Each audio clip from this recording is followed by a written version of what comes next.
Well, welcome to race day 2. It's the final day of action here at the Alice Springs end of the Tatts Finke race. We're going to send all the cars and bikes back to Alice this morning. Again, I'm in a car and sandwich with these two boys.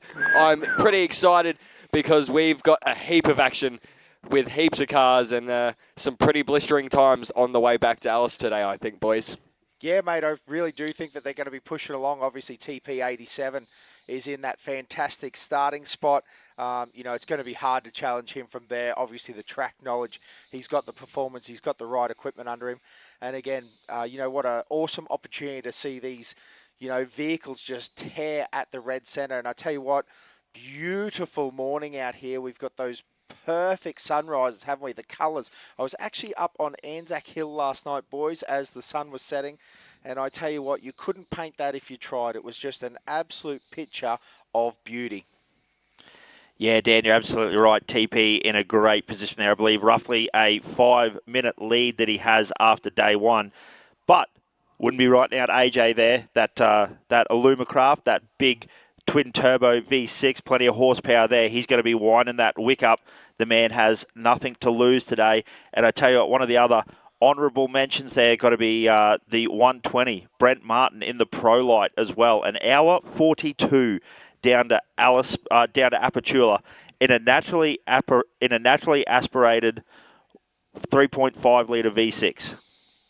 Yeah, amazing, mate. And that's what's so interesting about this race is position 1, 2, 3, trophy truck, pro buggy, pro light. 3 classes across the top 3. It's going to be a very interesting race indeed. And then we can start chatting about our Australian Championship points, Josh. We're going to have a shuffle, no doubt at all, because Ryan Taylor, we saw that footage of him. He came in the dust. He was in the dust of Hayden Bentley is the reports that we're getting. And he'd actually moved across to try to make a pass, and hit something in the dust there. So he actually took out 2 tyres. So that's why we're a bit trying to understand why they actually ran in on that rear spare. They didn't have any more spares. They'd already changed the front. They did bend a steering rod. The boys have fixed it all up, as the statement that I heard. They've got fuel and they're prepared to, dial her up and send her home. So it's going to be an interesting ride home for those guys in the 6, but they do have to project their championship points against the Swinglehurst guys because those guys are having a ripper run as well.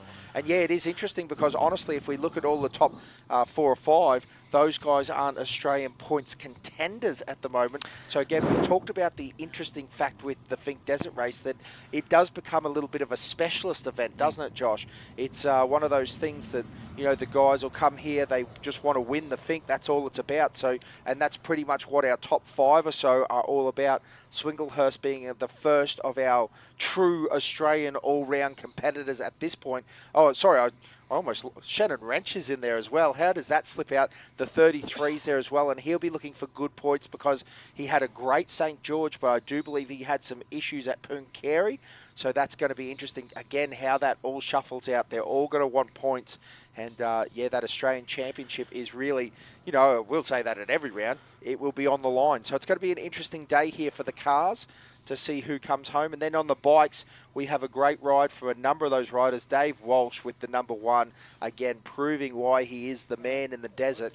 But we do have some great rides there. Ben Grabham, Ivan Long. We've got Jacob Smith there as well. Jacob Smith looking a little frustrated at the finish line yesterday. So whether that's something that's happened on track and, he'll want to make that up on the way home. And again, Jack Simpson, we had that interview with Jack as he was rolling through the number 2 bike. And, it's going to be interesting to see what he can do. He's got the backing and the support of OBR and a number of guys essentially running under a funded privateer team. I suppose that's the right way to put it. Same deal with Ivan Long. Same deal with Ben Grabham. It's interesting because we did go through an era where we had those strong factory teams. We still have a strong factory team in the sense of KDM with David Walsh pushing, for that first position. But yeah, it's going to be interesting to see how it goes now. These guys running their own programs and, how that affects them. A lot of the guys have been on full factory teams and now started their own digs. And yeah, it's going to be a good race home for the bikes as well, mate. We keep talking about the Finke Desert Race. It is a bike race that they're nice enough to let us car guys come and have a bit of a run at. So again, what fantastic images we have from down the track. There's those beautiful sunsets. And again, sunrises as well. We are here. It is quite brisk this morning. Now, what's interesting is, as I look through out of our commentators box, Josh, no breeze. So whether that changes, because yesterday there was quite a reasonable breeze pushing the dust off track. The leaves were moving. So is that going to be something that affects the race here today? Again, all the first guys are going to start out of, corrected times. But what's going to happen with these guys that are starting out of, those 20-minute starting positions? They've got those minute dust gaps. That's going to be interesting. It is. I think it is. There's a lot to play for today, and the weather again being ever changeable, and as well as the track as well. Some people don't know how that track's looking like at the moment, so it's all to play for. But again, a big shout out to all the team working with us this weekend to bring you these awesome pictures, like as you can see on the big screen. If you're watching at home, getting ready, like this is absolutely beautiful. The Finke end is looking a little bit nicer and a little bit more picturesque than the Alice end at the moment. But we still have a lovely sunrise here from the commentary box, and we're all getting very, very excited. I can feel the anticipation building. There's a couple of officials and a couple of our media people downstairs. They're getting ready. They're amping up, and everything's getting ready. So we've got a heap of action coming your way, and as you can see, the drivers are just saying their having their final little chats and telling their competitors either whether they're going to see them or whether they're going to pass them, or tell them to get out of the way on the way back to Alice. A little bit of morning banter. Absolutely. There's often a little bit of morning banter down there at Sign-On at Apatula. You can see all the teams getting ready. Again, those trailers and that are getting ready to make their trek around the long way. Most of the vehicles don't come and go via that service road. It is the shortest way, but not very suitable for trailers or trucks or anything like that. It's not even really a streetcar track. It is a, let's say, well-graded dirt road, but well-graded might be a loose use of the term. So, moral of the story, those guys and all the pits and crews will be packed up now for the car, guys. And it's going to be an interesting ride home. But again, those beautiful shots, as you said, across the flats there of Apatula looking towards the Finke River. And again, it's pretty crazy that a city basically just comes up out of nowhere and is built fires, campsites, pits. There's all sorts of stuff. Guys have got welders going on down there. Again, it's been a very interesting night, no doubt, for some of the teams as they've prepped ready for this race home. Yeah, definitely a heap of action coming your way today, and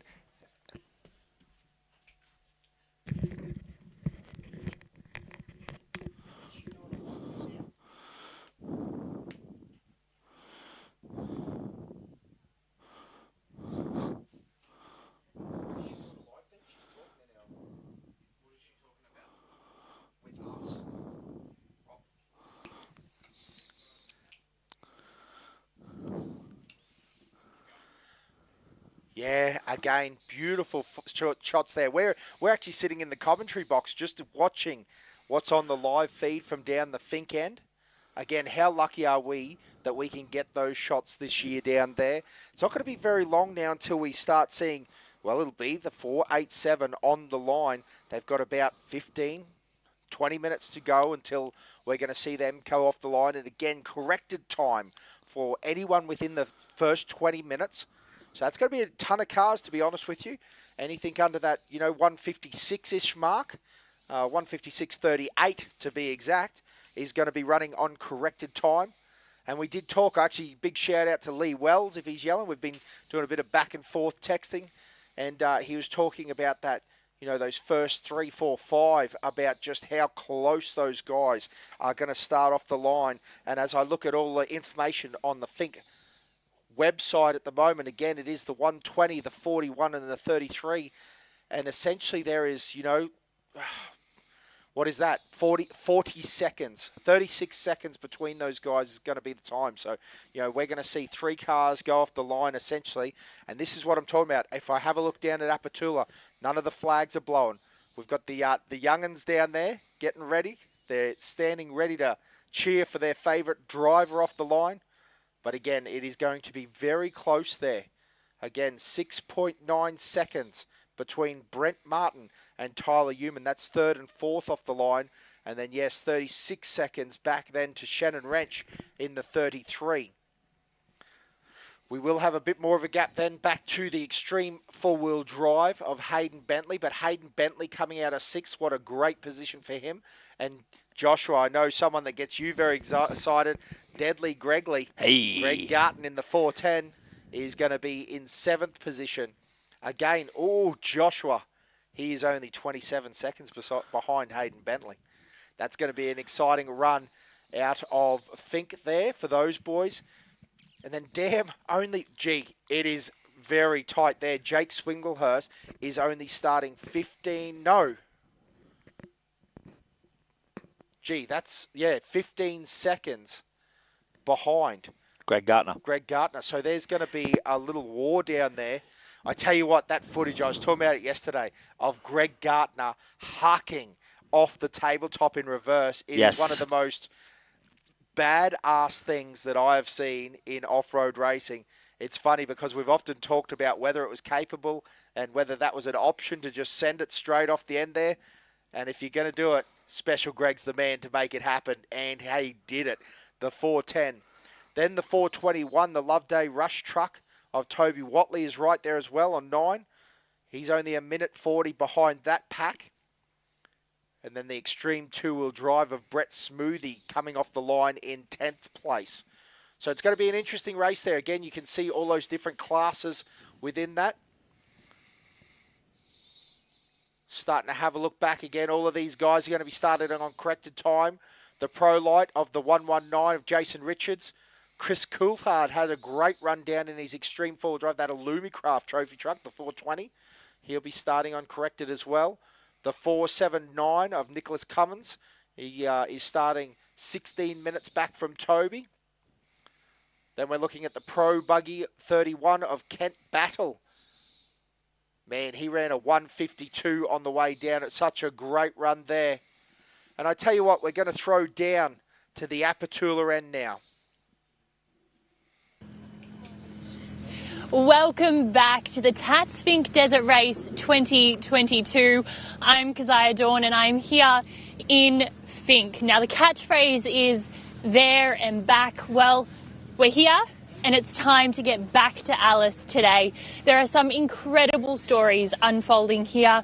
We spoke to some incredible drivers yesterday, but one of the most important names today is Toby Price, and of course he'll be starting here first off this morning with his navigator, Jason Duncan, all the way from the US. Now, they'll be starting 5 minutes ahead of Aaron James in his Pro Buggy, and that is after they set a record time, crossing the line here in 1 hour and 36 minutes yesterday. That is 3 seconds ahead of their record of the record of 1 hour and 39 minutes. So just a phenomenal effort, and it is absolutely freezing. I'm sure the drivers have had a great night. I know I was lucky enough to stay nice and warm, but it is pretty cold here, pretty crisp, pretty fresh, and we're just excited to get racing underway. Yeah, what a great, story that is with those times that they've been running. 139 and now running down into that 136.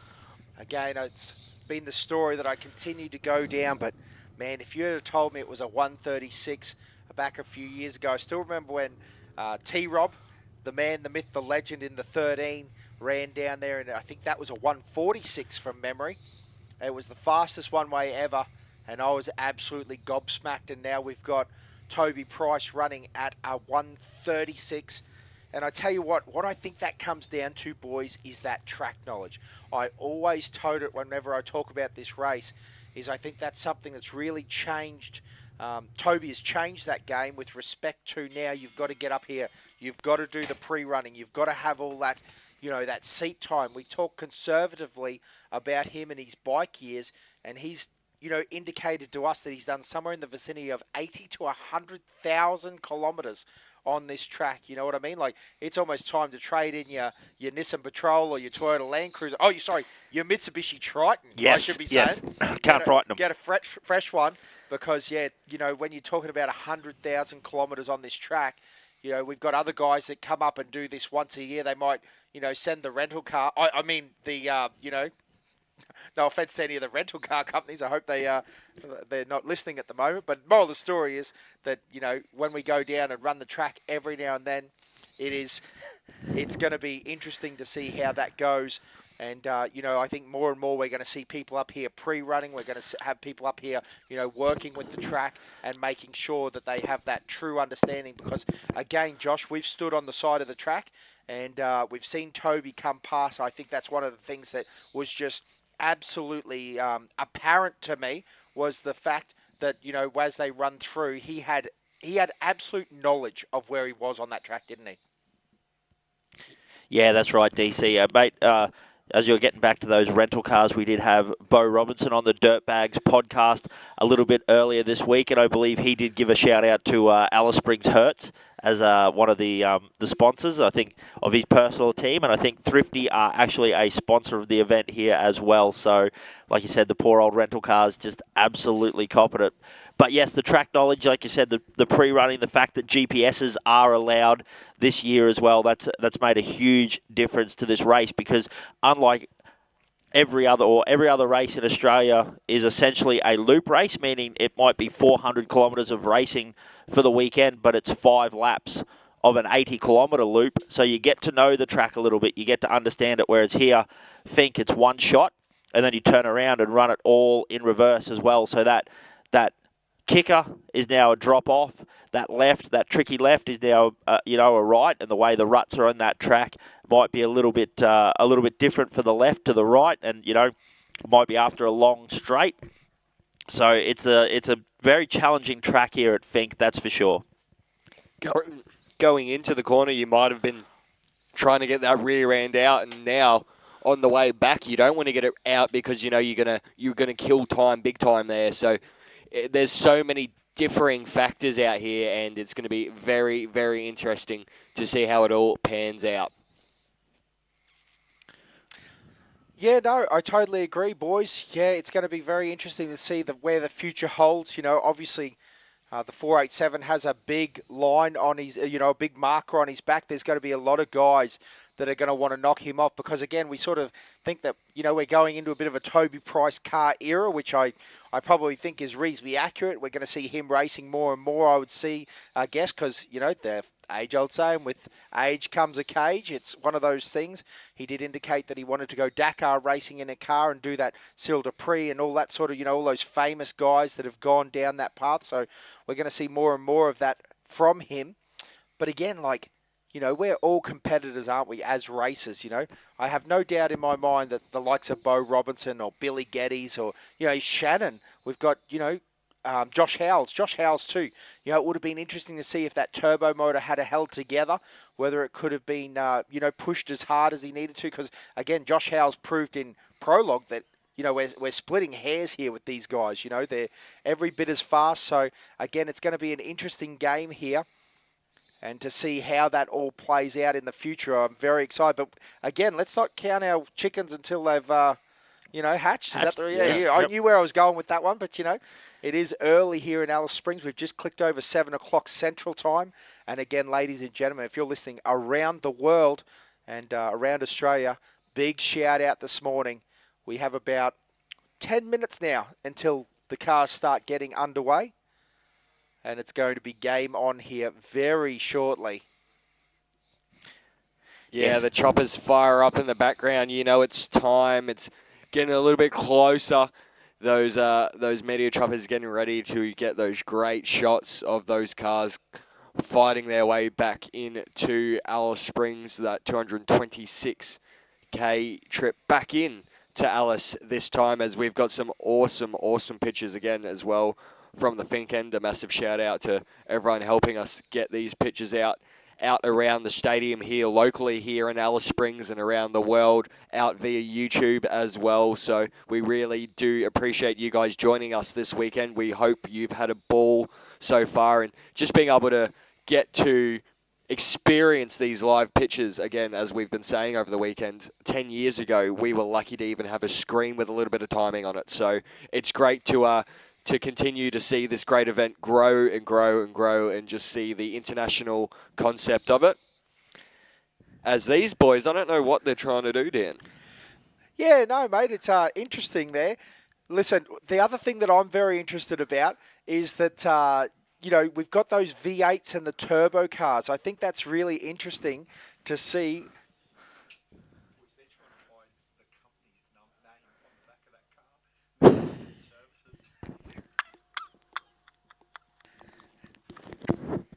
Yeah, I think it's going to be interesting to see because, again, that V8 turbo battle is something that's just so interesting now. And it's going to be something that just keeps coming up over and over again. Again, we've got the V6s. And even, listen, this is what's crazy about it. We always come back to this horsepower debate and what you need to win and what you need to run.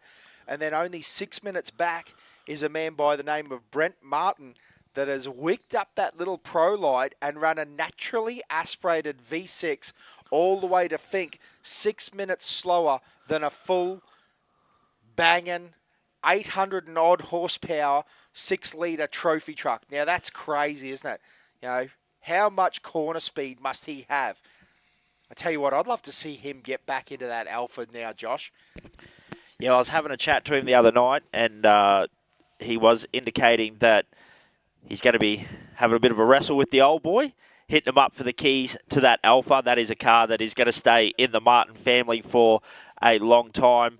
And then also some great news. I did see that the other Martin Tatum was sold the other day, but Dale not going anywhere. He will be back in a pro vehicle as well. So that is great news to see the Martin family continuing and racing here. Like you said, they are one of the original off-road racing family here in Australia. So great to see them here competing at the Finke Desert Rate. Now, hopefully we see the Alpha back. Yes. Now, Josh, I was about to ask you, did they give you any indication of what they were going into pro buggy-wise, or was that a little bit hush-hush?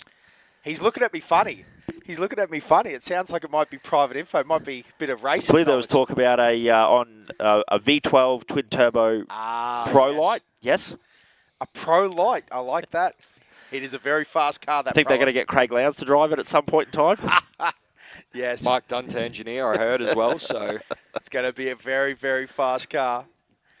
Moral of the story is that those guys are complete and utter legends. And again, for the Martin family, if you're listening along, we would love to say good on you guys. You're having a good crack at the moment. And yeah, the Martin family, very, very fast. So again, a beautiful sunrise here over the Tatts Finke Desert Race banner. We are in Alice Springs. This is a shot of the Alice Springs start-finish line. We had all the cars charging off here yesterday morning. But, it's going to be about 9:05 in between, 9 and 10 o'clock. We're going to have a charge of cars come through here.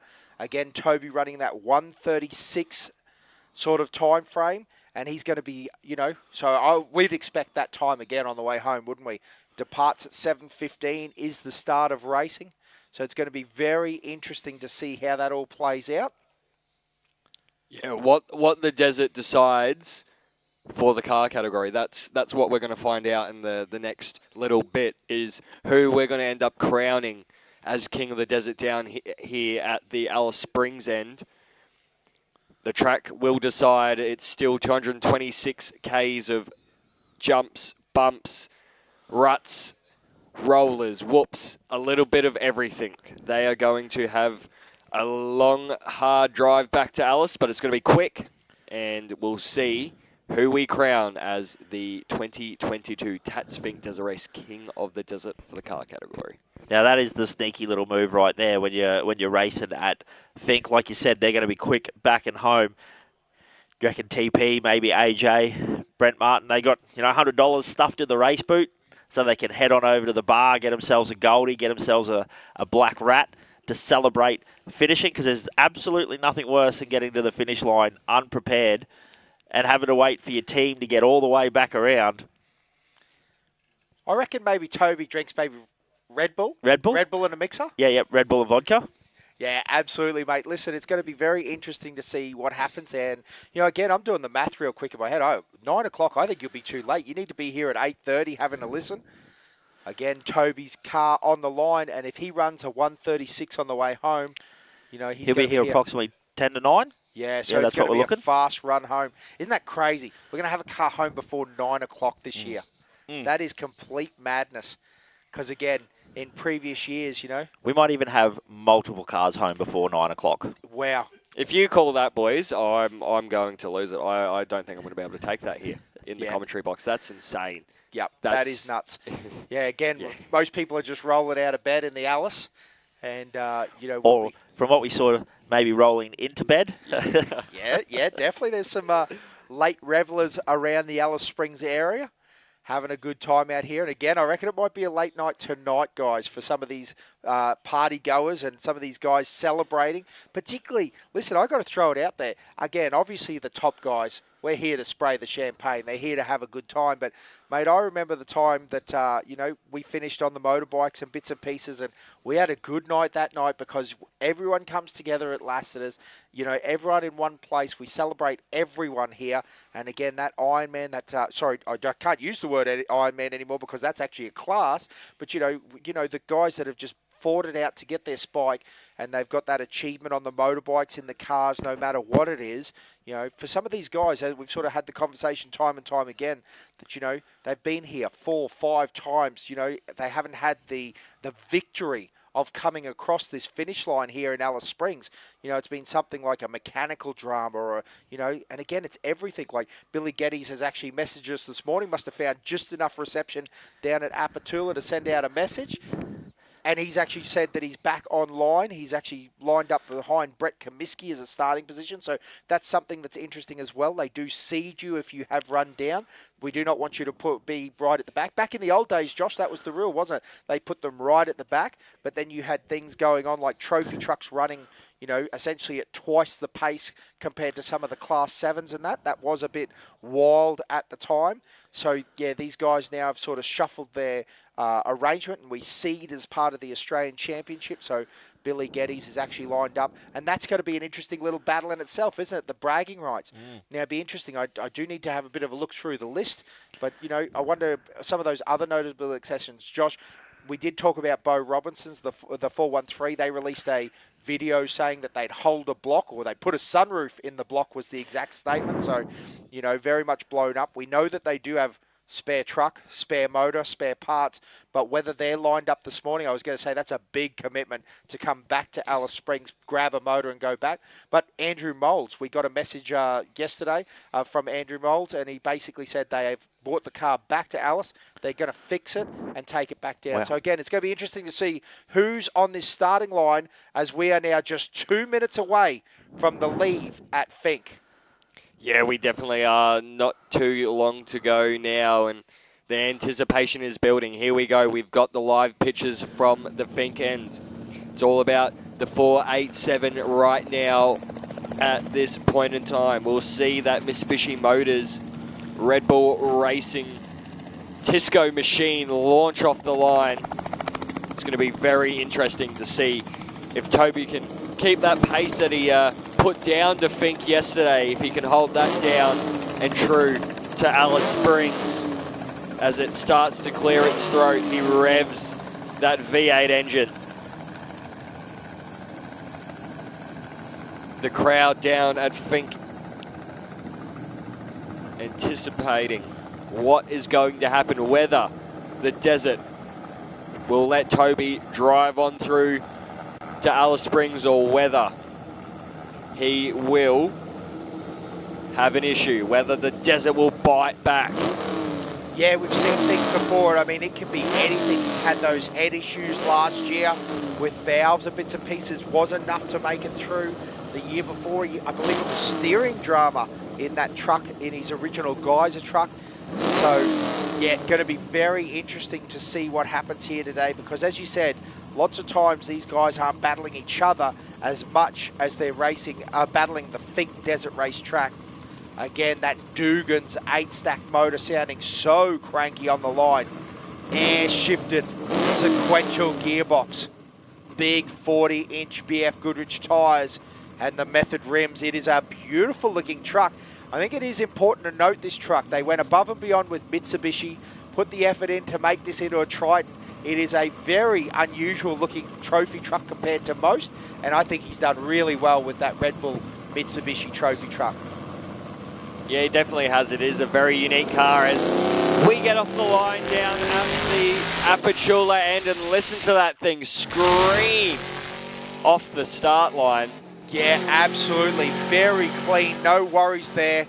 Again, this beautiful image coming from Apatula as he makes his way towards that tabletop. And again, are we going to see him pace off that tabletop? Here we go, ladies and gentlemen. No, a dip of the throttle there. That's the one I'm talking about. Greg Gart just sent it off there in the 410 truck 1 year. But again, Toby, I've got to be honest, boys. I know, but it looked a little bit gentle from me. He looked like he was keeping that machinery alive. Didn't rev limiter bop it off the line. Nice smooth shifts. Toby looks like he's just going to run that. And again, I can't believe I'm even saying this, but if he runs that 136, 37, 30, it basically guarantees him a good, well, the first on the road, doesn't it? Yep. That dust just sitting there. This is what's going to be interesting. That dust with one car already looks thicker down there than it did on the way in, doesn't it? No breeze. The trees aren't moving. There's no breeze at this end. So it's going to be very interesting to see how this plays out. I think you're right, Dan. I think that's the joys. He knows he has 5 minutes in the bag right now, so he's got a little bit of time to play with. So just for the newer people at home or watching along, what happens there is the cars are actually started on corrected time. So what that means is the positions that the top 3 or 5, 10 cars that come into Alice Springs this morning will actually be in their correct position. For AJ to actually win this race, he's got to catch Toby Price and then get around him. So that's also a little bit of an advantage for Toby as well. He knows that he can manage his gap as well. He's got a good idea of where AJ is. AJ, you know, if he sees AJ in his rear mirror, he knows, hey man, I need to drop the hammer. He's made up a bit of time on me. Well, that's an interesting point because that's literally what happened last year with Josh Howells. He knew the positions.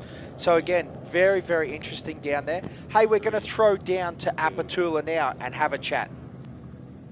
Well, how cool is that to see Toby take off from here in Fink? But let me just talk you through some of the other guys that have stayed here overnight. We've got a couple of people taking on the double, doing the buggies and the bikes. One of those is Troy Daly. Now, I spoke to him last night and he was pretty sore. He had a pretty rough fall off his bike in the afternoon. So he's back out here. He's determined to get to Alice today for both the bike and buggy. So he's taking off at the back of the grid here this morning.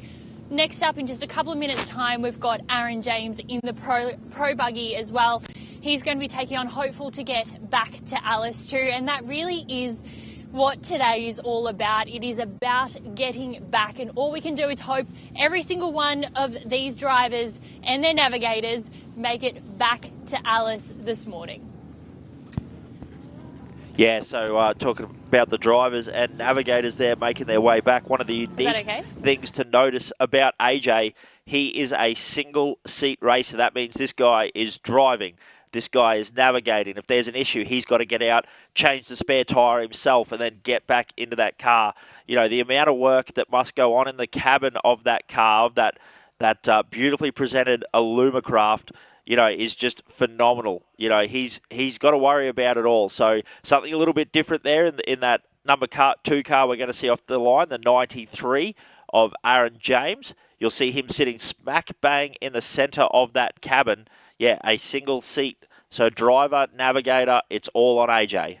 Again, some of the other interesting things, Josh, we might talk about if, you know, you've come along for the Toby Price show. I'm good with that. But let's talk about some of these other race cars too. Trophy trucks, motor up the front, gearbox, you know, diff at the rear. Very much a traditional two-wheel drive style truck. But, you know, as we go towards Aaron James, it's a rear engine car. Actually runs a transaxle, somewhat like a Porsche or a Volkswagen. Essentially, these have developed from a Porsche or a Volkswagen. So, you know, again, that rear engine, it's a bit different. It's got not a lot of weight up front. That's why they pop and run up through the whoops quite well.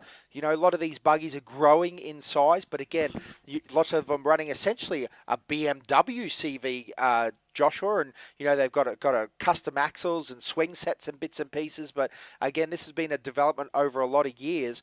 But again, these pro buggies and pro lights, something that's come from a rear engine family. Then we get to Shannon Wrench. It's the other way around. It's a mid-engine car that's right behind them, essentially behind their shoulders. They'll have a motor. As AJ now is on the line, the green flag is up. We are ready to go. And again, that 5-minute gap is actually going to give him the dust has settled, and he's ready to go. Now there's a man on a mission. Have a listen to that.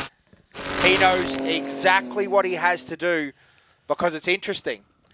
There and back. Now, some of these competitors, I do agree with that statement, but lots of these guys here in this top pack, they've done the there and back, Josh. Yes. There's a lot of guys there that are actually only interested in the top step. He's been in this position a number of times. Look at that, centered off the finish line jump. Guys, you're going to see an Aaron James on a hunt today, the 93. He knows what he's got to do, and that big, and it is a big pro car, single seat. He's going to be absolutely hunting in the rough. But again, listen, let's clarify that. The trophy trucks are built for the big stuff. Yeah, it's absolutely. on 40-inch tyres. They're all going to have their work cut out for you. Now, this is another exciting one that, I can't get past. And I mean, I expected this. But Brent Martin in third position to start day 2 is just an absolute cracker, and we're going to run through them very fast. Yes, this is the 3 cars together here, Joshua. We're going to send them all out within 36 seconds or so, or probably about 40 seconds. So Brent Martin is off first. Have a listen to that little V6. Again, about 400 odd horsepower. And he's going to have to be crack-a-lacking, because Tyler Owen is right behind him with Max Owen in the passenger seat, the 41 car. And I tell you what, Tyler is going to have to be right in the dust. Let's see what happens here. Little dip in the throttle. Down off that jump. They are away. Shannon Wrench is also off the line. Ladies and gentlemen, Brett Martin, Tyler Owen and Shannon Wrench are all within 40 seconds. Sorry, our live video is probably slightly delayed compared to what our updated timing. We've got a little delay from down at Apatula, but again, Shannon is off the line. We're punching through them. And tell you what, Shannon Wrench, that man is an absolute specialist. Yeah. He's won the Australian Championship. He's won the Tatts Finke Desert Race. This guy knows all about it. And Josh, he knows the highs and lows. He's had a couple of lows here where he's literally been at the finish line. I mean, the finish line straight, and had a broken car. So, Gee, look at that dust already starting to hang on our pictures here. Are we going 2 by 2 here? Is this what we're? Is this where we're starting? Or? No, very close. But no, these guys are just in that time frame. So the 818 is going to start. So it's a 27-second split to Greg Gardner. Yep. So we're going to see Hayden Bentley in the Class 8 truck, the four-wheel drive truck too. So it is going to definitely throw some dust. And then this is a group you were talking about earlier on before as well, Dan. We've got Hayden Bentley, and Greg Gardner and Jake Swindlehurst, all within approximately a minute of each other starting. Yeah, it's going to be crazy here for a little bit. It's so tight at the front. It's really still anyone's game. The desert is still out there, so. Hey boys, I just got a message from Dale Martin to listen along down in Melbourne. So big shout out to the Martin family again. We're pumped for you guys, having a red hot crack here with Brent in his third position at the moment. So we're cheering your boy home. But again, we're also cheering for these guys. Hayden Bentley in this four-wheel drive truck. And again, 26 seconds is my understanding, straight to deadly Greg Gardner. And again, this is going to be an interesting one, Josh, because I almost think Greg has to push right now so that he can get right up on the back of Hayden's truck. Again, this is easier said than done, but he needs to get up, because this will sound crazy. The hard bit in the dust is actually when you can't see the second truck. You need to be up. They've actually got dust lights up high on these vehicles. Again, the hardest bit is getting to see that dust light. But again, this is the other side of that, is these guys are running such much close time-wise that it's not like he's just going to close that gap in a second. It's not like a pro buggy coming up on a side-by-side where, you know, one can do 180 and one can do 120. You know, there's not that difference. So even to close that gap, and again, I'm not, like, we're talking about Hayden Bentley. The guy's a winner. We've got 2 past winners on the line, split by 6 seconds right now. So it's going to be crazy to see how this goes, that four-wheel drive truck. Have a look at all those wheels clawing the dust right now, the dirt, the red center. How good does it sound too? Again, I hope you guys can hear at home the sound of that turbo motor, the V6. It'll have the Cadillac motor in that. No, it's a Nissan GTR motor, Dan. That's right, I did know that. He used to run a Cadillac motor in his turbo buggy that he won in. Yeah, Deadly Gregory off the line now as well. I'm going to take that to you, Josh. I love that name there for Greg Gartner. He is a madman, and look at him go. Let's see what he does. I don't think he is going to lift here, JC. Let's see. No, the man was in full attack mode yesterday. Probably the only thing that's going to slow him up a little bit is going to be this dust. But I guess this is what we talk about when we say slowing Greg Gartner up a little bit. Look at the commitment. You can hear that. I'm pretty confident he is not backing off one bit. Greg Gartner. Greg Gartner, you are a hell man. Ladies and gentlemen, that is full commitment. And that's the crazy bit. That's what Greg Gartner has in spades. It's those splits, it's those times. Look at Jake. Poor old Swinglehurst is in the dust now. He took off in that trophy truck class 8. Man, it is going to be so thick and heavy down there at the moment. But now look, the Loveday truck, Toby Watley. Again, I said yesterday, I reckon those boys were looking for every last inch. What do you reckon he was doing? The go-kart lean down, pull the throttle cable? Because, you know, again, I want to give those boys a big shout out. I hope I'm not talking down the program, but again, they built this in their own shed, and I believe it probably only has 600, 650 horsepower. So he is absolutely outgunned motor-wise, and he's up there in these top corrected times. It's absolutely brilliant. And again, I'm saying that as a credit to the Loveday team. They are doing so well here, and he's doing so well overall. He's often running up in those top spots behind big budget competitors. And right with him is also 447 of Brent Smoothie. That truck has had a rough week, but they're here. It's looking clean, and they're having a good run now that they've actually got to race. They must have got all the bad luck out of the way, Josh. But again, that Loveday 4x4 park truck, should clarify it is a 2-wheel drive trophy truck. But the boys run Loveday down there. Dad's also racing in the side-by-side. But again, have a look at these guys having a red-hot crack here in the 421, the Chev-powered truck. Again, Brett Smoothie with Reese Burgess in the passenger seat in their Geyser. Yeah, I was going to say, I believe they'll be off the line, and this will be Jason Richards in the 119, the second of our little pro lights. Let's see So what... again, bit of a gaggle of trophy trucks out there racing now. Yeah, Smoothie just a little bit of lift there in that Lockdown Apparel sponsored machine. Jason Richards making his way away in the second of the pro lights, as we've said. Got to say, these pro lights playing with the big boys up here this year. And again, a massive shout out to the Martins as well, watching.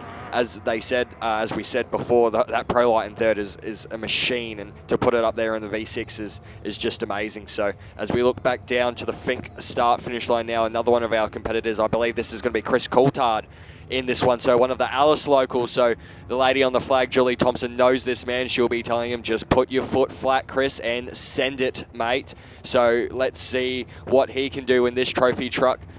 Can Chris Coulthard... that Illumicraft machine. Yeah, here's a little interesting side note. He's got Justin Watt in with him, and I actually do believe that Brent Martin's car is the X-Watt Racing Pro Light. So, you know, a little bit of an interesting side note in there. And I don't want to get this wrong, but there's a little bit of a connection. Like Justin Watt owns this truck, and Chris Coulthard is driving it because he's always been a bit of a hired gun. I remember back in the day when he was racing Rob Hawker's car, which is also out there under new ownership, the 88. So a lot of cars swapped hands, and there's a lot of new faces in the off-road racing scene, as well as a lot of old faces in the off-road racing scene, and it's great to just see everyone get into it. Well, I would love to have a hired gun program. Anyone want to hire me to drive your trophy truck or your pro buggy? Hit me up at Joshua Graveling, ladies and gentlemen. I would be more than happy to drive it, or even a side-by-side. Yep, absolutely. More than happy. Mate, can you fudge your resume a little bit, or because there is some very, very fast drivers. That's the thing. I don't think my resume would be long enough. So we're going to have another cool. little tight group here. We've got Nicholas Cummins in the 479 Brenthal, and then starting only 9 seconds behind him, going to be Kent Battle in the absolute 6-litre, number 31. The Element there, a beautiful Aussie machine there. So this is going to be a tight little battle pack there as well. We're going to see the Brenthal off the line, and then very close behind it, that Element. So Kent going to have a bit of a rough start to his day 2 at Finke. But I'm sure that that's just the joys of it. They're going to bite down, grip in, and just go for it. Yeah, mate. Now, it's also important probably to mention that it is, you can't jump the start. You've got to wait for the flag because there is penalties involved with that. So that's something that's got to be very hard, sitting there on the line, seeing that trophy truck drive away from you and making sure that you wait. So, again, it's going to be interesting to see that 31 of Kent Battle, Heath Lawson in the passenger seat. They are going to have a great run through there. Again, the sun's coming up in Alice as we shoot back towards the trophy truck down at Apatula end. And I tell you what, this is going to be a red rag to a bull for the 31 as Nicholas Cummins takes off in that beautifully turned out Brenthal. And again, the 31 should be off the line as well, I would say, by now. We didn't quite see him, but I reckon we'll see him flashing in the background here because he will want to be, there he is. So keep a good, have a listen to that V8C Brinks performance motor in that Element car. Oh, Josh, I think we're going to see him right up here very quickly to get up onto the dust. The 479, have a listen. I'd say that Kent is a little bit stuck in that dust from what I can imagine. Yeah. But again, see what I was saying about those dust lights. They've got the flashing lights. They need to get up on the back because particularly Kent can have a good run on that road section there in his Element because those cars love driving around the corners. So again, be interesting to see what happens there and see if we can keep up with some split times on that little race there. Just let it give it a go.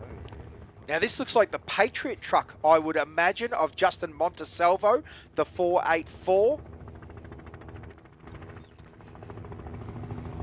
Yeah, that Get trophy truck, a lovely looking machine, and the 484 gets off the line. Let's see how these guys go in the Patriot Campers sponsored machine this weekend. Now, isn't it interesting? The dust is clearing quick enough down there, isn't it? Obviously, when we talk about the dust settling in between the cars, when we're talking 30 seconds or 9 seconds or whatever it is, but actually between a little bit of a gap, he should be able to see quite well and have a good run here. So the 484, again, big shout out to Gene Towler if you're listening along in sunny California. Your truck's going, your baby is going well over here. He really does love, he builds these literally by hand. I mean by hand. We actually were lucky enough to have a bit of a tour around his facility, and I mean he welds everything from the throttle linkages up himself in-house. Yeah, a couple of people, I remember talking to Ryan when the Taylors purchased that Get Performance. They actually had to fly over to do a throttle pedal fitting. So that's the amount of detail and work that goes into those Get Performance trophy trucks. Now this will be Darren Williamson, I believe, off the line in the 88 car. It's sitting there on the left of our screen, the right-hand side of the racetrack, if we want to talk about it that way. And it will be a short split to the 177, the little Illumicraft Pro Light. Only 32 seconds between them. So he's going to have to wait. We'll see the car on the left of our screen take off first, the 88. Again, interestingly, that's a Jimco, but a mid-engine car. And that's the car we were talking about Chris Coulthard used to drive. Originally owned by Rob Hawker out of WA. Now owned by Darren Williamson. And I tell you what, he's been doing a good job. Been at a number of races. He was at St. George, wasn't he, Josh? And making it look good, that car. He's having a good crack around there. And again, it was the 177 of Mel Brandel. And an interesting side note, that's an ex-Owen car as well. Has actually won an Australian Pro Light Championship with Matty Owen at the wheel. Beautiful little car, very well set up, and does know its way around the Finke Desert Racetrack. Has had a number of class wins here. Now I'd say the 149 is also in that pack. Again, if you're looking at the times there, yeah, that's the 149 off the line in the SS Race Tech car. Scott Schiller, if you're listening along, she's going good. The 149 is throttled down and on its way home. Again, beautifully turned out race cars. Yeah, definitely looks like the dust will be a bit of an issue out there on the track today without that breeze coming in. So it's going to be interesting. It's going to be an interesting run from everywhere behind Toby Down. And we're just waiting on that first checkpoint time now as well, ladies and gentlemen. We do expect that one to come in. As you can see, Toby Price's truck leaving in the background. And I mean his team truck, not his actual truck. We've got Mick Manger off the line in his Extreme two-wheel drive. And again, as you can see, now, mate, there's been talk about social media now and the power of social media. Did you boys see the photos of this truck getting sent off some dunes?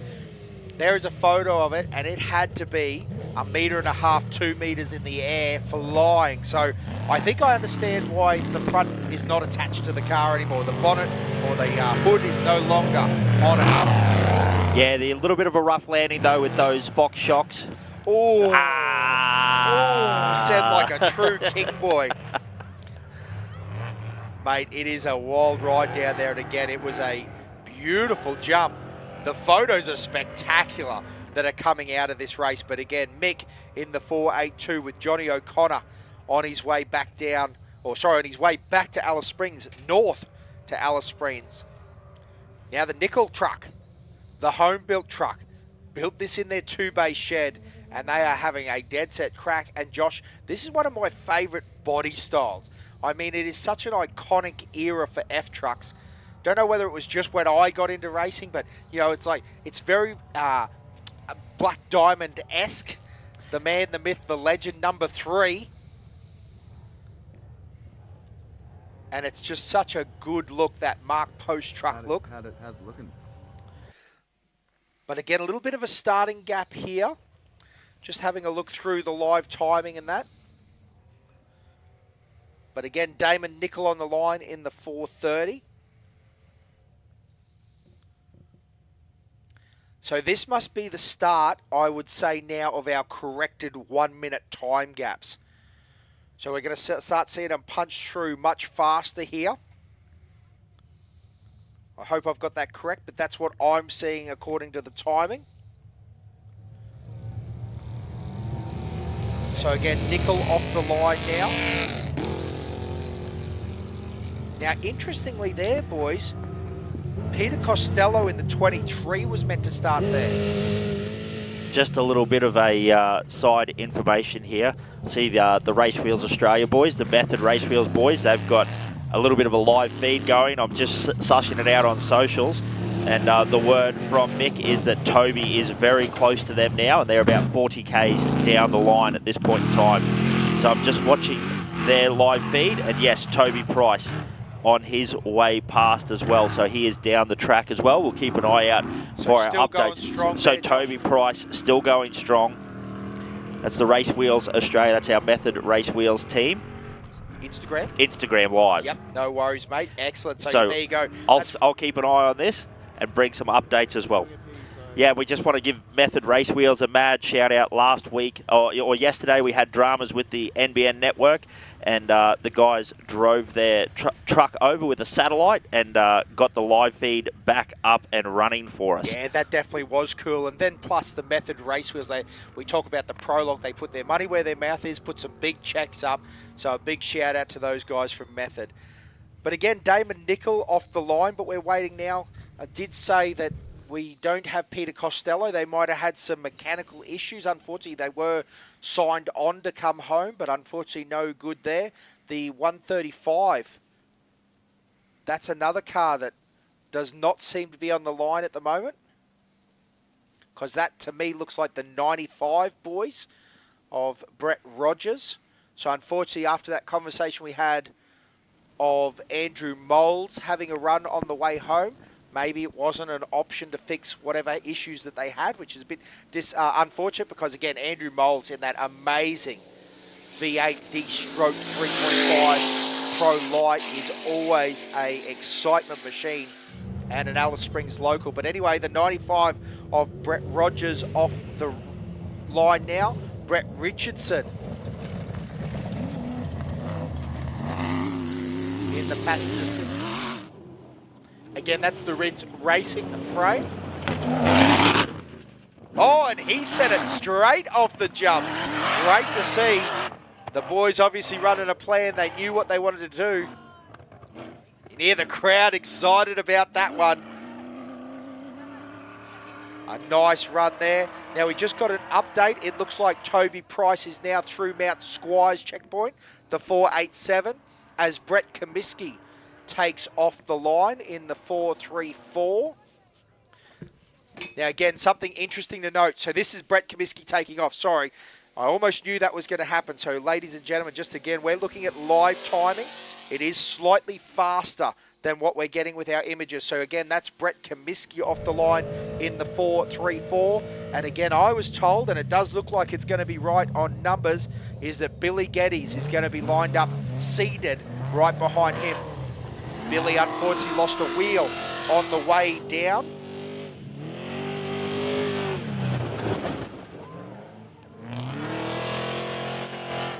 Brett in the 434 having a nice clean run through there.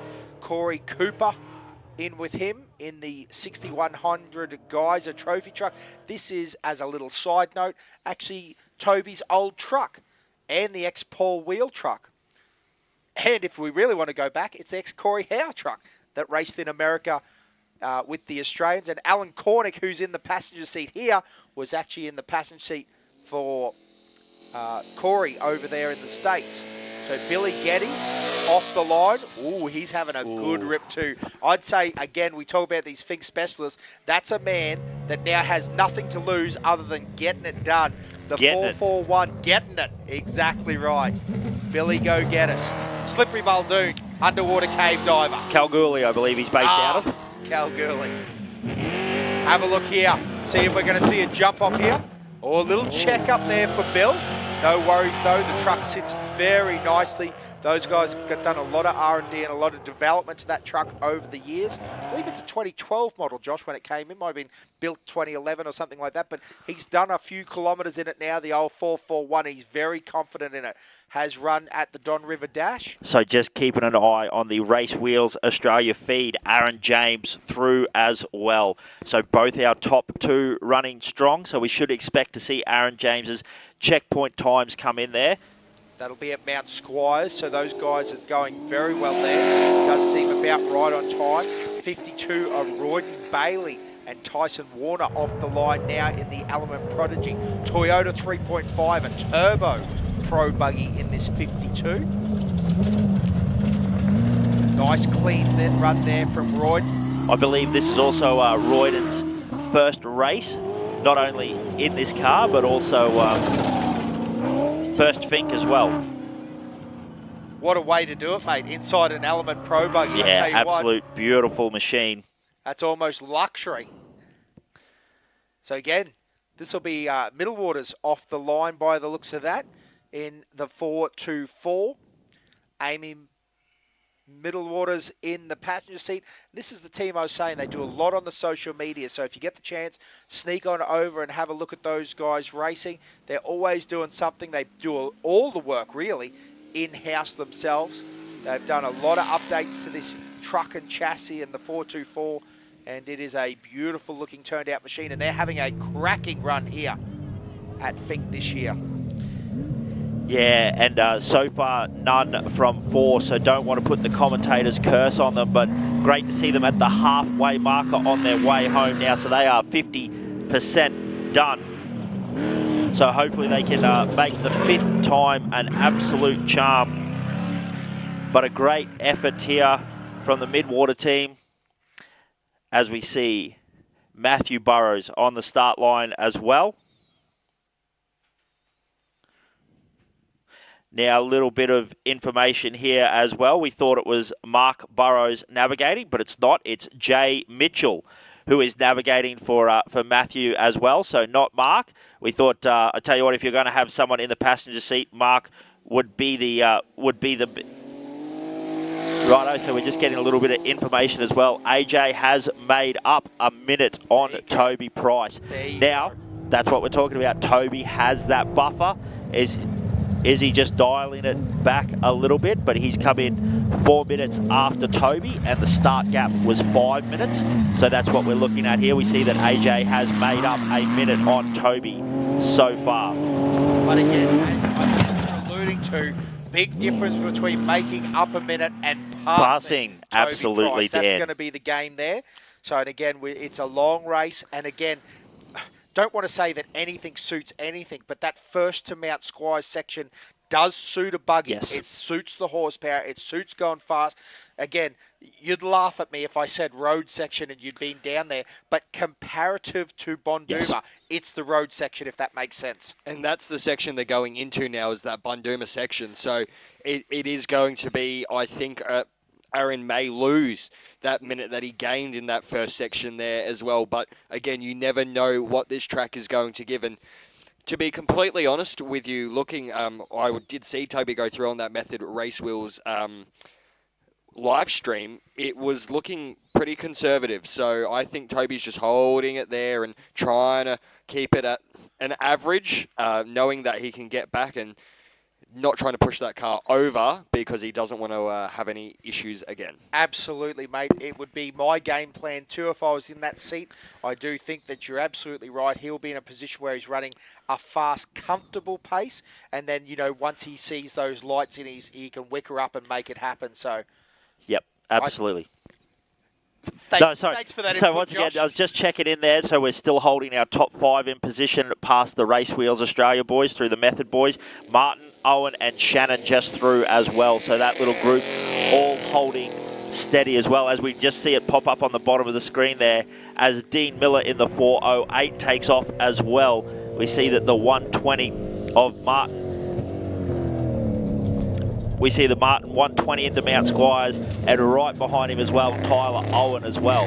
So it looks like those guys holding their gap as well. Only 2 minutes behind AJ, so that's an interesting little... Well, it is interesting because as I just scrolled up and had a look, Brett Martin actually started 1 minute 12 behind AJ. So I'd say it's AJ that's moved forward. Brent's holding position, holding pace. So that's going to be interesting to see how that plays out as well. Brent absolutely on the bopper and running on the way home, I'd say. Yeah, AJ, I think you hit the nail on the head there when you said these guys, you know, AJ's done the there and back a couple of times. You know, what he's really chasing is that outright position. And I guess really it seems like the only way that someone's going to be able to wrestle it off Toby, and it's going to be hard work, is they're going to have to get up on Toby and put that little bit of pressure on him. You know, he's had a good run, he's top spot. He was the fastest down to Finke.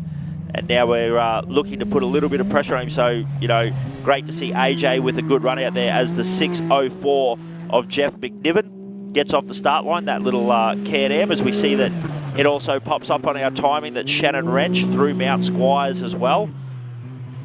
And that Can-Am yesterday, Dan and Josh, 2 hours. That's crazy, mate.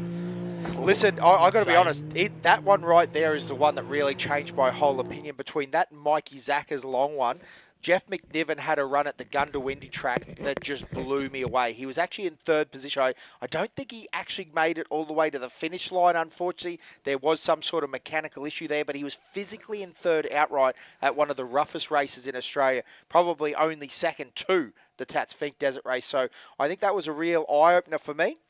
And yeah, hey, Sandy Bowman, if you're listening along, Jeff McNiven was on the bopper for sure. Yeah, he definitely was. And we continue to see these vehicles leaving the the Finke end, as looks like another one of our vehicles comes through on the method stream, and I believe that was Greg Gardner pushing hard. So I think Greg unofficially has gone in front of Hayden Bentley. Yeah, that's going to be very interesting. Again, like you said, we didn't notice Hayden go through there, but I'm sure somewhere along the line we will get an update there. I would have thought Hayden would be quite quick on that Hayden road section. behind him now. There you go. Wow. So Greg Gardner made that move. I would almost bet money, Josh, if I had to guess, he would have done that in that section prior to dropping into the Finke River, because where it's rough in that, Greg just shines, and he would have had to get in front on the dust, because again, once that four-wheel drive truck runs through that open road section, it would be very difficult to keep up with. Weston off the line, Cooper Weston in the 61 now, taking off in the Rush Chevrolet 5.7, the 61. These guys having a nice clean run down to Apatula yesterday. Car looks like it's in good condition. Nice little send off that tabletop jump there. And again, we're starting to look through the splits now as we're starting to get more and more cars through Mount Squires. As the boys said, Shannon Wrench was through there. So the 33 also on the charge. The 1057 of Rod Visser about to get off the line on our live feed as well. Yeah, that machine is, and this thing was on song yesterday, that little Honda VTEC, and I love the sound of this thing. Absolutely screams that little sports light, and that 10 class, again, is jam-packed full of talent, and this the 1057 getting so high up there as well. Good stout performance there from Rodney Visser yesterday, and we are expecting Greg Gardner and Hayden Bentley through Mount Squires in any minute. And as I say that, Greg Gardner, as confirmed on timing now, has passed Hayden Bentley in the 410 machine. So Greg Gardner first into Mount Squires. Then we will have what I believe to be Hayden Bentley, probably around about 30 seconds to a minute behind him, I would say. Yeah, it'll be interesting to see how much of a gap the 410 has put. So there's the 818 there that's just popped up, Bentley. So 30 seconds there looking at those times.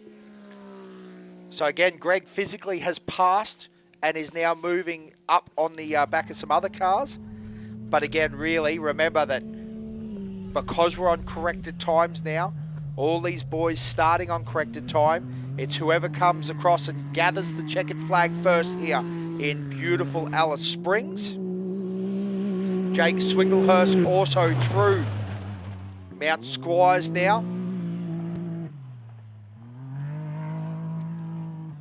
Now, I tell you what, another thing, just talking about Swinglehurst, Josh, is the number 6 is yet to come to our points leader in the Australian Championship coming into Finke. So the number 6 is going to be charging very hard through these cars because he is out of position due to that, I don't know if it's called an incident or the mechanical issues that he had on the way down. But that's going to be one to keep a good eye on the splits as well. Ryan has come from the, those positions down lower a couple of times, hasn't he, Josh, at Finke, and run some fantastic split times. So it's going to be crazy to see how far he can push up his AORC campaign, because remember now, it really is about the AORC campaign for the number 6. Simpson off the line. Peter Simpson, those great shots from down at Apatula again. The 412 having a beautiful run. This is a truck that's been around a long time with Bennett. Again, that guy was an absolute legend of the sport, built some of the coolest trucks. Interesting side note, Josh, I just saw the Knight brothers have posted that they just sold Gwynny's old C20, the ex-Bennett truck. So out of interest, that's going to the new hands. Hopefully we see it back out in Fink Racing in the not too distant future. Big shout out to all the Gundy locals if you're listening along. But again, excited to see what they do in the future. Hopefully we see it that it is a new trophy truck for Jamie Knight. Because I tell you what, that man knows how to pedal. He's very, very fast in that older truck. And no doubt he'll be even faster whatever he steps into next. Well, as we said, we had the pro of Jake Swinglehurst in through Mount Squires. And now we do have Thomas Swinglehurst off the line at Fink as well. So the Swinglehurst family both off and running. As we continue to get these awesome shots from out at Apachula. Brent Smoothie now through Mount Squires as well. There you go, Smoothie on a nice run there. He's definitely cranking along. Thomas Swinglehurst, as you said, off the line. That's Dad, isn't it? So having a good crack? Brother. Tom is the brother, yep. So yeah, 6'10". Sorry, I was getting a few mixed up there with I believe Dad is navving. I think David is Dad. And then a real family affair for the Swinglehurst. I believe Kate Swinglehurst is navving for Jake, and that is sister. There you go. Great family races. And Josh, I was talking about for Jake in the 49. Isn't it crazy that they just bought that car at the start, well, at the end of last year, and now they're running at the very front of the Australian Championship. A well-sorted car. That's part of a package. Big tick. Fantastic driver. Big tick. But again, to have had that experience straight off the bat, that is super impressive. Yes, absolutely. Big updates. You've got Toby Price and Jason Duncan through Bunduma in that 487 machine, with Chris Coulthard right behind Brent Smoothie in through Mount Squires. So it's on for young and old. We now expect to see the AGA time in a roundabout 3 or 4 minutes. And we'll see whether he's closed that gap again or whether it's been extended, as Jason Richards is now through Mount Squires in the Pro Light. I tell you what, Jason Richards must be right in the dust of Chris Coulthard there, because there's only about 30 seconds splitting them apart. So Jason Richards on a bit of a charge there in the little Shenny. Yeah, there's stories going on up and down the field at the moment, and there's all these great little battle packs starting up. So it's going to be very, very interesting to see how these boys all start coming in through once they get to the start-finish line precinct here at Alice Springs. Yeah, absolutely, mate. Lockie Bailey off the line in the 622 as well. Nicely turned out machine there. The Can-Am Maverick X3. Got Hannah Bailey in the passenger seat there.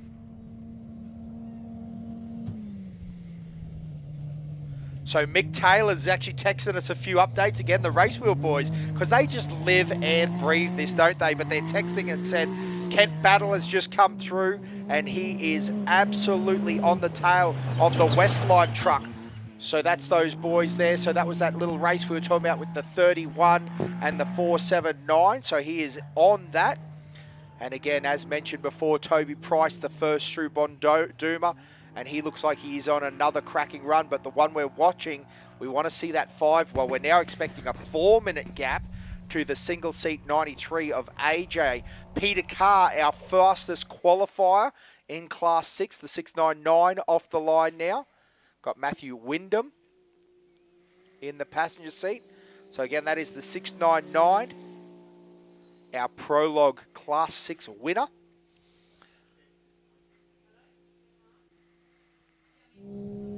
Nice clean run there, and again we can see that dust is moving now.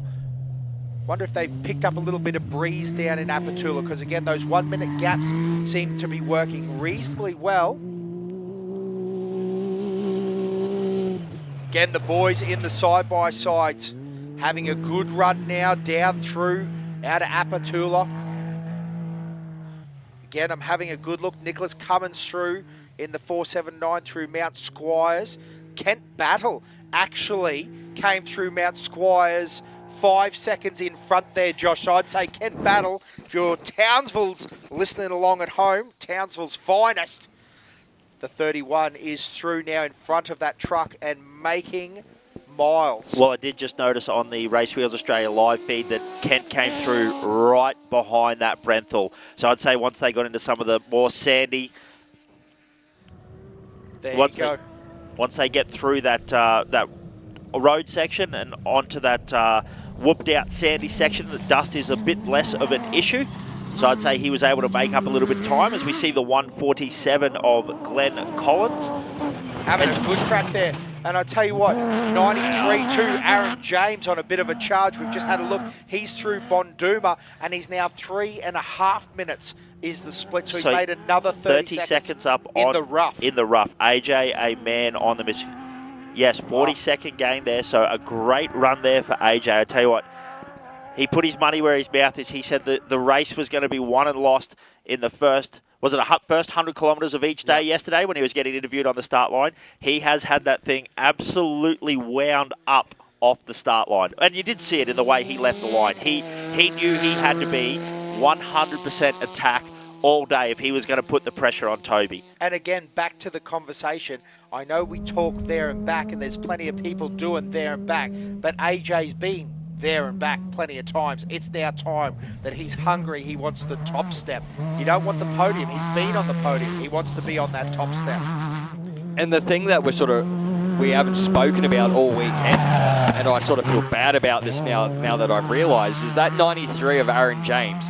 He's by himself this weekend. He doesn't have a navigator. He doesn't have notes to go through this section. So he is out there, full committed, racing that car at full bore. So hats off to Aaron James. Absolutely, mate. As we see Sam Bentley off the line there in the 10.18. We've also got David Bird off the line in the 4.33. Now, that's an interesting point, Josh, as you said that. I just wanted to get these guys off the line because, again, it's great to see every competitor up and down the field. Doesn't matter if you're Toby Price, David Bird, or, anyone in between, anywhere. We want to give you a shout out. You guys are weapons for being out here and racing the Tatts Finke Desert Race. But Aaron James, that's an interesting one. Talking to Heath Lawson, and I did tell you this story yesterday, but I'll tell it again in case you're just joining in. They've actually got a system now with an iPad where they actually update notes, and the iPad will talk to them, telling them how fast, and it's all GPS linked. It'll actually tell you how far in front of the corner, how you approach. So if you're going faster, it'll tell you earlier, all this type of stuff. And it's all Bluetooth through their intercom. Is that something that is really going to work for these single-seat cars? Obviously, we've seen not many single-seat cars be around, and that's going to be so interesting to see how that plays out. Now, interestingly, Brent Martin now through Bonduma as well in the 120. He's running, it's 8:02.16. Wow, Tyler Owen still right behind him as well, around about, 15 seconds there, Dan? Absolutely, exactly 15 seconds, mate. Nailed it. So he is in his dust, Tyler Owen, the 41, trying to find his way around the 120 of Brent Martin. So do you think that's the horsepower of the Pro car coming into a little bit of advantage in the rougher there? Like you said, that commitment, we saw the commitment off the start line from Brent this morning. Like he was hooking in. Do you think that's the horsepower and the torque of the bigger V8 over the V6, the little 3.5 litre V6, being able to help keep momentum up, get the pace up through those whoops, through those rougher sections where the wheels aren't always on the ground? It's an interesting one, Josh, because as you say that, I was just thinking, I agree with your assessment, but even, is Brent Martin got enough corner speed that, okay, we can get up on the back of him, but physically making that pass is a different game, isn't it? Like probably when he comes in, he gets on the straight, and, that big V8, as you said, comes and pulls in a few seconds, but then Brenny Martin hits those S-bends, he never lets off the bopper, and maybe might pull a gap in that sense. Very interesting to see the different way, because again, I think that the key would be, I'm imagining that Brenny Martin's riding a 125 CR and old Tyler's riding a 450 WR, the two different styles where he can talk it out of the corner. And I might be a long way off there, guys. I might be. Don't listen to a word I say, but that's what I picture's going on. He's on the just banging it out there. Young Brent Martin. Oh, so you had caught yourself there. You're trying to make sure that Sandy Bowman's not so drunk by the end of the day. We got to keep Sandy alive until 9 o'clock. We'll save the on the boppers till we get to the you just motorbikes. say? Yeah, drink up, Anyway, Sandy. Mick Magger, the 482 is through as well, and the 492 is leaving Think right now. This is Dave Fellows. Now, unfortunately, didn't hear much about him. No. Again, Fellows, multi-time, not only Australian champion, but Think champion.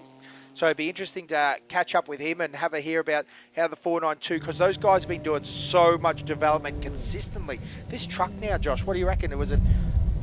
It's been around for at least 4 or 5 years, hasn't it? And Rhodes have had it, or the Exact Mining crew have had it for a reasonable period now.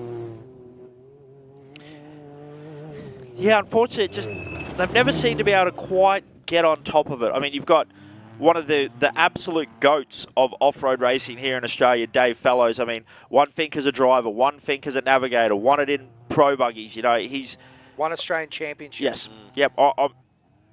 Sometimes it's a little bit confusing as we talk about it. We also get ready to see that our car number 6, Ryan Taylor, on the start line as well. Well, interestingly there, as we were chatting, the 149, Harry Wykett is through Mount Squires as well. Just for a side note, if you're following along. Again, all this information available on thinkdesertrace.com.au. Look at that. That car looks strong, Josh. The number 6, all the tyres on it and ready to go. Those guys had a wild ride trying to pass Hayden Bentley is the word, the 818, and unfortunately took out 2 tyres and a little bit of a steering drama. They've done those running repairs. Now, one of the great things about this is good combination here. A little bit of a Fink specialist navigator. Adam McGuire in with him as well. Adam, a great competitor, knows what it takes to win Australian championships, has done it in Class 7 with Clayton Chapman as well. So I think, a great navigator to be in with Ryan for this weekend as well. Help keep him a little bit level-headed. They haven't quite had the weekend where they've got out front and run that pace. So hopefully, the guys have a bit of a plan as to how to push through the track, places they can make up a little bit of time, and also places to play the common sense card. Just sit back a little bit. So going to be an interesting race for these guys, because obviously they are not only thinking of overall position here at Fink, but they got a championship lead to manage. You saw that Jake off in a great position. One of the tied for third, Brett Comiskey, off a fair way in front as well. I believe the other third place tied, Ali Howes. I think she had some power steering issues yesterday, but the hours, she roughed it through and managed to push that car home with no power steering. So hats off to the girls there. They got it done. Now, Josh, just giving you some more updates. Shannon Wrench on the 33 is through Bonduma. And the other man that has just cracked through our timing at Bonduma is Greg Gartner with Jamie Jennings in the passenger seat. The 656 of Bradley Belcher is about to take off the line in his Can-Am. Again, the 656 off the line now. Nice clean run there. And again, just having a little look down the list. So the next point, so Shannon is about a minute and 5 in front of Greg Gartner at the moment. So that's going to be the push. Greg Gartner trying to run up through there. 818, so Hayden Bentley is through Bonduma as well. Now right behind Greg Gartner. So he's got about a 30-second gap, a little bit more than a 30-second gap at the moment through Bonduma. Again, as our 656 makes his way. Now, we were talking about, just with Ryan before that, Australian Championship. Looks like Jake Swinglehurst is through Bonduma as well. And right behind Hayden Bentley too, interesting to note. Yes, and also a little bit of an update from the Race Wheels Australia boys as well. We've had Comiskey through, and right behind him, Geddes as well. So that's we're talking about a little bit different here, but our Australian Championship contenders there as well. So 3 more rounds to go after this. So these guys, this is a race smack bang in the middle of the championship. That's the 674 off the line of Aaron Colbrand. Got Graham Colbrand in the passenger seat there. Oh, nice send off the little tabletop. Some of these side-by-side boys Again, I think it's the motocross background. They get right into it as the 95 of Brett Rogers is through Mount Squires now as well. The 155 of Jack Weir and Tim Weir. The boys will be off the line very shortly. And again, interesting, it'd be great to catch up with these guys too as well and hear what happened, because these guys have run right up the top. Interesting here too. Might be a little stall. Hopefully that's not a sign of things to come. But again, those boys have run right up inside the top 10 previously. Yeah, So I'd say that they had some interesting ride or a mechanical issue on the way down. And again, that's all part of the Fink story, if I'm truly honest with you.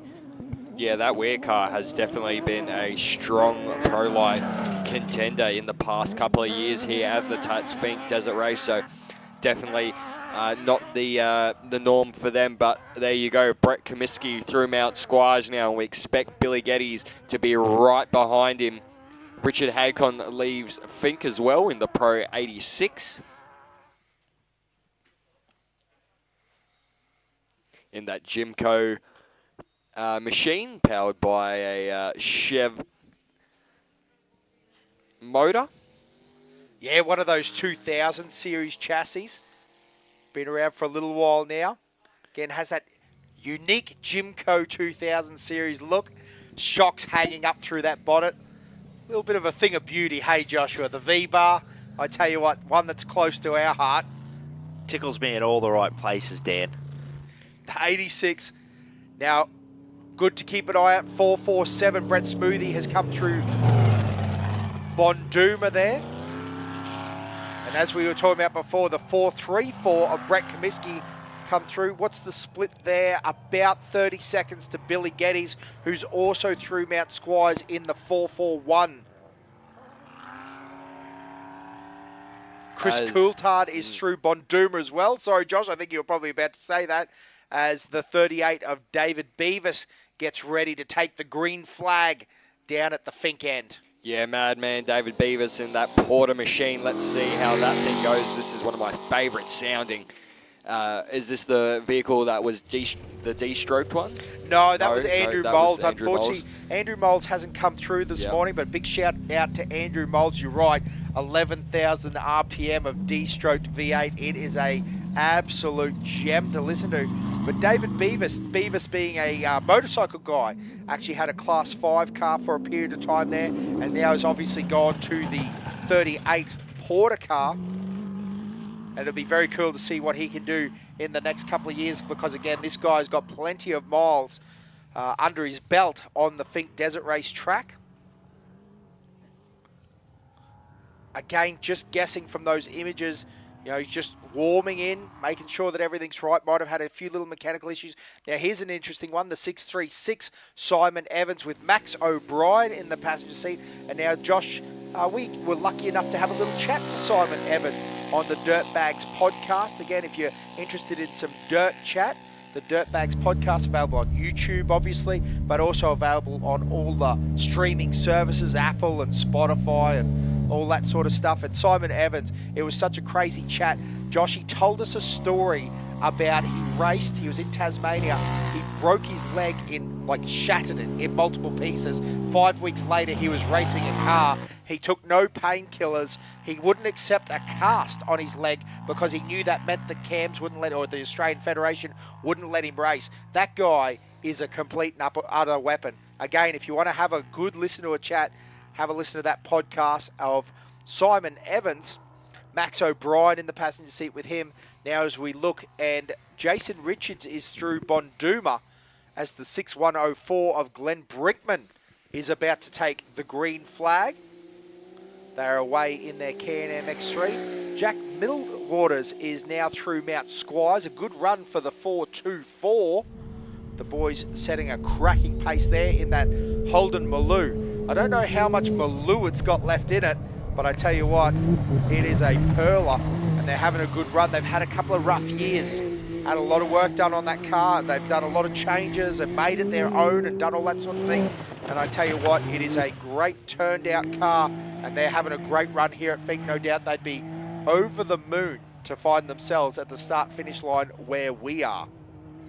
Yeah, as we talk about the start-finish line here in Alice Springs, I can see the crowd building, the anticipation building. We are getting ready to welcome in some of our competitors. We're still around about an 45-minute away, I would say, to Toby Price making his way into Alice Springs. If all still does go well, as we have an update through Bunduma. The 31 machine of Kent Battle through there now as Ryan Jones leaves the Fink end in the 6-1-2. Yeah, so that does mean that Kent has made his way, as we said before, and held that position in front of the trophy truck. That was Nicholas Cummings in the 479 in the Brentford truck, the 6100. As he comes through there on our updated timing, again, there's not much in it, ladies and gentlemen, about 30 seconds. So Nicholas Cummings would be running right in the dust of the 31 car. Tony Watley, 621, is on the line now, but that was the Ryan Jones car of the 612 we saw the vision of going ahead north out of Apatula. Carl List in the passenger seat, and again the green flag is for Tony Watley, who again is father of Toby Watley. So they're running a trophy truck and a side-by-side here out of the Loveday 4x4 park. Those guys at Loveday are awesome. They even let us have a race on their property. So again, big family of races. The 621 now on the bopper. These guys are ready to go. Little dip in the throttle there off the tabletop. The 627, I believe that is sitting on the line there. Also got a few trophy trucks left to run. So it's Justin Ryder on the line. Stephen Teese in the passenger seat. Now interesting, Toby Price through Redinga now. They are on a hunt, the 487. But what we need to keep an eye on, where is that single-seater of AJ? Again, he's been consistently picking off 30 seconds, but we've talked about it. Picking off 30 seconds is very different to making the pass. Yeah. And again, started, what, a 5-odd minute, 4-odd minute behind that 487 machine. So it's AJ just pushing, but let's see in a couple of minutes time or so through that Rodinga checkpoint, and we'll know. Yeah, that's exactly right, mate. It'll give us a good indication of how the other cars are going. Again, I'm very interested to see how that little Pro Light's holding up of Brent Martin. Tyler had, basically started with him. Although, listen, it's important to note that Tyler started 6 seconds behind, so he's actually lost time to Brent. And again, that will be that dust gap. So Alex Hanley off the line now with Jack Batty in the passenger seat in the 465. And that awesome looking Pro 2 car sits so low, and for some people that's probably got a lot of people thinking, can you really run something that low to the ground? But these guys have set this thing up to where it can run that low, and it is a very, very unique type of a trophy truck that's been converted into a little bit more of a off-road racing machine in the sprint/circuit type events that we've got here in Australia. So Justin Montesalvo as well now in that Get Trophy truck through Bunduma in the 484. Yeah, that's right. The Patriot boys having a good crack here in the 484 as the 662 of Gary Taylor's on the line now with Tyrone Cracker in the passenger seat there, the 662. And yeah, mate, it's interesting what you were saying about that Pro 2. It would have been a lot of work to set it up for the desert stuff too. It would have had a small fuel tank, probably no spare, being a stadium-style race car. It would have only been single seat at one point as well. So the fact those guys have had a good bit of work done to that. Again, the 662 off the line now. The Can-Am. Now, Josh, the Jeff McNiven car, the 604, is through Mount Squires. That is so fast for a side-by-side. Yeah, It it's hurts got- me to say. It's got me mind blown that these things will do 2-hour runs. And, Jeff McNiven, probably if he had a super clean run, I have to say, would be under the 2-hour time. It's madness. Are you saying it bottles your mind? Like it's all... Boggles? No, like it's all bottled up. Like you can't get your thoughts out. Like mind bottling. Got you. Yes, absolutely. Mate, Stephen Henry, the wild man from Queensland, got the blonde locks flapping in the breeze as he takes off in the 6.23. We also pick up another one of our pro light competitors, Matthew Burrows and Jay Mitchell, through Mount Squires as well. So those guys having a great run there. So great to see them still up and moving. So that pro light battle for the top 3 places, I'm going to say, is still running. We'll clarify that we do have Brent well and truly out in front, but the other 2 positions on the podium well and truly alive as they're starting to run through Bonduma thick and fast. We've got Mick Mager through there, as well as Mel Brandel as well in the 177, another one of our pro light competitors. So they are dropping the hammer there, as we see Josh Weidman on the start line down at Finke as well. Now, this is actually honestly a little bit further down than I expected to see Josh. He put in some absolutely blistering times at the at Prologue and during the race at St. George and Pooncarie as well. AJ through Rodinga. AJ through Rodinga there as well. I tell you what, he is dropping the hammer. It caught me a little bit off guard. Was not expecting to see AJ through at this point in time. We're going to try and do some quick math up here. 2 plus 2 is 4 minus 1. That's 3. Quick math. We're going to do a little bit up here in the commentary tower, work it out. But I think he's still making up a little bit of time on Toby there into Rodinga. It's just whether he has enough track to make up the time. And like we said, Toby also has that gap to manage. You're right, mate. It's only 2:30 now. So he's halved that gap. Oof. So he is, yes, correct. He's halved his start position at the moment. That's a very good run from Aaron James in the 93. Ladies and gentlemen, I hope you, because we are passionate about this race. We would be doing this, we wouldn't be talking as much and we wouldn't be getting as many people drunk, Joshua, but there's a bit of a backstory there. But anyway, the long story is that, we'd be doing this anyway. We'd be watching the live feed. We'd be looking at the times. Group texts would be getting smacked out. Josh is getting information now. And I tell you what, this is something that we just love. We're so passionate about this race, as we know all of you guys are, as the 59 is off the line now. That's Jason Wilson and Anita Walk in the Southern Cross Mark V little Honda-powered car, as Rodney Visser in the 1057 has gone through Mount Squires. 607 of Greg Gulandi is going to be through next, with Matt Simpson in the passenger seat taking the green flag. The 120 machine of Brett Martin now in through Rodinga. So let's watch and see whether they've gained any time and whether the group behind them are following in closer. But that is interesting to see that ProLight still in that 3rd position. Yeah, mate, we're keeping a good eye on that Rodinga checkpoint because we want to see how far back Tyler Owen is.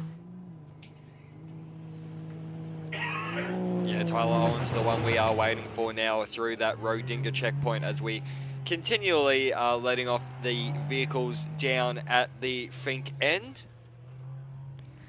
But it's crazy to think that in around about 40 minutes time we're due for the first couple of vehicles into the stadium section. So again, flying pace here at the Tatts Finke Desert Race this year. The track has held on and produced some cracking racing. The 430 of Damon Nicol through Bonduma. Glenn Ackroy in the 617 off the line with Andrew Cassidy, and the 646 of Josh Ferguson through Mount Squires. Now, I'm excited. Tyler Owen, there it is, the 41 coming through Rodinga. How does that play out? 22.43. So he's about 20 seconds back. He is in the dust of Brett Martin. See right that there. big yo-yoing? They have been very much just moving within that size. Obviously can't get around Brett Martin. And again, That's not an easy feat. We're talking about standing on the podium here this weekend at the Finke Desert Race. So this is going to be a bit of a war here. And, you know, as we start to get towards the end, you start pushing harder, harder, harder. It's going to be very interesting to see how this plays out here and who comes into the stadium. But they're going to be close, guys. That's one of the keys here, is that they're going to be, you know, in each other's dust. It's going to be crazy. So if you're watching in Alice Springs and you are not out here at the start-finish line, you've got around about half an hour's time. Get your backside trackside, head south, Listen, through I'm the going gap. to call it, Josh. They've got less than half an hour's time. Yep. They need to be here. So get out here, ladies and gentlemen. If you're in Alice Springs, it is Monday Queenslong weekend. You've got nothing to do. It's a public holiday. Get out here to the track and experience some of the closest finishes we've probably seen in years out here at the Tatts Finke Desert Race. Last year it was close, but there's going to be multiple vehicles coming in close quarters. So it's going to be on for young and old once it hits the stadium section here at the Alice End. I cannot wait. Absolutely, because what's crazy about that is still anything could happen. The pro car of the 68 is off the line of Craig Barnett. Douglas Barnett in the passenger seat. The 610 of Thomas Swinglehurst is through Mount Squires. And the 6187 just took the green flag of Ben Falk and John Falk. All of these guys making their way north. Again, the dust really has settled now, hasn't it? It seems to have cleared. Some of those big pro-cast cars really do tear up the dirt here. But these guys will have a nice clean run home. We talk about, so these are the guys that are really there for the there and back. It is a long race. We are going to have attrition. We're going to have cars on the side of the road. We know this. Yesterday just blew me away at how that top pack, we had almost everywhere running down to, you know, the Mount Squires area, and then all of a sudden we just seemed to have 8-9 cars disappear off the face of the earth. All of those cars had different information. But yeah, it's going to be very interesting. Dolan off the line now. Now this would be, I don't think we've called Josh off the line. So this would be the first of our Class 8s that actually is a solid diff vehicle. This is the Ultra 4s. These cars still have a transfer case and can climb rocks. So Mike Dolan. Oh, now interesting. We've had a couple of updates. Shannon Wrench is through Redinga in the 33. And Billy Geddes is through Bonduma. Brett Comiskey is also through Bonduma. Bro, 2 seconds through between those two. Billy Geddes is literally on the bumper bar of Brett Comiskey. Two guys at 6100 trucks. They're just out there warring here. That's going to be, that's going to be some crazy footage. Yep. They're going through the big whoops past the Bunduma tanker with literally 2 seconds between them. Oh, do you reckon Billy Geddes would be on the bopper? How drunk is Dave getting this weekend? That's what I want to know. We also see Greg Gardner through Redinga as well. So Greg on a good run home there as well. As we see Peter Carr off the start line. No, Peter Carr, sorry, through Mount Squires. Squires. Yep, I was going to say there's a lot of information coming through here that we're trying to keep up with. I believe that'd be Daniel Callanan, the 6157 by the looks of that. We'll try to get a quick look at, the 6157 of Daniel Callanan, because again, guys, you're seeing the information on and the finkedesertrace.com.au page, just like us, these updates. There is information everywhere. Lockie Bailey in the 622 is through Mount Squires. Again, only a few seconds between him and Peter Carr at the moment. And again, we shouted out before about that 434 of Brett Comiskey. 2 seconds to Billy Geddes with Alan Cornick in the passenger seat. The 441 as they come through Bonduma. Could you imagine? Is there some Mexicans with their shirts off down at Bonduma waving? Is that what's happening down at that track? Because that's exactly where I'd be hanging out if we weren't in the commentary box. I tell you what, there's so many great options to camp and spectate and have a great time out here.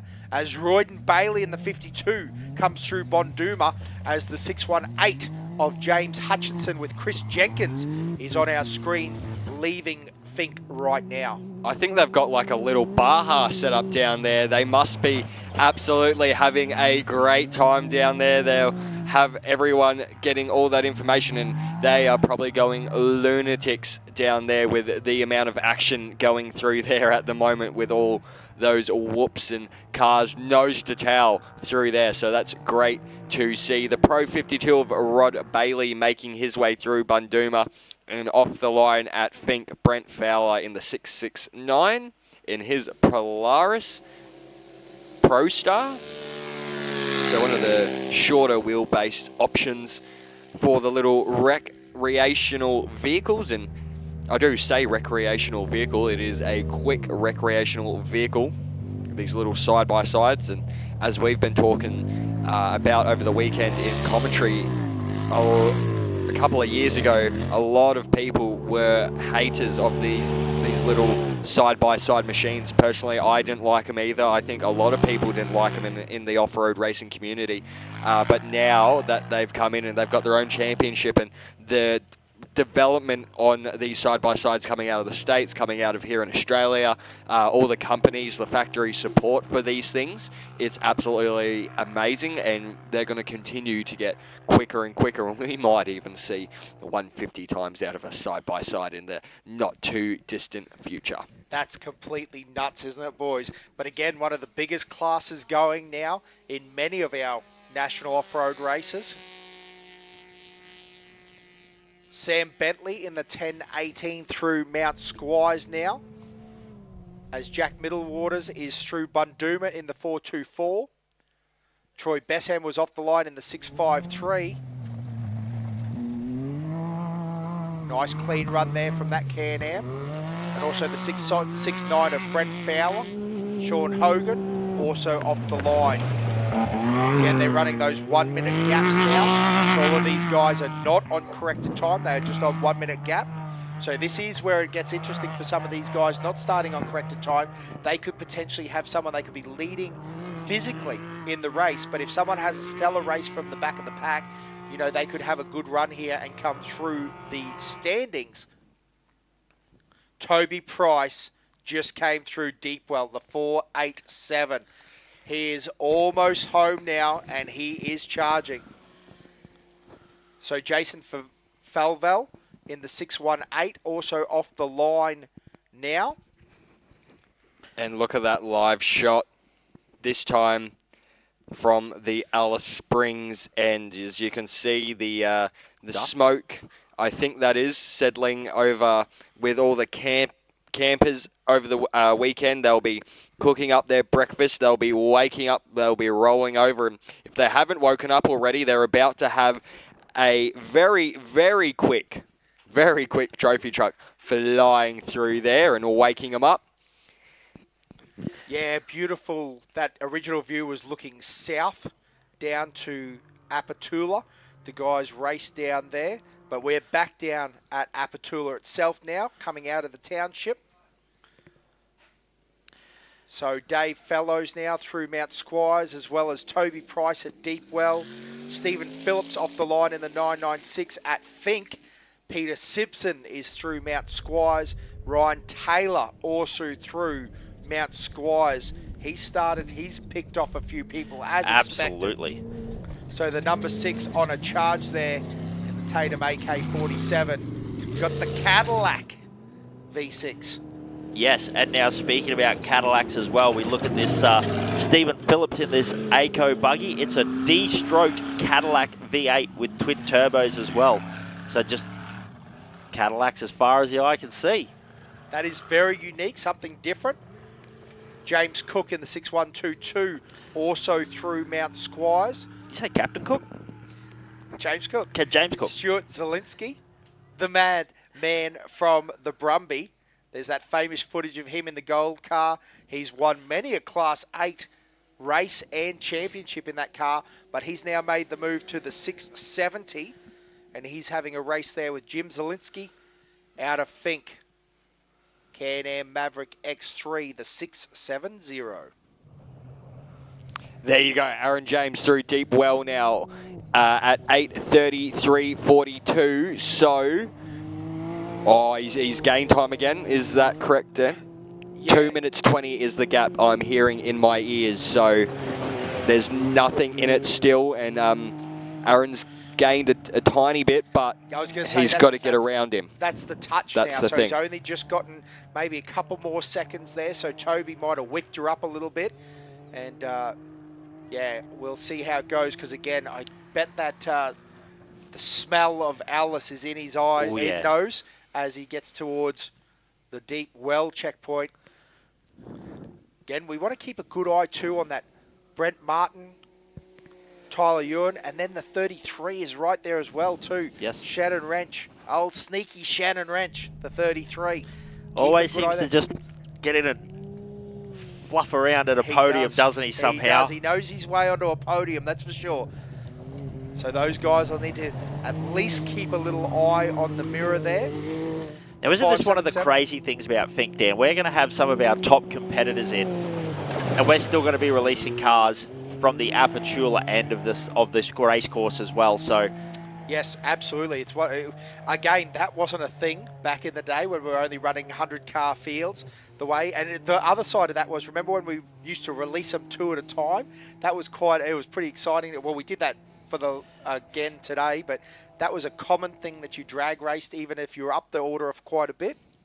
The 577 now, I think that would be, Chris Pickard would be our first performance two-wheel drive through Mount Squires. So a great run there from the 577. As the 676 is off the line, Nathan Shivers. And we also saw the 6165 of Benjamin Ward off the line at Fink. Again, plenty of action still happening on the leaderboard. And again, it's going to be very interesting to keep an eye on these split times in the classes.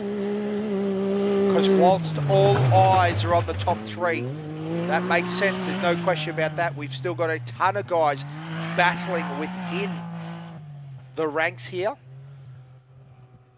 Just scrolling through the list too.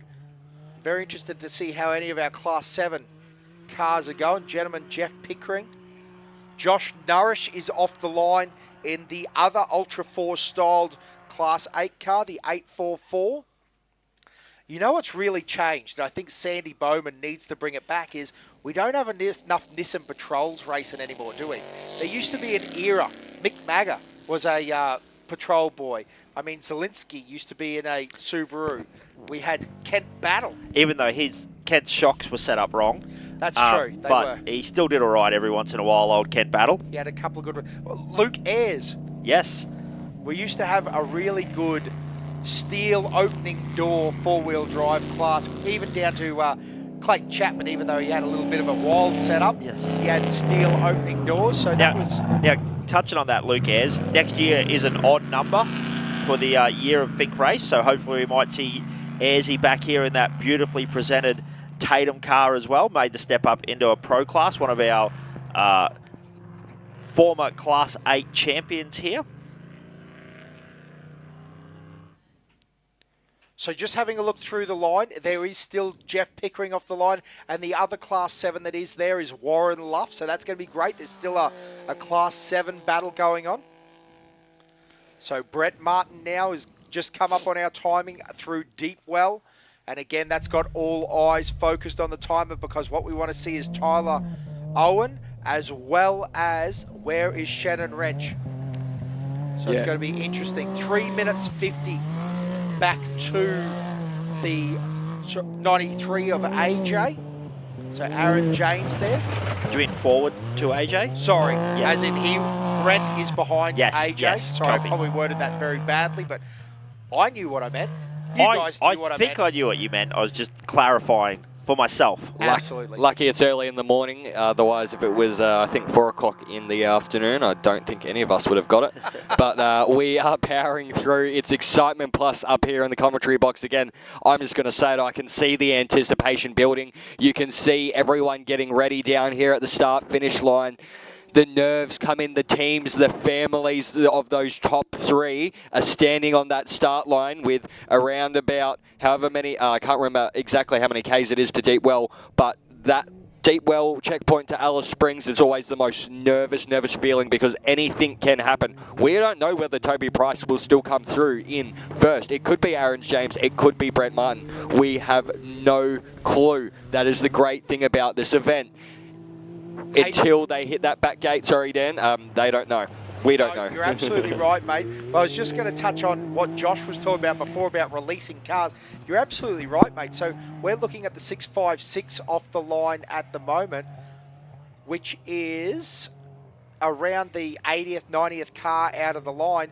And we've, as I scroll down, we've still got 135 starters this morning at 1 minute gap. So you're absolutely right. We're going to have Toby or our winner, whoever that may be, home before and still be releasing cars 226 Ks down the track. That is how wild the Tatts Finke Desert Race has become. It's such a huge class. And again, I say this, these guys are still racing for points. As I roll through, we're talking about the 701 and of Jeff Pickering and Warren Love. The other person that is, as you mentioned, Ali Howells had a rough day in the office yesterday, had to battle all those power steering. She's going to start off the line very much towards the back. So that's going to be a lot of work for her, but she's still looking for points overall. That's the big key. As I look at last year's day 2 time, for the 487. It was a 1 hour, 43 minute and 16 second on the dot time with an overall combined time of 3 hours, 22 minutes and 31 seconds for the 482. Josh Howes came in a 1:42.18. So that's how quick that man was behind him. But as we look now to the Deepwell checkpoint, another update, and that's Shannon Wrench. So who were we expecting behind Brett Martin that's gone missing? Tyler Owen, is it? Is that who? Yeah, so Shannon Wrench has gotten past Tyler Owen between those checkpoints, and I can start to hear, I think that's just a plane, so I won't get too excited overhead here in Alice, but I'm listening for those helicopters because that's when we know that back gate is about to get hairy and the vehicles are going to start making their way through into the Alice end. Yeah, so as you said, about just over 2 minutes. Yeah, 2.5 minutes now to Shannon at the 33 from Brent Martin. So again, we are keeping a good eye on what's happening to Tyler Owen, the 41 car. It is not on our timer at the moment. So that is going to be interesting. We did say Shannon Wrench always has 1 foot firmly on a podium at any race that he goes to. Yeah. Now, how cool is this? I love this 532. The fake taxi, the 532, the Falcon. Andy Maxwell, Michael Putty off the line. Good looking car too. Good sounding car too, Dan. Sounding. Ford Windsor, 5.6 in it. So that would be one of the twin overhead cams? I would think so by the size. But yeah. I would also be guessing if I said without a shadow of a doubt. But no, absolutely. Just have we based good. anything we've said today or yesterday on facts? We don't base on facts too often up here in the commentary box. Jackson Evans off the line in 6.35. The Kin Chrome car. Got a little bit of work to do today, I'd say, Jackson. Yeah, looks like a bit of an angry drive there off the line, getting a little bit sideways. Foot to the floor as soon as he could get it down there, as soon as that flag dropped. So the little Can-Am, as you can see, the driver head buttling away. And as we go into Deepwell update again, the 410 is through Greg Gartner. So expect some other extreme two-wheel drive vehicles to come in thick and fast behind them. Yeah, mate, how amazing is that? The 410 on a charge, 8:42.43. Where's that put him? 2 minutes, just over 2 minutes behind the 33 car. Yeah, it does, Dan. It's going to be very, very interesting.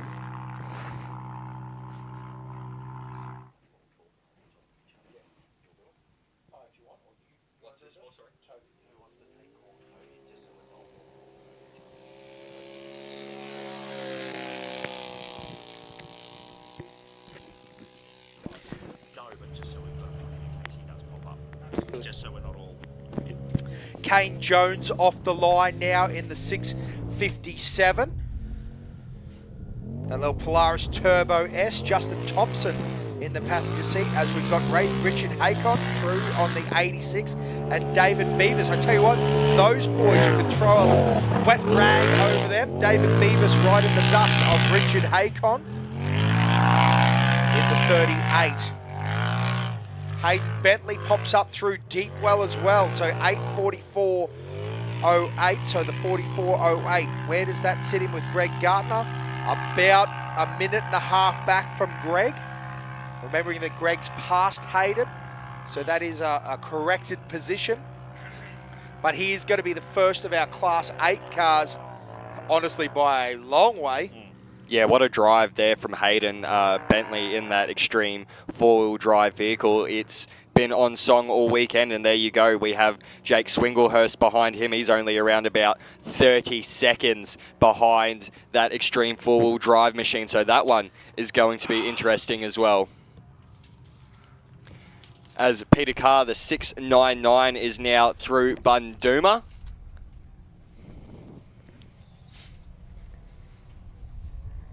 And it's all starting to happen here at the start line. 622, Lockie Bailey as well through Bunduma. Yeah, again, have a look at those shots of the crowd starting to roll in. Even the helicopters are starting to roll in now. We've got a good little crowd down at the start-finish line here as the 10:33 of Alan Muir is about to take off. And again, isn't it crazy? All the locals, all the competitors, they know how to get the good spots. They know how to be in the right position as we look south down the track, those big rolling whoops. Still going to welcome them in, isn't it? Even in the stadium area, it's been years where we've seen races, particularly in classes within the stadium. Well, even last year, Josh Howells literally on the bumper of Toby Price as he come through. You know, it's going to be one of those very interesting things here. You know, we've actually got up on our feet, haven't we, boys? We're a bit excited. We know the time's coming close. We're at 8:46 local time. The cars started at 7:15 down at the Finke River. Again, Colin Desbro in the 481. Off the line now. He's on the line. And I was just having a look. Again, that was the 10:33 shooting out of Apatula down there. Simon Evans is through Mount Squires. Tony Watley is also through Mount Squires. So a good little Class 6 race happening there. The side-by-sides. But again, that Holden Commodore 6-litre charging out. Again, they'll be looking for a nice, clean run home. Keeping it all together. Keeping the wheels on the car. Believe it or not, that is a hard thing to do here at the Tatts Finke Desert Race. And you've got the 447 of Brent Smoothie now through deep well as well in that Geyser Brothers truck. So they'll be happy with that. That thing is on song. Absolutely. Brent Smoothie. Again, we're just having a look up and down the list of the trophy trucks. You know, we've got Bill Geddes in the 441. Get Brett Comiskey. Again, that's an interesting one, isn't it? We keep talking about this championship. Brett Comiskey, does he get in that race with Bill or just let him go? Because in the sense that obviously we're all competitors. This is what I mean. They'd have the helmets down. They'd be raw and ready to go. But Billy has nothing to lose. Brett Comiskey has points on the line here. He is sitting third, and we've even had a shuffle with what's happened with Ryan, with what's happened with Ali. You know what I mean? He's in a position where he can capitalise on that Australian Championship, haven't we? Yeah, and it will be a bit of a tough one. Bill has to get past and then probably put a little bit of a time on him because I guess one of the things they are battling for as well, I'm just thinking through it here off the top of my head, is third place as well in Class 4 here at Finke alone. Because we've had Toby Watley drop out, so that's what we got. Toby, Greg Gartner, and then Comiskey and Bill will be sort of battling it out for that third position. Very, very true. Yes, you're right. So there is a little bit of glory here at Finke there is available for these guys as well. So many things for these guys to be thinking about and trying to manage as they do this race, particularly, like you said, for Brett Comiskey, but a very smart Very smart man, Brett Comiskey. You don't get to where he's got to in life by making a few haphazard choices. I'm sure Brett would have thought about it. He knew Billy was starting behind him off the start line. They would have had a plan. They would have known how to manage it. I'm sure they'll be doing exactly what they want to be doing. Absolutely, mate.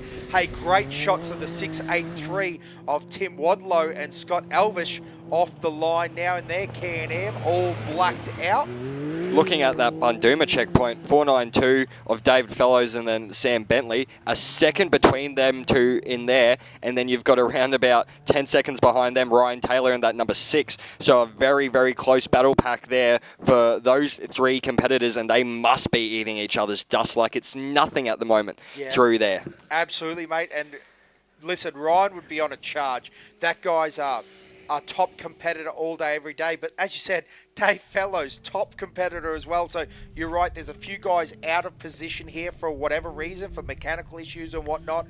And yeah, they're going to be absolutely hauling the mail here. They've got the abacus, they've whipped up the timing, and they are on the numbers. So it's going to be very interesting here. The 4.65 of Alex Handley through as well. That's at Mount Squires. Ashley Foote and Danielle Foote, the 6.38. On screen now as they go over that tabletop. Jason Richards in the 119. That's our second place pro light at the moment. Is through Deep Wells as well. Deep Well as well. As well. Times. Especially after being to Bojangles a couple of times, you know. Anyone out there listening, there's a petition going to get Bojangles back up and running. Dan Curran official. It's not really. Dan Curran official. Not really, guys. Josh keeps toting it. I don't know who he's toting it to. The OBR boys, they've got me back on this one. They definitely want Bojangles back. That is a true statement. So, Peter Simpson, 412, is through Bonduma as well as the 147. That's an interesting little run there too, because Glenn Collis is through as well. Those guys, wow, that's a crazy number. Boys, I just had a look. Peter Simpson and D and the 147 have come through 850.09, 850.09. They must be side by side coming through Bonduma. Kent Battle in the Pro 31 now through Deep Well as well. So Oh, hot dang. quick. That is a great run from Kent and Heath Lawson. And I'd say they've capitalised well on a couple of those dropouts. As I look out through the commentary box window here in Alice Springs, every set of eyes is glued to the south of Alice Springs right now, and I mean absolutely glued. They're looking for the dust. They're looking for a speck of that helicopter.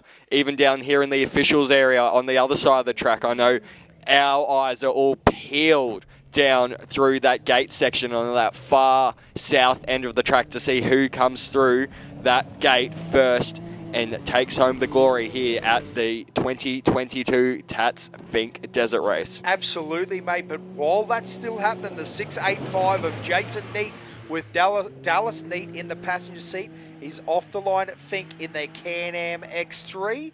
Nice, neat drive there from the guys, and they are now on their way home north. Still got a lot of work to do. 3.5 hours of driving in front of them.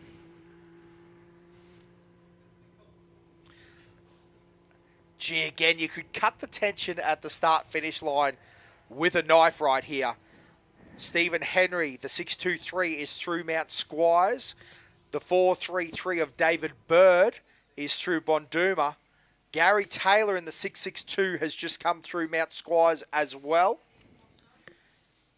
Now, this is the Gecko Racing crew, the little Yamaha. Have a listen to it as it gets off the line. He'll be shifting gears down there. Oh, now we've just cut to the helicopter on its way back in, which would give us some indication. Again, I mentioned it. I thought we were going to do a sub-9 here, like as in 9 o'clock back in Alice Springs time. That would put us online for about a 1:34.5, somewhere in that lineup. And we do have a helicopter in the air now. Now, this is one of the traps of Finke, because that can also be a sneaky peek where they're putting it down for a cameraman. It's happened to us before. But I tell you what, it does give us an indication It's some of the front cars are going to be very close here. It's running John to Weiss, the sorry. 6601 is also off the line. That was that Gecko racing car that we were talking about. So that's the Yamaha YXZ1000. So we are right here and about to get underway. Again, these fantastic shots on our big screen. We've got the crowd down here in front of the big screen. The chicane is absolutely lined. Looking out through that back section, we're trying to catch a little bit of a glimpse of some dirt. Now, ladies and gentlemen, just keeping you up to date while we're looking for our first car, the 115 of Ali Howell is off the line. Have a look. We're looking for the flash of dust, the bright lights. Is it going to be the Mitsubishi Triton, the 487? Glenn Ackroyd in the 617 is through Mount Squires. Again, people running around everywhere mad here. But again, Ali Howell in the 115 now off the line. And that's going to be a little bit of a battle to watch ourselves. Are we going to see AJ in here charging? Now, Josh, another thing, they actually wet down this little bit of the track to keep the dust down. That's something. You've just been doing 226 kilometres out the back in the whoops, and you come into a stadium section. It's, again, I use this word very loosely, but it's essentially smooth compared to where you've been. And when the weather, like the water, has changed the makeup of the dirt, that's something in years past. We've seen them slide over berms when people put pressure. So it's going to be very interesting to see here how this plays out. Yeah. Paul Allport off the line in the 1027, Josh, in that little Southern Cross single-seater as well. If you're listening along, Paul Allport is off the line. And the Patriot car, the 484, is through deep well. Cracking run there for the Patriot boys. Yeah, drivers do get a bit caught off guard when they get into this stadium section, especially if they're not thinking straight once they've gone in here as well. A little bit too much throttle on some of these slippery corners can throw the truck out to a place where you don't want it to be. A little bit of a oopsie-daisy moment, as we've been saying over the morning. A lot of the bike riders would have had a heap of those yesterday, but for the car drivers, it's a little bit harder to do those, and a lot easier to sort of catch in these vehicles at times. But it all is coming down to this. The choppers are starting to get closer, and I think I can see one out actually following in that southern direction out back there. I don't know whether I can see the dust with it, but we'll see shortly. Yeah, mate, there definitely seems to be a haze of dust out our window. There's no question about that. The only thing is whether it's some mad spectators or whether it is the race car that is leading the Tatts Finke Desert Race.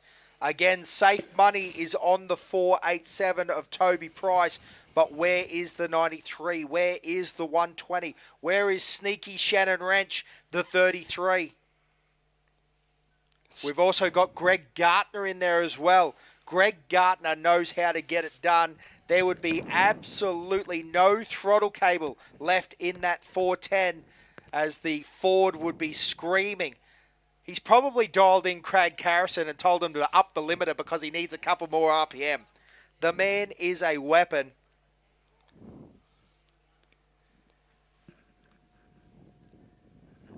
That's a V8. I was going to say, you can hear from the stadium, we can hear a V8 motor just clawing at the dirt out there. Isn't it crazy that that sound is traveling through the desert air before we can get images? And believe me, we are zoomed in. That's a many kilometers out there, but you can hear the sound. Clayton Linden, the 695 off the line.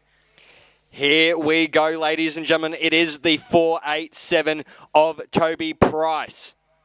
Multiple-time champion here at the Tatts Finke Desert Race, and he's going to look to go back-to-back here if he can keep it clean through the stadium section. Yeah, beautiful clean run through there. Again, he's got these big rolling whoops, and this will be a perfect vision of how this truck handles out in those big rollers. It is a sight to see. Yeah. A full trophy truck. Have a look at the way that truck works through the rough. It almost looks like there is no whoops through there. Yeah, it looks too easy for this truck, and the driver behind it, Jason Duncan, coming from over the States as well. It's going to be very interesting to see what these guys have to talk about to Rihanna. Yeah, this is one of the things we're talking about today.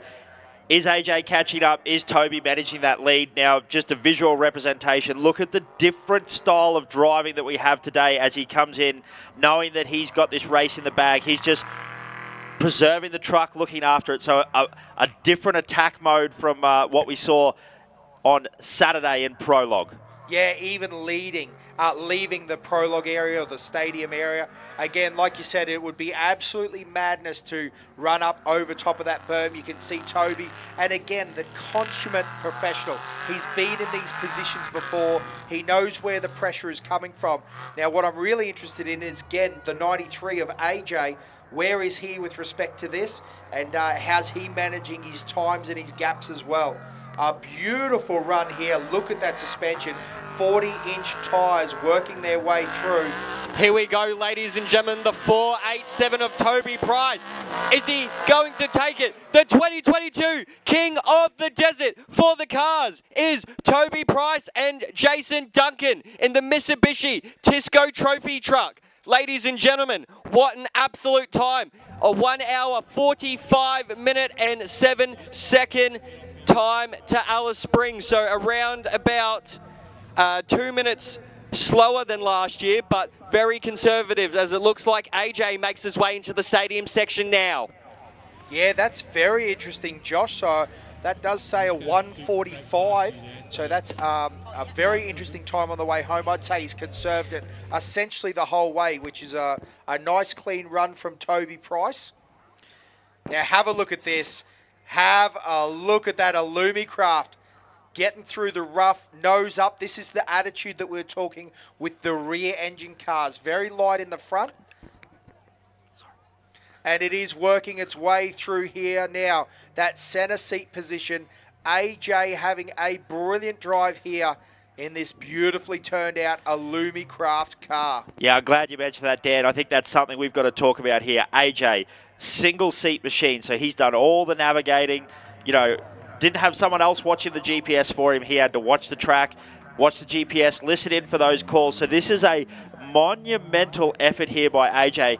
I'm going off the top of my head here. I don't think AJ has ever stood on the podium at Finke as well. So this is a great effort for AJ as we're going to call him across the finish line here. We're excited to see AJ in this beautiful Illumicraft here. Got this final section to do. I tell you what, you'd be feeling relief, you'd be feeling emotion, you'd be feeling joy. A great effort, but you still got to nurse it home. Like you said, we talked about the year we saw a car break down or roll over in this stadium section. An Axle, a CV could still have a drama with these cars, but an awesome drive by AJ as he brings it all the way around to our second place getter here at the 2022 Tatts Finke Desert Race, Aaron James. Ladies and gentlemen, put your hands together for that man. That is a hard-working man, well-deserved. Wow, yeah, look at the time. Absolutely beautiful run. And yes, a 1:42.10, absolutely amazing as we drop down to see Toby Price. And here we are in Parc Fermé, Toby Price just crawling out of his Mitsubishi trophy truck. He is the king of the desert for 2022. Grab yourself a Red Bull, mate. You deserve it, Toby. 8 times king of the desert. Congratulations. Yeah, far out. That's a crazy number. So, yeah, we're stoked. We're over the moon. It was a good run back. So we didn't push. We didn't do nothing crazy. We just looked after the truck. And, yeah, I can't thank the crew and everybody enough. It's good.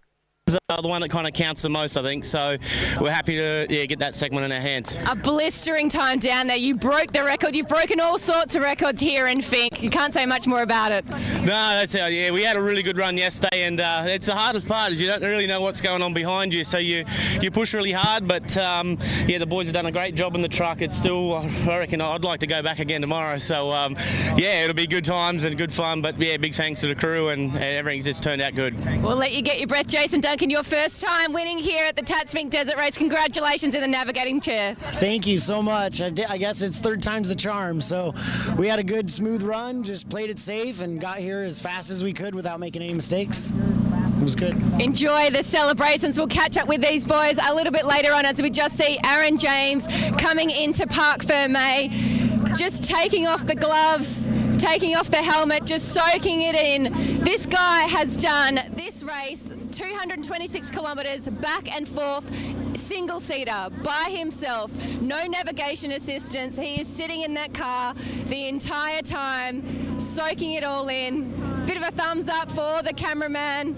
We're going to hope to get in there and have a chat to Aaron James. Just a huge congratulations to all of our competitors.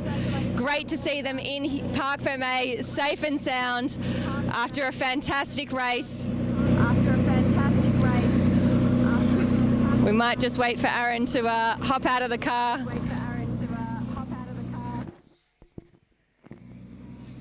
Such a great... What's wrong with the mic? It's way too hot. Put it on audio. I'm still Big cheers for Aaron James. Congratulations, second position here at the Tatts Finke Desert Race 2022. Big deep breath. What a way. It was pretty busy, pretty untidy coming back. Was pushing fairly hard, but fantastic to be back here and to achieve second place behind Toby. And can't thank my family and friends enough.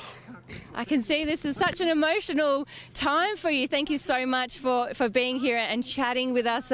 Just what does this mean to you? What does it mean to have this podium here at Tatts Finke Desert Race? Oh, it's always good to get a podium at any race, I guess. So it's just this race probably has special significance to our family, so we really wanted to come back and do well. We look forward to grabbing a trophy up on the podium very shortly. Let you take your breath, have a drink, and we'll catch up with you very soon. Thank you. Yeah, awesome emotion there from AJ. A well-deserved win, but I tell you what, someone else that has been battling is the 120 of Brent Martin. What an absolute boss to bring this little V6. Have a listen to it crack. Have a listen to it rev. He's got all the berries on the line here as he keeps a good eye on what's behind him, because I tell you what, it won't be too far behind them. I see other patches of dust, but I tell you what, the 120 is absolutely railing that. I was going to say, Dan, we talk about how did this little Pro Light get so far up the field. I think that was an excellent example on the big screen there, the way that Brett Martin is getting that thing around the corners. It's an absolute blistering drive. Yeah, he's still attacking the course so hard, even though he's essentially secured that position. There's no throttle let off. Brett Martin and the Martin family, what an effort there, those guys.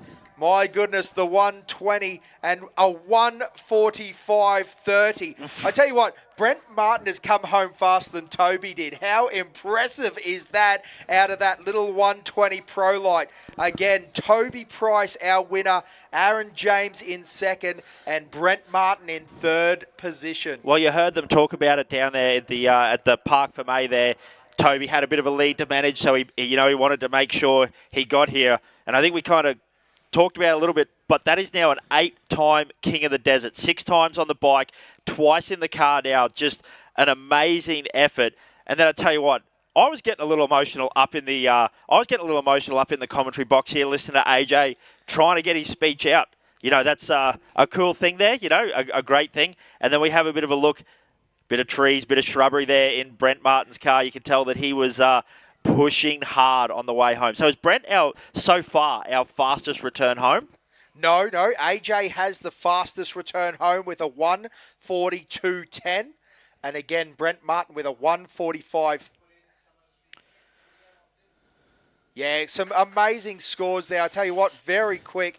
They've settled actually. I think that the numbers have changed. I apologise. It was 145.07 for Toby. So that is a good run. But I tell you what, again, the 4.87 has taken the win in that Mitsubishi Trophy truck.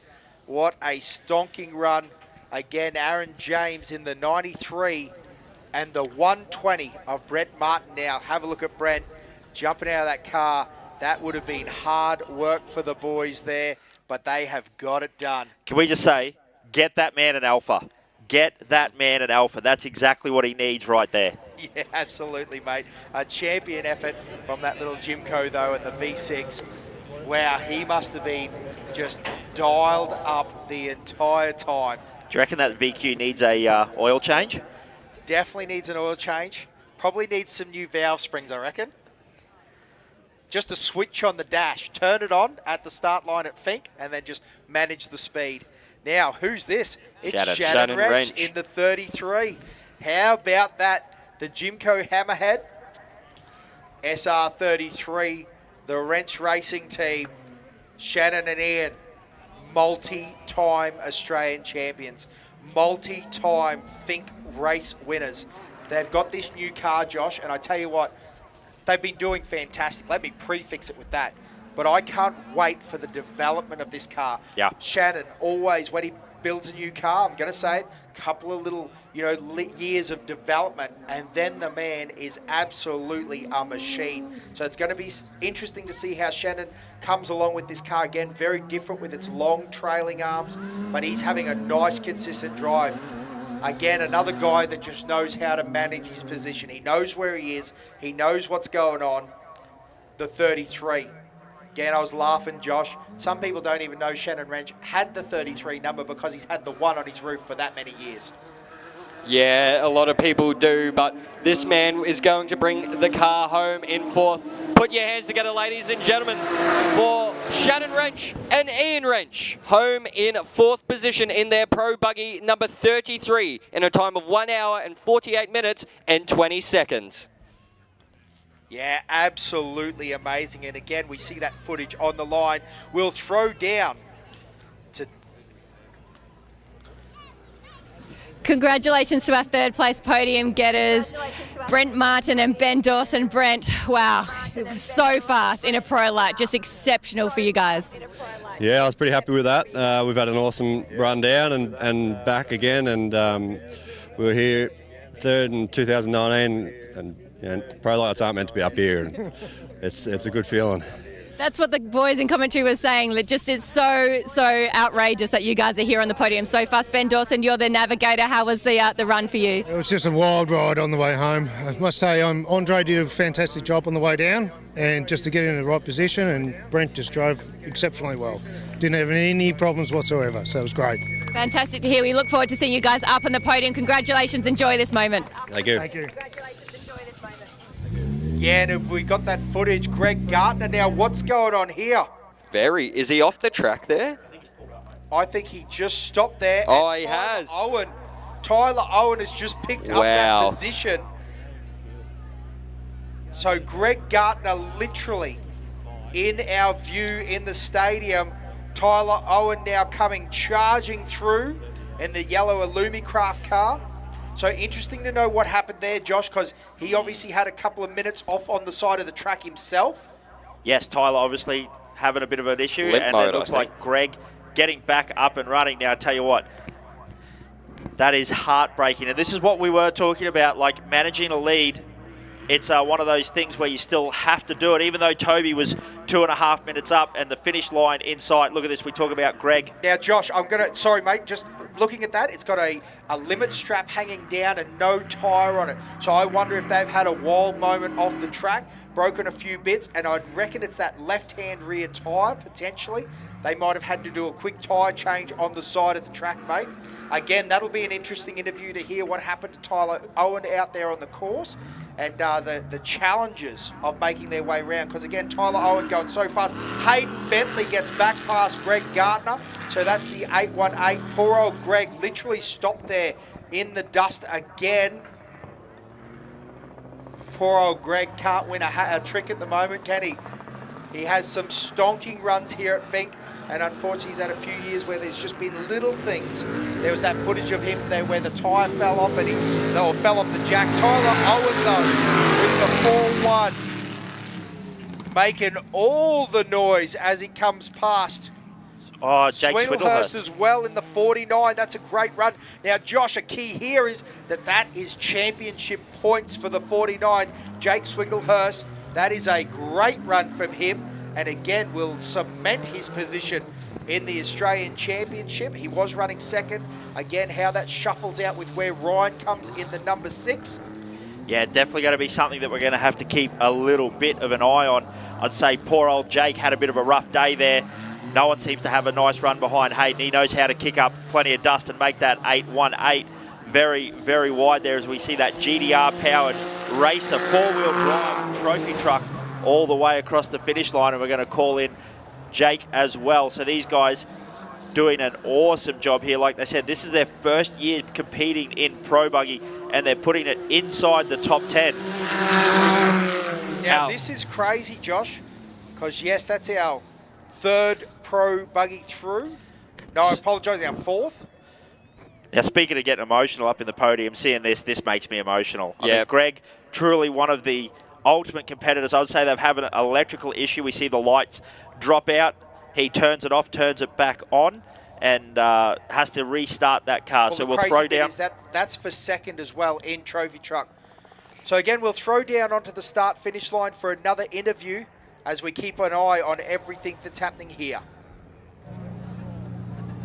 I know we want to keep one eye on the track, but we need to get more information out of this guy, our 8-time King of the Desert here at the Tatts Finke Desert Race, Toby Price. Just talk to us about the rundown yesterday, record-breaking speed. You were just telling me it's averaging about 137 kilometres an hour. I mean, what's it like in the driver's seat?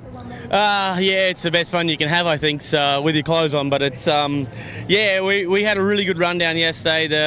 Like I say, we just never know what's going on behind us. So we pushed all day, and we had a good lead, and I think we got about a 5-minute lead to come home today. So yeah, it would be nice to know all that information, but you wouldn't push as hard. But the truck ran flawless. It had no dramas this year. Thank heavens that it was perfectly fine, no alarms, no issues. So Duncan did a great job. Yeah, 3rd time lucky with this guy. So it's been a little while since we've been able to get him a number 1 up here, and it's cool. So we're over the moon. Jason, what's it like on the way home? You know that you've got that 5-minute lead. Have you got any idea about how Aaron James is going and if he's catching you? No, we have no idea of what's going on behind us. All you can do is push as hard as you can without making mistakes and hope that everything holds together. Luckily, we had no issues. We just had a nice, clean, smooth run on the way back. Toby, you've won on the bikes, you've won in the cars. Are you going to come back and try to do the double, try to do the Ironman again? What are you thinking? Yeah, look, I don't know yet. It's yeah, I'll sink in tonight a little bit and take that all in, and yeah, for sure, it's that double thing's definitely the Ironman class is something that's eating at me a little bit. So we know we've got the equipment in the truck. We're starting to get that all dialed and everything now, and yeah, John Vance and all the guys at Tisco have done a great job there. So I think, yeah, it's kind of nearly time to see if we can try and saddle back up on a bike and try and see if we can make it work. You've got a huge amount of people here supporting you and also on your crew. I'm sure there's some people that you'd like to thank. Yeah, look, it's a team of a massive big team of people. So like my mum and dad for starters, good friend Reggie's been in the workshop helping out with us and getting everything sorted. We had Brian fly over from the States and actually work on the truck as well. So not only that, it's just, yeah, Tisco, John Vance, built an awesome bit of equipment and made it so much easier for me. We got Ray from Dugan Trace Engines, Albin's sequential gearboxes. Who else we got? Fox, SDG, ARB, Mitsubishi. We're good to get that Mitsubishi up the front again. So it's Howe Power Steering, it's Motec, is everybody. So yeah, we'll save it up tonight. We'll make sure everyone gets a really good thanks tonight at the podium speech. So it's we're over the moon. We'll let you boys go and celebrate it. Much deserved. Toby Price and Jason Duncan, our winners for the 2022 Tatts Finke Desert Race. Aaron James will bring you up onto the stage. We want to get a bigger chat with you. Such an awesome result for yourself to be up there and be hunting down Toby Price. You got a little bit emotional there earlier. What does this race mean to you? Just has special significance to our family. I don't want to dwell on it, but it's always good to come to a race and do well. Off-road racing's pretty hard. It's, I don't know, maybe get a 50% finish rate or something like that. So I've been able to finish here 2 years in a row now, so I'm pretty happy with that. Just tell us how difficult it is as a single-seater. You don't have any assistance in that car. You've got no navigation. You're doing all this for yourself. How hard is that? Oh, I guess where you do lose out is that you don't have the GPS or notes to work off of. You basically just drive from what you can see out the window. So certainly in some of those corners you do lose out because you don't know what's coming around the corner. But having had said that, I do really like driving the single seat because it just allows me to be able to drive how I like. Just there's sort of a freedom attached to it. It's sort of a pure experience. And yeah, you can never do anything wrong because nobody's ever there to tell you off. I'm sure you've got a huge support crew that have helped you make this happen. Is there anybody you'd like to thank and shout out? Yeah, well, I'm just a privateer racer. I prepare the car myself. I do have some colleagues in the off-road industry who provide me a great deal of support, like Shane Wilson, Ron Schmidt, and Sticks. But most importantly, it's my family and friends who are here to help support me. Thank you so much, Aaron James. Enjoy the celebrations tonight. Our second place winner here for 2022, Aaron James. And if we can please invite Brent Martin and Ben Dawson up onto the stage. An absolute exceptional result. Our first pro light buggy. Talk to us about the rundown. It was pretty fast there. Yeah, we had a good starting position. Obviously, coming out of third, and we had Tyler Owen on our bum, and we could see him a little bit at the start there, and a real fast section. He caught up to us a bit. We could see his lights, and we got into some tighter stuff, and we just pulled away. I think he got the dust, and we kept going, and yeah, it was a good run. Other than that, it was a clean run.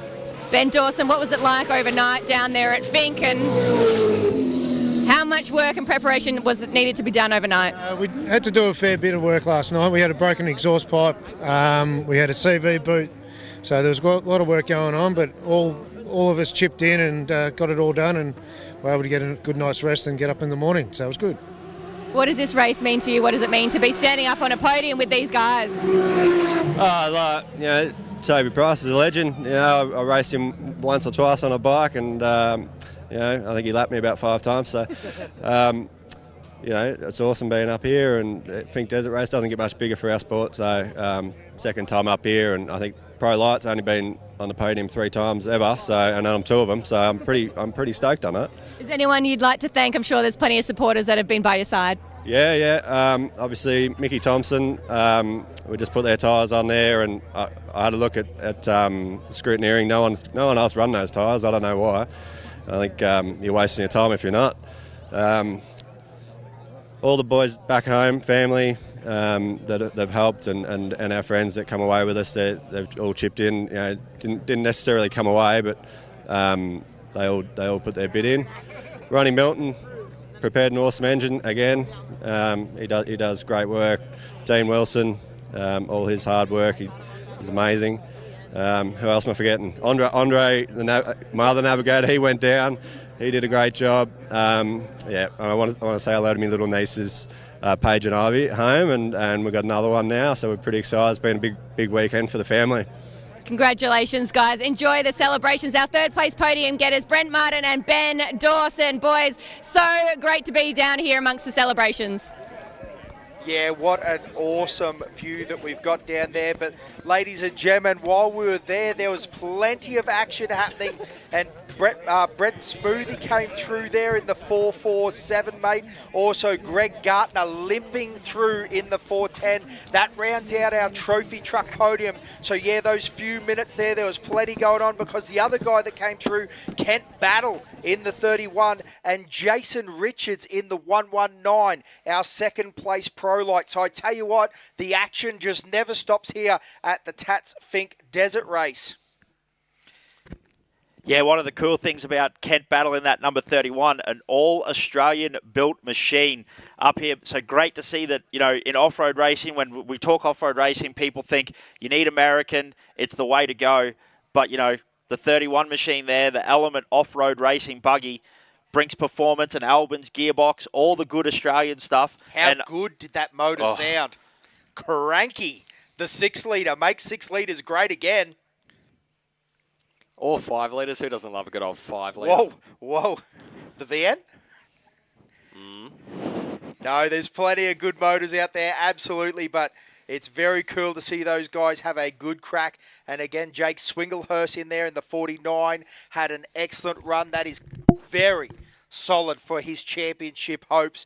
Man, imagine that if in his first year out in a pro buggy, he could secure the #1 plate. That would be a stonking run. Yeah, it definitely would be as we continue to see these shots south of Alice Springs with the helicopter coming in and the start-finish line banner there as our competitors who have made their way into Alice Springs are just having a couple of waters, having a bit of a rest. They've just driven a grueling race, and as I say that, one of their Ironman going for this year is Troy Daly. He's left Fink, so good luck to him, and hopefully he can get back to Alice and then back to Alice on the bike as well. So, yeah, listen, and that's interesting because that is going to make the time frame quite tight for his leave. So obviously by the time he gets back here, let's say it's going to be midday, something like that, then has to get on a light aeroplane, fly straight back down and jump on the motorbike. But as you said, Troy Daly, the 649 out of Fink now. So again, we talked about that before. How crazy is it that people are still leaving the start line and we have our top 10 home here at the moment? Stuart Zielinski, the 670 through Bonduma, and the #6 from Ryan Taylor is through Duke Wells as we throw down again for another interview at the start-finish line.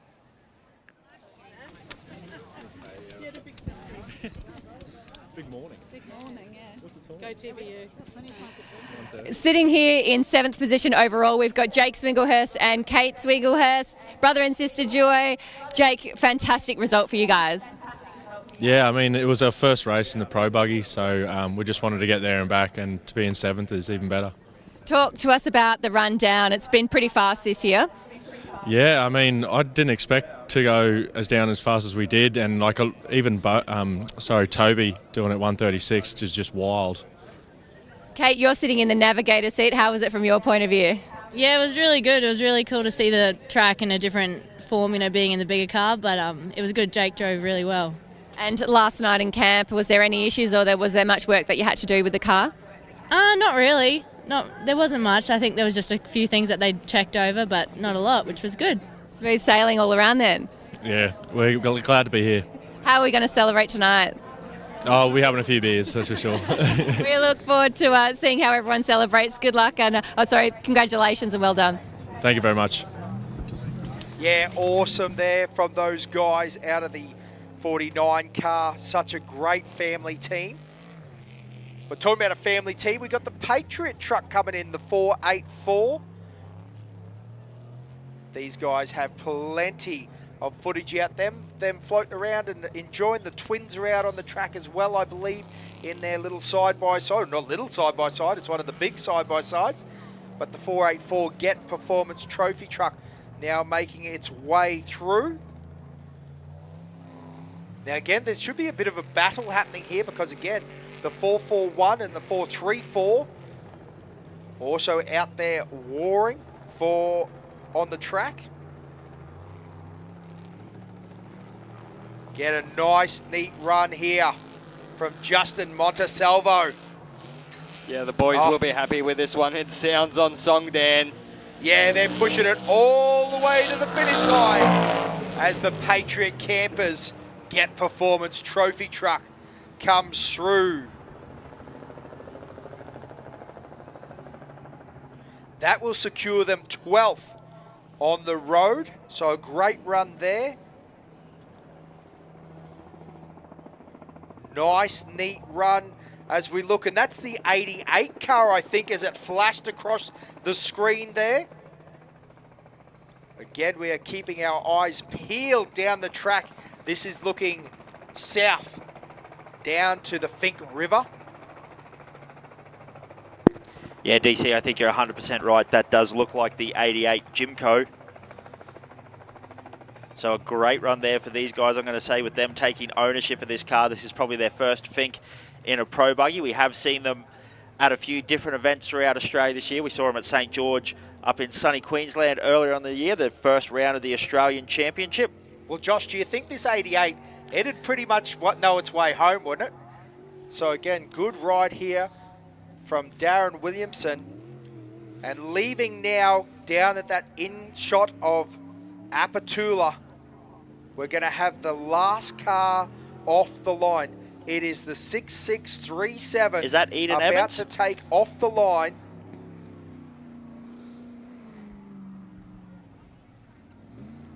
Again, great shots. 226 Ks away. We're watching the 88 come in, as well as the 6637 taking off the line. It is going to be our last car off the line. About 15 seconds until they leave. And it is Eden Evans and Shannon Jennings, the girls of Kincroom. The 88.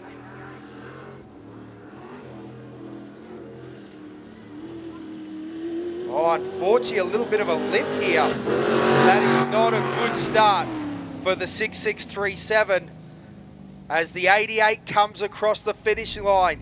What a great feeling that must be for Darren Williamson after 452 grueling kilometres.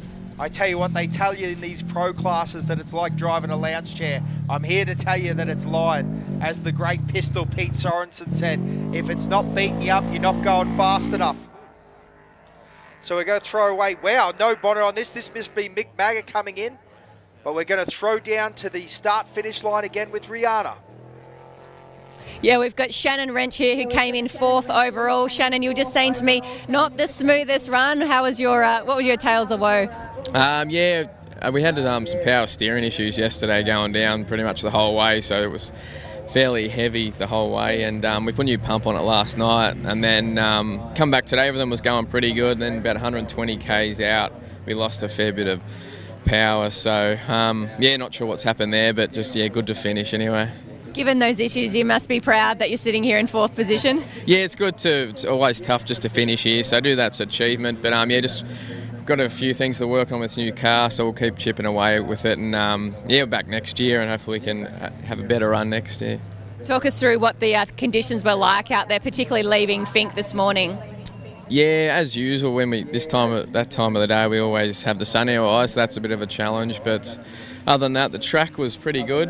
Where it was rough, it was very rough, and a lot of graded spots that still held up pretty well. So it was good to get a rest on those sections. Fantastic, thank you. Enjoy the celebrations and have a big rest. Thank you, I need it. As the 482 charges across the line, and basically it is dust is the 177 Siren on. Great run there. Navigator very happy in the passenger seat there. I could see the arms, the fist pumps going through, so they'll be happy they made it home to Alice Springs, and they'll get that survivor spike as these cars are going to start coming through thick and fast through the rollers in that back section there and start heading into the stadium section here at Alice Springs. Yeah, brilliant drive from Mel Brandle and Liam Brandle there in the little Australian Illumi craft. And again, like you said, there's going to be more and more cars inside this stadium section as we have a look, and I reckon that's the 149 of Harry Weickert, the SS frames, race tech car, little Nissan 3.5, and again, how crazy is that? Oh, and as we say that, the 430 nickel truck is right there as well, so this is what we're talking about in the stadium area, this race to the finish. These guys are still looking for every last second, and remember, anyone not on corrected time off the start line, this could potentially shuffle their order in their overall standing position. What a drive from the 430 machine, though, down and out of place really this morning, and has driven through Fink and gone through that 226 Ks very, very well today. Yeah, absolutely made a great drive from all of those guys. Now, one that has pushed up the order is the 482 of Mick Magger in that TSC Aussie truck. Oh, big ride there on two wheels for the 430 nickel truck, but they got it under control. So this is what we mean. He's 1 kilometre from home and almost sent it straight over the top. But again, it is the 149 going through as the 430 gathers it up and heads towards the line.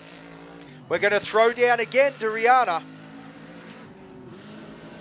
I've wanted to catch up with Greg Gartner because we had that footage of you, Greg, limping into the start-finish line. What was going on out there? Well, we started up the other end today behind another truck, and we got past, and I really got stuck into it today. And not knowing that the truck had used so much fuel 30 kilometres out, it'd give a misfire.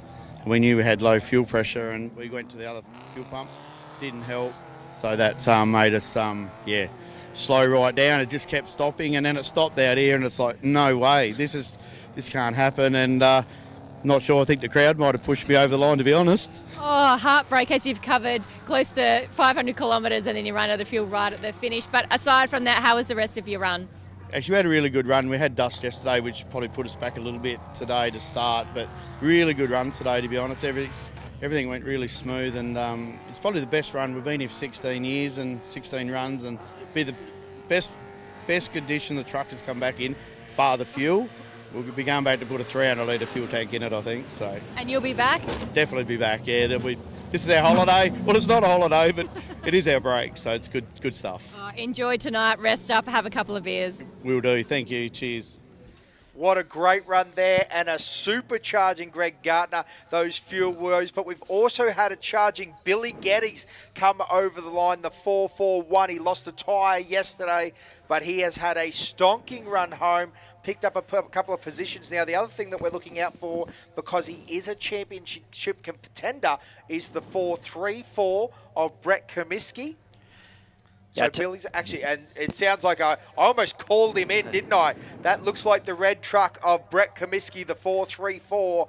So again, remembering that he's got his championship hopes well and truly alive with this run. He was battling Ali Howes. Well, not just battling, they were on equal points. And he's had a great run home here from Fink. Now, I'll tell you what, one of the things I'd like to see there, hopefully Greg Gartner had a few cameras on that car, because I just picked up he was talking about, he said once he got round the other truck that was sort of holding him up a little bit, he really dropped the hammer. Now, can you imagine what that footage must look like when Greg Gartner says, you know, I really decided to drop the hammer? That must be some... well, we're going to be tracking him down at Lassiter's later on. I'm going to be looking for that in cab because that's something I really want to see as we see Brett Comiskey come in here. Like you said, Dan, equal third in the championship with Ali Howe. So Brett's going to be stoked about this. This is definitely going to either give him that third spot all on his own. With Ryan having his troubles, may even drop it, pick him up into second. I'm going to safely say that I think Jake is going to take the top step of our championship at this point in time. But there is a little bit of a wild whoop here, Dan. I see a few of the trucks have been caught out in the second corner around from where we are now. It's caught a few guys out, so no time to relax here for Brett. He's still got to get this truck across the finish line. Greg Gartner being another example of that as well. Yeah, absolutely, mate. It's crazy to think that even a kilometre from home, after those 450-odd grueling kilometres, that you can still come unstuck this close. We saw Nichols up on two wheels, getting all sorts of wild, but he gathered it back up and pushed through in that beautiful nickel-built truck. And again, he's in a sea of geysers there, isn't he? Along with a TSCO truck at the front of Toby Price. Have a listen to this. Still healthy, still singing. The 434 truck powering down through there. Such a great run. Wow, have a look at this. This is inside the Mick Martyr's truck and the 482, and I tell you what, he has had a wild ride through the trees.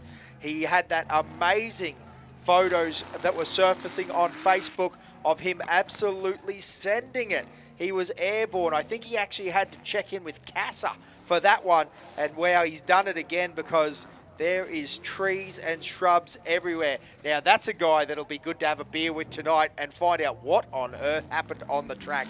The 95 is now in as well in the stadium area.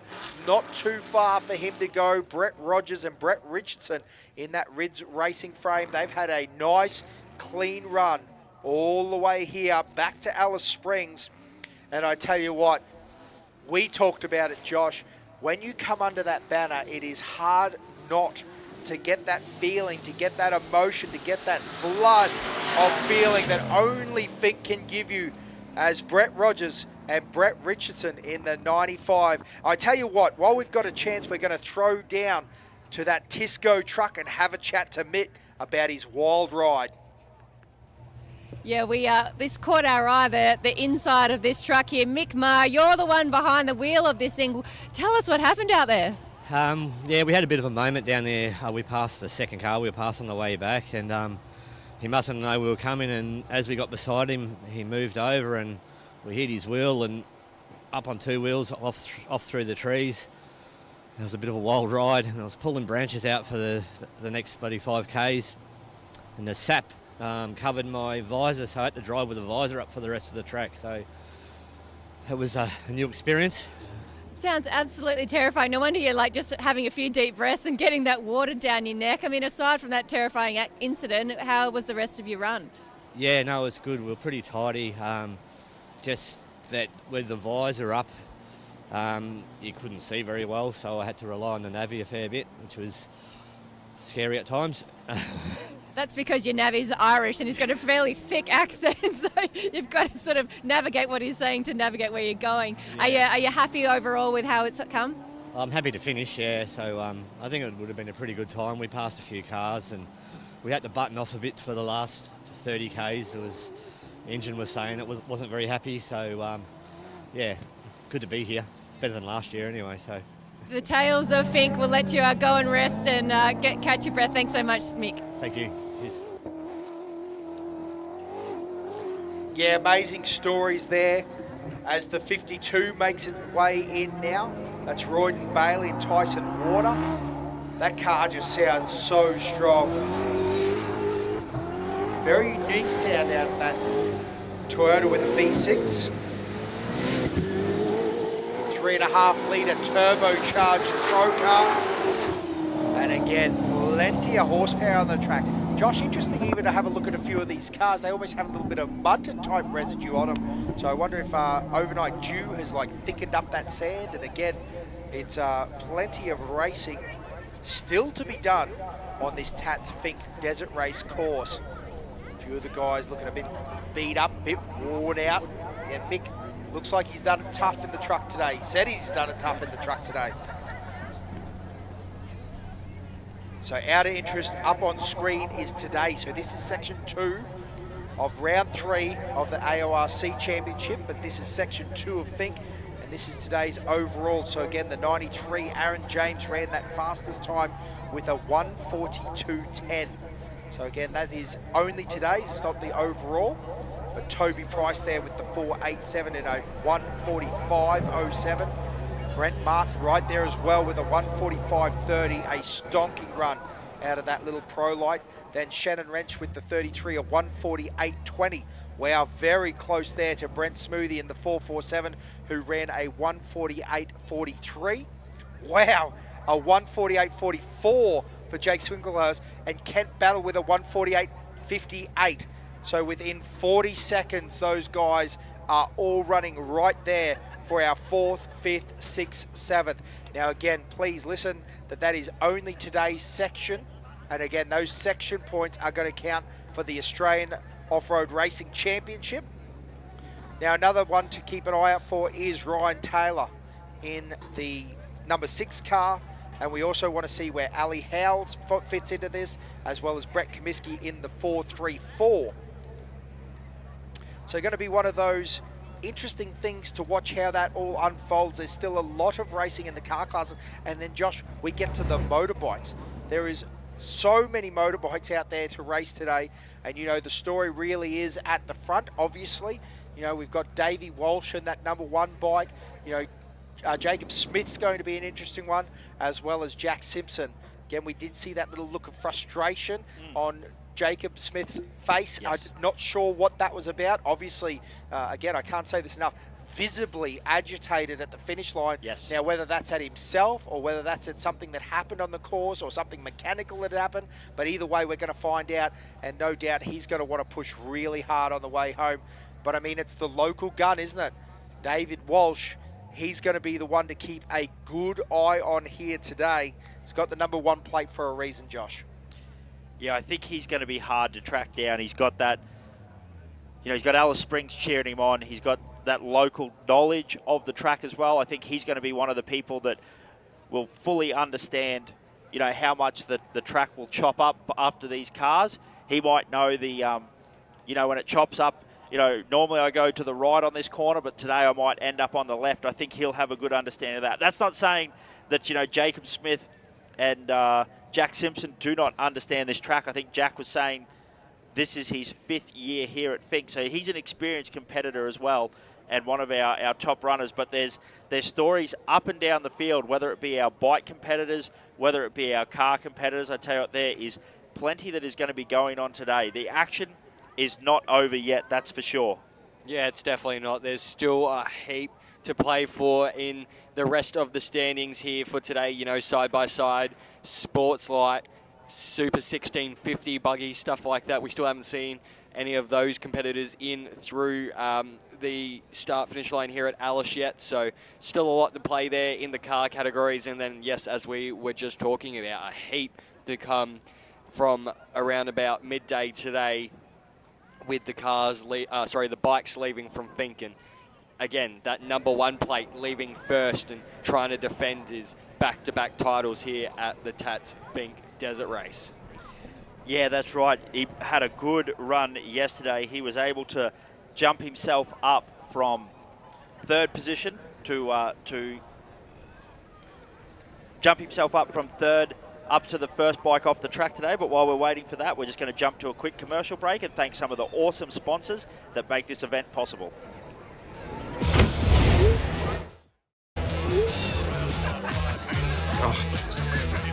Think your mate's a good value?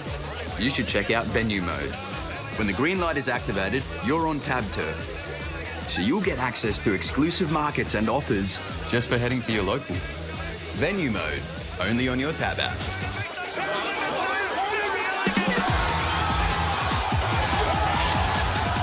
Tab, long may we play.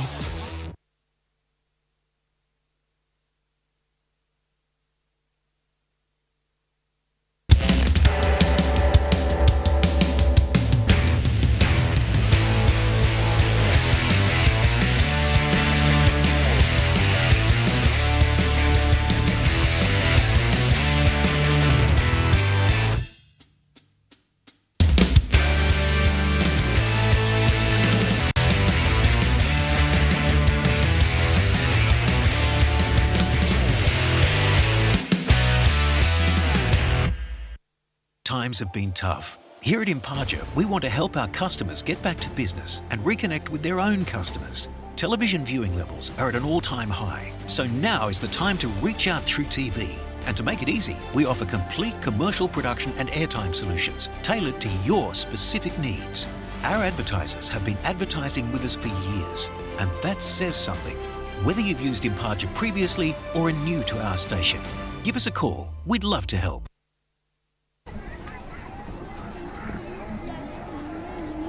So as the cars and buggies continue to make their way in through those rollers down at the back section, we're still here live from Alice Springs, bringing you all the action here from the start-finish line. As it looks like one of the panels off that So that's pro light. Matthew Burrows, yes, in the 1-2-3 pro light with Jay Mitchell navigating as well. Now this is another family that is steeped in history here at the Finke Desert Race. Mark Burrows, this man's father was one of the first gentlemen to take the overall at Finke. This was when they used to combine the car and the bike times and declare a king of the desert. Mark Burrows was the first man to take it on 4 wheels. So family history steeped here Finke Desert Race as we see, Matthew Burrows make his way across the finish line in this beautiful Jimco Pro Light.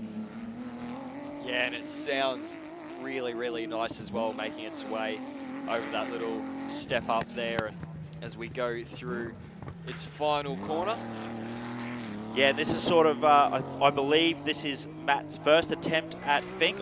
I may be wrong, but if not his first, it's definitely only his second attempt. So I think this is a man that we're going to see continue to improve, continue to wrap his head around this race and move further up the field. I tell you what, when you've got a guy like Mark Burrows, helping you out in the shed, teaching you how to drive, that's a heck of a guy to be learning off. So that's awesome to see the 1, 2, 3 Pro Light across the finish line. Yeah, it definitely is. Sounded very on song as well. He'll be happy with that one.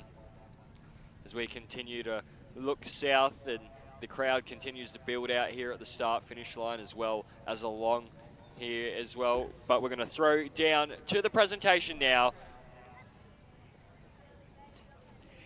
It's now time for the presentation of the Tatts Finke Desert Race for 2022. Taking out victory in first place, Toby Price and Jason Duncan.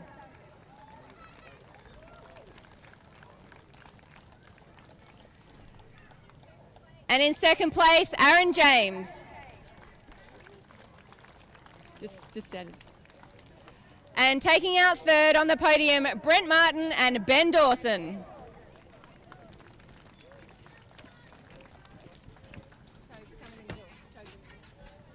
And I'd like to invite Ali from Tatts to present the award.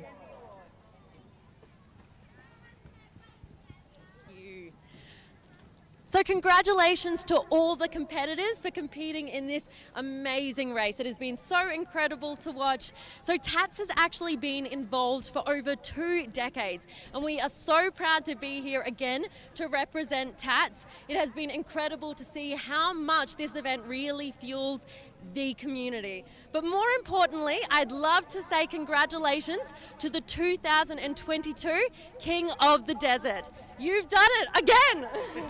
Awesome, Toby.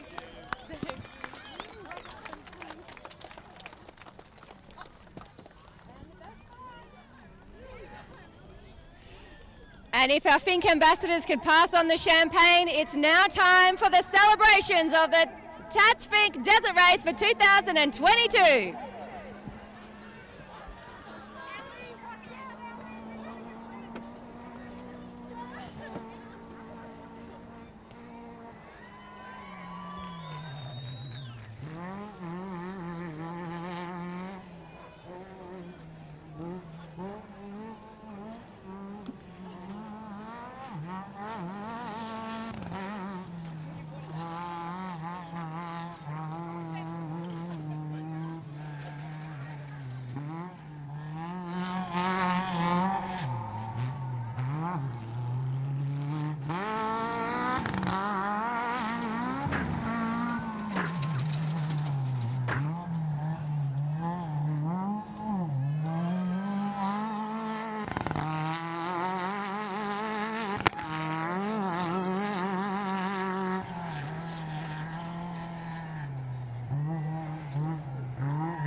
Welcome back to our continuing coverage of the 2022 Tatts Finke Desert Race, live from Alice Springs. Seeing here a bit of a fight on the way into the finish line here at Alice Springs. That number 6 car for Method really pushing to try and make his way through the 604. Gone very, very wide there off the track. Picks up a tyre on the way through, but he's made the pass.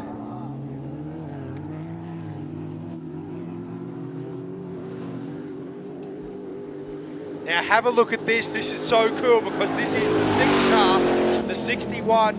There is action everywhere as Ryan Taylor comes across with the sirens going, and Jeff McNiven as well in the 604. Wow. Let me catch my breath. There is action absolutely everywhere as that pack came flying through. Whew.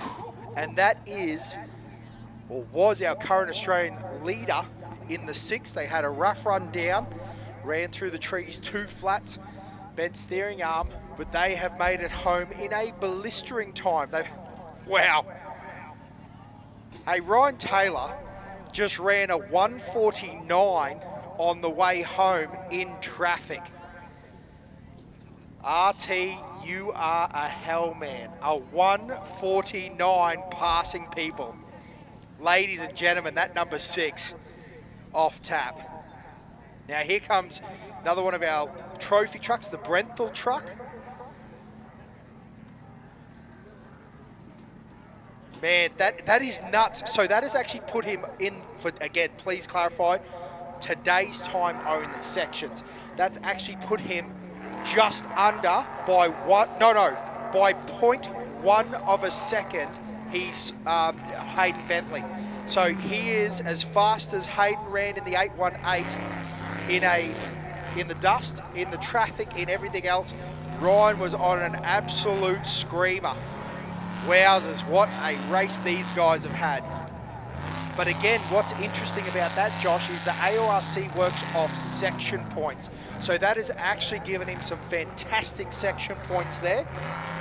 It actually means that depending who's nominated for Australians and whatnot, because I don't know if Kent would be nominated for Australian points, he could potentially only be 2 positions behind Jake in section points for this. But again, yesterday's section will hurt him, no question about that. But a great run from those guys. Now these guys look like they're having some mechanical dramas as well. Are we seeing another truck that is running short on fuel or having some sort of electrical issue?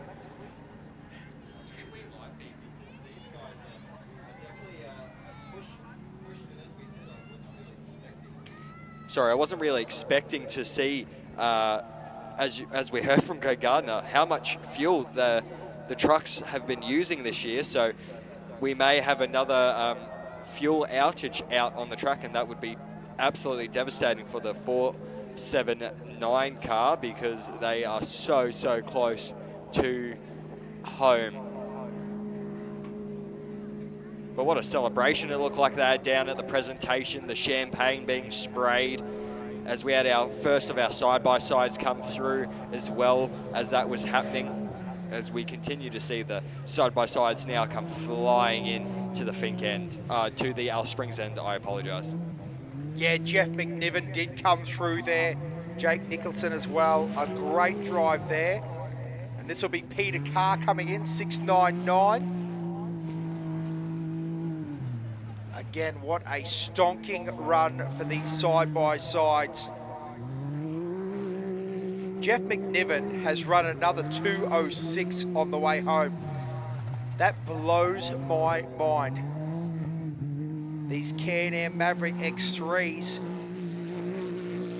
But I tell you what is exciting again. Talking to Simon Evans, he was mentioning that there is a new Polaris coming out that he does believe is going to push the boundaries. So it's going to be very interesting when that car comes out again, because this is one of those classes that is genuinely exciting to watch because they continue to develop as the 699 of Peter Carr, the fast car. He is away and through. And again, that feeling, he's had a stellar weekend racing. He won the prologue, the Method Race Wheels prologue. Now, Jeff McNiven did make time and put that pass on him, but Peter Carr on the way home has had a great run, stayed in position. Oh, now the heartbreak. That's another side-by-side off the track on our big screen through those whoops. And again, wasn't anything that happened out there. Looks like some sort of mechanical issue, potentially a fuel issue. I'm not really sure, but those guys out of the car, hopefully they can get that sorted. Yeah, that's going to be heartbreak, whether it looks like, I think, they're looking at the front axle, front suspension area there. It looks like the side-by-side does have a tiny bit of a lean to one side as well, so maybe a shock or a control arm or something like that on one of these vehicles. Absolutely, mate. And I suppose it's important to mention that that's third position in the side-by-sides at the moment. So, you know, that is a lot of heartbreak. You sort of see the hands slapping there. That would be a feeling like, oh my goodness, we could see the finish line. Yeah, having a good jump on it now, trying to fix whatever is going on there. But again, what an amazing race we've had this weekend. Having a look again up and down some of those lists. Some absolutely brilliant runs there. Again, our pro lights are in now. The trophy trucks were absolutely packed. And again, I just cannot believe, got to be big props to the number 6 of Ryan Taylor and Adam McQuire after a rough day. They've just come in with a 1:49.14.0. And again, that puts them in 9th place for the day. And again, looking at the Australian Championship, that's important to note because the number 6 position is Jake Swinglehurst. Great mates, great teams, which is a great thing. You look at the Peter Carr entry of 6:99 that we were just watching him unbuckle out of that Can-Am. 2 hours and 20 seconds, Dan. That is insane. Again, for a side-by-side to do that from Alice to Fink and then Fink and back is insane. 2 hours. Have a look at this. The Bentley car coming on in now. Little 10 car. Beautiful thing to watch.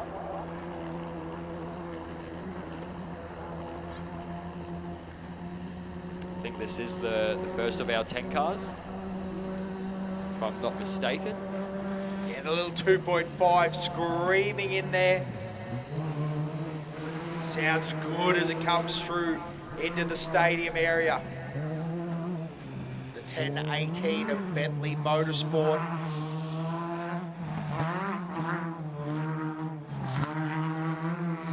Yeah, these 10 class cars just sound so nice. Sam Bentley at the wheel this weekend. A little 3-wheel action there. Again, beautifully turned out cars too, the Bentley cars. That bright blue standing out. We got to have a good look at them on Thursday night at the street party. And again, running in 3 different classes. The Class A, Hayden having a cracking run there. Hannah Bentley in the 2-wheel drive trophy truck. And Sam out here in the little 10 car. And he's headed for home now. One last sweeping corner to go. And the little 10 car.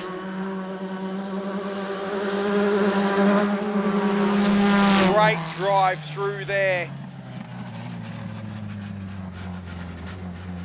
Car still sounding good, just having a little listen there. A great drive as we throw down to Peter Carr on the start line.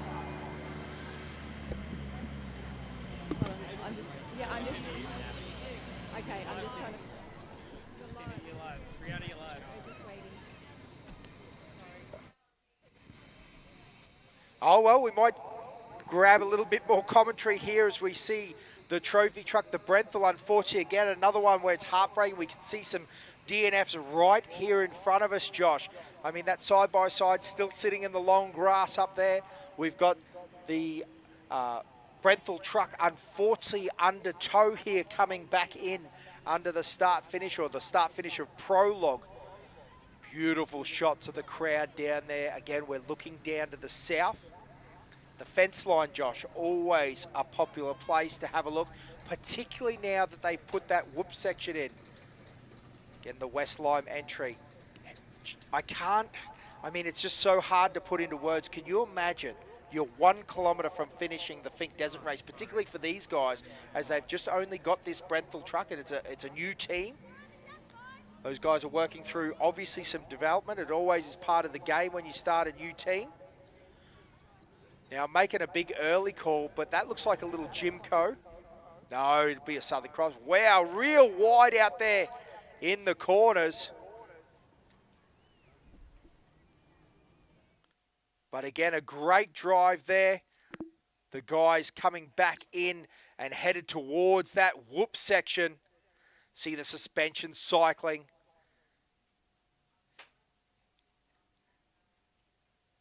Beautiful shots here on our live stream. And again, the guys here at the Tatts Finke Desert Race being able to put the big screens up around the area. What a massive achievement that is. It's been going for a good couple of years now, but it's changed the way we spectate for sure. You can be right here at the start-finish line and still know what's going on. And again, that's the Collis entry. Whoa, straight up and over the berm in there. Decided not to worry about taking that corner. Didn't want to risk it. But the 147 in now and in the stadium area. A great drive there from those guys.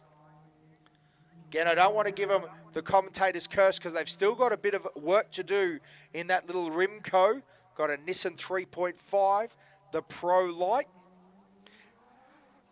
Great sounding little motor. Diving deep under brake. Still having a good crack there, Josh, as the boys get after it this morning. Isn't it crazy to think it's still only 10 o'clock? We've got a full day of racing to go. Some people have got, another 2 or 3 or 2 hours of driving to go. But yet here we are just cranking through this stadium area as the Pro Light. I can hear it screaming in the commentary tower. All of the RPM as Collis comes through. Glenn got Jason Hempel in the passenger seat. Now the 699 is down on the start-finish line. Let's throw down to Rihanna.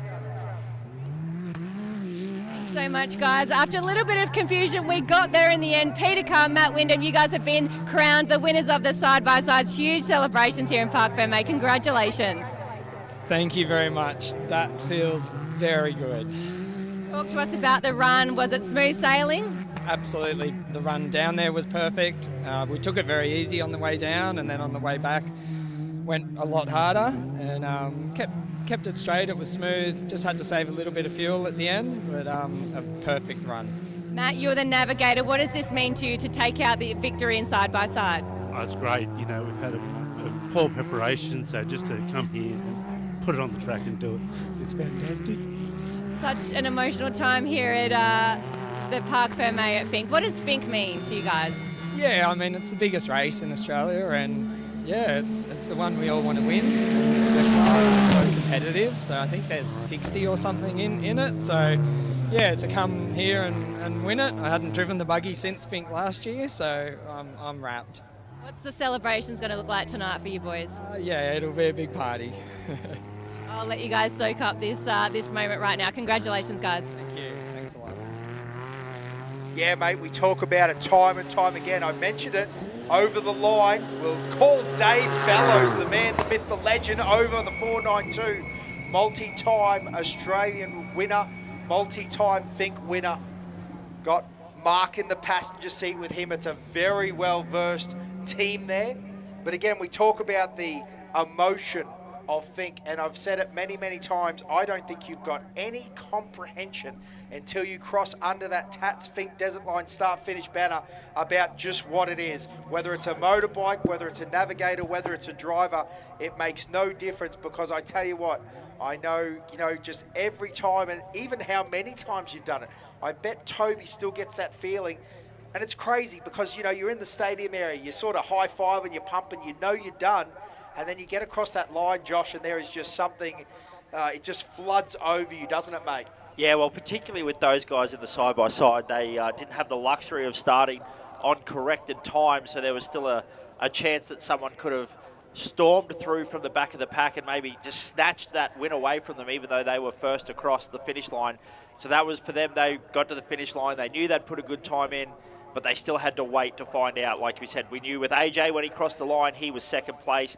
We knew that Brent Martin was third and stuff like that. So, you know, they, by knowing where they finished in position, whereas there was that little bit of build-up as well for those guys. You know, they crossed the line and then sort of had to wait a few moments until some of the other side-by-sides crossed to know that they were the winners. Hey now, Josh, someone that should be getting real excited now. This is the 577, if my eyes don't deceive me, of Chris Pickett, and it will be our first 5 truck in the door slammer performance 2-wheel drive class, the Mitsubishi Triton. How excited would they be? They've got that 5.7 LS1 wicked up, and they are on the go because the 577, just working that high line. Again, this is what we talk about, particularly we've seen it in Class 5. I do believe it was Dan Azinski that came in and put her on its side right here on the last corner, or very close to the last corner, and they had to pull it back onto its wheels to get third in the class. So again, this is never over until it is over, and 577 currently leading the performance 2-wheel drive run at the moment. Again, I think he might have just calmed down a little bit there. He's got a nice clean run. Don't know if he's listening to me in the commentary box, might have me on live feed, but again, he's having a good crack here. Have a listen to that. The 5.7. A good clean run through there. All panels are on that car, and a big shout out to Chris Pickett. He's got Brian Brown and Jeff Pickett in the passenger seat there, both nommed, and the 577 is our first Class 5 home. Local boy David Bird making his way through those back section whoops now, and what a stellar drive it has been from Birdie to come up through the field as well. A lot of these guys started quite a bit back this morning, and I can't help but think I haven't seen Chris Coulthard, and he started a long way in front of these boys, especially in front of Fellows as well. So he's obviously parked somewhere along the track and has had an issue, unfortunately, there for Chris. So as we've said, as I was saying this morning, that track decides who is going to finish and who's not going to finish, and it looks like David Bird is going to finish in that Bennett truck. Yeah, the 433. And then the Weir boys are in as well, having a good run around the stadium area. Jack Weir at the wheel of the 155 Pro Light. Little Toyota motor in that one. He's had a good crack too, seems to have come through the field a little bit. Again, started well behind David Bird. I mean, multiple positions behind, and now to be right on the back of David Bird's truck. But again, that was one when we said he was out of position. Obviously something on the way down. But what a drive here. David Bird, the Class 4 truck, the 433, marking the passenger seat of that Bennett Trophy truck, as now the Weirs come across. Jack Weir popping off the rev limiter there as the 155 crosses the line and goes into park for May. Time for a beer, boys. Time for a relax. Wow, it's just been so consistent, hasn't it? These cars rolling in. Still blows me away, all the sub 2 hour runs that we've got. And we're only halfway through, Dan. We still have, as we look to the Finke end now, all our bike riders signing on for day 2. 11:45 will be the first bike leaving the Apachula community down at Finke, and that will be the local favourite for today, David Walsh, followed by Jack Simpson and Jacob Smith. So it's going to be very, very interesting with the bikes. And again, that top 20, top 10 is very, very prestigious. A lot of big names. Do you know what's crazy about this year? I'm going to say that over and over again, is just scrolling through the time. Josh, a 156 would give you 20th. Wow. A 156 would give you, I said that right, 20th. Did I stutter? We've had years where we've won it, and I'm talking in recent memory, like in the last 10 years, where you won it with a 2-hour time. Won it. This year, yes, a 156 would give you 20th. You don't even get a top 10 plate for anything better than somewhere around a 150 flat. That is nuts. Guys, big shout out to you from the comedy, all you competitors out there. And this is true of all of the competitors. We would like to give you a big pat on the back. We're proud of everyone that got it home. It is not easy to get a spike. And I tell you what, to run the times that you guys have run this year is complete lunacy. I'm very, very impressed. Bo said it was going to be a fast year. You never get bet against black, do you, Josh? So, you know, he knew what he was talking about. That is some crazy fast times. But it's part of the development of off-road racing. We're going to see these times crumble. Isn't that crazy to think about? It is, and not in the not so distant future as well. That's the crazy thing that we continue to think about as well, is that the development of these vehicles and all the parts and the R&D time going into it, and all the R&D programs, both here in Australia, over in the States, over in Mexico. There's so many different developments coming out of this off-road racing community, and it's not just here in Australia, it's not just over in the States, it's not just over in Mexico. It's an international sport, and we really are looking to push it out and get it out there. And this being one of those premier events in the international off-road calendar, let alone the Australian off-road calendar. So we are very, very lucky to have this great event here in the Red Centre at Alice Springs. Yeah, absolutely, mate. It is a crowning jewel, absolutely. And as you said, we're very lucky. No, it's probably a bit late for this chat, but, you know, we'll do it time and time again. We've still got motorbikes going, but ladies and gentlemen, if you're out on the course, we love this race. We want it to continue. Please follow all the rules. Follow the signage. You know, I hate to say it, but, you know, there's clearly people not quite doing the right thing out there, and that is heartbreaking because, again, we must say it's the minority. The minority will get this event in a little bit of hot water, and no one wants that. We love this race, and I know you guys love it too. So please switch on those brains, have a good think about what you're doing, because, again, it is a very tough position to run this style of race. Now this is interesting, another car coming in through a bit of dust. Again, we get those shots. It looks like there is a number of cars about to hit the stadium area. Isn't that funny, guys? We talk about this. It's like that ebbs and flows. And all of a sudden, we'll get a bit of a rush of cars through a bit of a pack of racers, and we'll be, you know, a couple of cars deep in this stadium area all of a sudden, and then we'll have a couple of minutes break where there's just a bit of an air gap, bit of a dust settling, and then all of a sudden we're back on again. Love watching those Can-Ams and Polarises roll through those little whoop section there at the back there. We love seeing all those suspension components working, again, especially in a vehicle of this size and the capacity that they've got. It's insane the amount of travel and abuse these vehicles can take. Yeah, that's exactly right, mate. It's interesting you bring that up because you're right. There is a huge amount of travel. That little Aaron Colbrand car, the 674 inside, and that looks like that Porter of Davis Beavis. It is. It's the 38 car. He's had a good run too. Moved up through the pack. He started out of 54th this morning, I believe. Again, a nice looking car, bright yellow. The 674. These guys still having a little bit of a battle. He can, no doubt Beavis can see that 674, although maybe a little bit too far away. A couple of turns in there. And again, particularly between these corners, these little side-by-sides are no joke. They may only do 120, 130 k's an hour, but they get there so quick as the 674 of Aaron Colbrand and Graham Colbrand are about to come across the finish line at the Tatts Finke Desert Race. They take the flag to the cheer of the audience.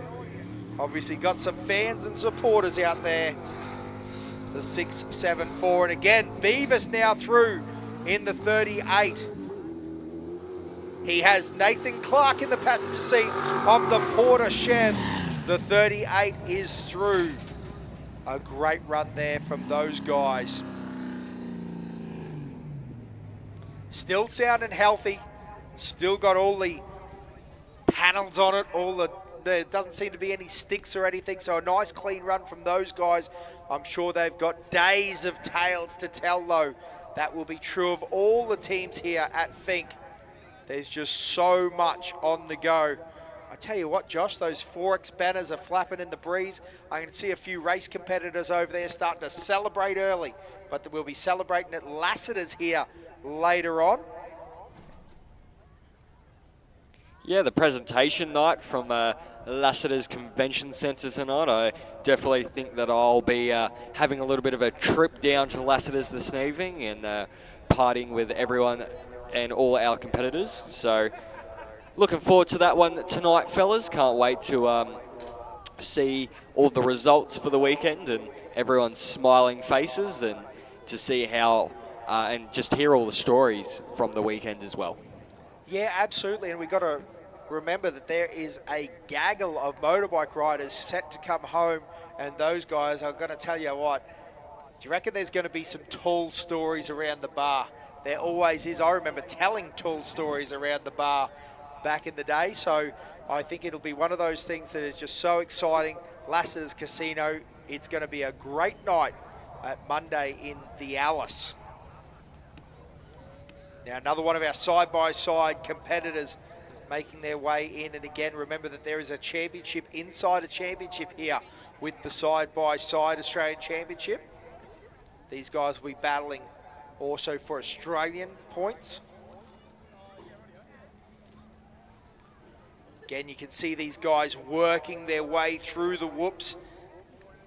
They'll dial it up here. Again, nice big rollers here. It's crazy because I don't think that really shows how big those are. The suspension you were talking about before, they've got 16 plus inches of suspension travel. And to put that in perspective, what's a four-wheel drive got? About 6, something like that. You know, your Commodore might have 2 or 3, and these things are, you know, double digits. Some of the top trophy trucks run upwards or somewhere in the vicinity of 26 to 30 inches of suspension travel in the rear. You know, 25, 22 somewhere in the front. So, you know, that's crazy numbers, and it really does flatten out the track. It makes it look all a little bit too easy, but I can tell you if you drive a standard suspension car through there, let's say like your Ford Ranger or a Holden Colorado or something along those lines, you'll really understand just how wild this track is. It is rough. It is terrible going. But I tell you what, these cars just make it look so easy as the 621 now is in the stadium area and almost ready to be home.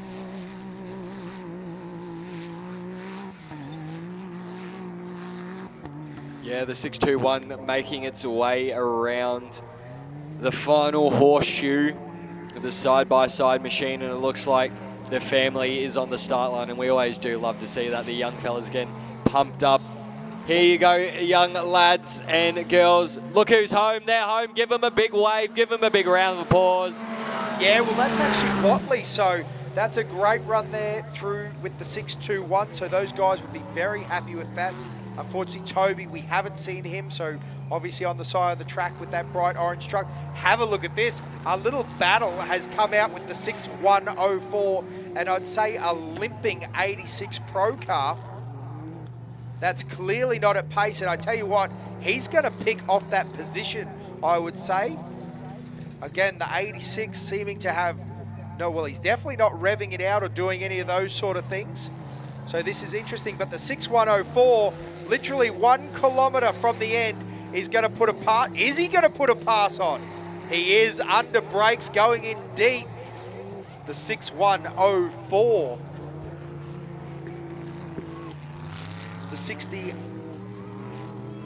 The 86, I want to say. Haycon having a good run here. Now, obviously, have a look at this. They're going to have a bit of a run all the way to the finish. That is some great footage there as they go side by side. That would be interesting to know. I wonder if they were conserving fuel in that 86 car. We've heard a few of the people due to the pace, not quite having the fuel. None other than Greg Gardner told us that story, the 6.105. Now, that looks like Josh Wiseman there, the KMC car.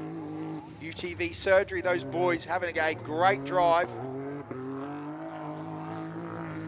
Have a listen, he is on the go. Plenty of throttle there. And a nice run, that Rotax singing. Yeah, Weidman having a great drive today. This is a man that knows how to put the bobber down. I actually had him as an outright contender for the top spot there. Take no disrespect there from Carr. Those guys deserve their top spot there, but I thought they would be battling all the way with Josh Weidman there. So a great drive from them. They were pretty low off the starting pack this morning, as well as we see the 6.12 as well make their way in. But a great time there for Josh Weidman, a 2 hour, 3 minute, 58 second. That puts him in 29th at this point in time. Yeah, that's a great run there from Weidman. Again, great shots now coming through the 6.12 on track in the stadium area. That's Ryan Jones, and Carl List is navigating. Starting out at 57th this morning, so that was a great drive from him. He's had a nice clean run. Carr still sounding strong as he sends it all the way to the Tatts Finke Desert Race start-finish line.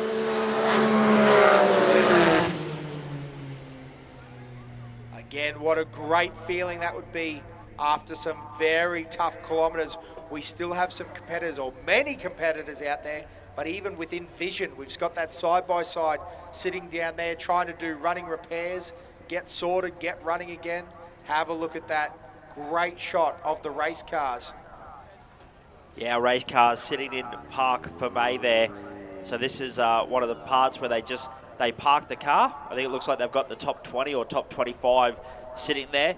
So some of the things they might do in park for May, not allowed to touch the cars, and the officials might have a little bit of a look over it. Say they might check things like engine capacity, what fuel that they're burning, stuff like that, because there are a few rules for the different classes that the cars need to adhere by. So it's not unheard of that every once in a while they will check some of the top cars for the legality in their class as well. So you see a few of our cars here kept into the park for May area. Some are being allowed to go back to the pits, but yeah, just a little interesting side note, much like they do in V8 supercars or Formula One. You know, this event here is run under Motorsport Australia, so a professional sporting event. So yeah, they'll keep the cars there for a little while until they're happy and satisfied. And you know, like we said, maybe run a capacity check, maybe check what fuels are being used and stuff like that.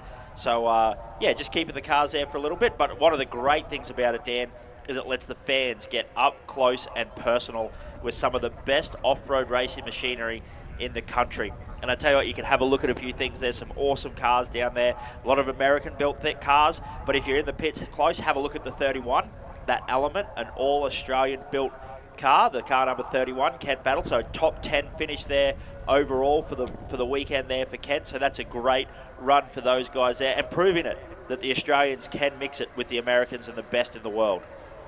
Yeah, absolutely, mate. But like you said, such a great opportunity to see a number of different things, the different tyres that people are running, the different suspension setups that people are running, the way that they're configured in the car, the fact that Aaron James is a single-seat car, you know, the fact that we have all those different classes too in our top three. We've got a pro car, an unlimited truck, or you know, an extreme two-wheel drive, and our pro light, and you know, trophy truck first, I should say. 1, 2, 3, and 3 different classes. I think that's very cool. And even an extreme four-wheel drive within the top 10, that's pretty cool, isn't it? To have 4 classes inside the top 10. I did make a big call. I did think that we were going to see that 10 car inside the top 10 as well. He was very fast in qualifying the 1065. Unfortunately, mechanical issues has taken him out on the way down. I suppose that's what we keep talking about. Finke can be a cruel mistress every now and then. But again, to see those top cars, because I guess for a long time there, again, it was sort of like 10 pro buggies, wasn't it, Josh? Yes. You know, there was a period in time where if you didn't have a Jimco with a Nissan V6, you weren't doing much at all, really. And nowadays, you've got a lot of options there. You know, there's a lot of good cars across that board. And I think that is one of the things that makes it really exciting. Also good to keep a bit of competition between the different states too. New South Wales, Queensland, Victorians. Western Australia's been well represented. Northern Territory's been well represented as well. So over the years, we've had the trophy go to many places. We're claiming him now. It's going back to the Gold Coast. That's Queensland, Josh, even though he is not a native Queenslandian. But Toby Price will hold on to that trophy again this year in the 487 trophy truck. Again with Aaron James, the 93, the single-seat Illumicraft car. And then the 120, the Prolight of Brent Martin, Martin Motorsports. What a cracker of a year. Now just looking at the livery on this car, going to go out a bit of a limb. I believe this is maybe Greg Campbell in this little Can-Am. The yellow got me. No, it's not. Sorry, I apologise about that. But that distinctly bright yellow that are now two cars running, looks like the 617. Can-Am making his way in. Him still getting a hop, skip, and a jump on around that finish line corner. As you hear that Rotex start to wind up.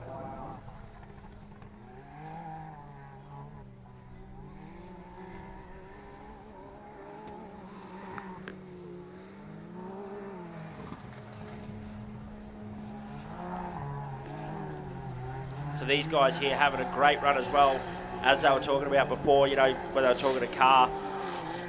You know, what an effort to be winning this class here. 60 or 65 something competitors here as the 617 and the 627. I mean, they are within a stone's throw of each other. A bit like a red rag to a bull there. Yeah, that's a great bit of footage, isn't it, Josh? Crazy to think that it can be that close after that much racing. The 617 is Glenn Ackroyd and Andrew Cassidy.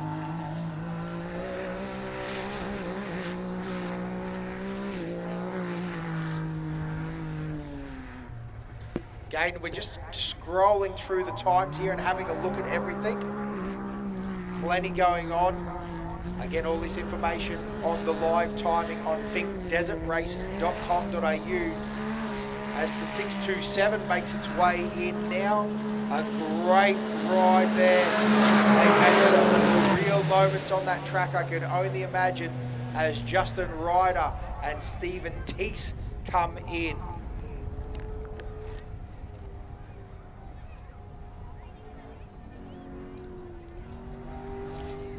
Our little V8 car coming through now. Look like Barnett. The 68 car.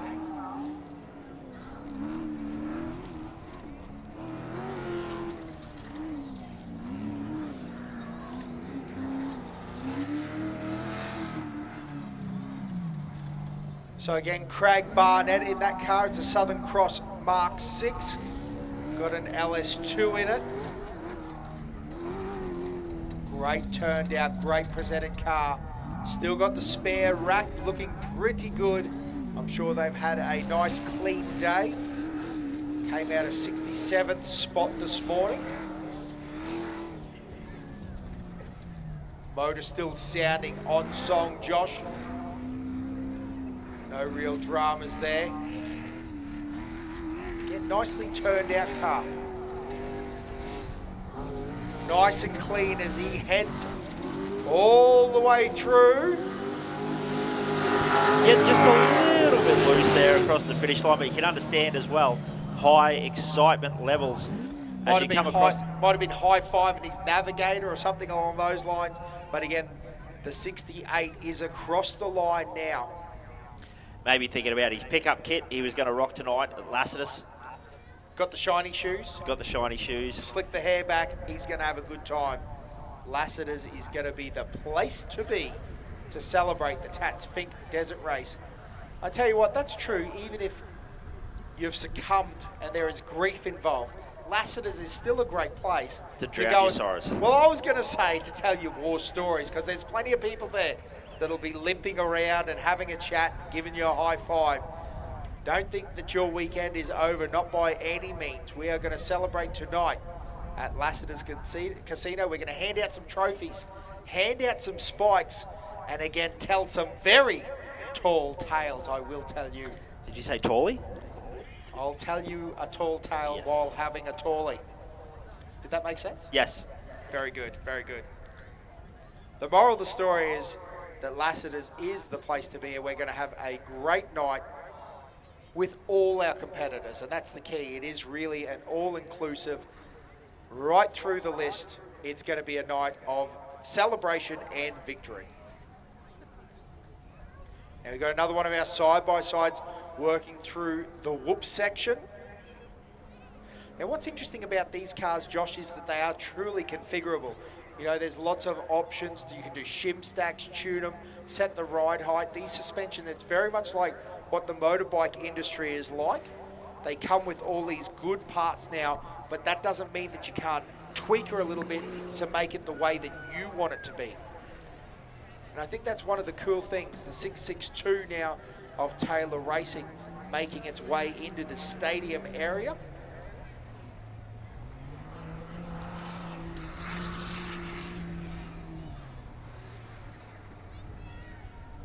Nice clean line through that stadium area. Again, it is the 662.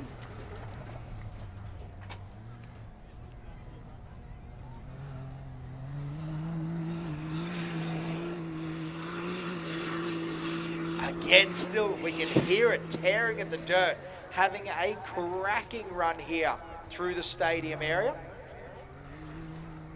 Nice, neat line around the berms. Again, the four-wheel drive would be a huge advantage here. Got all the grip as they work their way towards that banner. A great flying finish there for the 662. Gary Taylor, Tyrone Cracker. They've run through with a 2 hours 17. Actually puts them in 45th position. And I tell you what, that is a great run. So many side-by-sides here racing. It is a class that is very deep. I tell you what now, they're starting to roll in, get their time, sign on. This is the motorbikes down at the Finke end. Again, amazing footage being brought to us. Wasn't so long ago, Joshua, that we had no idea what was going on down the far end. It was UHFs and very stagnant communications, but thanks to everything that's gone on now, and the future is looking bright. More and more information going around, and again, I can only imagine as it gets better and better and coverage gets better and better, what we're going to see in the future. In-car cameras. That will be pretty impressive. Imagine if you could jump in with your favourite racer and run the whole way home from Finke. Now, I tell you what, that would be a absolute cracker to be available like that. Imagine being able to be sitting in your poon and be on board with your, you know, your local racer. You could be with Billy Geddes running through those whoops. Slip over to Brett Comiskey, have a look at that action for a little while. Then, you know, you could get into something fast like a pro buggy as well. Ah, oh, boys, I'm joking. The trophy trucks, always a bit of banter with a bit of buggy dogs up in the commentary box. The thing is, we've got the loudest microphones, boys. These guys all signing on now. Again, the craziness of 500 plus riders. A lot of these guys looking to do the there and back, but a lot of guys, you know, trying to beat previous times, trying to get that #1 plate. There's lots going on. Oh, I tell you what, Michael Doolan on the track right now. And this is one of the first, or it is the first, of our Ultra 4 style Class 8 cars. If my mind doesn't slip me, I also think it will be second place in class, which is pretty cool. But this is a solid axle. That thing essentially has a bombed up 9-inch in the front of it, still all steel. This thing could climb rocks as well as race Finke Desert Race. That is a pretty crazy concept because there's not too many cars that could do both. I tell you what, he's getting through those whoops pretty good. He's a little bit limited on suspension travel, but he's still having a good run there through that section. Interesting too, Josh, you can see him hugging that tight line there. Oh, I tell you what though, there is a race. The Doolin Class 8 truck against one of our side-by-sides. Now, I dare say that's been a position change, but what I'm not sure about, has the 886 passed them, or has the 886, is he's hunted? Is he getting hunted down by that side-by-side? So that's going to be interesting to see there. But again, the 886, it was off the line this morning in 69th position. Got Peter Morris in the passenger seat. And Falk, where has they come from? No, so Michael Doolin, they started off the line the opposite way, but they've essentially probably run the very close for the entire 226 Ks here. But Michael Doolin has put a pass on the Falk car. Ben Falk driving, John Falk in the navigator's seat of that 6187.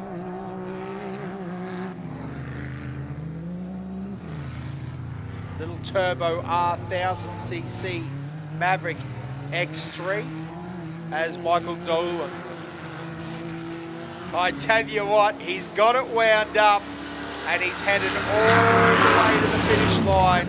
The Mr. Diggett crew, I know they will be absolutely pumped on that. A Finke finish is something that they would be over the moon happy about, but it's also a position in class. And I tell you what, that is absolutely awesome. As Ben Falk and John Falk take the checkered flag as well in their Maverick X3. What a drive from those guys, 6187 across the line. Now the other car that we're keeping a bit of an eye out for will be that 844 of Josh Norrish and Ben Jones. They had a very rough prologue where they broke a front end and did a bit of damage. Unfortunately, they had to work on it. I believe that they had a reasonably good run down to Apatula. Nice clean to run to the Finke River, but to see how they can come home, because again, that will actually be for a position in Class 8, I believe, as well. So yeah, again, very interesting to see how that all goes. But we've got a ton of side-by-sides to still come. A couple of pro cars still coming. Again, as we mentioned, those extreme four-wheel drives. Now we've still got some performance two-wheel drives as well. Some of those door slammers that I was talking about. Couple of Super 1650s as well, I do believe, Dan. Yeah, absolutely, mate, as I scroll down. Got a couple of 10 cars as well, still on their way. So it's going to be great to see how they go. Again, the 210 of Brad was running out of 90th starting spot. So again, that's going to be one to keep an eye on because they will move up the list. Another one of our side-by-sides, a Polaris this time. Could potentially be the wild man of Evans.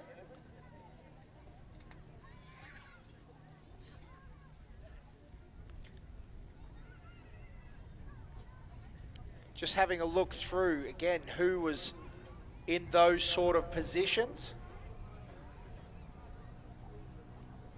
There was some Polarises there. As soon as we get these numbers, we'll start yelling them out. But again, a nice clean run through there.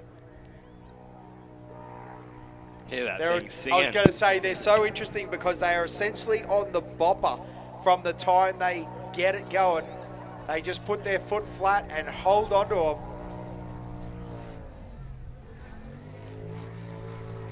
Could be the 6157, I think, from that roof plate number. Yes, it is, which will be Daniel Callanan and Keith Callanan in the passenger seat. So a nice drive from the 6-1-5-7 there. And again, what's interesting about that is to note that with the 6-1-5-7, that's going to be one of our limited class or our sport class side-by-sides. We'll have the 900cc motor in that one.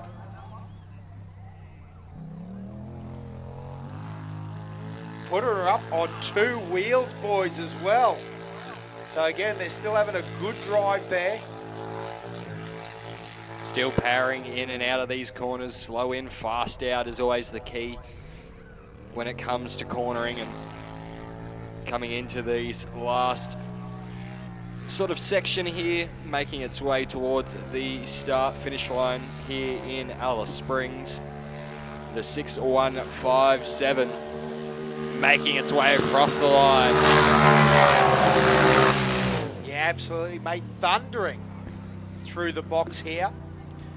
So just a little bit of a shout out to all our car competitors. If you have your car in the chute there, which we see on the live feed at the moment on the big screen, start making your way back to your vehicles. They're going to release you guys shortly from Parc Fermé there. So if your car is currently in the chute, make your way on back to your race vehicles as they'll get ready to release you so you can head back to the pits and start packing up. Yeah, absolutely, mate. You mentioned about how good it is, and again, for our spectators, if you want to get your photo of those race cars, make your way down there because they are going to release them very shortly. But again, plenty more cars coming in here today. A full number, a full field of cars just thrashing down and back the Fink motto. Tell you what, it's another Tatts Finke Desert Race that has absolutely provided the entertainment. The 670.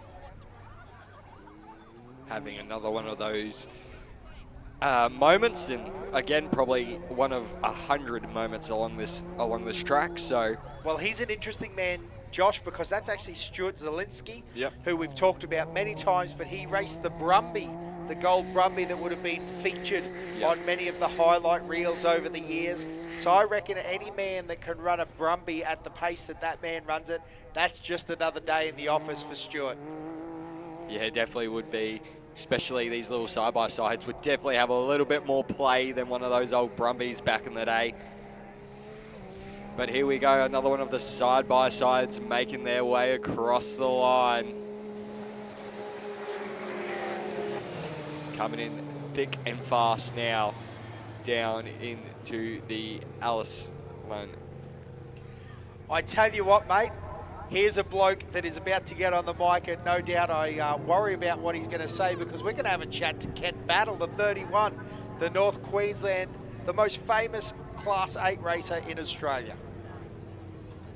Yeah, thanks, boys. They said that you've obviously stitched him up with this one, Kent Battle, car 31, but you've come in top 10 overall, so you've had a really solid weekend. Yeah, had a really good run home. We started in 36 after a pretty uneventful prologue.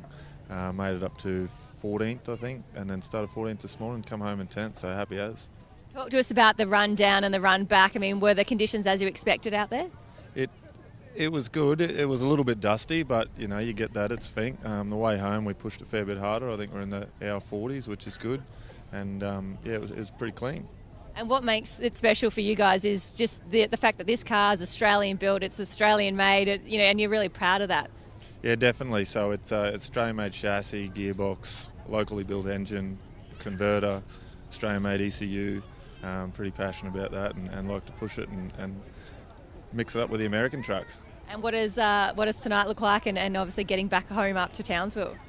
Oh, I don't know about tonight yet. Hopefully early bedtime, but I doubt it. And then good couple of days home. Thanks so much and congratulations. Thank you. Now, another note there, guys, is that we're also calling home Seaton Battle. Seaton's on the motorbikes, and inside, I believe he's in the top 30. He's definitely in the top 40 at the moment. So, again, the Battle family, a great bunch of competitors. And, again, Kent. Oh, where's that Facebook yap, Kent? He talks a lot on Facey and not a lot on the camera. He's a funny man, but he's a good man. So it's great that 31 and Heath Lawson in the passenger seat too. A lot of good entertainment there as we see another one of our side-by-side competitors charging into the stadium area again. Lights on. They're having a good run here. And again, it's hard to sort of convey this. For some of these guys, this is exactly where they need to be. Now listen, Josh, also that footage, it's obviously a rear tyre or something along those lines, because those guys are off there on the right, just off the track. And that was one of our competitors that came in very early, and they're going to try to limp to the finish line and get that spike. So as I said, for some of these guys, this will be exactly on time where they need to be. They're running those side-by-sides on the jagged edge. Interestingly, that car has limit straps on it too, so something for you guys that are a bit techie. It is something that's quite cool, these cars. You know, again, these guys doing these custom components and bits and pieces to it. And the 669 is moving very nicely at the moment. So just a reminder, ladies and gentlemen in the crowd, if you have a vehicle in the chute, I repeat, if you have finished your race here at Alice Springs, the Tatts Finke does a race, please make your way to your vehicle in the chute. We're going to start moving you out of the chute and get you back to the pit so you can start packing up. I repeat to the drivers with vehicles in the chute, please make your way to the vehicle so we can get you out of the chute and into the pits. Yeah, absolutely, mate. Now look, the 669 of Brent Fowler, Sean Hogan and Brent Fowler, I apologise, and Sean Hogan. Those guys across the finish line now with a great drive, but I'm keeping a good eye, no wheel on that 649. How crazy is this? Again, they came in very early. They're flying the OK flag. We talked about that the other day. Obviously some broken parts there.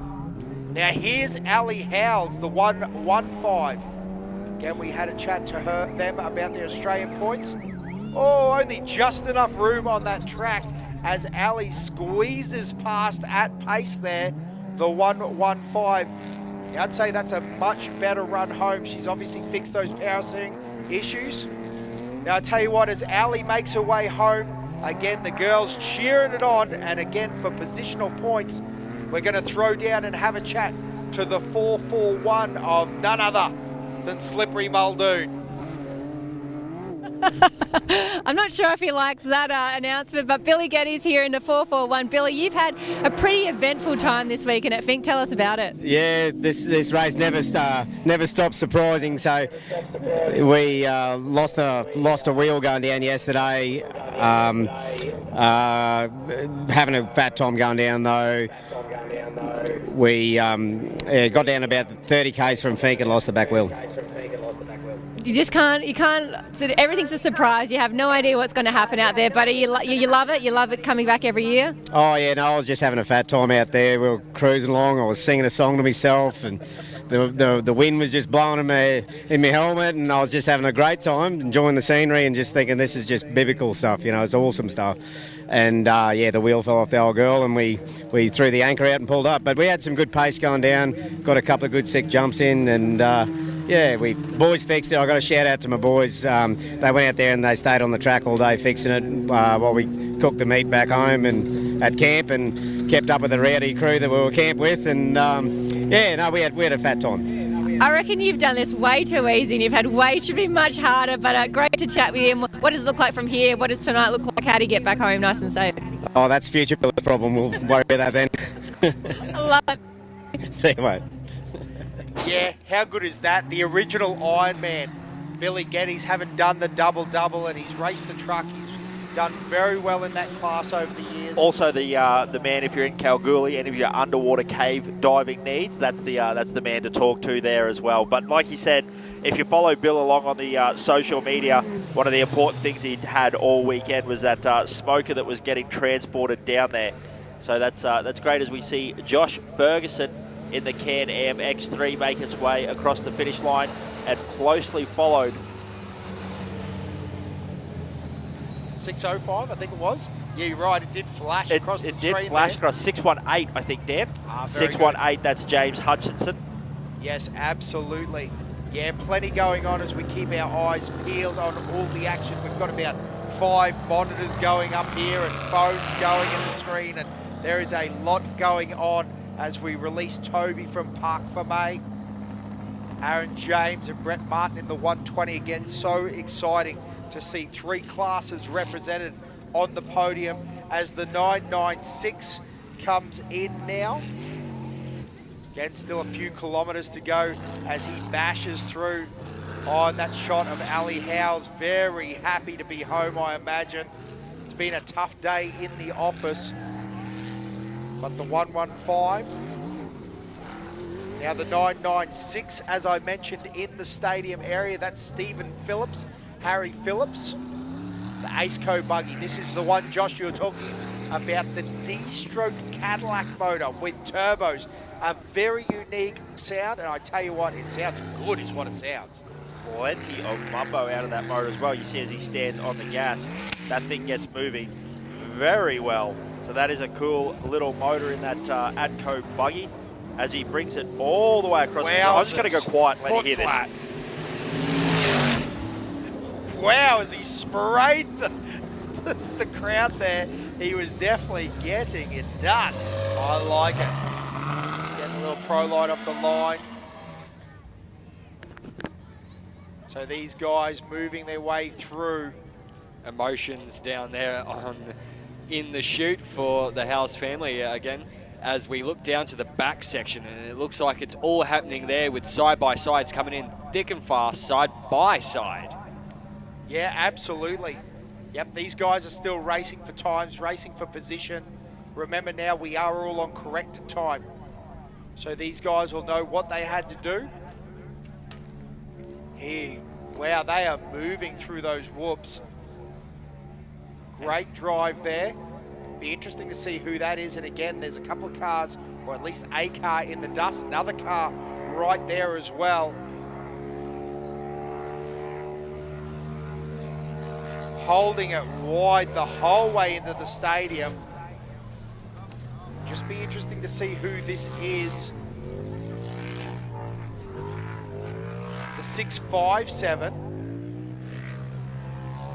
So again, we're having a look through our timing numbers now. So again, the 657.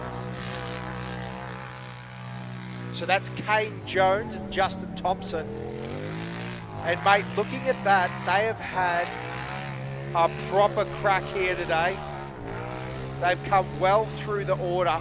They started in 86 down at the Finke end. The 681 is also there. Now to put that in perspective, Jason Falvel in the 681 has started in 71st. So that is 10 positions on road that they've had a run here.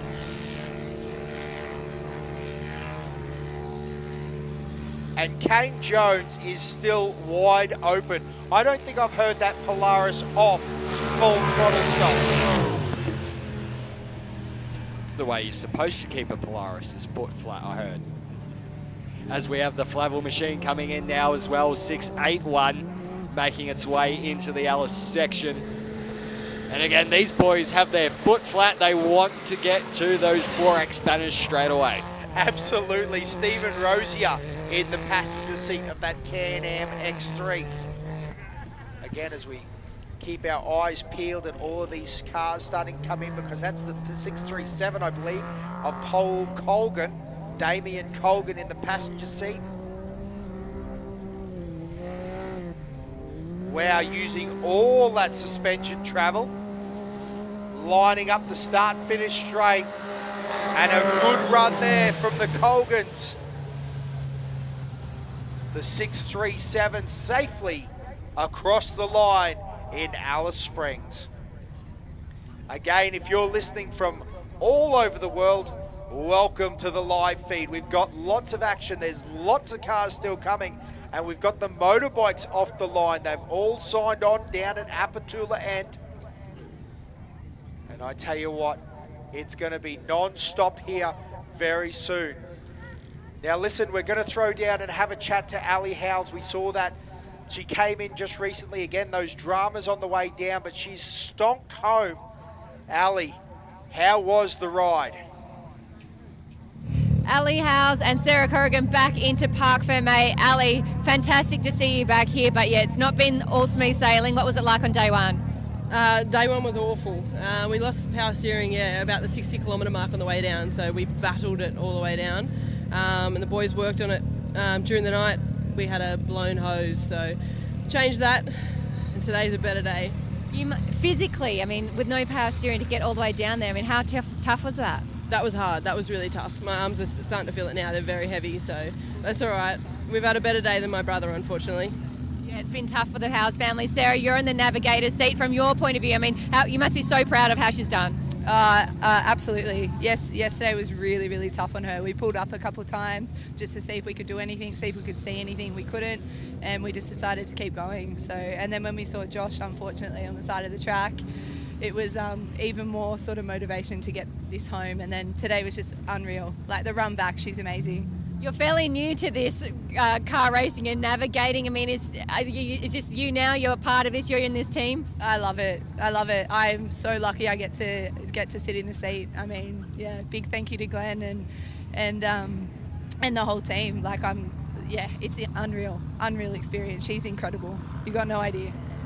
It is amazing to see two girls in side by side together and really conquering this Finke race. You girls should be commended for what you've done. Oh, thank you. Thank you for having us. Enjoy the celebrations tonight. Thank you. Thanks.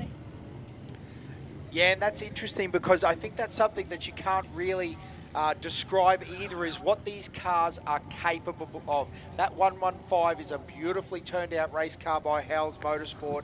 And I mean, again, we talk about these knee-deep whoops. When you're going through them at 150, 160, 180 kilometres an hour, particularly coming from outside the sport, you know, your mind must absolutely boggle the first time that you're going through those Bonduma whoops, Josh. Yeah, I can't imagine what your thought process would be, especially coming up into that section. And if it is your first time being in a Can-Am as well, especially, I cannot imagine how hard it would be to go through there and to think that you're going to be able to hold it flat and get there and go, oh my God, I'm about to put this thing on its roof if I don't back off. So yeah, it's all about that nutrition and staying in and staying off when you can and doing the right thing. That's the crazy thing about this race, about all the different classes. You've got to drive to what your machinery can do and what it can take.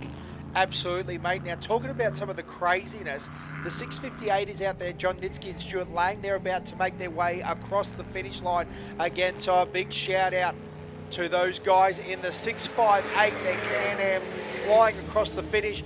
But another one to point out is the 844, which is on screen now, Josh Nourish.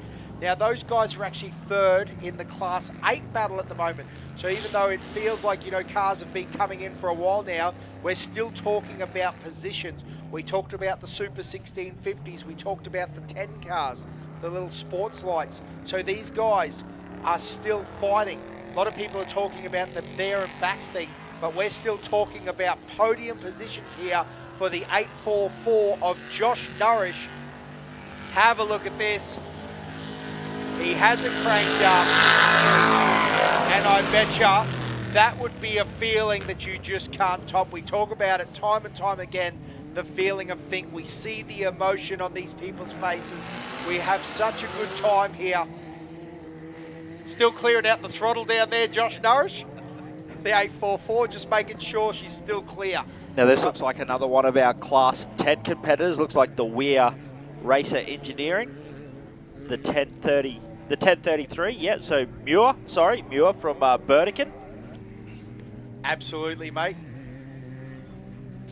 That's a little Banning car, I think, Josh, from out of America. Again, I think we've had this conversation where we believe it's a car that came through with Mick Marson. But Muirs have now purchased it. Muir's heavily involved with the Burdekin Off-Road Club. And they're involved with the Don River Dash. That's going to be one that you should put in your calendars, guys. The Don River Dash, a great race. Run up there in beautiful Bowen. Motorbikes and cars. Maybe we could run a tri-series of bikes and cars desert racing.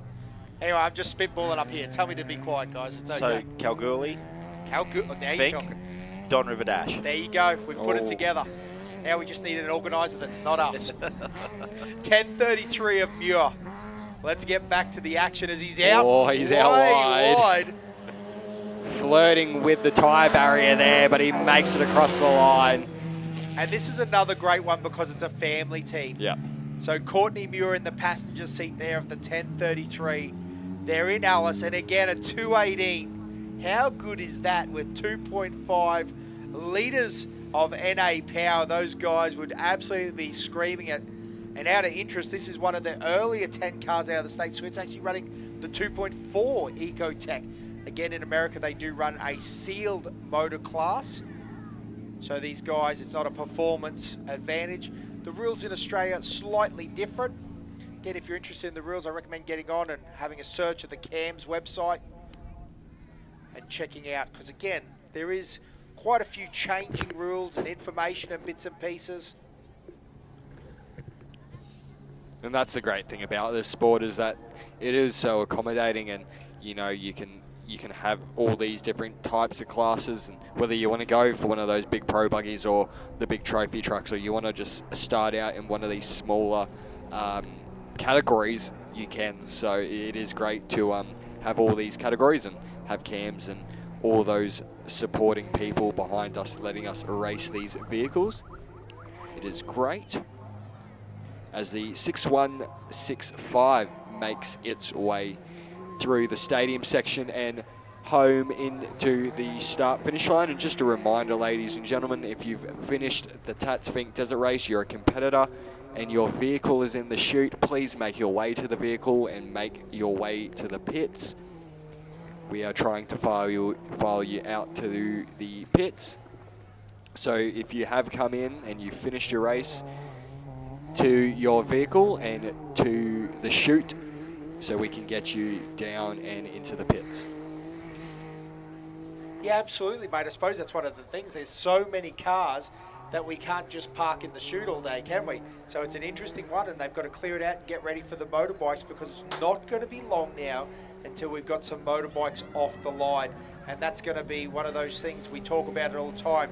We're only halfway through the day, ladies and gentlemen. How good is this? Not only do we get to be car fiends, we get to check out some of the fastest desert races in Australia on motocross bikes or on motorbikes. It's going to be very exciting to see. And again, it is only halfway there for the motorbike boys. There is a lot of riding left to do. Again, Ali Howe's beautiful 115 out now, as well as the Bentley's 1018. Sam on the wheel of that one. Mick in his Tisco trophy truck telling us those stories of the day. A wild ride in the 482. A fantastic interview and chat to him, talking about some of the difficulties that go on over the course of the day. But again, still plenty of cars out on track.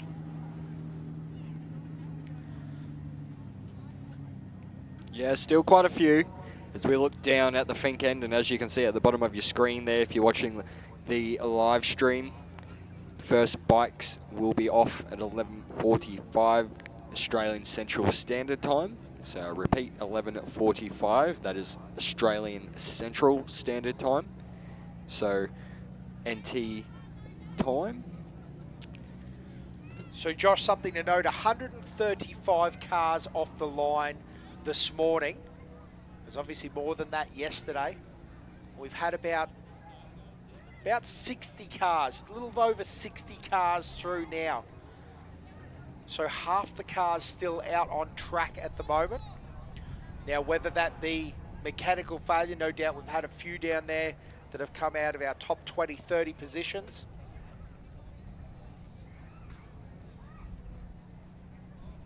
But it is one crazy race out here in the desert. But 135 cars left the line this morning. And again, we're at about 11 o'clock, or just 10 past 11 in beautiful Alice Springs. And local Alice Springs time, the motorbikes will be off the line at 11:45. So about 40 minutes. Something along those lines until we get our first bike riders off the line. And it is going to be David Walsh on the number 1 bike across the line first, or leaving the line first. But then we do have all those riders. And again, there's a lot there, Josh. There's a lot of talent. It's a good field of riders this year. It is every year, let's be honest. We say that every year, and it's just crazy to think that there's just so much competition. Obviously, there's a young guy by the name of David Walsh that's got his one hand firmly planted on that trophy. But again, Jacob Smith, Jack Simpson, we've got Ben Grabham, Ivan Long. There is a ton of riders there that are all prepared to take on this grueling track headed north to Alice Springs. The Tatts Finke Desert Race sign welcomes them.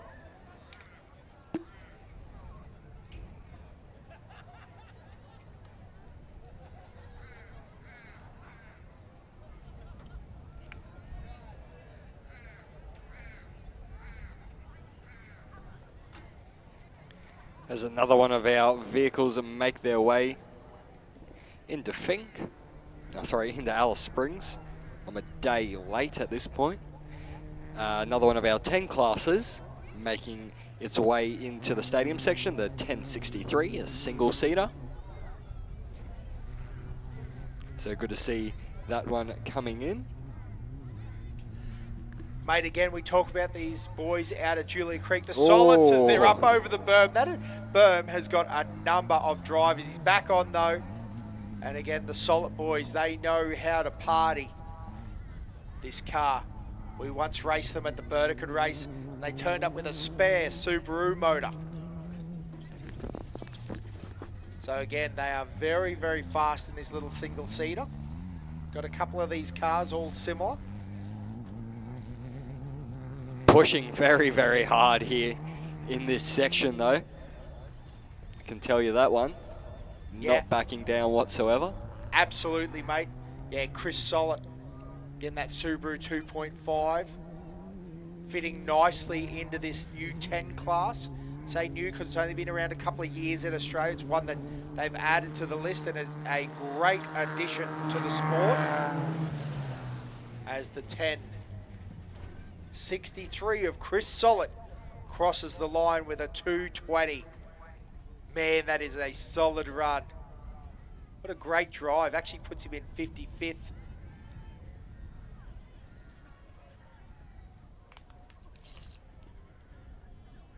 See some of the boys there.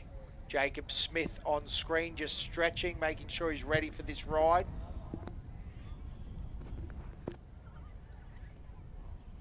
Those guys having to make sure that they're ready for their assault on the way home.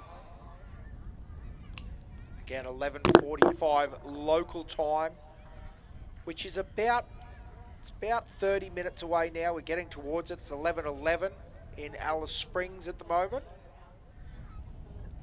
And again, these guys would be warming up, ready to go. But as I mentioned, we've only got about 60, 65 odd cars home so far. So it's going to be very interesting to see how that goes.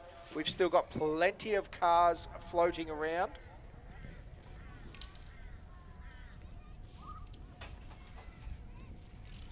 Again, we're looking for the dust out of the commentary box. We've got beautiful footage coming from down in Apatula.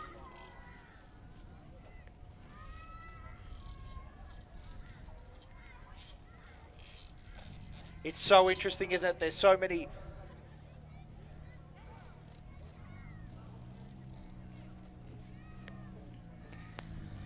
I think what's so interesting here is going to be with, Toby Price really kicked off those keys, didn't they?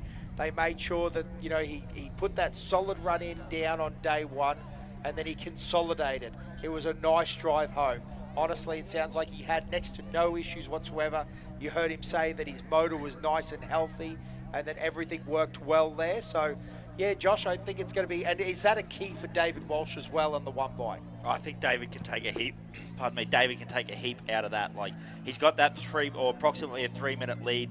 You know, it's the pressures on the rest of the field. I know that he's out the front of the track and he's out the front of the pack, and he still can't relax. He still can't rest on his laurels. He's still got to race home and win. But the pressure's on the other guys. They've got to make the time up to David. Now, interestingly, Josh, because you know, again, the bike thing's a bit different, isn't it? It's interesting. How do I explain this? With a truck, I don't want to use the word block because no one's out there blocking, but there's dust. There's a lot of dust. It's got to be more opportunistic to be able to pass if you're coming through and looking to pass David Walsh, Jack Simpson. You know, if you're coming through the pack today, there's a lot more options than the cars. Absolutely. The cars are going to be very, very difficult to make that work. Well, we've seen the cars racing. We've run the cars. Again, you know, it's going to be interesting to see how that plays out with the bikes because, again, these guys now, they've got opportunity. They've got different track positions. They've got things that they can run. Well, I think the big thing, Dan, is they've also got different lines. They can go inside, outside. Yes, the track's not wide enough for 2 cars side by side the whole way, whereas the track is definitely wide enough that we can have 2 bikes side by side. And we have seen helicopter footage from previous years with Ben Grabham and Toby Price battling side by side for a long way down the track. And I was lucky enough to be out around about the 45k mark yesterday near the Alice Springs Off-Road Club, and we did have, you know, Jack Simpson, David Walsh, and Jacob Smith all come through within about 15 seconds of each other. So they weren't eating. They were making dust, but they weren't eating a lot of dust as well, like you would see when we had 2 or 3 cars come together like that. So that is the thing. I think you're right there, Dan. The bike riders, they don't make as much dust, so they do need to be up and on the attack mode as they ride there, because I guess the big thing for these guys as well is their bikes. They're set up for them to be riding at 100%. You know, their attitude is that they ride them at 100%. And maybe if Walshy dials it down to 90%, 95%, he might find himself not quite in the zone, not quite as mentally switched on as he needs to be, and he might make a small mistake, and that's something he doesn't want to do as well, and throw the race away on his own. Yeah, very interesting points, Josh, and I totally agree with you. And another side for it is if you've never ridden a bike down this track, what you're going to see is there's primarily 2 lines, isn't there? You either want to be far left or far right. Obviously, you can cross the track, but the whoops are biggest in the in the center of the track, the way the cars chew them out. So you're going to see these guys ride over essentially on the grass line to try to make that pass happen. But again, that's something that's interesting in itself, because obviously whoever's in front gets to choose their line. These guys that have it down to a fine art where they want to be, and you know you're going to have to get off your racing line to get over onto that other side. So I think it's going to be great. I'm very excited to see these bikes run home again. The number 1 obviously in a fantastic strong position, but as we see the 685 coming in, looks like it's got a little bit of bunting hanging out from underneath that 685. That's Jason Neat and Dallas Neat. They're running the Can-Am X3 turbo car. But again, the all blacked out, bit of a menacing look, isn't it? The Can-Am with all black. But again, the 685 across the line, and I tell you what, that is a good 2022 Tatts Finke Desert Race campaign. Those boys will be fist pumping in there. Jason Neat and Dallas Neat across the line. A 225 for those guys. Again, starting to see some helicopters warm up, taking off, getting into position. Again, beautiful shots here in Alice Springs. A little bit of cloud today, slightly different to what we saw yesterday. And again, the trees only ever just so much moving. Yesterday we saw those 4X banners flapping in the breeze. Today, just a little bit more gentle, a little bit more controlled. Yeah, it definitely is a lot less just cool, calm and collective day here in the Alice.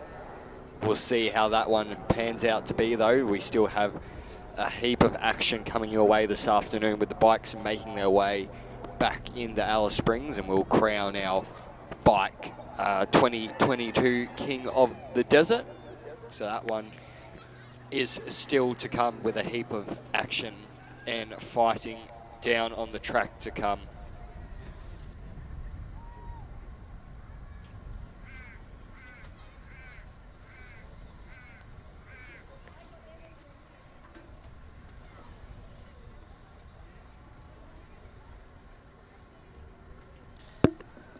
So we keep a little bit of an eye out here into the paddock as we look to see some of our cars that are coming in. But while we're doing that, we're going to go to a short ad break and thank some of our sponsors and have a good time.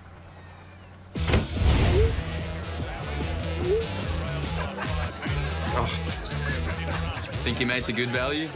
You should check out Venue Mode. When the green light is activated, you're on Tab Turf. So you'll get access to exclusive markets and offers just for heading to your local. Venue Mode, only on your Tab app.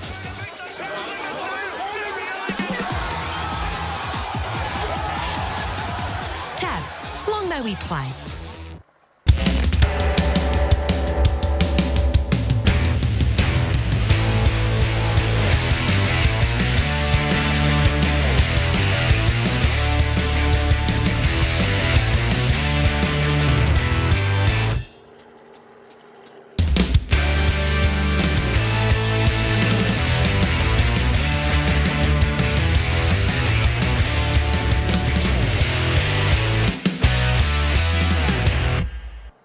Times have been tough. Here at Imparja, we want to help our customers get back to business and reconnect with their own customers. Television viewing levels are at an all-time high, so now is the time to reach out through TV. And to make it easy, we offer complete commercial production and airtime solutions tailored to your specific needs. Our advertisers have been advertising with us for years, and that says something. Whether you've used Imparja previously or are new to our station, give us a call. We'd love to help.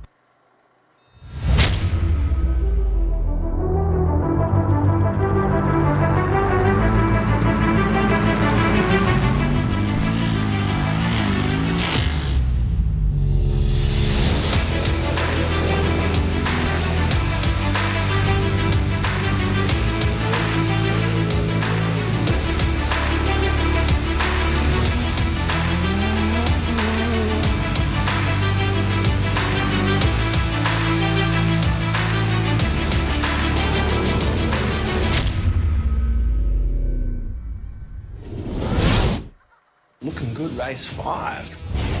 Bailey's Burger Joint might not look like much, but it's here where I experience the greatest racing live from across Australia and around the world. With Play Central on the Tab app, you get unlimited access to Sky 1, Sky 2, and Thoroughbred Central. And you can bet whilst you watch, anywhere you like, even with a double patty and a side of fries. The special isn't bad either. Play Central, only on the Tab app. Tab, long may we play.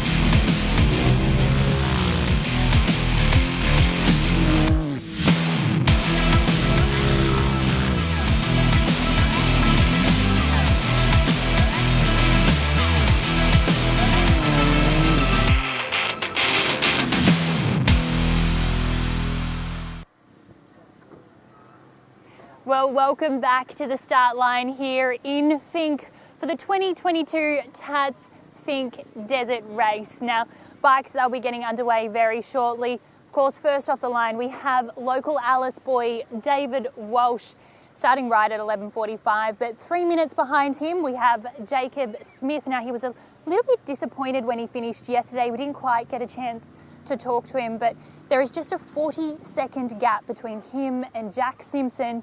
That's our top three. But a couple of other names I want to mention. We've got Ivan Long, he's starting in 6th position. His first year racing with his very own team. And then right down sort of towards the end of the track, there's actually a local favourite. So Dion Nani Nul. Now, he's listed as being from Kalgoorlie, but he does a lot of work here in the Apachula community. And a lot of the kids that you can see lined up across the fence line, they're actually here to see him race. So why don't we get the racing underway? A couple of minutes away, we've got the bikes. Thank you very much, Chiesa. Great to have you down at Finke, and I hope you are enjoying your journey down there at Finke as the number 40 comes across the line as the green team along the start line. I'm very happy to see that car across the line. That was Colin Desbro in the Holden Commodore with a time of 2 hours, 37 minutes and 7 seconds as we see this awesome looking Falcon make its way through the 532. And this thing just sounds on song with that Windsor motor on board, and it's great to see another one of our 5 class coming into the stadium section, as it looks like one of those side-by-sides is closely following behind there as well. So it looks like it's all action now here in the stadium section, as we've got 3 cars making their way towards the finish line. But here comes that Ford Falcon, a very stout-looking BA. He's going to keep the foot in and across the line. Yeah, what a fantastic sounding turned out Class 5 car by Andy Maxwell and Michael Putty in the 532. As we also get Nathan Weissel and Tim Donnelly in the 647 across the line now. The 638 also making its way through. That's Ashley Foote and Danielle Foote. So a great drive there. And again, as you said, isn't it crazy? When it comes on, it just comes on. Another little single seat car. The 638 powering into that great shot of the finish line there. Ashley Foote, Danielle Foote, as we mentioned. So Danielle will be jumping in a plane, and she'll be heading back to Finke to jump back on the bike. That's true. I didn't even think about there. There's a little battle all on its own, isn't it? The Ironman battle. As the 1027 makes its way through the stadium section, that little single-seater. And we'll see how they go with the time they come across the line with, but it looks like that's Allport behind the seat of that one, and it's flat out to the finish line now. I think everyone loves to keep their right foot in it hard across the start-finish line here at Alice. Yeah. There goes the horn as well. Checkered flag flying. What a great moment. What a great image there.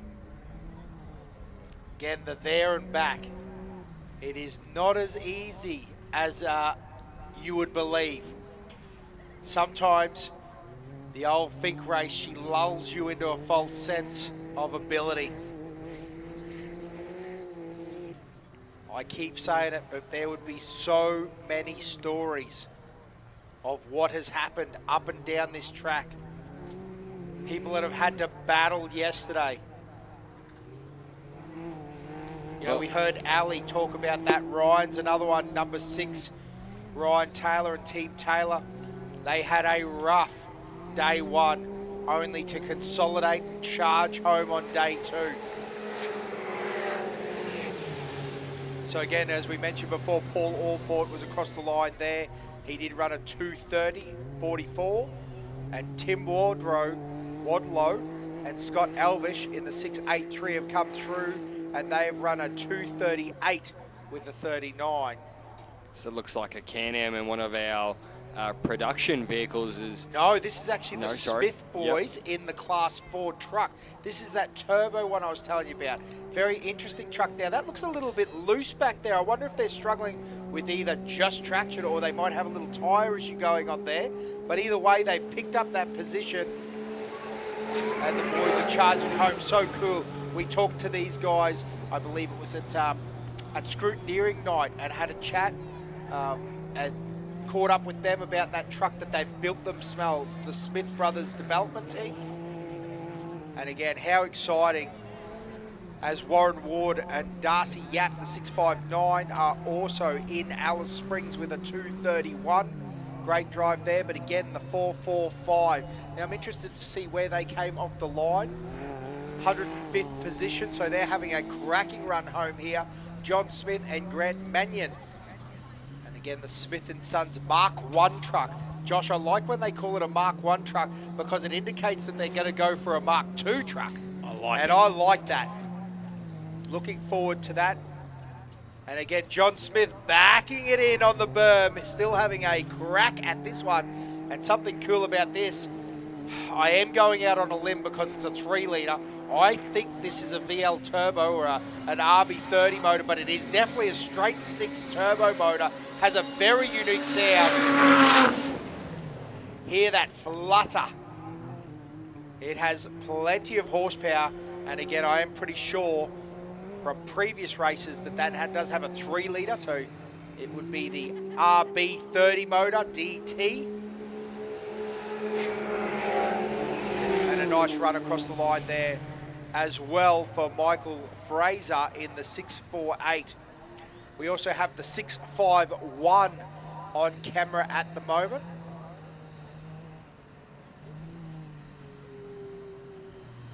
Which is Stephen Grant and Peter Dyer. Nice clean run. Taking those inside lines. Gee, that's a great shot too there, Josh, where it shows you just how dirty off the racing line is. There's a very clean swept section, obviously in between, shortest line between the berms to berms. But you can see that clean line running through there. And then the dust and marbles out on the outside. Great run there through for the 651 of Stephen Grant and Peter Dyer. Good run too, a 2:30. So they have pushed well. Now we've just hit 11:30 local time. That gives us 15 minutes until we are underway with our motorbikes. Yet still plenty of cars coming home here today.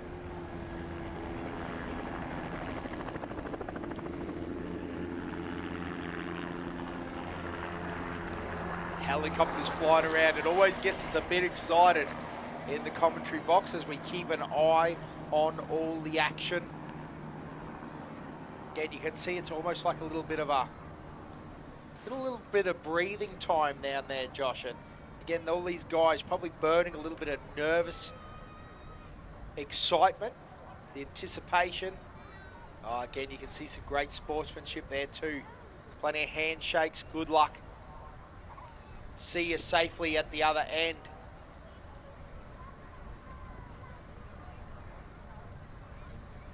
Or maybe, Dan, do you reckon there was a little extra strong grip there? You know, trying to, get the blood flow slowing down in there. Get your competitor with a little bit of arm pump. These are the mind games these guys like to play, Dan. Yeah, listen, I'm going to say it. I think at this level, with this far to go, I think they're probably all just going to be really happy to see each other safely at the other end. There and back is truly, I think more so with the bikes, it is the goal for the large majority of people.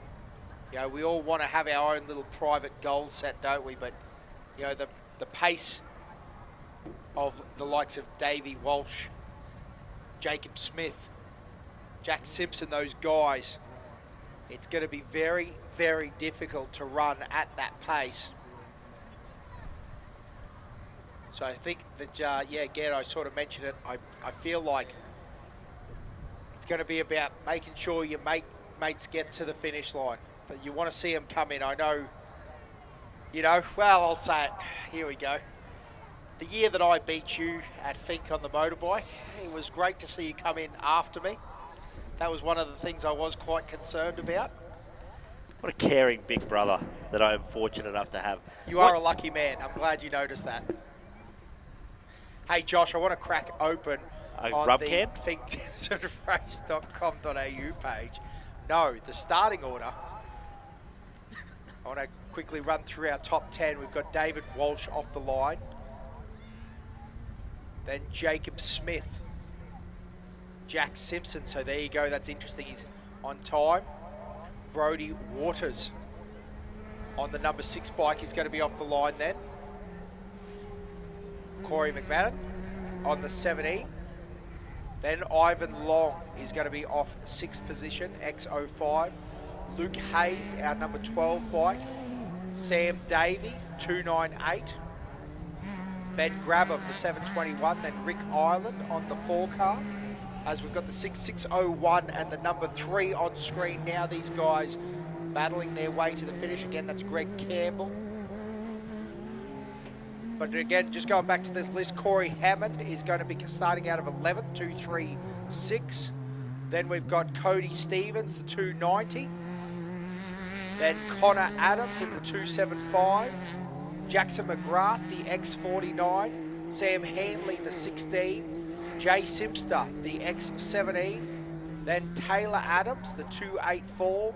Jaden Pilgrim, the X58. Ryan Cossins, the 213, and Nicholas Turner, the 287, running out of 20th position. So again, have a look at this little yammy.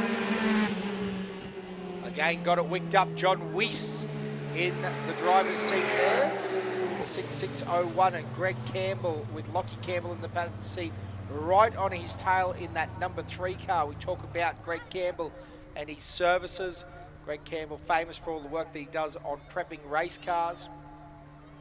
Now, interesting little bit of footage here. I'm interested to see who this is. Clearly with a mechanical issue. Are we thinking a tyre off? Yep, left rear tyre off. As soon as we can see a number, we will call that through, but they are going to finish this race. But yeah, interesting, mate. All those bikes off the line on corrected time. And actually, seeing as that's the case, I'm going to run through to Billy Hargy.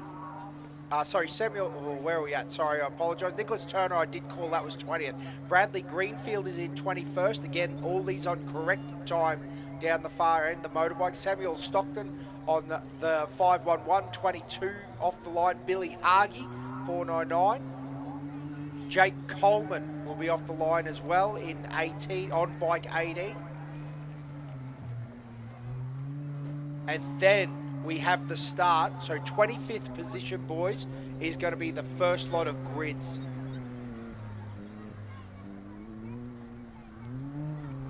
Going to be very interesting once we get down to those grid rides, especially down at the Finke end. It's all on for young and old, as we see the 695 struggling to make its way through the stadium section with that no rear tyre, unfortunately, having an issue there and deciding not to put the spare on, as the 6149 also makes it around the stadium section, and it does look like that one might have a either mechanical or just driving at a leisurely pace. Back to Alice at this point as we get down into the further end down of the field.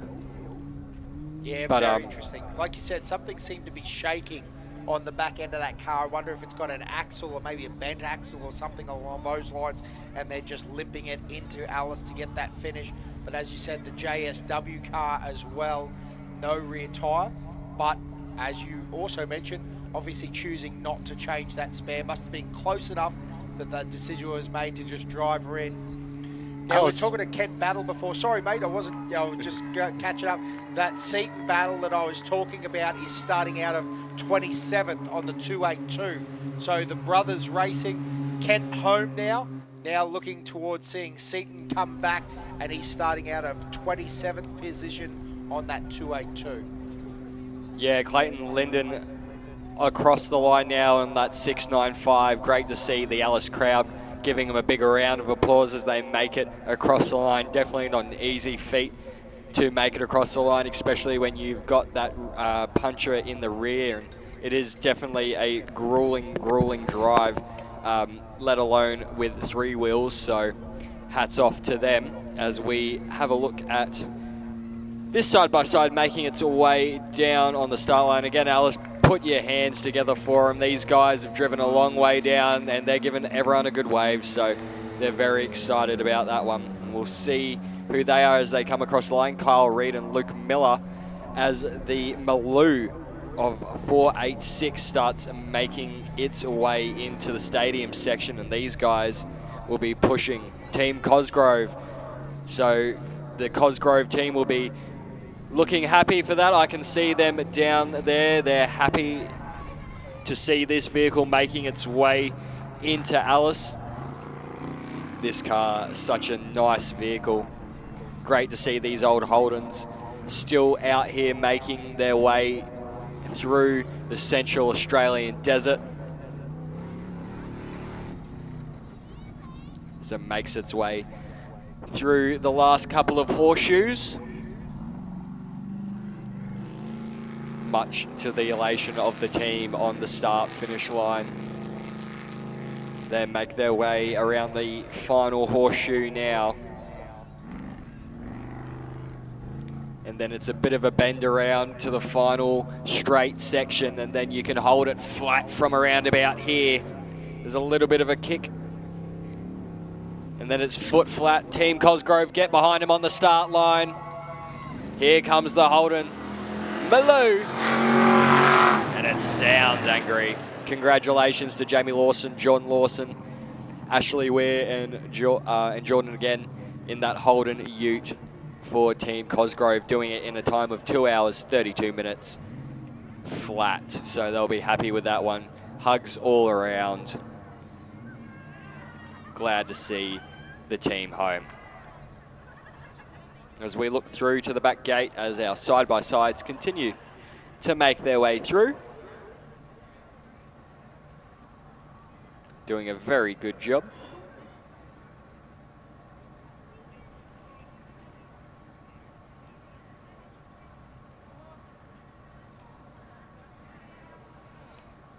Great footage out from that back section there as these Can-Ams come through the rollers and the whoops. It really shows us how much suspension these little things use, as you can see them coming right through the center there. And you'll see that the bikes will actually be on the right hand or the left hand side of that right where that buffle grass is. That's where they tend to put their lines through those sections. So that's why we do encourage you, if you are still down on the track and you are about to watch these bikes make their way down to Alice Springs, to please, again, stay 20 meters back this weekend. It's still a great vantage point to be able to camp and stay alongside the track. So please do respect those safety rules. As we look down at the Finke end, those bike riders are getting ready. We're around about 4 minutes away from setting off the number one man as the 6683 makes its way into the stadium section. Still on song, the little Aliens machine. But here we go, David Walsh. He doesn't know whether he's going to get a flag or the lights. He's just trying to double check with the team there. He's laser focused in now. He's just trying to work that out, and he's been given the confirmation. As you can see down there, all those eager bike riders lined along the Finke start line. Down at Apachula, as we call in the 6683 back home into Alice Springs, gets the checkered flag. Yeah, one of our side-by-side sport competitors, Samuel Crammon, Stuart Glover in the navigator's seat there, and a great run through there for those guys.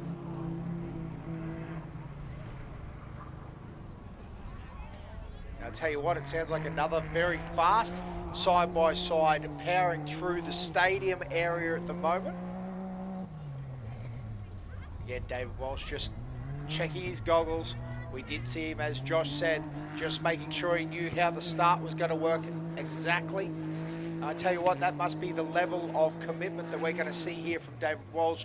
He's going to be on the go from the very start. Man's on a mission. He will be on a mission because he will know that right behind him is a very fast pack. Jacob Smith, Jack Simpson, Brodie Waters, Corey McMahon. I was going to say, they are going for it here at the start-finish line, still having a good run Troy Daly, which That's is right. great. That's why the cheers are coming through. The 6'4'9" of Troy Daly. Bruce Munro in the passenger seat, and now, isn't this crazy, Josh? He's got to jump in that helicopter, plane, whatever he's doing in the Ironman, and get back down there for the start of his motorbike return leg. Yeah, and he's cutting it very, very close, is Troy Daly, as the bikes do start in 2 minutes. So Troy just making it in time down to Alice, and he'll definitely be trying to get out of the Can-Am as quick as he can and jump on that flight or the helicopter, and he'll go from there. But the anticipation builds. It's around about 2 minutes now away from David Walsh, the #1 man, the reigning champion of the desert, the king of the desert. Can he go back to back to back? Can he go 3 in a row? We'll find out. Hey, tell you what, mate, something worth noting is Troy Daly just ran a 2:18 on the way home. So not only is he doing the Ironman, he's done it in style. That is a great run there from Troy Daly, 6'4'9", and he's run a 2:18. So a great drive there. He's actually run 54th position. So that is pretty darn cool.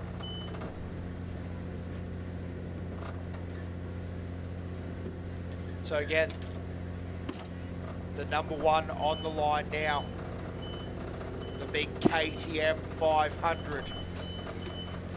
They will be off the line very shortly. Again, you can feel the anticipation here in front of the big screen in Alice Springs. You can see all the bike riders lined up, having a look around. They want to see what David Walsh can do. They want to see the man attack the track. Jacob Smith has a 3-minute wait, 3 minute and 6 to be exact wait. And then Jack Simpson, 43 seconds behind Jacob Smith off the line. And there we go, ladies and gentlemen. David Walsh is on his return leg of the Tatts Finke Desert Race. Day 2, headed north to Alice Springs. What a great ride here. He has put a consolidated effort in. He's got a 3-minute lead. And let's see what he can do here. A little dip of the throttle there, but straight off the tabletop. What a great ride out of Apatula.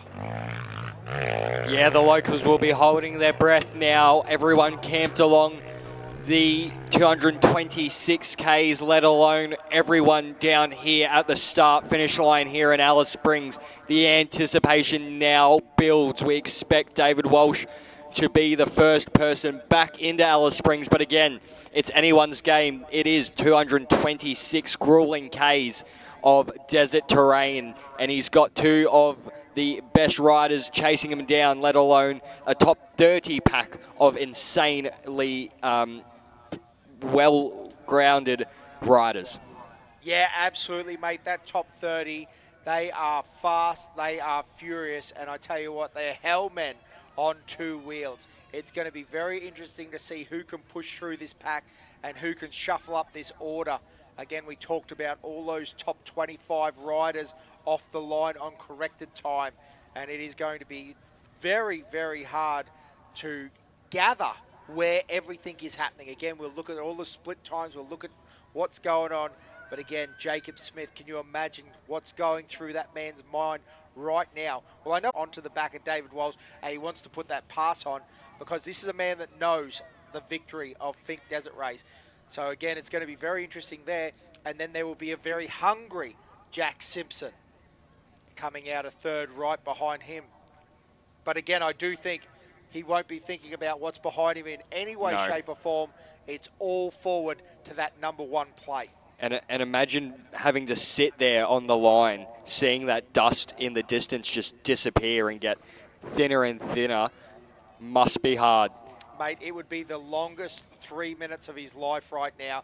Look at him going. He is pumped up, he's moving, he's ready, and all he wants to do is get that Husqvarna FE501 up and moving. Again, the prep work's done. There really isn't anything more than he can do right now, is there? No, there's nothing more than he can do. He's got to leave it up to him and the desert. Here we go, ladies and gentlemen. The number 9 will start to rev its bike and get ready to launch its way towards the Alice Springs Township. Let's have a look.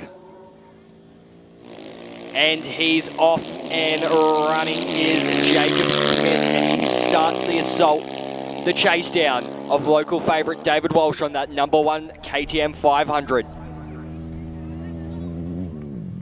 Looking clean through the Finke River section. Yeah, it's interesting. Don't you reckon already you can tell it looks a little bit more urgent than what David was doing? Look at that. Big send off the tabletop. And I tell you what, Jack Simpson very close to being off the line now. He only had 43 seconds. So big difference compared to the 3 minutes that Jacob Smith had to wait. And again, this number 2, he has got the dust. Have a listen to that little bit of bopper. If you're listening along at home, he loves making that thing scream. Jack Simpson on the number 2 bike. Watch him come into this section. Oh, it's no holds barred. He is on the throttle hard. Let's see what he does here at the tabletop. Wow, look at him. He's on that back wheel riding like it's nothing as Brodie Waters gets ready to leave Finke, and he does, and it's a little bit of a shaky start there off the start line. But he gets that traction down and will keep it throttle pin now. My dad did tell me that throttle pin. Josh keeps saying throttle, so I'll try and remember that, ladies and gentlemen. I do apologise for you bike riders out there. I am a bit of a car man, but it is great to see Brodie Waters out there, and he'll be pushing to try and get up on the back of Jack Simpson. Well, absolutely, mate. I mean, this is a podium, and you know, even maybe further than that. So to stand on top of that podium at the Finke Desert Race is just something that most only dream of. So I agree, mate. He is going to be, well, you can see that dust there, and no doubt he's going to be very keen. Look at this. We've got 3 bikes very close here. It's going to be the 17, the 12, and the XO5 is tucked behind there, I can tell you that. XO5 of Ivan Long. Luke Hayes on the 12, but it is Corey McMahon that is going to head off first on the 17. So again, very, very interesting to see how these guys leave Finke and what these battle packs are going to look like going through these checkpoints, because they are going to be following closely, I can tell you that.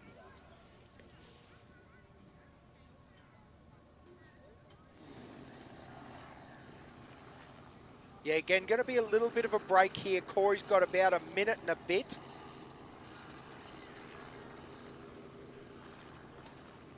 So again, a minute and a half from the number 6 bike, but then from the 17 to the XO5, there'll be another 51 seconds, but then Luke Hayes only 10 seconds behind Ivan Long. So Luke is literally going to be on the back of Ivan straight away.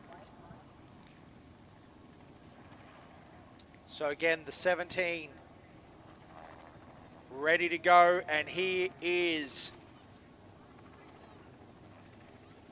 about to be underway here. Corey on the 17, the gas, the little 450.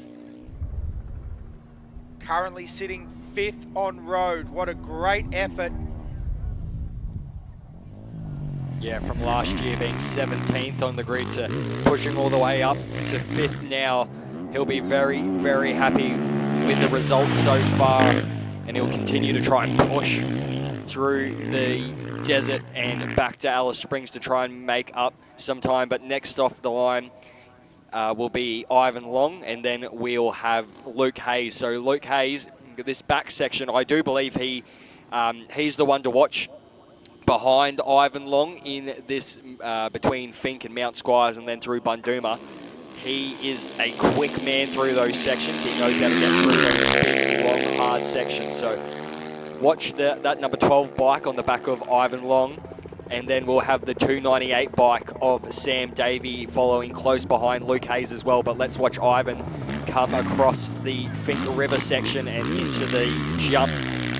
Closely followed behind Sam Davey will be Ben Grabham. It's all very, very close, Dan. My goodness, Josh, Ivan Long on the X05. I don't think he even dipped the throttle going off that tabletop. He is a wild man to watch, and I tell you what, he's definitely one I'd be keeping a good eye on. But as you mentioned, any of these top 20 guys, Luke Hayes on the 12 bike, very, very fast. Sam Davies, that'll be the 298. And then that's actually the 721 of Ben Grabham in the dust there. So these guys, tell you what, it is going to be interesting because again, for that top 20 now, they're sitting in a little bit of dust.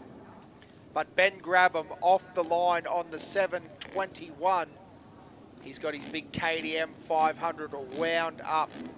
Next off the line is going to be Rick Ireland on that number 4 bike. Yeah, Rick. He does, oh sorry, I was going to say he does have a minute and bit to wait.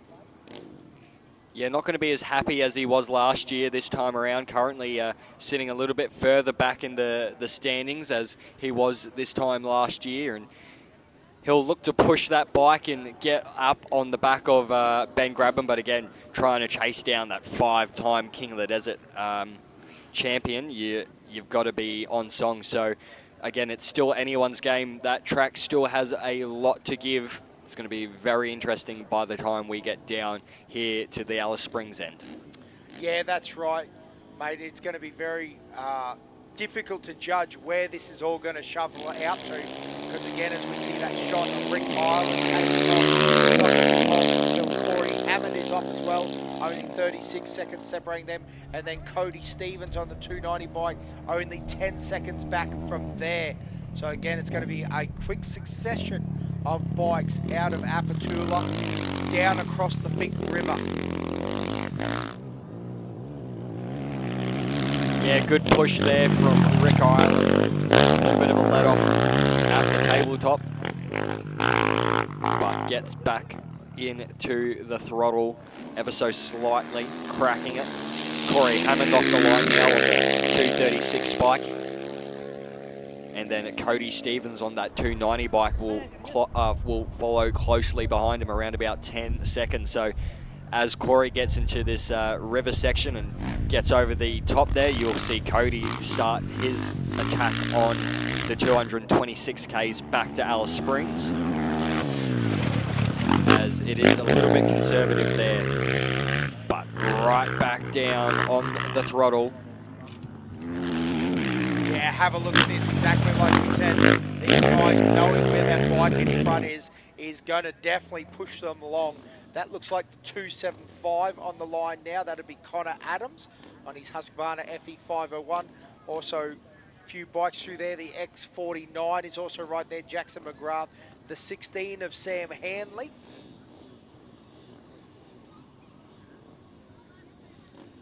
So again, plenty going on at the moment.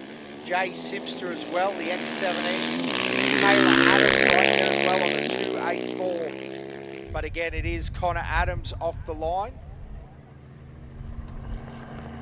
Yeah, the 275 bike looking strong into the Finke River section there.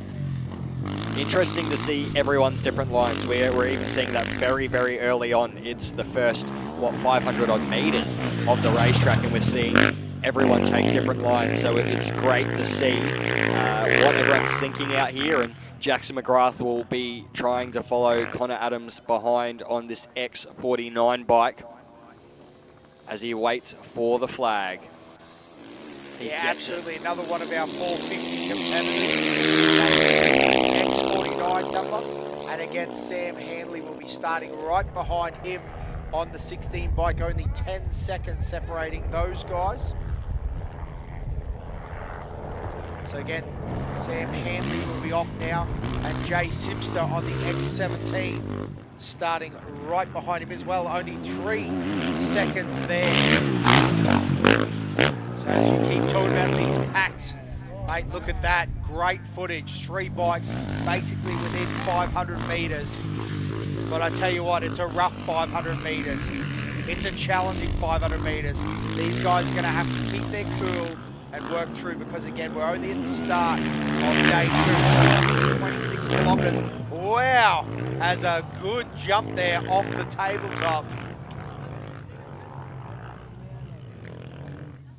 Yeah, Jay Simster really pushing that X17 bike. Really trying to get back up on the rear end of Sam Hadley there. So he'll be pushing on that 500 KTM. Yeah, absolutely. Again, you can see these guys essentially lined up side by side because there is still so much happening here on the start line of Apatula. Dean Ross is going to be off the line first on his 269, then with Taylor Adams right behind him on the 284, so you can see those guys all ready for the double flag drop. Again, the 296 of Dean Ross off the line first. And again, if you're listening along or if you're in the stadium, there is also still cars rolling in through the spectator area. And again, we see those shots with multiple bikes coming down the starting straight at Finke. Well, it's Can-Am action back here at the start line. It's going to be neck and neck to the finish line. Everyone here at the start line is going to see a close one. The 6190 making its way across the line, as well as another one of our side-by-side. Sorry to get so happy as we're calling off the bikes. Absolutely, mate. That's the thing about Finke. There is action everywhere as Taylor Adams gets off the line as well on the 284. We see that dust starting to move, and it looks like it's the X58 off next. Jaden Pilgrim. He did have he's got a good little wait there, 2 minutes 13 until he gets his chance to run at this track.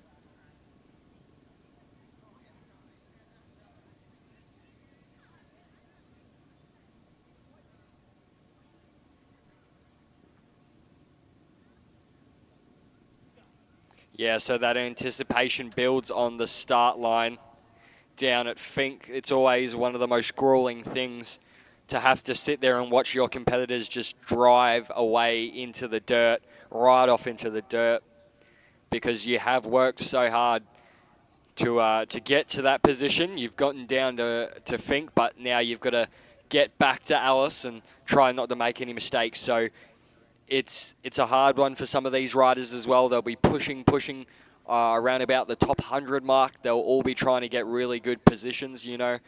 And then as it drops down from there, it's a bit more of nutrition and trying to get one of those survivor spikes.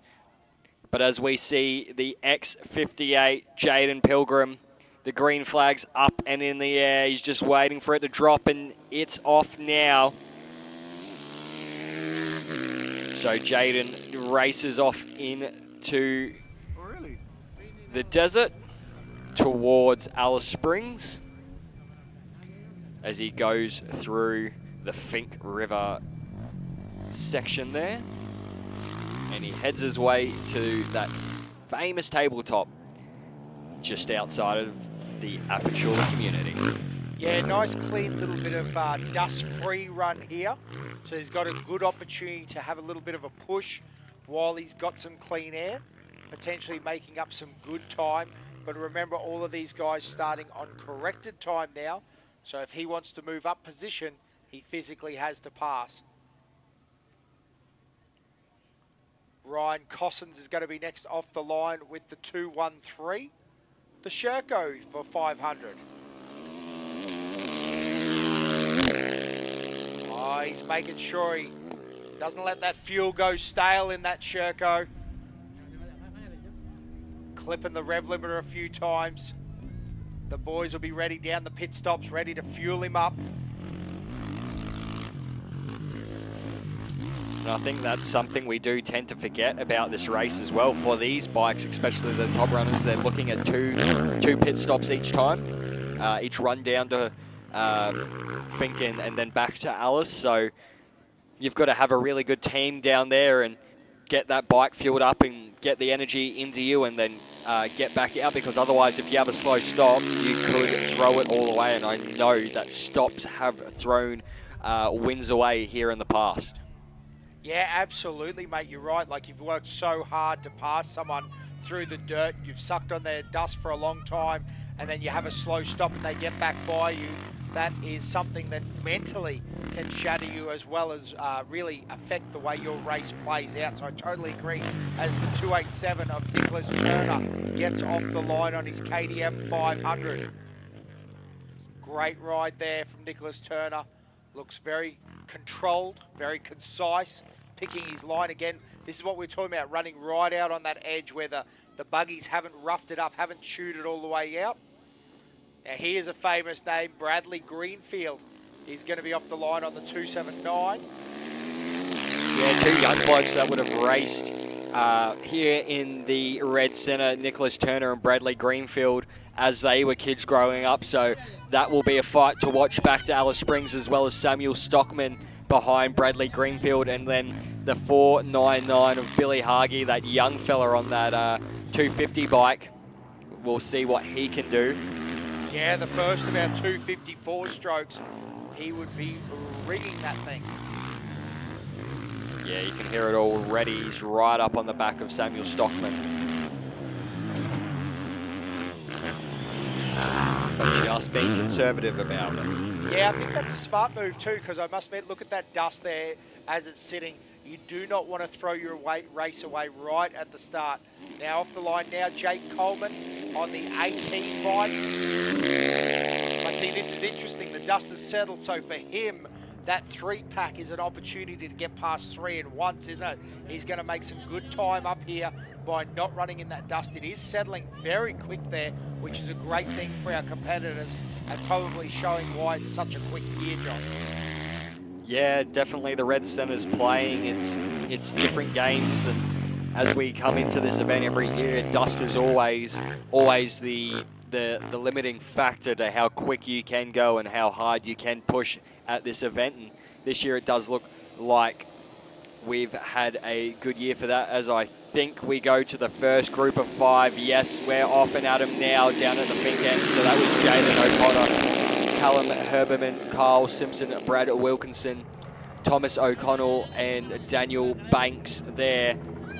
The first of our 5 groups making their way back to Alice Springs now, and this is where all the action will start to happen. Super important to get a good start, isn't it? Because even on corrected time, if you're now on the back of this 5-pack, it's going to be a long day trying to pick off those spots again. So as you said, it's going to be super important to get a good ride and see how thick that dust is now, those guys having to check up.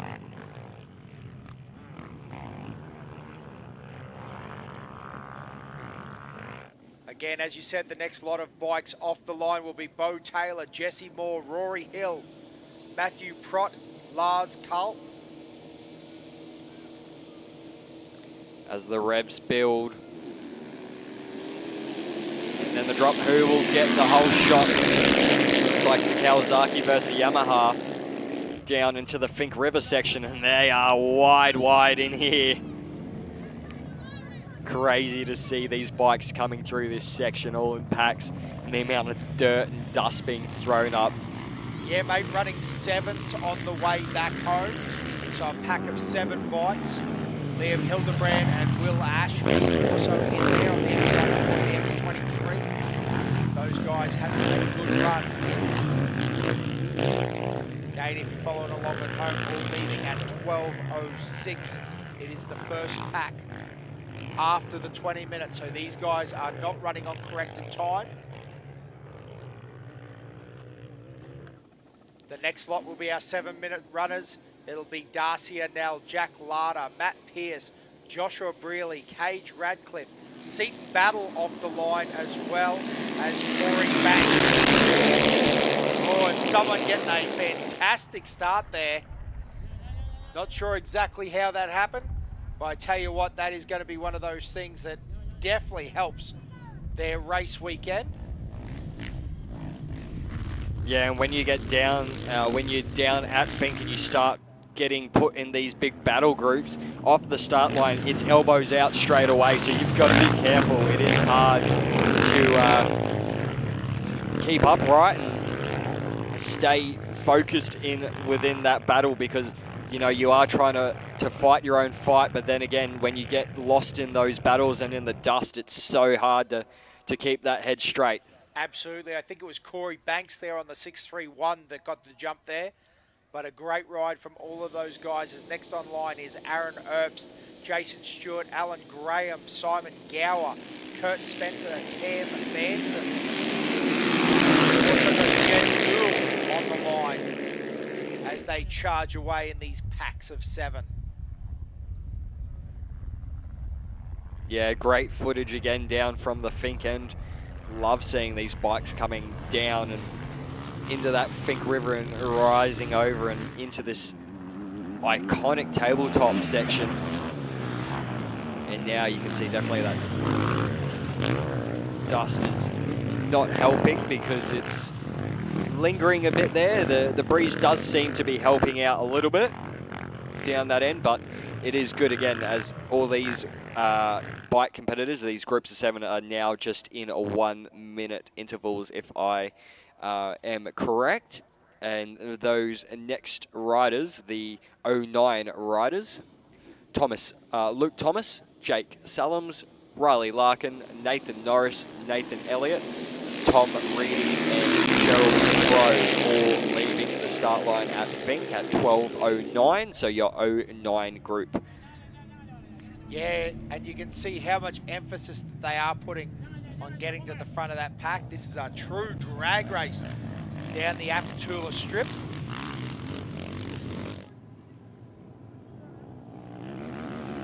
Now again, if you're watching the live feed, there's still plenty of action here happening here. We've still actually got cars coming through the stadium as the motorbikes are leaving Apatula. There is plenty going on here as our next lot of riders are on the line. Jesse Bannister, Brock Dean, Max Pietrol, Scott Risk, Devon Brown, Matt Jones, all about to get off the line, as well as Zach Watson on the X70 bike. Those guys having a good run from out of that centre section, aren't they, Josh? It seems to be the spot to be. As again, a Can-Am comes flying across the line. That looks like the 684, ladies and gentlemen, has made it across the line at the Tatts Finke Desert Race. Great to see that we've still got Can-Ams coming in as these bike riders are making their way down to the Alice end, and we won't be too far off, I would say, from seeing our sweep vehicle for the cars. And when we see that sweep vehicle, that means that if your vehicle has not come through into the start-finish line here at Alice, unfortunately, it is a DNF. So you can also check the website, tattsfinkedesertrace.com.au, to check those ones as well, as we have an update through Mount Squires. David Walsh, the first through. That's a quick time there.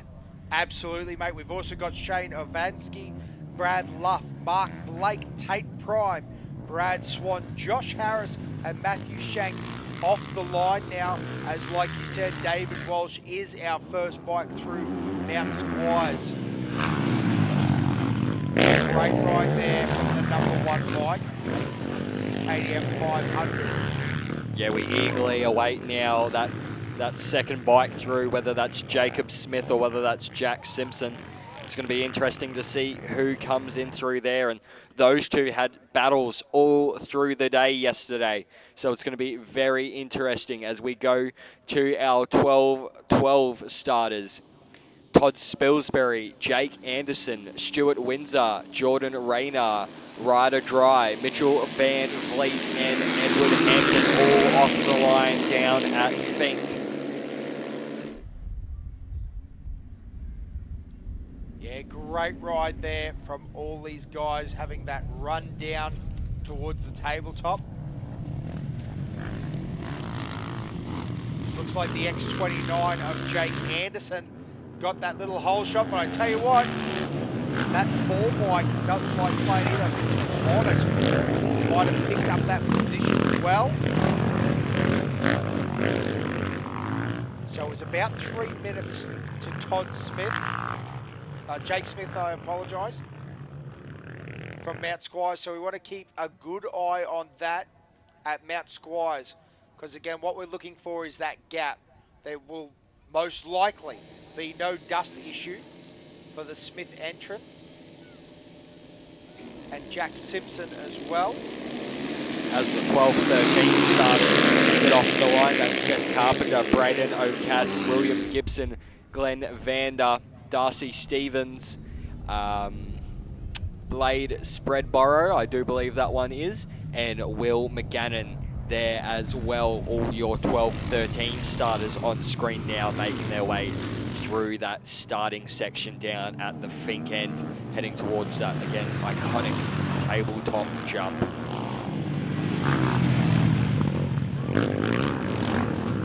Shouldn't be too far away now from that Mount Squires update. That will come in very shortly. Again, waiting on to see whether it's the number 9 of Jacob Smith or the number 2 of Jack Simpson. Next off the line will be Dylan Allison, Adam Ferguson, Luke Howell, Tony Hardman, Jason Gunther, and Rick Hall. Yeah, that 802 bike of Rick Hall, what an absolute ride this weekend. There you go. As we were talking through that 12-14 starting grid, at 12-14-33, Jacob Smith through Mount Squires. So interestingly, mate, again, real quick math, I haven't got a calculator in front of me, but I think that is essentially the exact time that he left behind. So I think they are running very much on time together.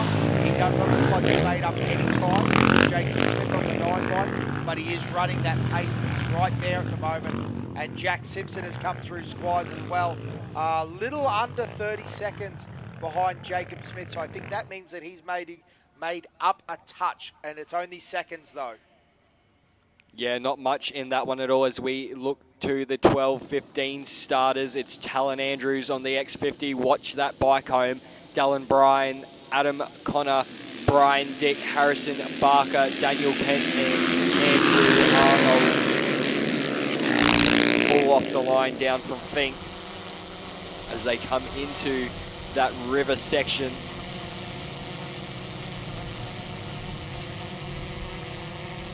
Yeah, all bunched up coming through here, but it's the 294 that looks like it's got the jump. That's Dalton Byrne. Nice clean ride through there. Again, all of these guys going to be looking at making sure they stay in. Oh, and there was a pass there right in front of us. So a great run there. And again, we do keep our eyes on the Mount Squire checkpoint times as well. Going to start rolling through those guys quite quickly. As we have off the line, Peter Rossi, Ben Cardias, Corey Turner, Damon Meyer, Billy Nelson, Alan, Greg Jackson, all off the line on the screen now, as you can see, fighting their way back to Alice Springs. And look at him, he's riding it, giving it the rev up. He absolutely was. Riding the horse. As we have looking Brody for every little Waters. bit of horsepower.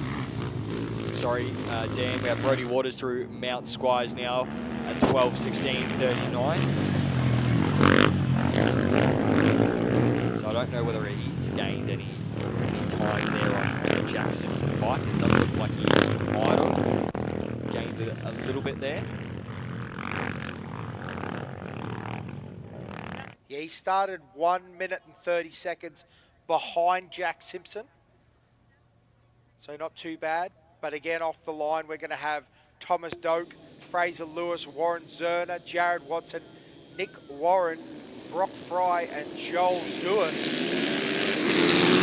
Big mono there for the Yamaha. So that must be Thomas Doak. Out wide on the outside. The 687. Nice ride there.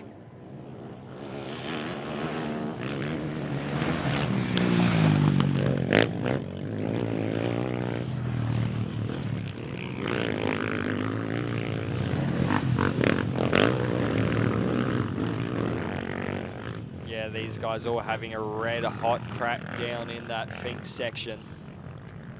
As we have the next of our riders start off from down the Fink end. Todd Schitzner, Jack Fraser, Jake Tooley, Sam Lachlan, Drewman Blackburn, and Matthew Evans there, all getting the jump off the line. Having a little bit of fun down at the start line on the Fink end, as we have Corey McMahon, sorry, the 17 bike through Mount Squires, 12:18:35. Yeah, and actually there's also another one of our side-by-side competitors. The 6684 now through underneath the Fink Desert Race banner. He's made it there and back. What a great day.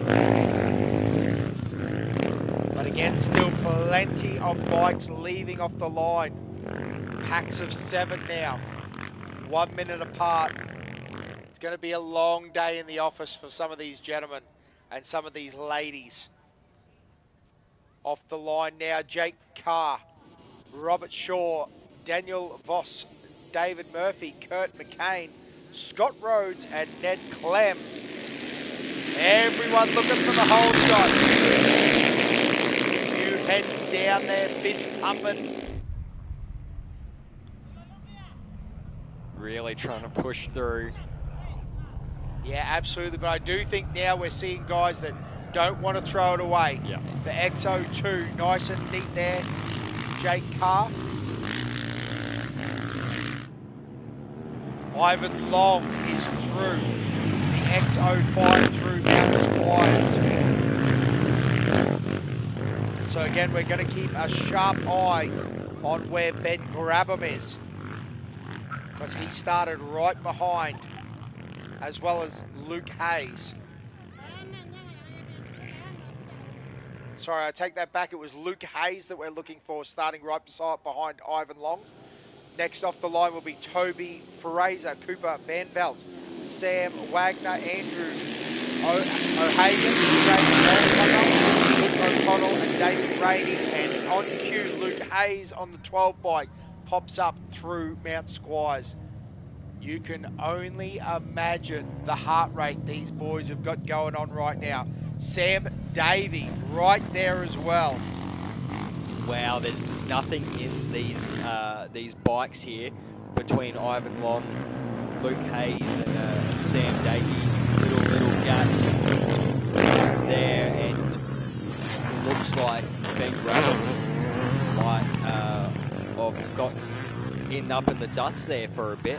Well, he was right behind. I think you'll see him pop up anytime. So okay. He was behind Sam Davey but only 9 seconds. So you're right. Yep, and there he is. So Ben Grabham turns up on our tracker. The 721 is through Mount Squires. But again, we're talking about 25 or 30 seconds of action there where 3 bikes have come through.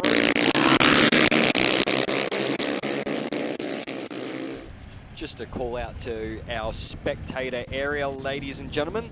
Land Cruiser Regio S795 AMP. I repeat, a Land Cruiser Regio of S795 AMP. Your lights are still on. You'd like the battery tonight to be able to get back to town and to the presentation. I'd go and turn your lights off. Thanks to the Fink committee for sending that one through. We're trying to help you guys not get stuck out here. I know it's a bit of a drive to get back into town, and with the traffic jams that we're going to have getting back into town, I can tell you that from everyone camping, you don't want to get stuck out here or try and get anything out, as we had Rick Island right behind Ben Grabham there. Yeah, he's come through Mount Squires as well, mate. And we've also got Jordan Breachill, Thomas Foster, Mark Sires, Mark McDonald, Brian Eels, Tony Knott, and Troy Blytheman, and as well as Andrew Summers off the line there. Wow, again, that dust is really starting to hang down at the Apatula end, particularly on that start straight.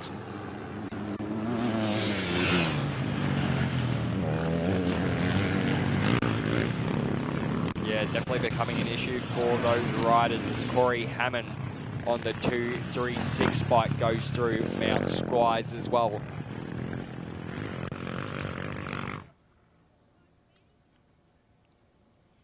As our next pack go through at the Finke end, and Cody Stevens right behind Corey Hammond there. There's only 9 seconds, 10 seconds in that one there. Off the line at Finke, Jackson Murphy, Tim Phillips, Paul Gunter, and Darren Fargiera on the KTM 350. A couple of 350s in that little pack there. But yes, very, very close. Little battle packs through to Mount Squires. Little battle packs of 2 currently. Yes, very cool. There is plenty going on up and down this track, no doubt.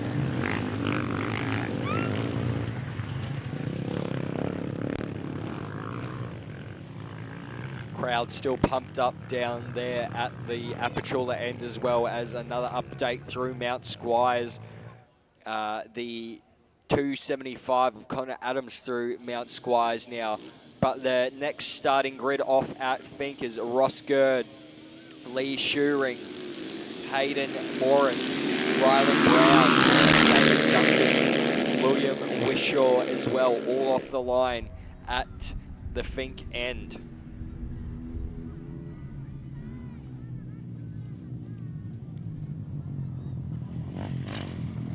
And these guys, again, not trying to throw away the position they've put themselves in. They've put themselves in a pretty commanding position over the weekend, and they don't want to throw it all away. So these boys will be looking to get back to Alice Springs as the X49 of Jackson McGrath is now through Mount Squires as well.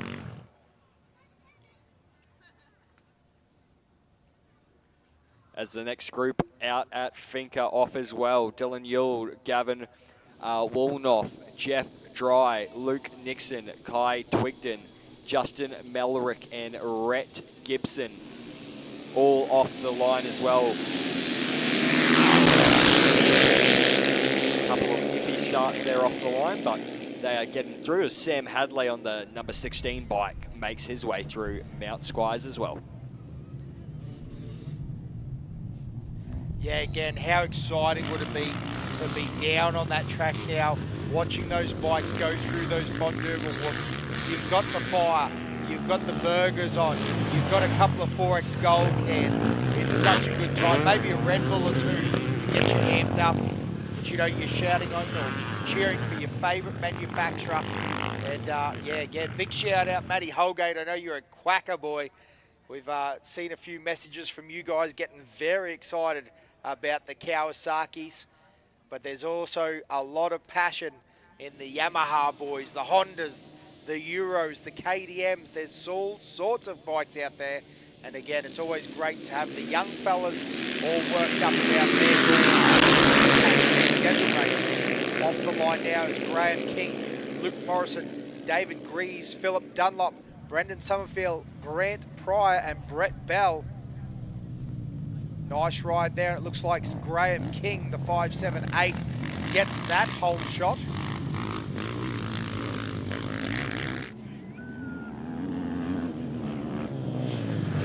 Sorry, as Jay Simster on the X17 makes his way through the Mount Squires checkpoint as well. Yeah, and right behind Sam Handley too. Even though it was an update, it's less than 20 seconds. Oh no, it's a little bit more than that. About no, I'm on the money. I think it's about 20 seconds between those guys. As the big update comes through, Bundooma, David Walsh, the number 1 bike now through Bundooma. Another update from Mount Squires as well. Dean Ross on the 296 bike is through there. But the starters from the big Jordan Stewart, Timothy Nelson, Craig Hillier, Gary Insula, Simon Sweeney, Philip Streeter, James Ross, and through Mount Squires now, Taylor Adams. Yeah, the 284 through Mount Squires, Taylor Adams charging hard, having a great run there on the 284. Yeah, Yeah, a heap of action, a heap of updates coming through on our timing screens up here in the commentary box. As we said this morning, we've got around about 5 or 6 screens all going at once with all this information popping up. So we are trying our absolute best to get all this information out to you here at the start-finish line and around the world, wherever you are watching from. Yeah, off the line next is going to be Miles McIntyre, Jason O'Brien, Jacob Horn, Jeremy Clark, Sean Peter, Phil Peterson and Joshua Stevens as they charge off into the unknown. The there and back. They are on the back bit now. They've done the there. And sometimes that's the hardest bit, getting the mental state. At least now they know what to expect. They've seen the track. They know how rough. Even more so, they know that they can push the 226. Getting a little loose there just before the tabletop. But the boys having a good run. Yeah, as I wait for that Bunduma checkpoint update, waiting on Jacob Smith and Jack Simpson through there. Won't be too long now as our next group of riders start out of Fink, Mark Humble, Matthew McFerrin, Ben Stevens, John Jackson, Daniel Demirez, and Patrick Jacobs, all starters out of Fink that time around. Mate, that Matty McFerrin, that is the XR600 on screen.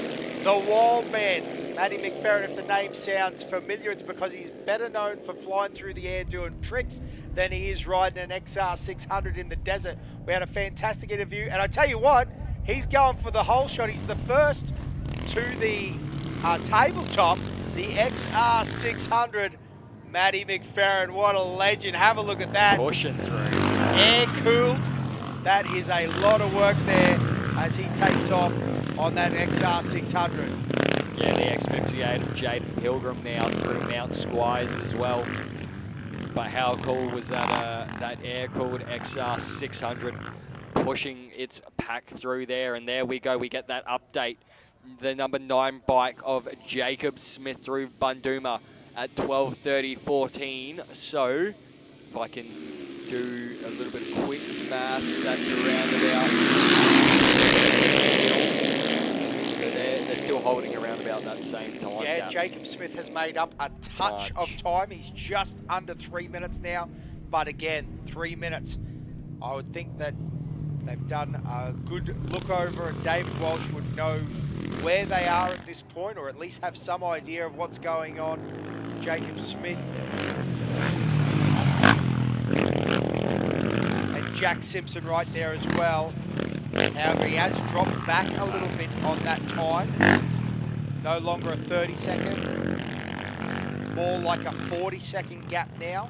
Back to Jack Simpson, but again, still right there, isn't he? That's the first, second, and third.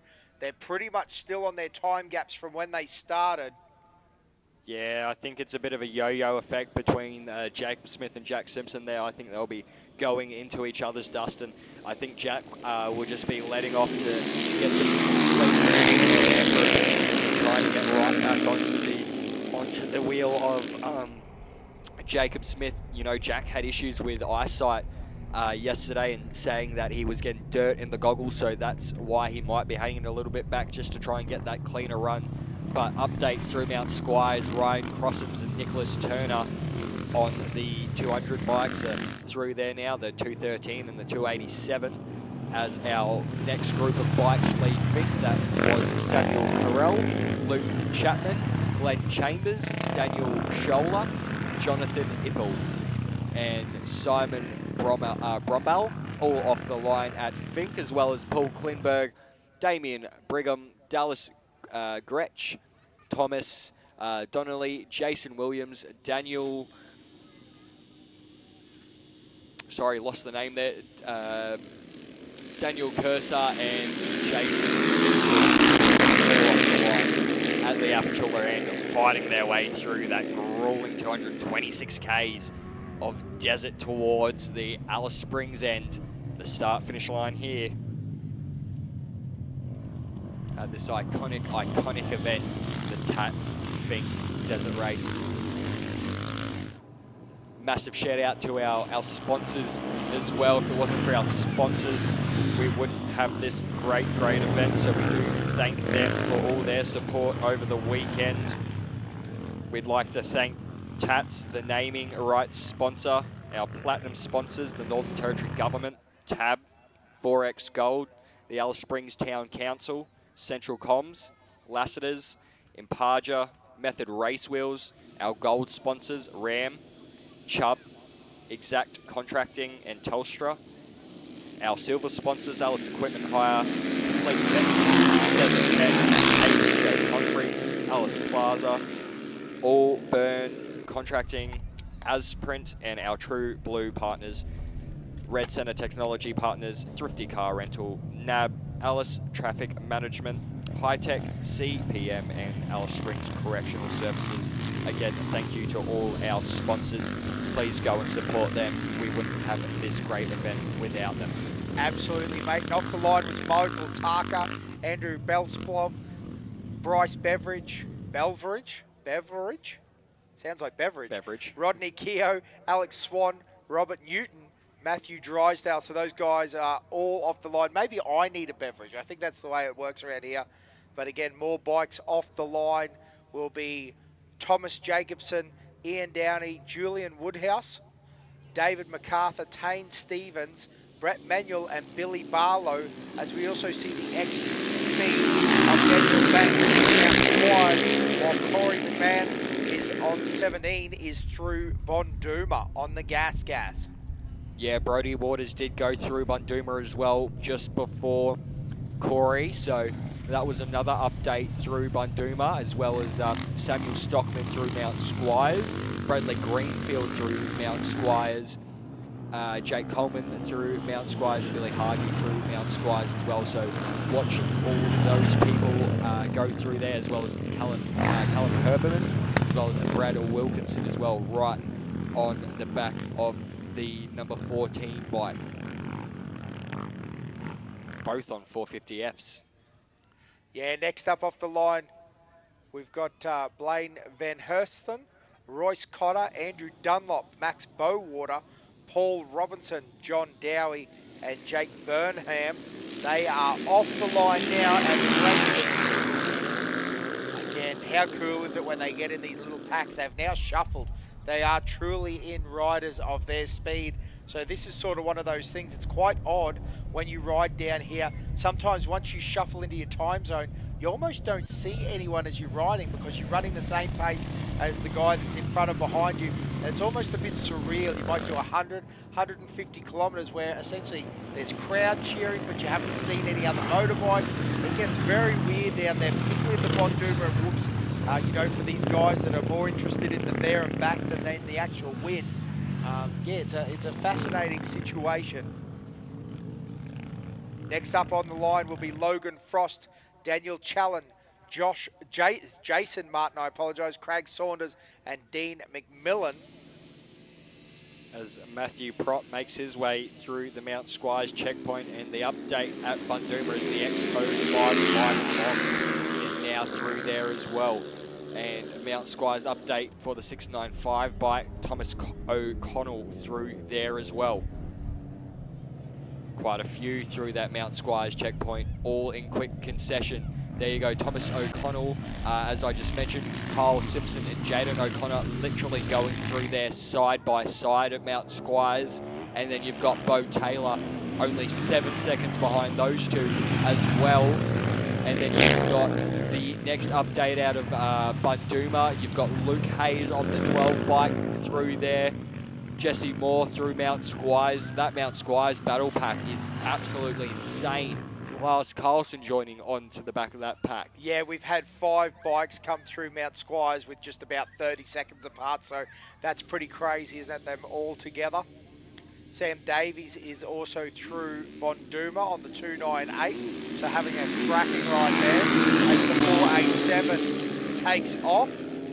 Again, Thomas Winter, Anthony Scaines, Nick Anderson, Joel Singleton, and Dean Morridge all headed north on their back, on their return leg of the Fink Desert Race.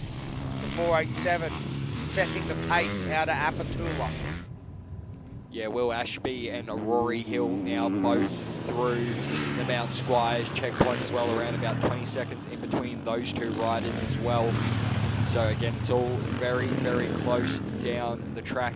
Bundooma checkpoint update, there you go. Ben Grabham through there now. As we have a heap of updates continuing to come through. Right on the back of Ben Grabham is Rick Island on the number 4 bike as well. He's closed up the gap there. Yeah, next off the line, we've got Andrew Taylor, Matthew Wheatley, Andrew Costco, Lachlan Wishart, Samuel Horn, Matthew Shaw and Michael Thompson all off the line now. The guys ready for a big day of riding. Matt Pearce through as well on the X57.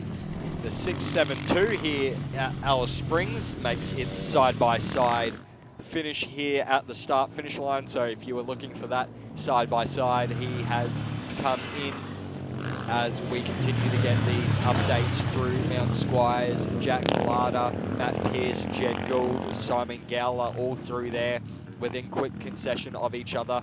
The latest Fink goers off the line are Jake Van Vliet, Harrison Craig, Daniel Campbell, Ashley Jansen, Chris Drew, and then through Mount Squires you had Corey Banks, and then off the line at Fink it was Aaron Johnston, Ben Cotton, and Charles Hunt as well. And then through Mount Squires now Kurt Spence, as well as Seaton Battle right behind him as well.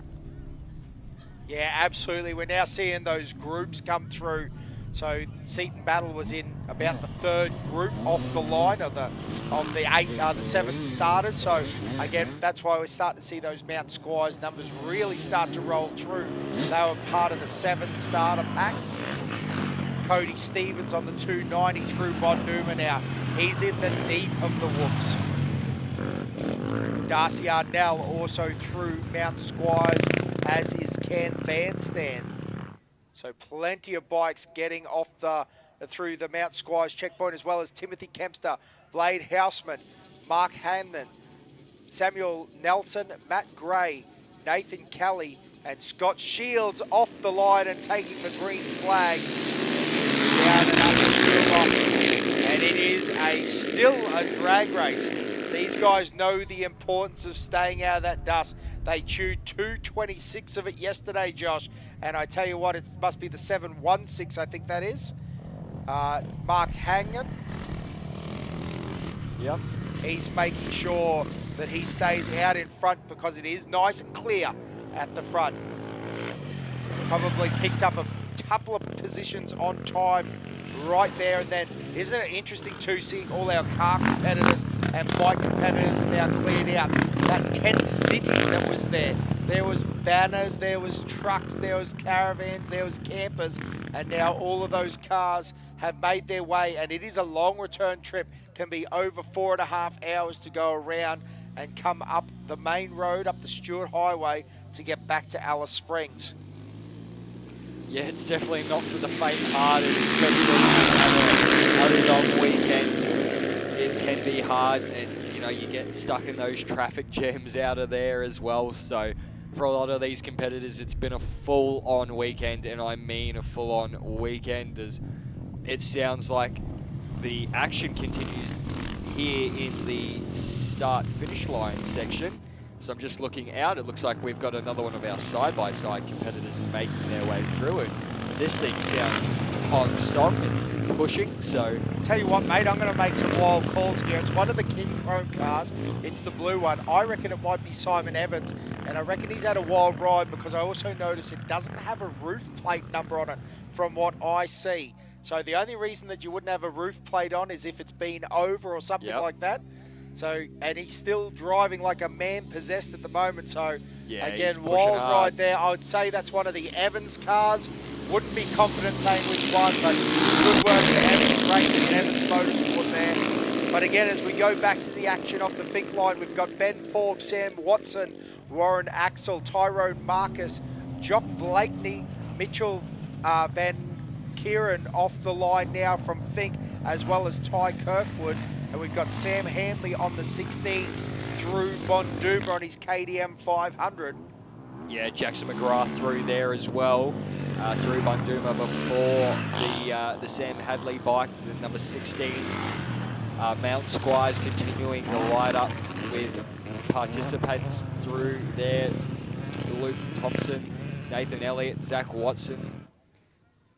He was through Mount Squires as well, but the latest start of Fink competitors is Jason Parker, Henry Buckler, Adrian Hersman, Mark McGannon, Lachlan Massey, Casey Crisp, as Jay Simpson on the X17 is now through Bunduma as well. And the crowd continues to build out here at the start-finish line precinct here at Alice Springs. I can see that the people under the shed where the timing board screens are intently watching their riders in through, and everyone else is intently watching that big screen to see who will make their way into the Alice start-finish line section first. Yeah, well, they're lucky enough to see all the beautiful images that we're seeing, and again, being beamed live around the world. How crazy is, I said it yesterday, but if you're just joining us, again, welcome. But we truly are in remote Central Australia.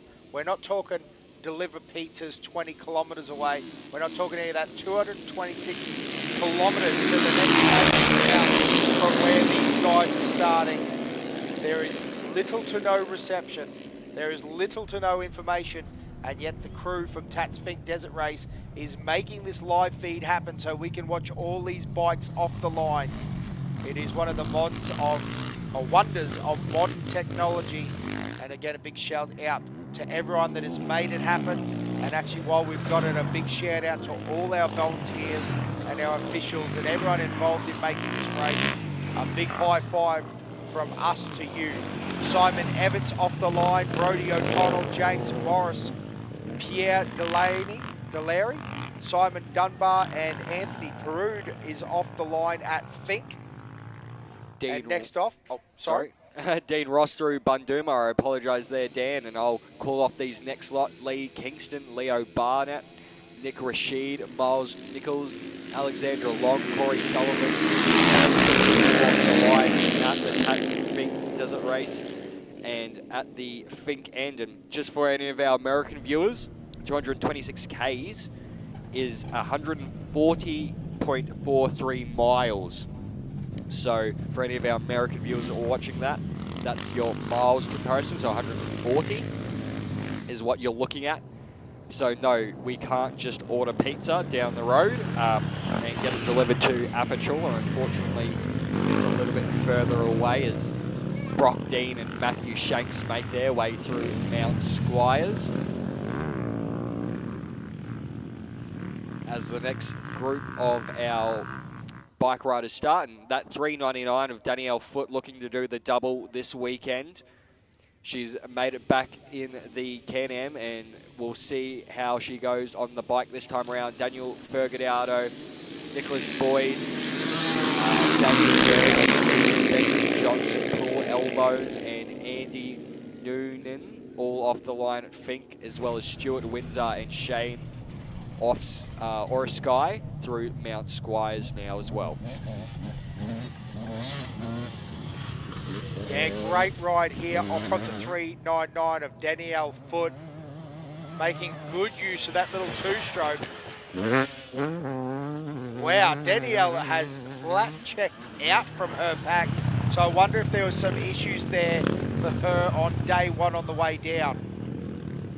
Yeah, I definitely think there was some issues there for Danielle Foote. She wouldn't normally be that far down in the pack. She's one of the best female competitors on a motorbike currently in Oz, so we'll continue to see how she goes, and she'll try and fly through the pack, I reckon. Next off the line, Ryan Bryce, Christopher Hood, Rowan Adams, Adam Clark, Travis Florimel, Jack Brumby, and Duncan Davidson all off the line for their there and back attempt.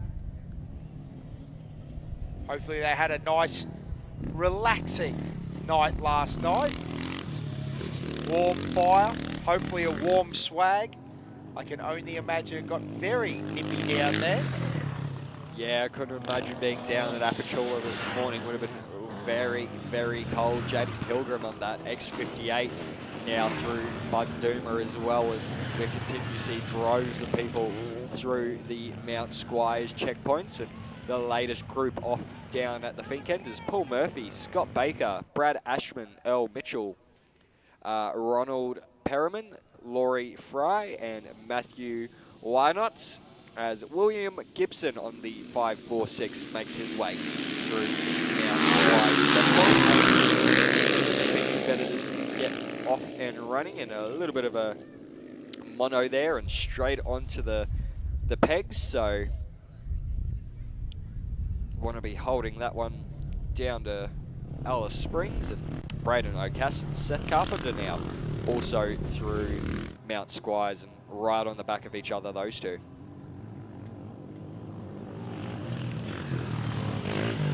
Yeah, again, beautiful images.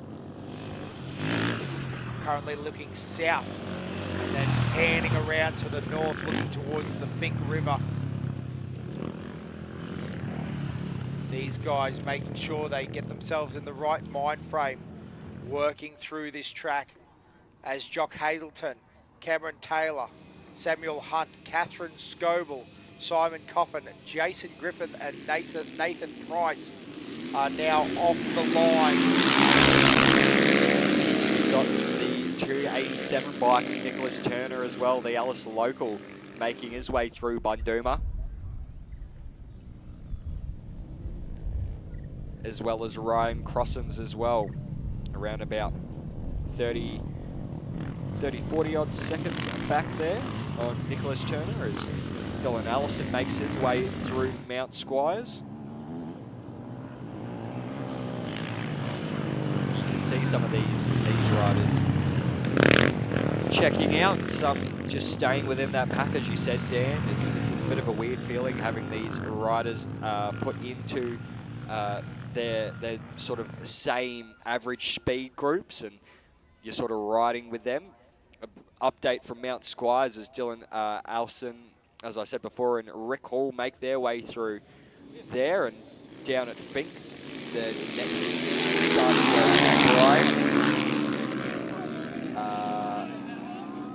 Nick Bryan, Mackenzie Camp, Sean Walters, Richard Maxwell, Dion Naingu, Philip Connell, and Nick Oakley, all through there. Samuel Stockman through Bundooma, and then those groups continue to make their way through the Mount Squires checkpoints as well. And just a update on the 205 bike. I repeat, the 205 bike of Tom Reddy is a DNF, and I repeat, a DNF, an official DNF, so has seen one of our officials and is officially out of the race, so should be all okay.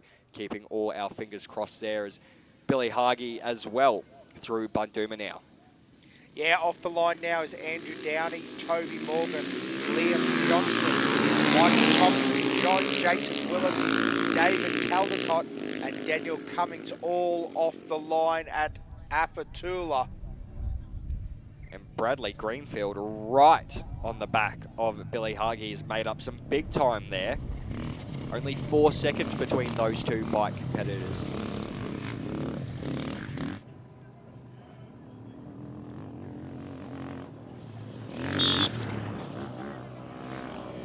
A little bit of the beat the horn, wave to the crowd.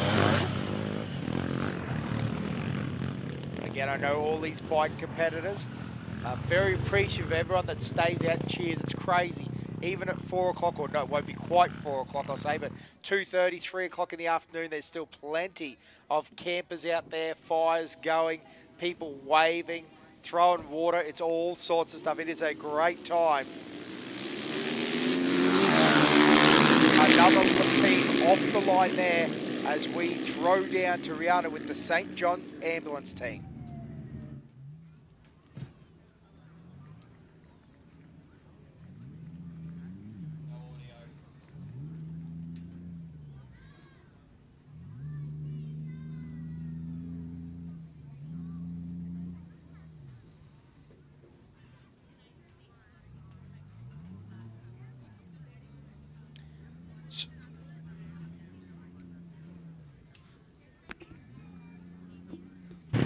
So unfortunately at the moment, no audio there. We will throw back later to the first aid team down there. So again, sorry about that, but no audio. But we will go through these Finke guys at the moment. At the moment off Finke is Nick Stetcher, Daniel Turner, Robert Kennedy, Harrison Hunt, Drew Fisher, Christian Bidscombe, Cameron Griffiths, Scott Clark have all taken off, as well as Darren Sheriff, Gary Tapper, Matthew Simmons, Matthew Gray, Peter Bedford and Michael Ingerson as our Class 7 car comes through. That is Jody Allen. I'm going to give an update on Rodinga, and that's the first of our Rodinga checkpoints. Jack Simpson through there first. Is that correct? Is that the first of our Rodinga? I've got to check this, sorry. I'm a bit... That is indeed the first that I've seen the Rodinga checkpoint, Jack Simpson on the 2 bike, but I will prefix it with saying sometimes the transponder and times, we've seen this with Toby before and whatnot yesterday, where we were a bit confused about the timing, but we will say that Jack Simpson is through Rodinga now. So that gives you a good indication of how fast those guys are going.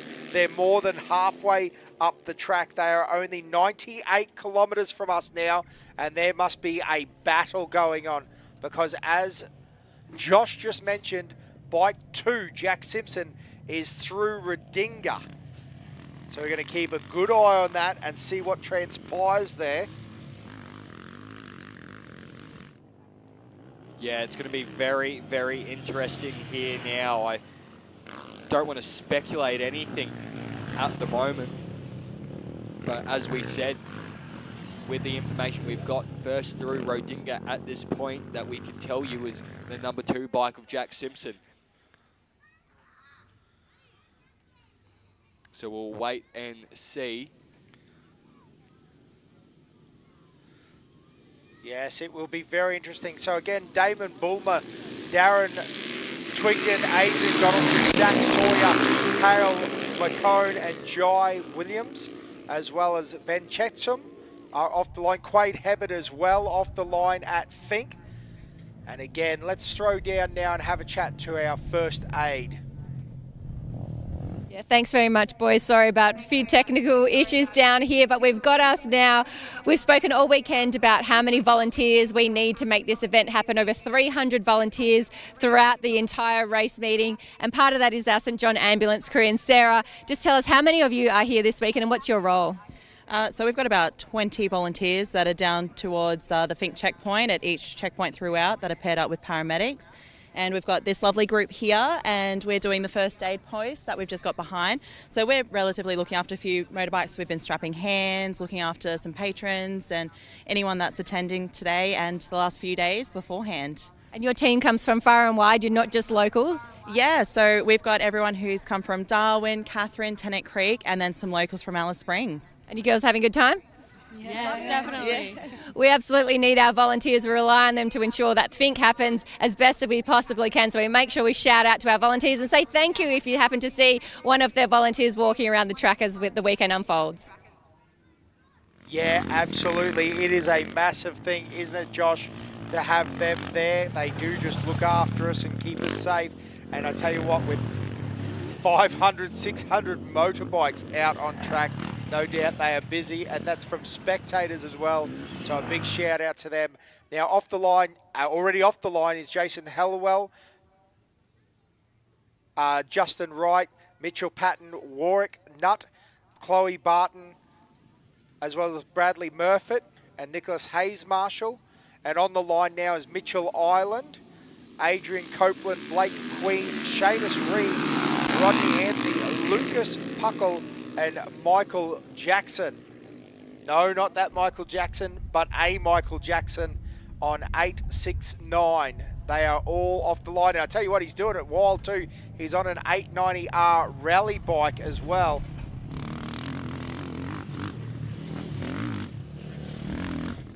Sorry, as I look to the checkpoint times now, Dan, I've got, again, an unofficial just because of checkpoints and stuff like that, but it does look like at the moment the number 2 bike is in first, Second into Rodinga, David Walsh. And then third in was Brody Waters. And then it popped up on my screen just before the number 9 of Jacob Smith in fourth through Rodinga. So there's been a bit of shuffling there in the top order, and I think it's to do with some fuel stops in there. I think they've each gone in there and had a fuel stop and popping and changing positions. Yeah, there you go, mate. Would make sense that there's a bit going on there. I do see what you mean on those times. Like you said, it'll be very interesting to see as we get to our deep well checkpoint what that all means as the 550 has a good run out of there. So that'll be Jason McMillan, Brady Bannister, Jared Smith, Scott Dorber, Dylan Desbo, and Ivo Varmits, as well as Brad Leith, all off the line. Now a few names there through Bonduma. We've got Corey Banks, we've got Seaton Battle, as well as Jat Lata and Mount Squires. I'm sorry, I won't call all of them through because they're just coming at us non-stop, the Mount Squires. Now there's just groups and groups coming through Mount Squires, but all information is on thinkdesertrace.com. Alex Dre off the line at Fink, Alexander Pearson, Alex McCarthy, Warren Smith, Derek Rowe, Clark James, and Gareth Hamill all off the line. Gareth Hamill on that KX 500, the 163. But it looks like the 203 got the start there. That's Alex McCarthy. And again, we're looking at times for the Rodinga checkpoint. Again, lots and lots of Mount Squires riders now. Kurt Spence is through Bonduma on the X78.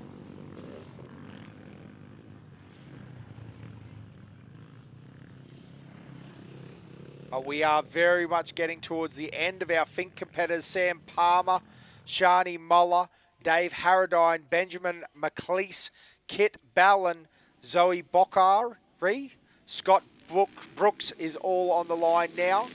Looks like the 204 of Sam Palmer is going to get the jump.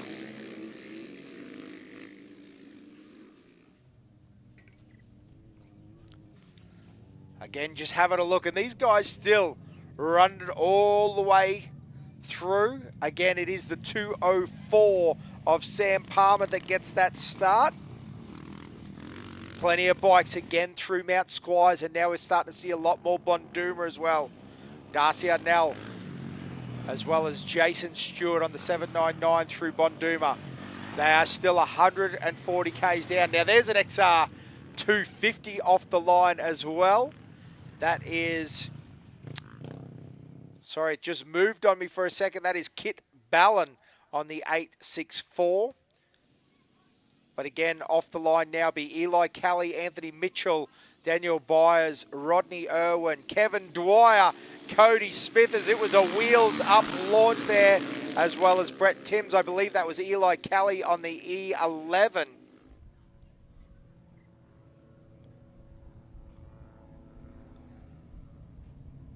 Sorry, X11 I meant. I think I said E11. Eli, listen, there's been a lot of words said today, but the X11, good run out of there by Eli.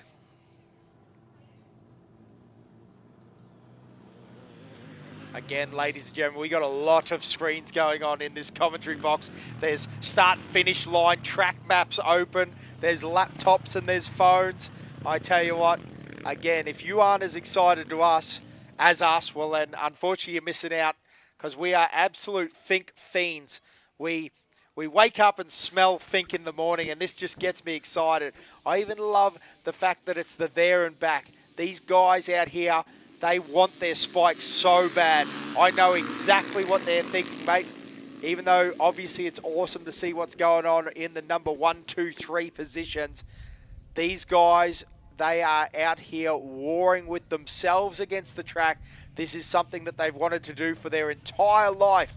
And now they are here attempting to get their spike. And I say attempting, mate, because there's been plenty of crazy stories already. You know, like we rolled out, didn't we, Josh? And that first guy, we were full of bravado. Thought there was no chance that we would absolutely slay this Fink Desert Race.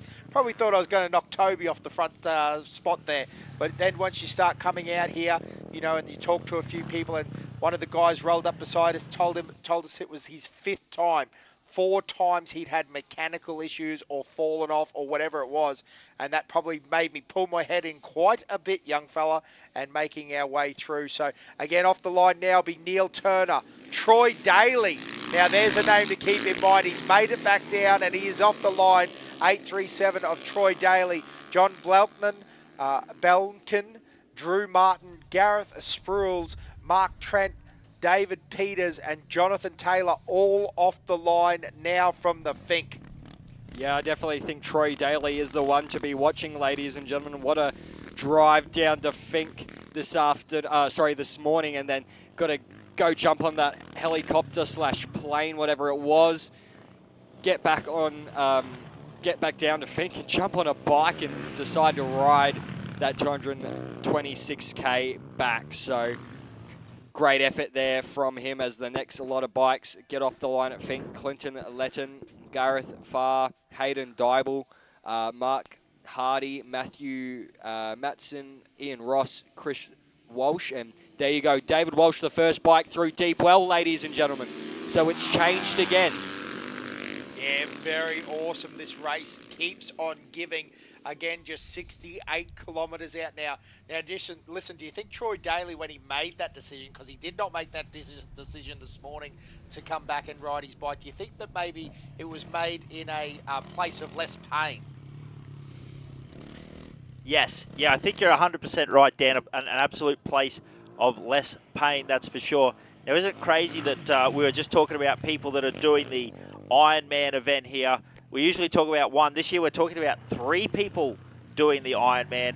I mean, that is just a absolute crazy effort.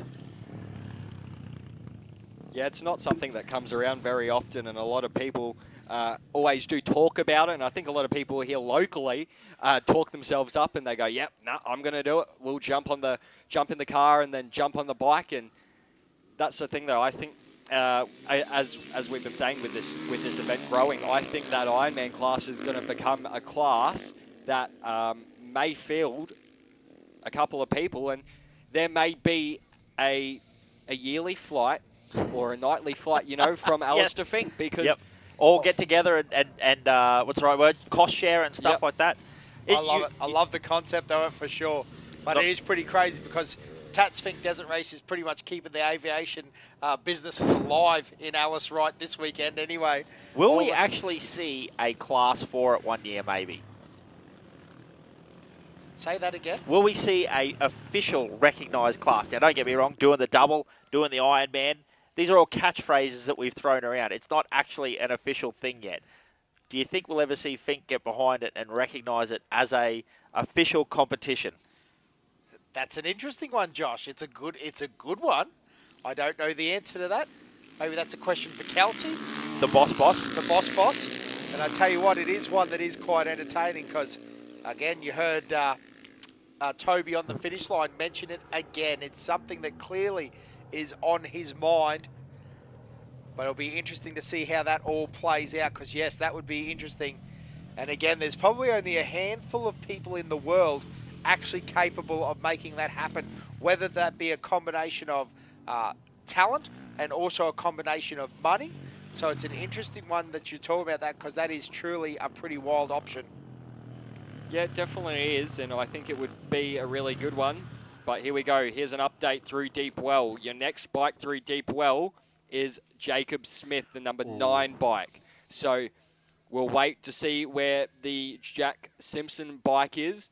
But the first 2 bikes through Deep Well, we'll be expecting them any time. Sure, what was it, around about? Sorry, it was 2 minutes 50 there between the David Walsh bike, number 1, and the number 9 bike of Jacob Smith, waiting for Jack Simpson to come through. Deep Well checkpoint being 66 Ks out of Alice Springs. So in all that action, we had Tony Lockett off the line, Jared Giddings, Jonathan Egan, Richard Green, Warren Bradford, I apologise, and Deacon Bradford, all off the line together now, and that looks like, from that footage, that is the last bikes off the line. Everyone is now on their back. Jack Simpson On their through trip deep back. well now as well, guys. So our top 3 bikes all through that last checkpoint to Alice Springs. It's going to be very, very interesting. Can't wait to see it as we look down south of Alice Springs currently towards Finke. We're waiting for that dust and helicopter stuff to rise. That's our cue, and as you can see, the anticipation is building along the old Gann railway. As you can see on the half of your big screen now, we've decided to put up that live timing for you so you're not missing out on any of your family members or your friends that you're looking for through these checkpoints, as there is a heap of information coming up every rolling seconds, every few seconds. So we will try to keep you up to date with that, but we'll keep that timing up for you. And just a reminder, all the checkpoint times and results and stuff like that are all available at the tattsfinkedesertrace.com.au website. So make sure to jump on there and follow if you are looking for some certain riders. But again, just a reminder to everyone in the stadium section, your top 3 riders: David Walsh, Jacob Smith, Jack Simpson, all through deep well. So everyone's eyes peel back towards that back gate. And there's a little bit of dust at the moment, but I can tell you I don't think that is the bike. I think it's all those spectators moving along, getting their vehicles in the right position. They're trying to get that right spot to cheer on whoever makes it through that gate first. And if it's an Alice local, I can tell you the Alice crowd, I think, is going to be very, very happy. He'll go back to back to back here in the Red Centre. Yeah, 3-time winner. We don't want to put the jinx on him, but you are right. That is a fantastic achievement if you do go 3 in a row here. That puts you in rarefied Finke air. So I'm sure the Alice Springs locals will definitely be cheering him on for this one. Now, this is interesting. This is an auto car class still coming in at the moment. So this is a guy racing the course. So that dust that we did see is actually a vehicle, as you can see it on our site. And again, they will have a sweep vehicle through here very quickly. But I tell you what, this guy must be very close to his cutoff time. Yeah, I think that it's a production vehicle in the background there, also making its way through the whoops. So we weren't really expecting to see any more vehicles here at the start-finish line, but we didn't see that sweep vehicle. So we'll see the first of our Super 1650s. There you go, ladies and gentlemen. The first of the Super 1650s. Simon Tucker makes his way through, and unfortunately there, the 221, my mate Tim Button, unfortunately was a DNF. So young Tim won't make it into Alice Springs, and so was the number 28 of Shane Greening as well in the pro buggy. So both of my young Alice locals I was rooting for, they both got down to Finke. Unfortunately didn't make it back, but it doesn't look like Simon Tucker's going to make it back to the start line. Obviously been dealing with some serious issues because, again, this little 220 car looks like it might have stuffed the motor there for a second. Hopefully they can get it going. Again, we've seen this before. We were talking about Greg Gardner. Look at these guys. This has got to be heartbreaking for them. Again, the 220, so close. Oh, and it's actually Warren Luff. And is he coming in on 3 wheels at the moment? I would say so by the way that one is looking. Yes, he is. Warren's had a tough time, it looks like. Still supercar driver. He drives in the Enduro rounds for the Walkinshaw team. But again, it's great to actually see this Walkinshaw performance car making it to the end.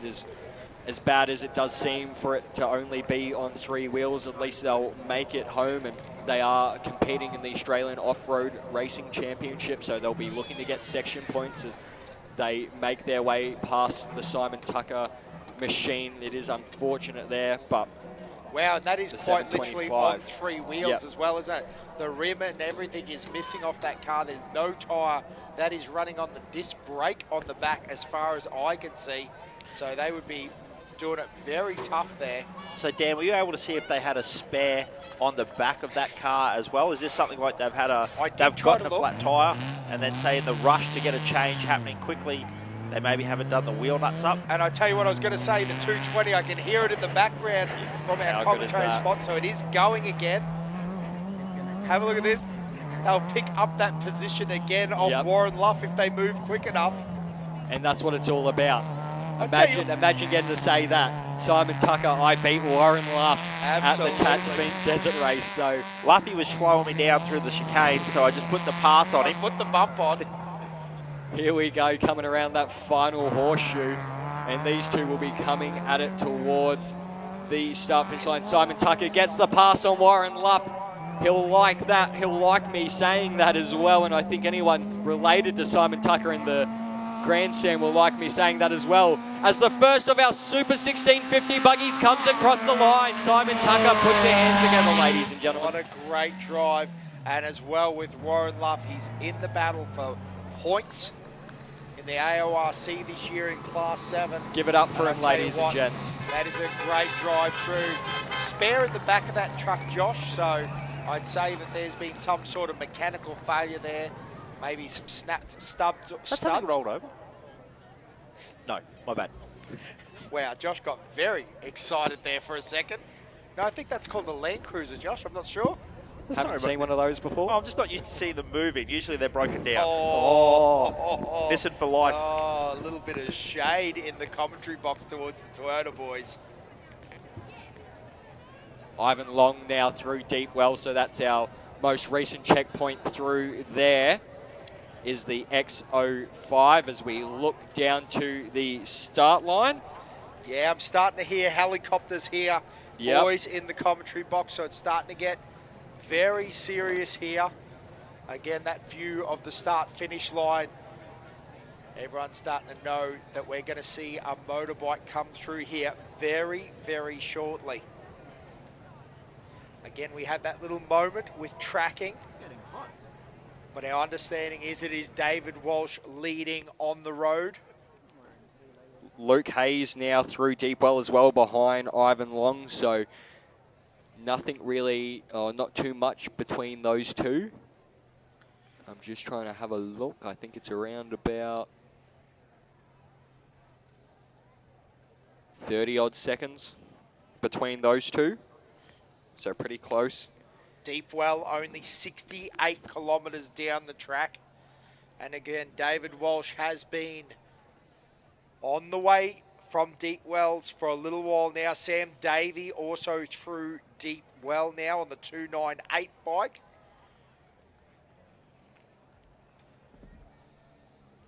Again, going to be a good little battle, I'd say, here as we see a few bikes coming into the stadium all together. But again, looking at the times, it does appear to be David Walsh out in front. But it sounds crazy. I know we've done 452 kilometres odd of racing. There's still plenty more to go. There still is. There's still that that big 40k jump in between that section there, and a couple of tricky sections on the way back into that Alice Springs Stadium section. So there's still quite a few little manoeuvres to get through, as I do believe I start to hear a chopper in the background. I tell you what, mate, there's some fantastic viewing areas too in this last 60. There's great access down that service road, and it's bitumen for a lot of it now, down to at least probably, what, the 35, 40k or 35 mark, anyway, somewhere in there. So Ben Grabham through Deep Well. What a ride from Ben Grabham. He is a superstar. The 721. So fast, so consistent. He's a man that, in my opinion, really made desert racing as big as it was. Obviously, there was plenty of talent. There was a lot of racing going on. Again, it was an era when social media started coming around. We started getting the videos, the DVDs and everything. And when he came through and multi-time king of the desert in it, that was something that, you know, few dreamt about at that period of time. Obviously, there's always been, you know, those great local legends, Greenfield being one of them. But only very few in that It's very respect true. as well. Yep. Probably one name that we don't talk about enough. Now, I'm going to get it right. Jason. He was the first man to talk about doing the double. Was it Jason Hill? There was some spectacular footage that appeared on YouTube of him hucking the 40k dune jump. He was one of the first people to actually talk about doing the double. I believe he couldn't quite get the buggy side of it over the line at that point in time. At this point in time, there weren't a lot of people that had, a spare buggy sitting around. That first year that Toby did it, he leased a truck to be able to race. So. Listen, Josh, I know exactly who you're talking about, and I know exactly the footage you're talking about. I wouldn't be able to put my money down that's who we're talking, the name, but you're absolutely right. That was some amazing footage, and again, it was one of those things that until you'd seen it, and then when YouTube started popping off, wow, that was an era in time. Come on, Josh, you're a local, mate. You should be able to tell us that as I throw him under the bus. Wow. He's 19 years old. He probably wasn't born when you're talking about, mate. I'm going to try and figure this out. It's driving me crazy. Josh has gone straight to the phone to search for the answers. But anyway, ladies and gentlemen, again, get your backside trackside because we are about to have our King of the Desert in here very shortly. Oi, Danny Curran. I don't know why I've doubted myself. Jason Hill. Not bad, mate. And for those of people that want to know what I'm talking about, just jump on YouTube and search Jason Hill at that jump again. Fink, 2008. You will not be disappointed. No, absolutely, mate. Yeah, very exciting times here again. We've had some great champions over the years. But again, there is this aura of anticipation up here. I can see it down there as well as we look over the spectators under the Red Bull tent. The guys standing there studying the times, looking for their rider. And every time a bit of dust kicks up on the screen, nope, that's a Dodge Ram. Nope, that's a Nissan Patrol. I actually got super excited this morning. I was just about to be like, wow, we've got two. And it was actually just a bit of dust on our screen here. I thought it was another light bar right behind. I thought it was two Can-Ams racing. But as you can tell, the intensity levels are still high.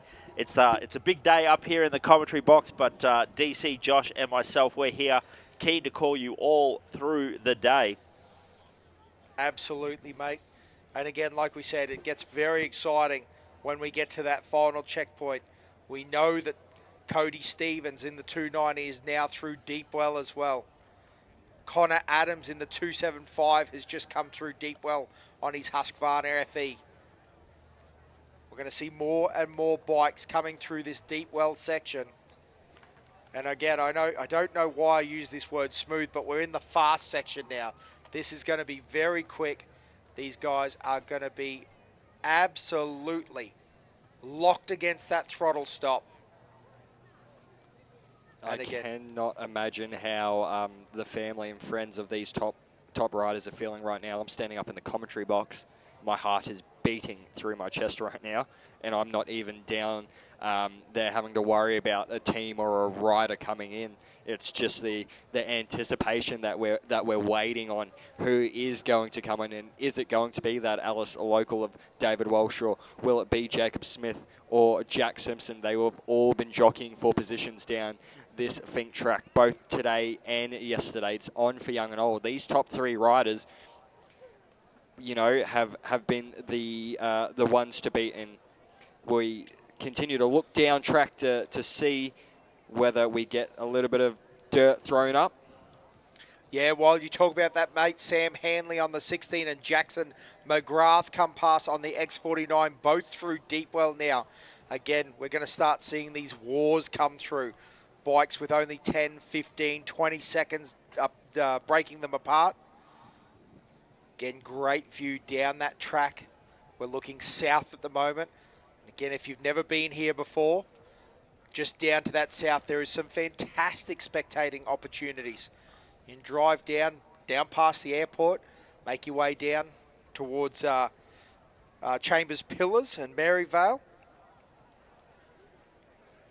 And particularly that first 60 or 70 Ks, there's plenty of great opportunity.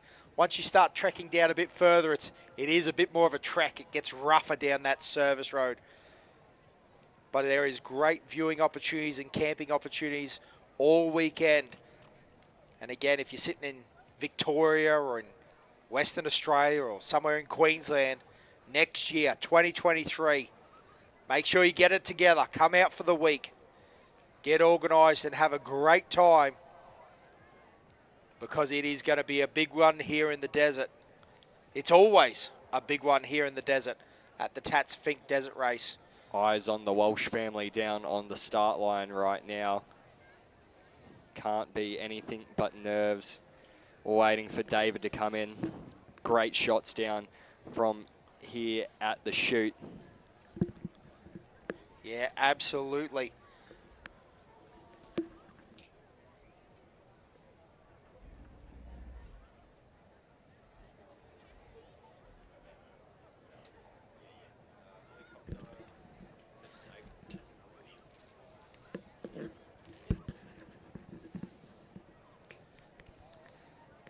So it's getting to that time of the afternoon, ladies and gentlemen. That helicopter's making its way in, which means it must be close. Like you said, we're all on our feet up here. The cameras sweep across. The Husky team are happy. They're looking, they're waiting. The smiles are on. Yeah, looking for their man, Jacob Smith. Oh, it's anticipation plus here in the commentary box. Yeah, our eyes are working over the timing, keeping a good eye on what's going on. Like we said, the helicopter's landing, done the run. And now we're keeping a good eye for who's going to cut the first bit of dirt. Looking down towards the south. Ears are peeled. Is it going to be a KDM 500 clawing at that red dirt? Or is it going to be a Husky of Jacob Smith, the number 9 bike? Or is it going to be another Husqvarna of the number 2 bike, backed by OBR this year with Jack Simpson? Absolutely, mate. Dean Ross also through Deepwell now on the 296. Only 65 kilometres for him, or 68 kilometres for him. Everyone's eyes locked down that south end of the track. You can see it down on this picture right here. Again, we're down the old South Gann Service Road. This one there, so that's where you're seeing this one from. So we'll continue to watch this picture, because this is the best one that gives us that representation of when that bike, whatever bike it is, will come in. Absolutely, mate. Now, I'll tell you what, another thing to note is there's a bit of information in that official program for the Finke Desert Race. I'd highly recommend even now grabbing yourself one. There's all the camping and event information and everything else you know in there. Everyone's name's in there. You can get some signatures and signed off. There's so much stuff. So it's a great opportunity to check out all the event information and grab yourself one of those official programs. Now we're going to throw down to the Walsh family on the start-finish line at the moment to have a chat to them. No one has their eyes glued to the screen any more than Kate Walsh. Kate, the whole clan's here. How are your nerves right now? Yeah, we're feeling all right, aren't we, kids? We're just keen to see him and give him a big cuddle. Yeah. And you're standing here, but you're about to have a baby any day now. I mean, more stress could you put on yourself? Yeah. Oh, it'll stay put for now, I'm hoping. So we're just really excited to see him come home. And unfortunately, this might mean that we're in the same position next year if he's come first. Goodness me, we'll let you go. Keep things under wraps, and I'm sure he'll be here any minute. Thank you. So yeah, David Walsh's family there nervously looking on, and again, Kate will really be happy to see him in, hopefully, in the first position, as well as young Kaylee down there as well, and the other children. So again, big shout out to the Walsh family as well out here this weekend supporting him. Without them, he wouldn't be out there doing what he does. So. Yeah, Walshy, a fantastic rider, actually. Walshy, probably one of the guys that can be credited a little bit with giving the Tatts Finke Desert Race that that aura overseas with bikes. I remember reading a Red Bull report one time. It was Colton Udall had come over and he'd raced this race, and he couldn't get over it. He said he thought he was a fast rider, thought he was, on the limiter as much as he could be, and he said there was some guy who doesn't even ride a bike professionally. Actually, he's driving nails the next day. He's a builder. And he just blew past me on the Finke track out pre-run like I was standing still. So he was talking about the one, the only David Walsh there. And, that story resonated back into the off-road community of motorbikes over in the USA and stuff like that. And they were talking about this race that has these crazy fast locals that just live, eat, sleep, breathe this Finke track. Yeah, absolutely, mate. It was a great article, and exactly. Isn't it crazy to think that these locals, these young'uns, they just get out there and they rode that and pre-run that track. They make it their own. And again, I think that is one of the great things about the Finke story is the locals versus the professionals. You know what I mean? There's a lot of guns flown in. Honda have even, again, Colton wanted to come over, obviously, but he's a Honda Pro, as big a name as it gets. And then, yeah, exactly, David Walsh, he's right there beside him, if not in front of him. And I tell you what, that is an amazing story. Yeah, that's the thing. You bring a hired gun out here to the Red Centre, and if you don't train them like a local, or if you don't put them in the local shoes, working, Monday to Friday here, and then jumping out on the bike on the weekend and working countless hours and, doing this stuff. That's why these locals are so hard to come here and beat, is because it's the way they've grown up. They've grown up on this land, and they've raced on this land. So as I look to the back there, I do believe I see a chopper, and this time I do believe it's the one following our leading bike. Yeah, well, much like a... Yeah, okay, so we're looking at this chopper. It's getting closer. It's not one of our bike riders yet, but it looks like we're going to have a little bit more time with us. And how good is this crowd down here now? Like, again, you can see the cars backed up. They've got the caravans. They've got the tents set up. They've been here all weekend making sure that they have all the best seats in the house. I tell you what, we're on the line now with Jack Simpson's mum. Yes, I've got Narelle Simpson, Jack's mum. How are your nerves, Narelle? Yep, they're shot. Just saying. You've been here plenty of times before, though. You're used to this feeling? Yes, I am a bit. Yes, you're right. Anyway, I just want him to come home safe, and third would be great. Well, we wish you all the best. Surely they're not too far away now. Just as long as he's in one piece. I'm so proud of him, just saying. Yeah. Thank you. Proud mum, Narelle there. Thanks, Narelle. No worries. Thank you. Yeah, you can see just how proud she is, just how nervous she is. She was a bit like a cat on a hot tin roof there, couldn't stand still.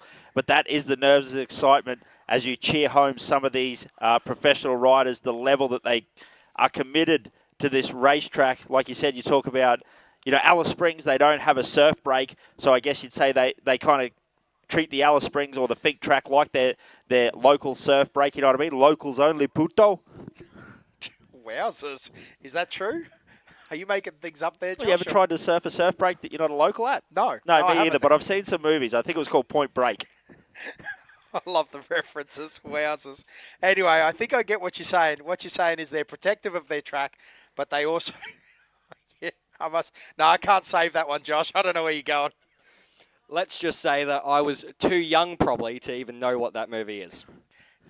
Wowzers. One man that's not young, though, Randall Kilner down there doing a great job, taking photos all weekend. So one thing tonight with presentation, if you are a competitor here, they will have photos for sale. Well, here we go. It looks like the first bike is making its way in now, and I'm not going to call it yet. I'm going to wait until I see that plate and the colour of the bike, and he's looking behind him. So it's going to be very interesting to see who this is. I do believe it is the one bike, but I'm just waiting on confirmation, waiting to see that plate clearly, ladies and gentlemen. The Alice Springs locals must be on the edge of their seat. We're waiting for him to get closer. It looks like a 1. It looks like the orange. Here we go as he comes through the rollers. We'll see that plate nice and clearly now. Definitely the 1 plate of David Walsh, ladies and gentlemen, coming into the stadium section now. He's only a couple more corners left from glory as we see up on the big screen. His family is watching. David's riding, looking back. He's just trying to conserve this thing home. So he's just going to hold it. Yes. Have a look. He knows. He knows. This is a great ride around here. He's had a look back. He knows he's got some clean air there. Waving to the crowd, couple of fist pump, bit of rev limiter in there too. That is great. It is his home crowd. Josh, you must be pumped for this. Oh, I'm so pumped to be able to see David Walsh ride in to Alice Springs so casually right now. This man doesn't have a worry. He's gone out front. He rode like a madman yesterday through the pack off third. He gained 3 minutes, that man. This Alice Springs local is an absolute legend, and he's about to go back to back to back King of the Desert here in Alice Springs, and he's going to be the 2022 Tatts Finke Desert Race King of the Desert. Here we go, ladies and gentlemen. Put your hands together for the 2022 Tatts Finke Desert Race King of the Desert, a local boy, David Walsh. Yeah, super impressive stuff there. And I tell you what, you can tell that poor old 500, she's still copping it there. That poor motor just did 452 of the hardest kilometres, and as he come past the crowd there, you can see the elation, you can see the emotion. That poor little 500, that poor 500, just on the Reveller as it looks like we see our second bike into the crowd here. So ladies and gentlemen, stay up on your feet, stay glued to the fences, keep those eyes peeled as we look further out along the track. Yeah, because that's right, because this is going to be very interesting here, because what we do think is Jack Simpson is only going to be 25 seconds behind. So that'll be Jacob Smith. He is looking back. That is the Jacob Smith colours. Got the light on the front again, not the black bike of the number 2. Here you see him. He had a good look over too, making sure he knew where they were. Going to be interesting to see just how tight it is to the number 2 bike. But at the moment, it looks like the 9 has a clean run as we see David Walsh clear the throat of the big 500 as he comes down here and parks underneath. Big hugs from the family. Such an awesome sight to see. This is what we do it for, ladies and gentlemen. This is the racing. This is the glory. And I tell you what, you said it time and time again, 3 in a row. That gives him true hero status. I mean, he's got hero status with anything, but 3 in a row. He is in a very select group of people now that have been able to back it. So the number 1 plate, he is owning that. And I tell you what, again, for the locals, this has to be heroic. He is running an absolutely superhuman run at the Tatts Finke Desert Race at the moment. And again, David Walsh, what a champion. But also Jacob Smith coming in now on the 9. A huge shout to him. Look at this. Jack Simpson putting in everything he possibly can. But Jacob Smith, a roaring run there. The number 9. What a great ride there from Jacob Smith. He's Husqvarna. Every last inch of horsepower used. And look at this, Jack Simpson also not prepared to give up. Still popping the limiter, charging hard. It's the OBR way. There is no other way. As soon as you put that black and fluoro yellow on, it is every last little ounce of performance. Well, here he comes around that final corner now, making his way to the line on the number 2 bike for OBR. It's Jack Simpson taking 3rd place at the Tatts Finke Desert Race. What a finish for his first ride by himself on that number 2 bike for OBR. mate. That is so exciting. Those guys, that is our top three all in within 30 seconds. What a great race this is.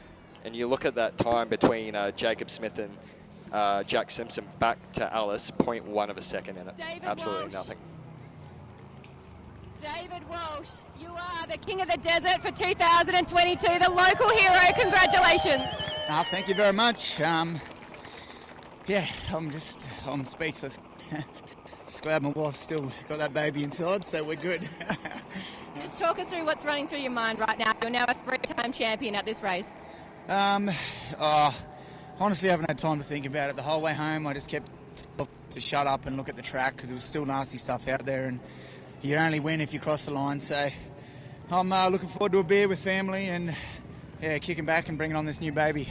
Congratulations. I'll let you have some time with your family as we walk over to Jacob Smith, just hugging Dave Walsh now. This race means so much to everybody here. Our prologue winner. Just give him time to take the helmet off, have a few deep breaths. 226 kilometres back from Finke.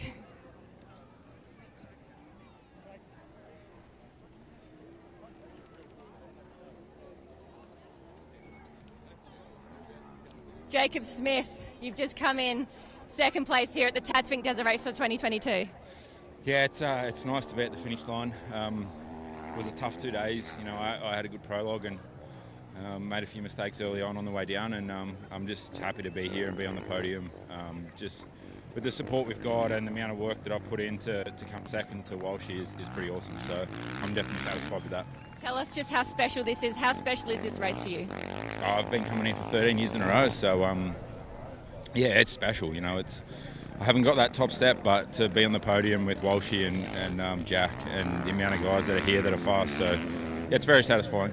I'll let you take a deep breath, go celebrate with your family and your supporters, and bringing in his bike, the bike number 2, into third position today. Jack Simpson, congratulations. Thank you. Just tell us what's happening, what's going through your mind right now. You're on the podium here for the Tatts Finke Desert Race. My ears are still ringing, eyes are still jittering. Wasn't a bad run home. The bike was performing how it should, and I don't know, it just wasn't fast enough this year. Pretty cool, calm, casual customer. We'll let you go and celebrate with your family. We'll have a chat to you very shortly. Cool, thanks. Yeah, great to hear from our top three almost instantly as they come across the finish line. You get to see that emotion as the 17 gets a little bit loose on the finish line berm there, but great to see these guys doing a great job. And hey, Walshy, just a little bit of a shout out. Got a message from Jeremy Loudon. Says disappointed he can't be here to cheer you on, but 3 in a row. He's absolutely stoked for you, mate. Also, while we're doing those interviews, the number 6 of Brodie Waters has come through as well. Absolutely stonking effort to move up from 6th last year to 4th this year. What a ride. And I tell you what, this is another guy that will be very happy. The number 17 of Corey. He's moved all the way from 17 last year into 5th outright at the 2022 Finke Desert Race. What a feeling that must be. Yeah, we'll definitely be happy with that one, going all the way up into that 5th outright position at this year's race. And I would say we're expecting David Walsh's teammate next in to the stadium section now. That will be Luke Hayes, the number 12 bike.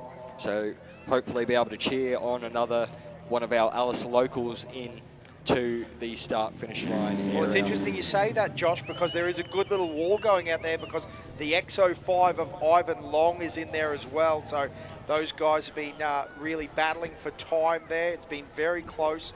So going to be interesting to see how that goes, as well as Sam Davey on the 298 and Ben Grabham on the 721 right there as well. Those 4 started very close off the line. So going to be interesting to see. So again, going to be crazy to see. And again, have a look at these shots of the crowd. It is so cool to have all the fans, all the family, all the friends down there. I tell you what, and I bet you that 4X Gold tastes particularly sweet after you've done a very rough 452 kilometres. Interesting to hear Jack Simpson talk about his eyes and everything. There's a man that is super fast and super clean. So ready now for our next interview down on the start-finish line. We've got Brodie Waters here, bike number 6, just coming in 4th position. Brodie, just what's going on in your mind right now? No, I'm just glad to make it home. I made a few stupid mistakes coming home and kept crashing, but I was just worried the boys behind me were going to get me, and I just wanted to keep charging forwards to get here, at least in 4th place. I just had a look at your helmet, your visor's broken. How's the body physically? Body feels all right. It was just the visor after I crashed. It just kept catching the wind and nearly pulling my head off every time I'd look up, so I had to ride looking down, so it was hard because I couldn't see what was coming up. Tough race for you, but congratulations on getting to the end, getting that survival done. Well done. Thank you.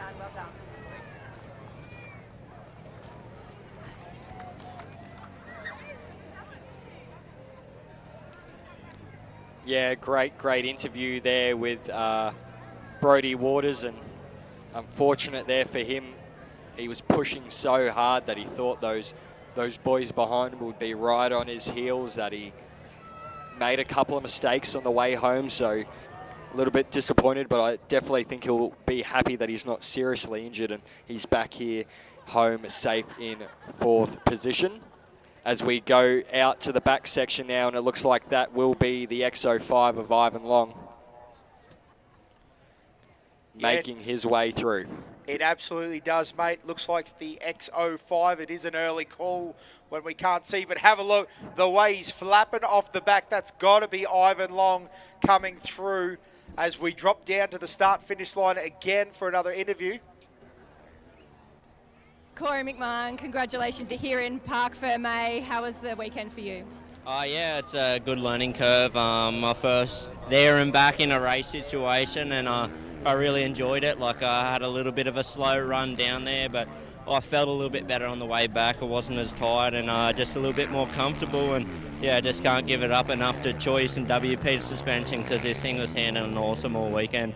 And how's your body physically? I know in the pre-running you had a bit of an incident, so how are you faring? Yeah, no, feeling good now. It's get hot. There was no donkeys out there this weekend, so I'm happy with that, and we got through the weekend all safe and didn't have any crashes, which is always a bonus. Congratulations, enjoy the celebration. Thank you.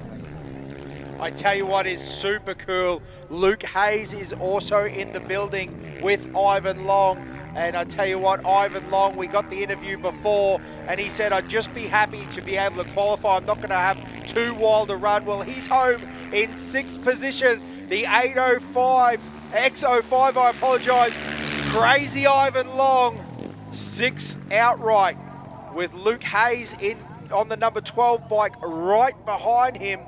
Those two have been warring the entire 226 kilometres today. What a battle.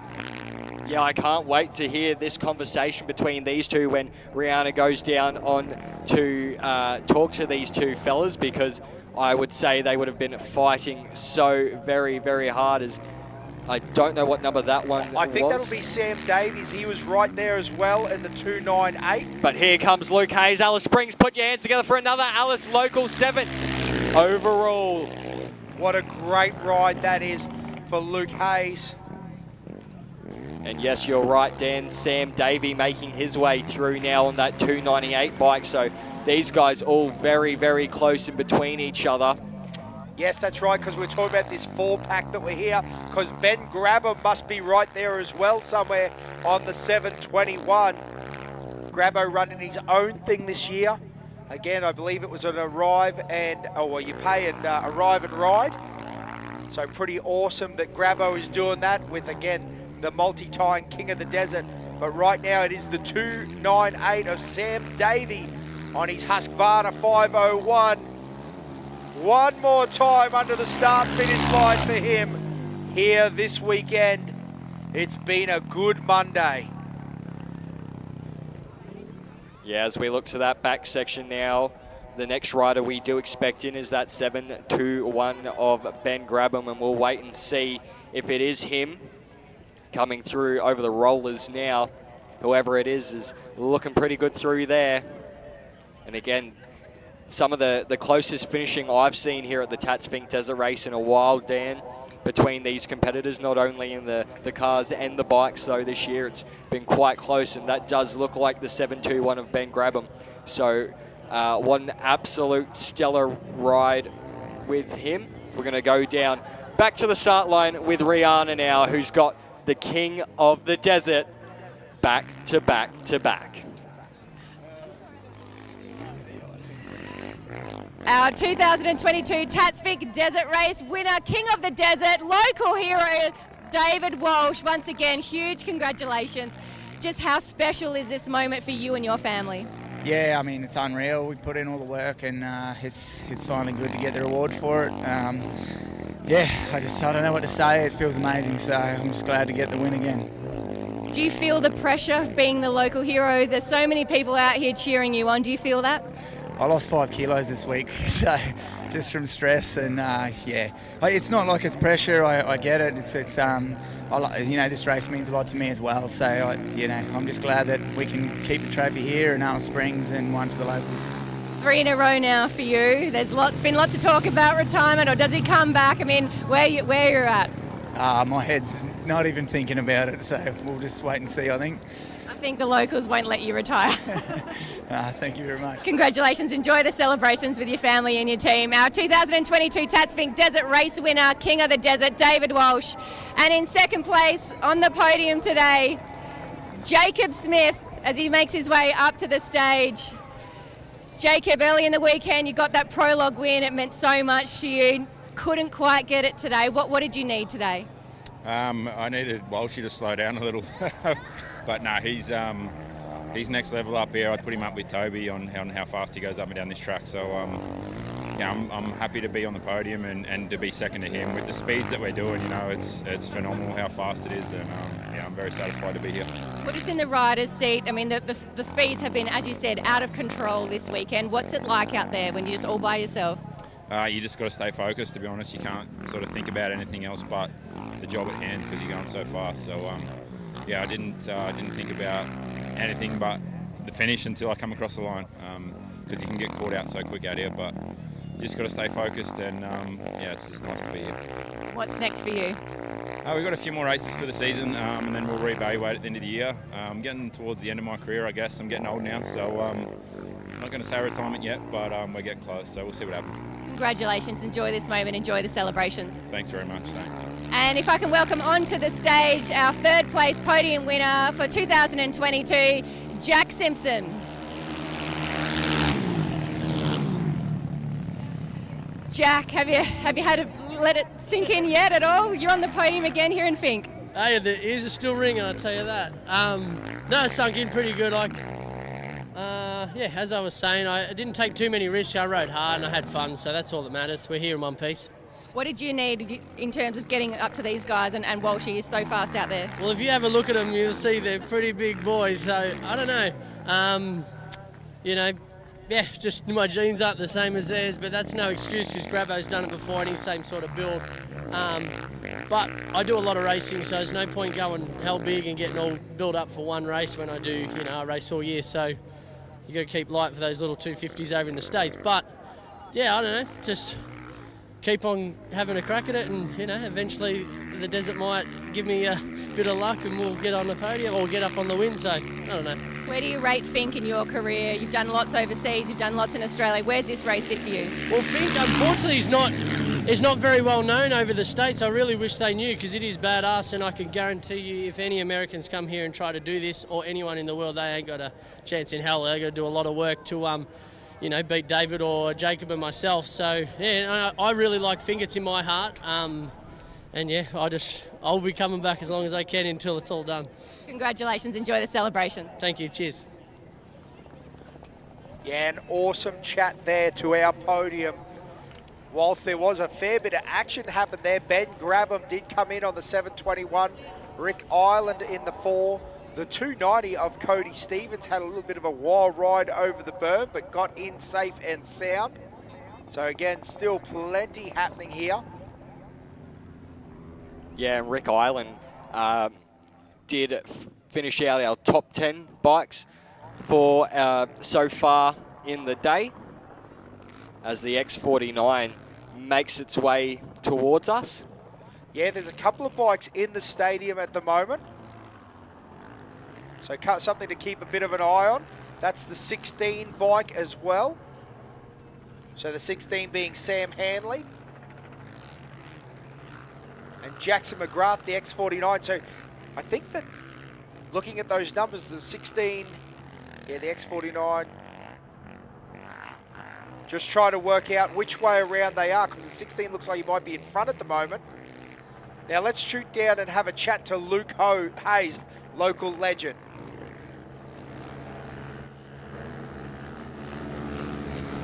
Luke Hayes, another one of our local heroes. Congratulations, surviving Finke for another year. How was it for you? Thanks very much. Yeah, look, a lot better than where we started out the weekend, you know, after a pretty sort of a mediocre prologue with 15th.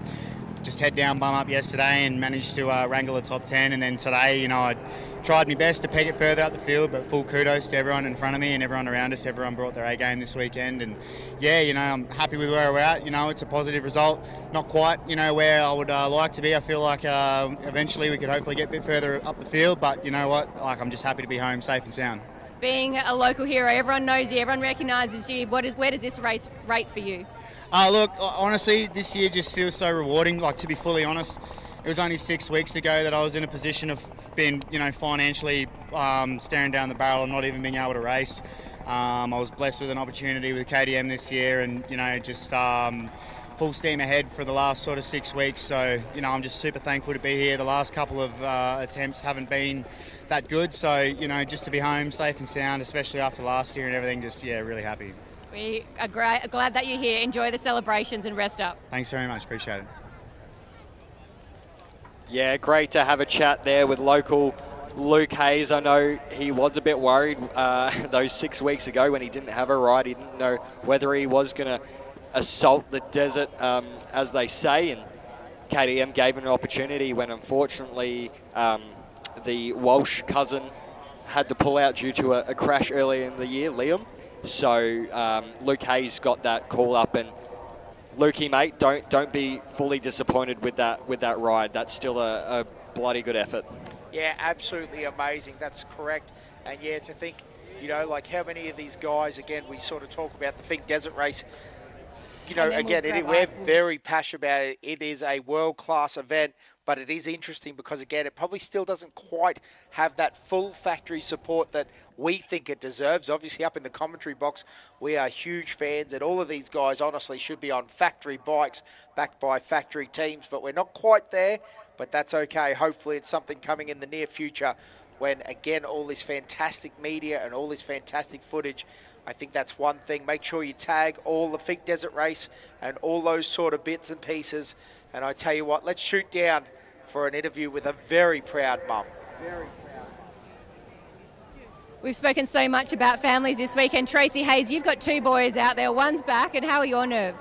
Yeah, a lot better now, thank you. It's I think I really feel for mums and partners this weekend. It's pretty stressful, but it's worth it in the end when they get across the line safely. So one's in safely and one's down the track somewhere. I hope he found a warm swag last night, but the main thing is that he's safe. So yeah, it's a nice relief. I can't imagine how stressful it is as a mum. So enjoy your time here, Luke, and we'll hopefully see Sam soon. Thank you. Yeah, shout out to the Hayes family and to Sam. I can tell you down there that I'm rooting for young Sammy Hayes to get home. He was in the ASAP shed all week, and the JSR boys were prepping that bike, so unfortunately he didn't make it down to Finke last night. He had to find a swag, but he'll get back on the bike and head back home today, so hopefully we see him in later this afternoon as we continue to welcome in these bikes. Through the roller section now. Again, still great shots coming through out here of the desert. Yeah, absolutely, mate. Still got helicopters in the air, dust flying. There's still plenty of spectators around. Again, all of these guys are having a great run home. You can see them still tucking down. That looks like the 296 possibly.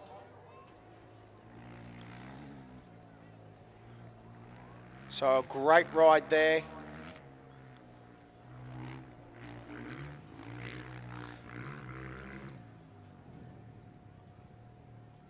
Up high on the berm. Gee, that's catching a few of them out, isn't it? Actually might be the 298 looking at that plate now that I see that. Anyway, we'll get back to that. Again, these stylistic numbers, a little bit hard for us commentators' eyes, but he is hanging off the back of that bike and making sure that he squeezes every last inch of performance out of that. Yeah, holding it down and around this final section. A little bit of a whoop there and come through and hold it flat now for that start-finish line. Wraps the hand down and gets home. He'll be happy with that one. But we're going to go down for the podium now with Rihanna. It's now time to present our podium presentation for the Tatts Finke Desert Race for 2022. Taking out our King of the Desert, our local hero, David Walsh.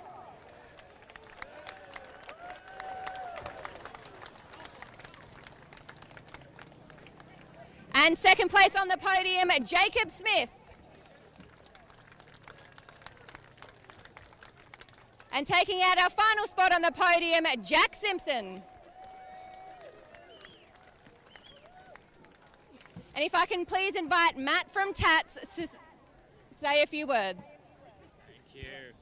Hi everyone. Well, I think you can agree it's been a fantastic event, and we have some very worthy winners on the stage. Before we get to the proceedings, I would just like to say a massive congratulations to the organising committee, the volunteers, the supporters, everyone who's made today's event a success. So a big round of applause for them if you wouldn't mind, and a bike as well. So obviously we only have one true winner, and he's used to being up on stage, I think, in the winner's podium, but a big congratulations to David.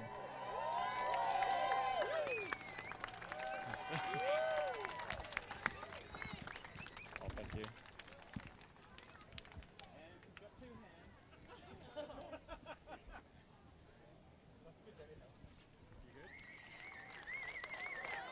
And now time for the champagne.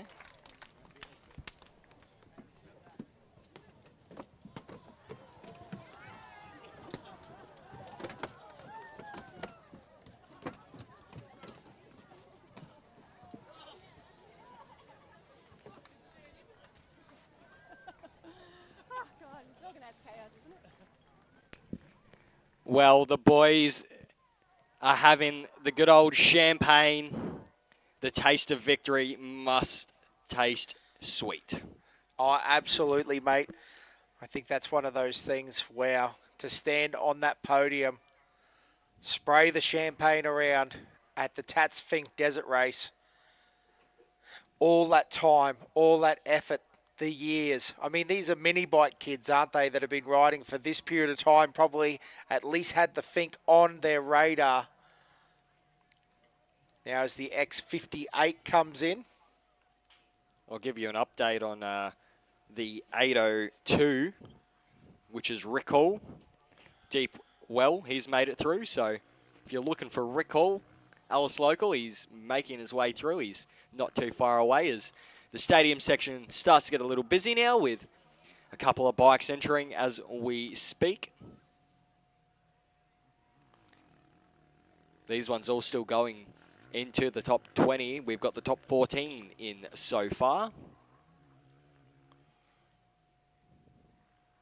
Yeah, simply amazing images that we're getting here from the Tatts Finke Desert Races. The X58 and the 511 having a bit of a battle here in the stadium area. But it is the X58 down under the tank, monoing through for the finish. That is a very happy Jaden Pilgrim. A great ride there, and as you said, still our top 20 coming through. These are for those coveted Finke top 20 plates. Again, you get to run them on your bike next year. You get to hang them on your wall. But even more importantly, next year you get that clean option to prologue on your own. That is something that money cannot buy. as now the 5-1-1 comes through. That's Samuel Stockman, I apologise, on the KTM 450. A stonking time, 1:59.18. Yeah, crazy to think that so far the top 15 all pretty much within that 2 hour mark, only 4 seconds over, 1 second, 0.4 of a second over and 1 second over there for those last two. So insane how big the competition is and how rough it is. Like thinking to have to get back to Allison in under 2 hours must be insane. And a lot of happy punters here at the moment. Give us a wave. You're on the big screen. Hope you've had a wonderful time this weekend here at the Tatts Finke Desert Race. We've got a couple more hours to go with bike riders still streaming in this afternoon, and then it all continues tonight from the presentation at the Lassiter's Convention Centre, which I'm really looking forward to. Yeah, absolutely, mate. It is going to be a brilliant night. Again, all those war stories up and down the rungs. We're going to celebrate with a few 4X Golds, few Red Bulls, and we are going to have a good time. Again, though, these guys are still doing work out here on the track, still chasing that number 20 plate. Going to be interesting to see who can pick off these very, very important spots for their next year's 2023 run. Again, it's truly superhuman if you can run this style of pace for this long. It's been a big weekend, and here you can see a number of bikes coming in all at the same time. Yeah, these for those coveted last spots in that top 20, those last, what are we down to now? 4 spots in the top 20, so it's on for young and old. They really want to get that plate. It is such a big advantage going into next year, knowing that you've got that clean prologue run. That's right, mate. That's Ryan Cossins on the 213 bike, the Sherco. Nice, neat ride.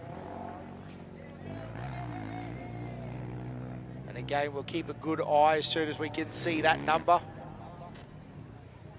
Oh, it's the 18. So that's Jake Coleman having a little look over their shoulder.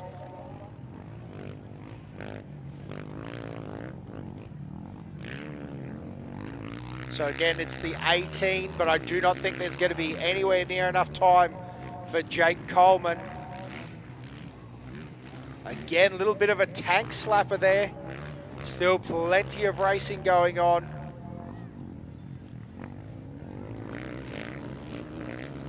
But again, they've turned and headed for home. I'd say it's very safe now as they run through.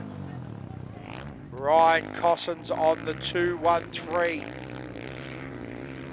Runs a 2:04.20 for 17th place. And I tell you what, that's a crazy omen. Oh no, sorry, that time actually puts Joe Coleman up 1 position by the looks of it. Have to wait for all the official times. That could be just day 2 times. I would think that they've started uncorrected. But Jake Coleman came in physically in 18th. Isn't that a crazy story with the 18 plate on his bike?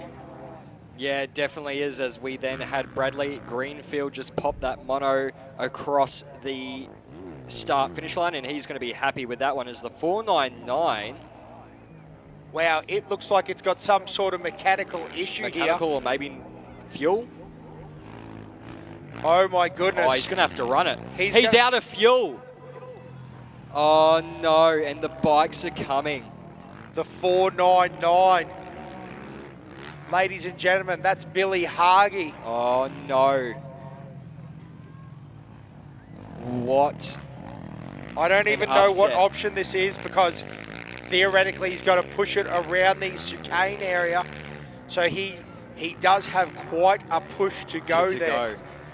He's got to push it around that one of the horseshoes plus the other horseshoe, and then around that long berm, unless he's got that thing started. No, he hasn't. He's gone past again. So the X16 through now. What heartbreak. Yep, absolute trouble there. That is Daniel Banks on the X16 through now. And that looks like the 787. That'll be Brad Wilkinson. A great ride there. His Yamaha WR450. Yeah, puts him in the top 20, just sneaking him in. And ladies and gentlemen, what heartbreak you are watching on the big screen now. He's going to try and kick it. Oh, he has. Put your hands together for him. That thing's got, he must have swished that tiny little bit of fuel around, if it was fuel or whether it was just a electrical failure there where the bike died. But that poor Billy Hagi, the first of our 4-class riders.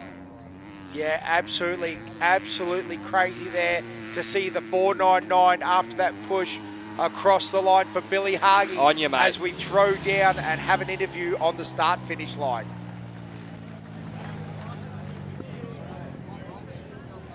Bradley Greenfield just taking in some water. We'll let you get that down. Congratulations, surviving another Fink. Thank you. It was a rough ride, but we made it. Yeah, the track was probably the worst I've ever seen it, so I'm just happy to be home. Just talk us through what's going through your mind when you're out there and you're coming into the home straight. You know that your family's here to support you. What's sort of going through the head? I'm a bit of a softie. I start tearing up at about the 10K mark and keep pushing and yeah, just get through this stadium loop. It's pretty nasty through here, so you're just trying to survive and then, yeah, come and give everyone a big hug and have a beer. I'll let you get some water down. I know you've already had a beer, mate. You're already one step ahead. Congratulations. Thanks, guys. Appreciate it. Also, while we had that chat, the 14 of Callum Heberman has come through on his Yamaha WR450F with a 2:04. Another one of our Class 6 riders. Looks like the 695 of Thomas O'Connell. He is down on the tank and making his way through there. Thomas O'Connell on the 695. Ladies and gentlemen, what a day. Stories up and down the field. Good insight there from Bradley Greenfield as well, saying that's probably the roughest he's seen the track, and would not expect that. And you see young Billy Hagi there getting the chat with Greg Rust. But yeah, it's that poor Billy Hagi, that poor young fella there. The 16-year-old gets into the start-finish loop, and the bike decides to conk out on him. And then he loses 2 positions, and then it decides to start back up. So, yeah, it must be heartbreaking for him, but he'll get through and come through again, as it looks like the X81, I do believe, is making its way into the stadium section now. We'll just wait and see to confirm that one. Or the 97, X97, that is. Carl Simpson, is that? I'm going to go down for another interview on the start-finish line with Rihanna. Billy Hagi, big deep breaths getting sucked in there. Your bike stopped, you had to push it. What happened there?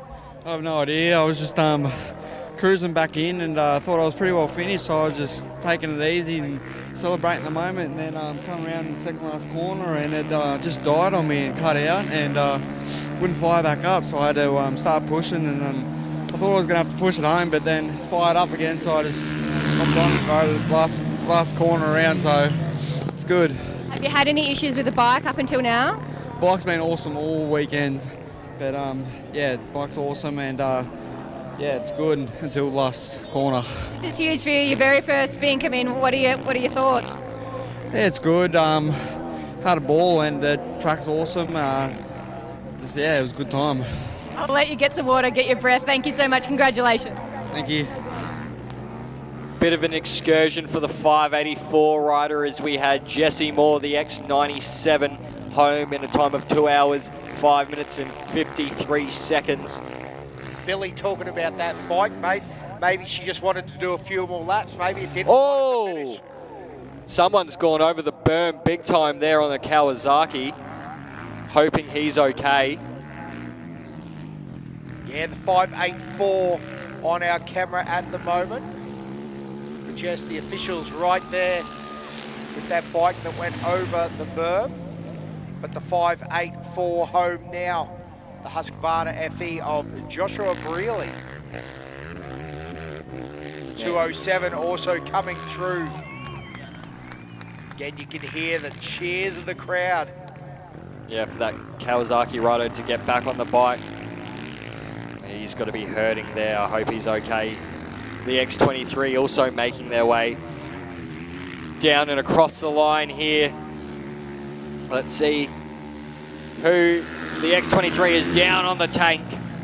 The time is for Will Ashby a 2 hours and 7 minute and 33 second run. Now, if that's the 5.89 Kawasaki, that might be Matthew Prott. Racing out of 26th this morning on a Kawasaki KX 450F, but the 207 of Bo Taylor coming round the final corner now onto the straight. I'd say it's been a long day. Yeah, got to give tell you what. Big round of applause, ladies and gentlemen. He's made his way home. He did have a bit of an incident there, and I hope he's okay. Dragging that foot along is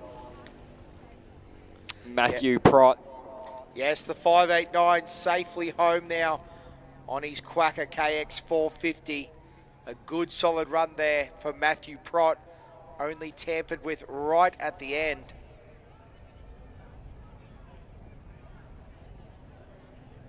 But again, a number of bikes through there all together. And great to see all these legends all together in Parc Fermé.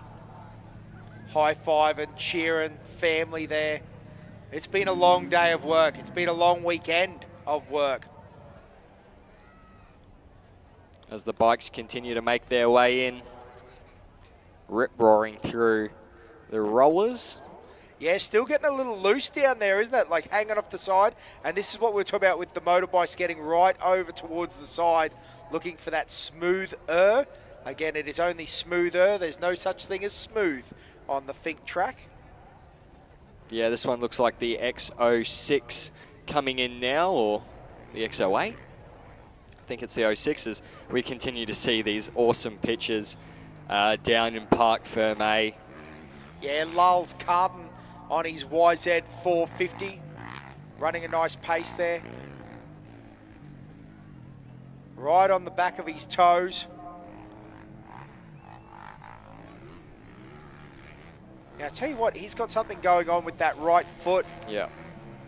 I'd say he's had an excursion off the bike. He's going to be one of the guys that has probably had a little excursion off the track.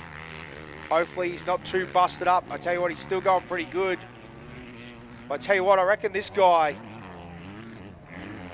can almost smell a little bit like a shark, a bit of blood in the water, because he is on the go around those berms. And the X06, I tell you what, no dramas for Lars. He's on his way home. We are still getting very loose. And he's a happy man. Pops a little bit of a mono over the line. Wow, there's one of those little 250s. There is nothing but rev limiter. 197, that'll be a KTM 300, I think. Coming around now, foot off the side. I tell you what. Oh, big speed wobble there on the front end. He was lucky to make it through there. Yeah, foot off the side. I'd say there's a bit going on there. And the 457 through as well. So Carl Simpson on the 197 through there into Alice, and then Rory Hill on the 457 into Alice there as we continue to see the stadium section get nice and busy now as the X82 makes its way into the stadium section. Now the X82, I wouldn't mind betting that that's actually Seaton Battle, Kent Battle's brother. We talked to Kent on the line. He ran that buggy, the Element buggy, just rolling through the numbers here. But I'm sure that's a number that Seaton normally runs. I tell you what, he's got a bit of grass hanging out the side as well I reckon these guys have had a good crack here today as well, as Seton Battle right up high on that tyre wall. The X82 through now.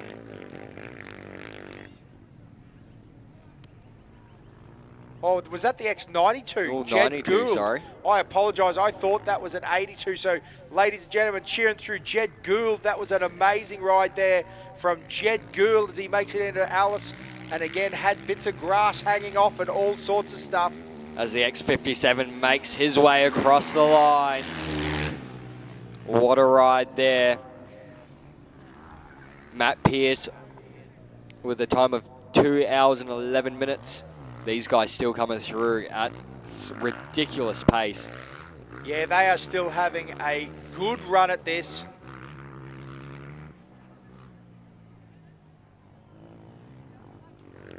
It's the 522. Kawasaki makes its way into the stadium section. As the X19 puts the throttle down and hangs it loose down onto the tank. Yeah, that is a wild ride on a 450. Simon Gower hanging off the back there. And he's run a great time through there of 2:11 with an 06. Again, a stonking pace through there.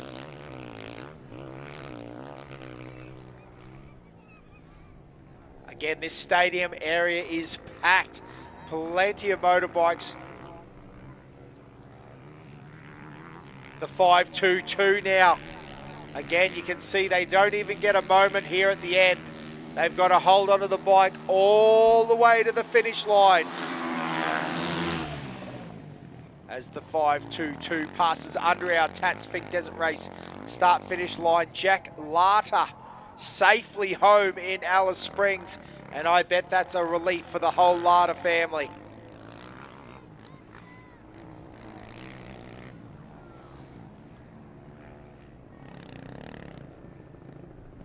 The 282 maybe this time, I do believe. Well, I was going to say I'm going to go out again because I knew it was the 82 number. I think this might be Seton Battle, but either way, they're having a great run here, and there's a few bikes inside this stadium, as I said, all together.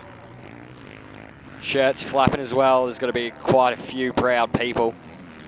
Absolutely. The 282 kicking up dust now. The wide line all the way through to the finish line. Again, that is Seton Battle this time with the 282 with a 2:13. What a great run there from Seton Battle. And again, that'll be a happy family, the Battle, the Nortran team.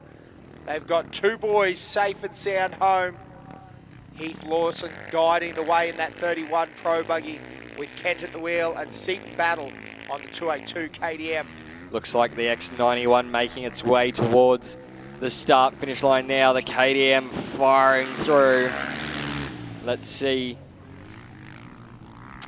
Cage Radcliffe on the X91 with a time of 2 hours and 14 minutes, 22 seconds. And I believe that's the 789 coming through now. Again, one of our KTMs just firing off one of our Masters class. The 799, I apologise. Looks like Jason Stewart through there. The X78 on screen for a second there. Also in the stadium, and that looks like we're going to go out on a limb with the 631. Yeah, looking that way, and I tell you what, there's a close little bit battles. of a race. I was going to say, these guys are actually working their way through here. Again, the X78, that looks like a Red Bull edition KTM. We'll but see. Running it all the way to the finish line.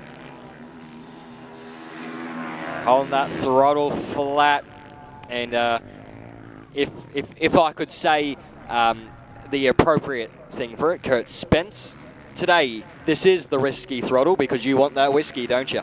Absolutely, mate. I do like a bit of whiskey throttle.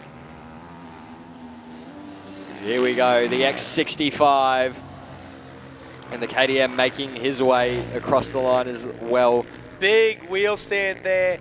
It was Cam Van Stand through first in the X85, and then Corey Banks in the 631, the standing mono. Now that can sometimes be a risky move, but Corey Banks has pulled it off with aces.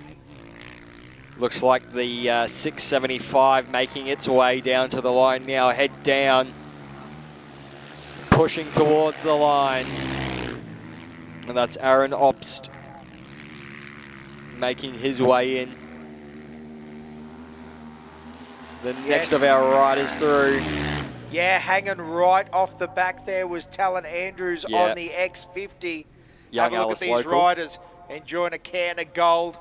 Down in the hatch it is. And I tell you what, it is great views up and down this box here. Families enjoying their time together.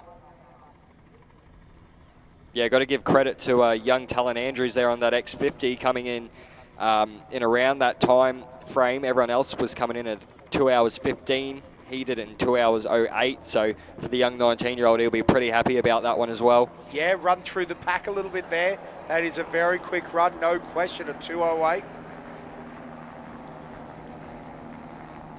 As these bikes continue to come through, the 616 now making his way through into the stadium section. Yeah, get a nice clean run there. Actually looked like he was coming in a bit hot into the stadium section, but no worries. He gathered up, made it look nice and easy. Clean run around the berms. Again, the 616. Almost home. Only these stadium, the spectator areas to go. And I tell you what, as we've shown time and time again, sometimes it can be the spectator area that gets you. Young Billy running out of fuel right in front of the crowd. Or not fuel, I shouldn't say that. Having an issue with his bike right in front of the crowd. Thank goodness it fired back up. That Kawasaki rider going off the top of the berm. We've had a couple of them, but no such danger for the 616. He'll be pumped. He's going under the banner as well. And he's done his there and back. Yeah, that one was Alan Graham, so he'll be happy with that one as, again, they continue to file through here at the start-finish line. That one's looking like the number 94, do believe, so we'll see. That one, another one of our Husky riders.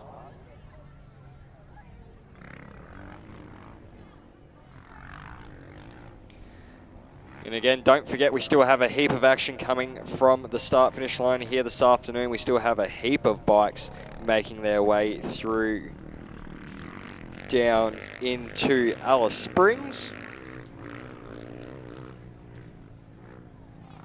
And we're going to throw down to Rihanna, back down in Parc Fermé to talk to some more of our competitors that have finished this grueling race.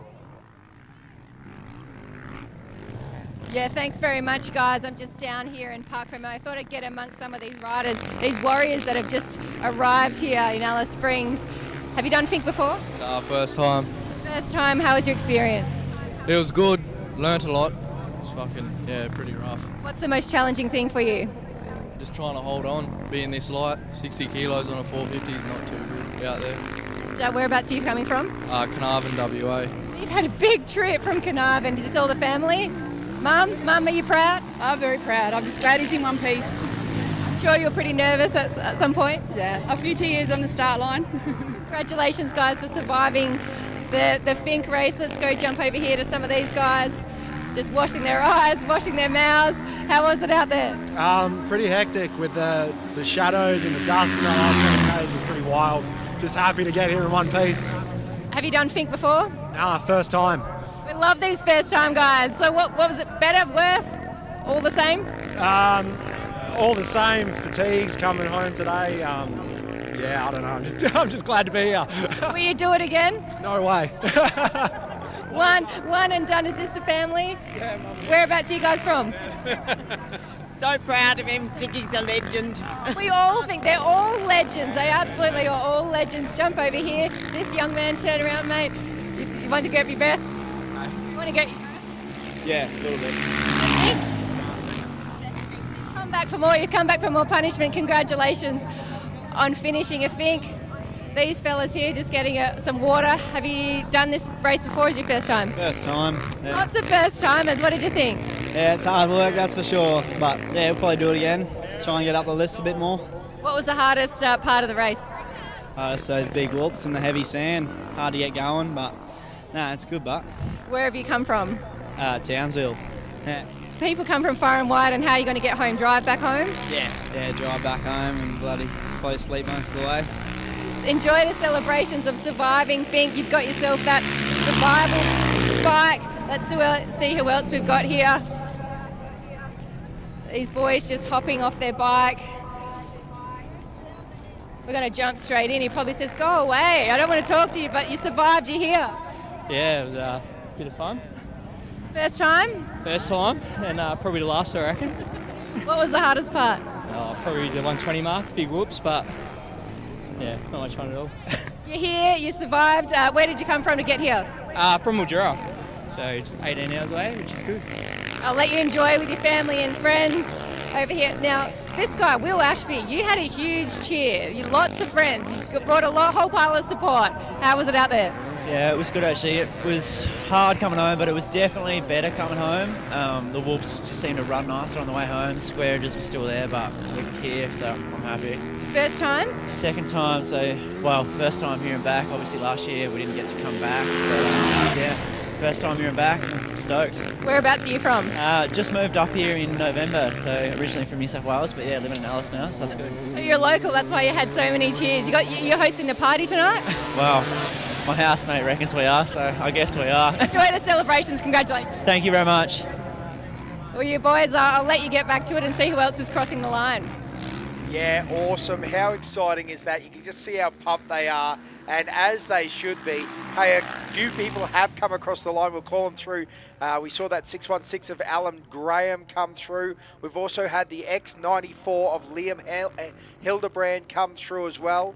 The 293 of Nathan Norris is been in safe and sound, as well as the X70 of Zach Watson home safe and sound in his KTM 450. We've also got Luke Thompson on the 215, now in Park for May. We also have Matt Jones on the 714, back safe and sound in Alice. We've got the X34 of Gerald Crow is home, as well as Josh Harris on the 115, the big two-banger. The 613 of Scott Risk is also safe, and Devon Brown, the 743, just bopped it over the line and is in Alice Springs. How good is that? As the 610 making his way now for the final time under the Tatts Finke Desert Race Alice Springs start-finish banner. Yeah, great to see these competitors making their way through. Matthew Shanks on that 610 KTM 500 making his way into Alice Springs with a time of 2 hours and 20 minutes, 5 seconds on the dot. So that's a pretty quick time still here in the grand scheme of things, as the X75 makes their way across and around that final corner. Throttle flat. And that one was Jesse Bannister, the X75. And there you go, look at this lovely shot. And that's the Chicane Club down on the left-hand side of your shot. So the new VIP rendition we've got out here, out at the Chicane Club, out here at the start-finish line precinct. It's a nice little spot to view, and you've got your own little big screen in there. So great from that. And as we look out on that vast desert landscape here in the red center, as the bikes continue to come in now through that back section. Yeah, exactly. These guys are still working their way through those whoops, making sure they don't make any mistakes this close to home as the X55, the 450. Oh, big hump there. Almost like a double roller in that one. Yeah, I think some of these riders are getting a bit caught off guard in this final section here. Well, Jacob Smith said it really well, didn't he? He said you cannot let your mind wander. And it was interesting there. I can't remember exactly who we were talking about, actually. I think it was Greenfield. And he said about 10 minutes out or 10 kilometres out, he starts getting a little bit emotional. And that's one of those traps. I can tell you again, you sort of get into this stadium area and you think that it's done. Well, it isn't done. You've still got plenty of work to do. It's essentially like a lap of a motocross track, isn't it? But look at this. They are all together. They're all still running those times, but it will be the X55 around and over the line first. Head down, and then again, I love it. These boys love just clearing the throats. That's Tate on the X55, Tate Prime. And then as we keep rolling through, Stuart Windsor on the 769, as well as Brock Dean on the 208.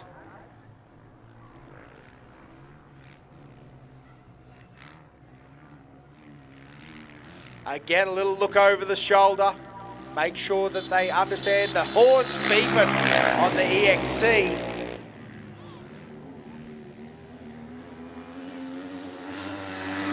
As Shane Ovaski on the 222 powers over the line with Jake Salim's the X03 right behind them. And it looks like the X90 now making its way around, as well as, that looks like the 88. Oh, it'd be a big call for me to call that out now. I'll tell you in a couple of seconds. As it comes across the line, the boys have a great run there home. That will be the 889 of Mark Blake. Have a look at this, the old visor flapping in the breeze. Say another one that's tasted the Alice soil. Yeah, so just a reminder to all our bike competitors that have come into Alice Springs now and you're walking around, just a reminder, please do go to the front of the information centre and sign off, ladies and gentlemen. Once you finish the race, I repeat, all bike riders that have finished the race and have not signed off yet, please go to the front of the information centre and sign off. You, the rider yourself, need to go and sign off. Just to help all our officials. So again, well, we've had those conversations before, haven't we, Josh, where we've talked about transponders that have ended up in South Australia. We don't want any of that. So again, if you can give all your gear back. But again, let's throw down to Rihanna in Park for May as more bikes roll in. More reactions of our riders as they come through into Park for May. The celebrations, the big sighs, the deep breaths, taking in the water. You fellas, you guys mates, or did you meet here today? Nah, mates from Newman, yeah. So it's a long trip over, so glad we've made it home safe. And was this your first time? Sixth time. Sixth time, so you're a bit of a veteran out here. Does it get easier or harder each time? I feel like a veteran. It doesn't get easier, that's for sure. It's it's a lot worse on the way back, but just took it easy and brought home in one piece. Congratulations on getting that survival spike. Are you from Newman as well? I am, yeah. That's a big trip just to get here in itself. And what was it like for you? It was good. It was definitely rougher on the way back from the buggies and stuff, so a bit of moisture. I thought it'd be good, but it didn't end up getting any better. Any challenges along the way with the bike or yourself? No, I felt pretty good along the way. Hit a tree, lost my bar pad, but it's all good. Say it so casually, hit a tree. Okay though, physically? Yep, all good. Congratulations on getting that survival spark. Well done, guys. Such an exceptional effort. We might move down and grab a couple of these guys. Oh, mate, I'm going well. How are you going? Not too bad. Glad to be home. Yeah, no, it's just a bit of a tough run back, but yeah, good to be home. First time or done it before? Oh, I think 5 or 6. Yeah, so getting too old. Getting too old. Whereabouts have you come from for all this? Bendigo, Victoria. So yeah, no, it's great. All the family? Yeah, me dad and one of my good mates, and my dad's best mate. She's been a good trip. Awesome. This is your dad. Dad, how did you go out there? I loved it. Best runs. Yeah. Done it for a couple of years and super stoked with how I finished this year. What brings you back every year? Just the mid-year break, I love it, and the matesmanship with my mate.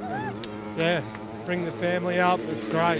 Congratulations on surviving. I love how you say it's a mid-year break. I'm not sure what part of the holiday this is, but let's go see some of our other competitors that have just pulled in. Mate, I'm going to stick a microphone straight in your face. You've got straight off the bike. How are you feeling? Yeah, pretty wrecked. The track was really bad in that last 60. And the dust played a major factor as well, but happy to be home, and good luck to all the other competitors. I think we're all going through a lot here at the moment, so yeah. All good. Have you done this race before? Yeah, this is my third time, yep. So this just finished my third, which is pretty good. You come back next year? Yeah, for sure. Always here. Love it. Thank you so much. Go and rest up, get some water into you, celebrate with your fans and your family. Let's see who else we can get here. If you're enjoying a nice cold beverage, mate, you well deserved. Yeah, definitely. That was hard work. Are you first time or done it before? Nah, second time. Yeah, second time. Biggest challenge for you out there? Square edges. Hitting them flat out's fucked. It's all right. We're on streaming. We're not on TV. Show us, what have you done? How's your blisters? Oh, yeah, pretty bad. I snapped a steg yesterday at the 80k and had to ride with no steg, so I got mad blisters from it and I just had to get her home today. War wounds, and I'm guessing this is the family? Yeah. Congratulations, everyone. Enjoy the celebrations with your family. Cheers, thank you. Who else have we got down here that we can stick a microphone into? How you going, mate, there? Yeah. Pretty buggered, eh? No doubt. Is this the first time you've done it, or you've been here before? Yeah, first Fink. Was going pretty well till about the 35k mark. Into a tree over the bars, so a little bit sore at the casino tonight, I think, but we'll be right. What made you do this race? Who wouldn't want to do this race? Yeah. I don't know, you just told me you hit a tree and went over the bars. Will you be back again? I'll be back next year for sure. Awesome, congratulations on surviving. Just so cool to be down here in amongst it with all our competitors, hearing all the war stories. It feels like, they're warriors coming back from war standing here. Rihanna, you do get that feeling as 8:02. Rick Hall, absolute Alice legend. Welcome him home past King of the Desert on the 8:02 on that KTM, to be announced bike, sorry. So don't know the exact ones of that, but we've had quite a few come through into Alice. Edward Hampton, Adam Ferguson, Thomas Foster, Seth Carpenter. Darcy Stevens is in there on the 247. Yep, and we've got Will McGannon, Brad Luff, Harrison Baker, Jake Anderson, Ty Ranson, as we said, Rick Hall, William Gibson, Todd Spilsbury, and Dean Nelson now as they continue to come in thick and fast. And if you're listening as well, the 425 came in as well, Seth Carpenter. So yes, there's been an absolute train of bikes come in this time, and exactly right, mate. What a pumped. And listen, it's so exciting. Can you imagine you're sitting at home in Milbradale or New South Wales, Queensland, you might be over in WA in Carnarvon, and you've heard your family member, your rider, your mate, your next door neighbour come in. We've been getting messages from Yeppoon, guys sitting in front of the tally all day waiting, or on YouTube, waiting for their rider to come in. And for some of these guys, if it's 300, that's right in position, isn't it? So at the moment, we're still calling in the top 100, which is super impressive. Again, all of these guys are very, very fast. Yeah, again, Ben Cardenas and Jason Gunther are all safe home. The 560 now making its way through. These guys still running in the under 230s. So a great ride. Again, as the 560 comes through of Ryder Dre. And again, bang on the 230 mark. The 692 out there. Out wide in the grass. Not sure where he's going. But he's got it cranked up and headed for home.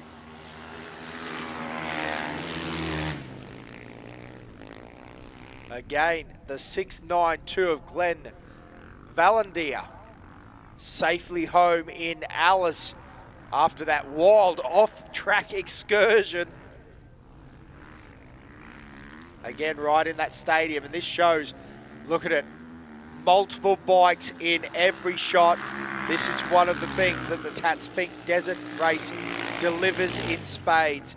Tony Hardman is home now, 874, as well as Greg Jackson, I apologise, the 726 Air.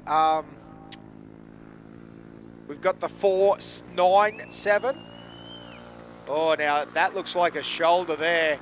I'd say he is in a very pain state by the look of that.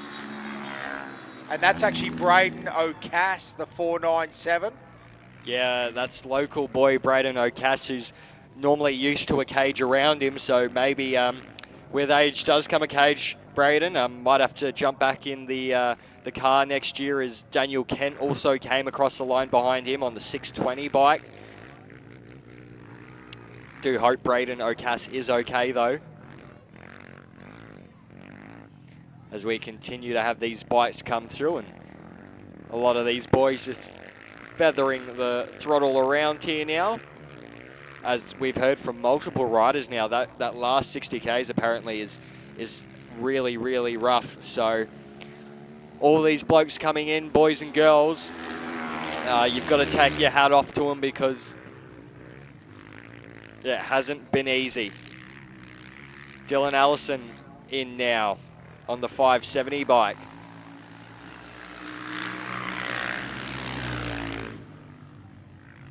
As well as Sam Lachlan into Alice Springs as well on the 255 KTM 500 bike. Nice wheelie there. Yeah, as you said, Sam Lachlan in now, as well as Andrew Arnold on the 263 bike, as we go down to that pit walk again with Rihanna to catch up with some more riders. Yeah, thanks guys. We've been following this family's story. Caught up with them first at the scrutineering night, the Van Vliets. Mitch, you're the first one in. I haven't seen anyone else yet, so you take that honours, but how is it out there? Yeah, it's definitely fast and rough. The track knowledge is there from all the years of doing it on quads, but the bike knowledge for a two-wheeler wasn't there. So it was bloody difficult, but we got through and we're here and we're in one piece. So yeah, and this one's for Dad. He passed away in February, so all four of us are here. Normally when we get in here, he's got a big smile. He's the grumpiest person ever until we finish, and then he's the happiest guy ever. So this one's for Dad. I have no doubt he's watching from somewhere and would be so proud of you boys.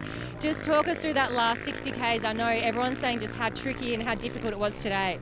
Yeah, it really caught me off guard as well, because there was a few moments there where I blew hands off the handlebars with square edge bumps, and they're just hiding under a bit of bull dust, so you don't see them at all, and next thing you know, you feel it through your whole body and it's hard to hang on. Is this family over here? Is this mum and family over here? Yeah, that's mum, wife, and one of my brother's partners, so yeah. I no doubt your mum's super proud of all of you boys, and just such an exceptional effort on surviving another one. Yeah, that's it, and we're so grateful that Mum made the trip up here. It was very difficult for her without Dad, so this is something we've always done as a family. So we miss him, but he definitely looked after us out there. Thank you so much for sharing your story. Thank you very much. Yeah, that's an interesting chat there, isn't it? One, the family aspect of it.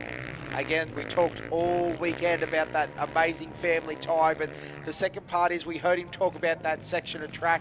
Many of the riders have been talking about it, and that's one of the interesting things. So if you weren't informed about it, they have moved the track a little bit to get it away from the service road for road works and for safety reasons. They've done a lot of work up here, and that is one of the interesting things, because whilst it turns into an amazing bit of track, often for the first couple of years when they change the track, we do end up with that fresh track, don't we? And it's pretty crazy. I remember when they did it, I believe it was 2010, they did about the 90 to the 130 mark, and that was completely crazy because it was all the rocks hidden under the bull dust. You were turning over that fresh race course, and even though the guys pre-run and do all that sort of stuff on it, it is a huge difference when we get those cars and buggies on it. That's really what chews it up, and then we get that bull dust, and you know, you're almost fork deep in a sea of bull dust and, hitting tree roots, rocks, and all sorts of stuff under there. Now listen, let's call them through. Adam Connor is in safely, as well as Damon Meyer. We've also got Thomas Doak in as well, with Ned Clem on the X60, I apologise. We've also had a few other bikes in. Sam Laughlin's in, Andrew Arnold is in, Dalton Byrne, superhuman effort guys. Brian Dick is in, Spreadborough is in on the 259 bike. Luke Howell is in as well on the X33, and Peter Rossi. Again, that feeling, that cold beer, they must, and the hug from the family. What a great time. You guys are complete and utter champions. And talking of complete, utter champions, Rick Hall is down with Rhiannon at the moment, one of the original kings of the desert.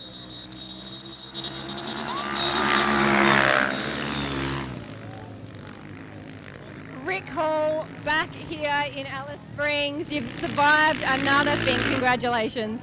Thank you so much. What a hell of a ride, and reminds you that why you're getting old and and why are you doing it. But no, it's great. There's lots of young blokes out there having a good crack, and my family are all behind me, so it was a good day.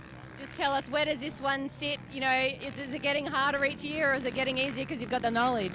Oh, the knowledge really helps you. I hit more trees trying to find smooth lines than I did whoops, I think, so got a bit of felt coming out of the arm, but it was a tough one because no doubt David and all those guys would have told you that the buggies dug it right up, and there were some big square edges in there. Had a couple of massive moments, and I'm sure everyone else did too, so that makes you feel alive. What does it mean to be back here again? You've got another one under your belt, your family's here supporting. I mean, how special is it? Oh, it's really special. My wife, has just beaten breast cancer, and got my young blokes here and my daughters, so yeah, it's really good. It's a real family affair. Enjoy with your family, enjoy the celebrations. Congratulations. Thank you so much. Yeah, thank you so much to Rick Hall and Rihanna for going down there and having a chat with him. He is one of the best people to talk to about this race. He's got so much knowledge on it, and he's grown up out and around this track. So getting that insight from Rick Hall, and again, those buggies and trucks really digging out that track, making it hard, making a lot of square edges invisible for these boys. Yeah, pretty wild, isn't it? Hey, in that time frame, X60 of Ned Clem also came in. Max Petrolage is also in on the 569. Nick Warren in the 670 is in.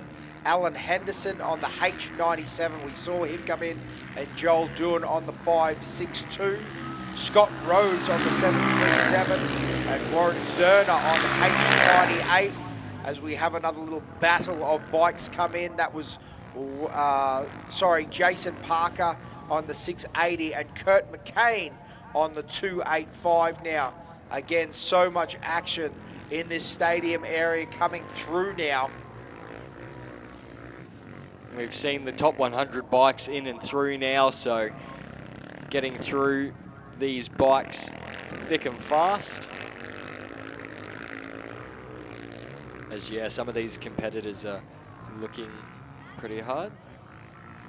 So we're going to go down and throw to Rihanna, who's found someone who's come back from Finke, but isn't a competitor. So let's hear about her time down at the Apachula end. So Dawn, she's been doing all the hard work at the other end in Finke, because it was your first experience down there. What was it like? Oh, it was absolutely incredible. There is a massive community atmosphere down there. There's little kids up on the fence lines, and there's so much energy and sort of there's pressure, there's excitement. There is families there, there's campsites, there's so much. It is just a whole other world down there. And I also totally understand why they call it Mars, because it is so red and dusty, but it was great. Now, you've been catching up with a few of the competitors down the other end, and I know there's a few people that you want to follow up on their stories. One of them is the Dreys behind us, so I'll let you go and catch up with them. Thank you. Yeah, so here's Ryder Dre. So Dad hasn't made it in yet, nor has Sister. Actually, no, Dad just rode in. We'll grab him as soon as he pulls up. But Ryder, how was your ride? It was pretty tough. It was probably the toughest thing I've ever done. Me steg peg bolt snapped 20 Ks out of Finke, so I was riding with pretty much one leg. foot getting pushed off the foot peg. You know, it was tough, but I've made it safe and sound. No crashes, so that's the main thing. And you're a bit anxious, you know, waiting for Betty to come in yesterday, but are you pretty confident she's got the ride back under control? Yeah, I'm pretty confident. She's got a big heart, you know, she'll make it. She's not going to give up, man. She's going to make it. Yeah, Dad's just come across, so he'll be coming in now, and we're all going to get there. And I just want to ask as well, because I was lucky enough to fly over the track, and I'm looking at all the turns and the bounces, and I'm seeing you guys ride along and you're going up the banks. How tough is it and how choppy is it? That's, probably the choppiest and toughest track I've ever ridden. You know, I didn't expect it to get that rough, but 530 bikes and 100 plus buggies going over it, it's going to get rough, and holding on for 230 Ks is pretty tough, yeah. Well, I think you've done a pretty good job.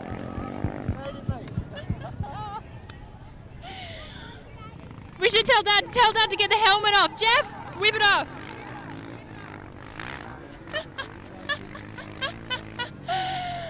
Jeff, you've just pulled up. How proud are you? Oh, I'm excited. It's like everywhere I am, I'm looking to see if I can see him or his bike or something like that. It's deep there, so just kept going and tried to run my own race today and had a better run. So good to come across the line. We just got to wait for Betty now. That's so special. If you had any update, you wouldn't have, but have you guys heard it all? Yeah, I haven't asked at all yet, but I'm pretty sure she'd be moving. Pretty cool. Well, we'll watch you guys anxiously wait again. Congratulations. Well done. Thank you very much. Yeah, mate, this is one of the things that we talk about when you've got family racing together. You know, you're sitting there, and even though you've come across the finish line, it's going to be one of those interesting things now to wait.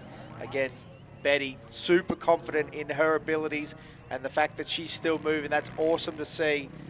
And again, how exciting is that for them now? They'll sit on that sideline. They'll be waiting for any news, any vision. Again, they're going to see her on the big screen first. But the 514 now through into the stadium area. Again, we're talking about Robert Shaw through, Jeff Dre, who we just saw. Brad Swan is also in Alice now. Matthew Evans is through and in Alice Springs on the 871. Plenty of bikes still pouring through Deepwell, Josh. Yeah, heap and heap as we continue to look on, as it looks like one of the teams has got their riders in, so we'll keep calling them across the line. Mad, frantic rush as we had Todd Schnitzler, Jackson Murphy as well across the line with the mono. Oh, a little bit of craziness there from Chris Field as he's over the line,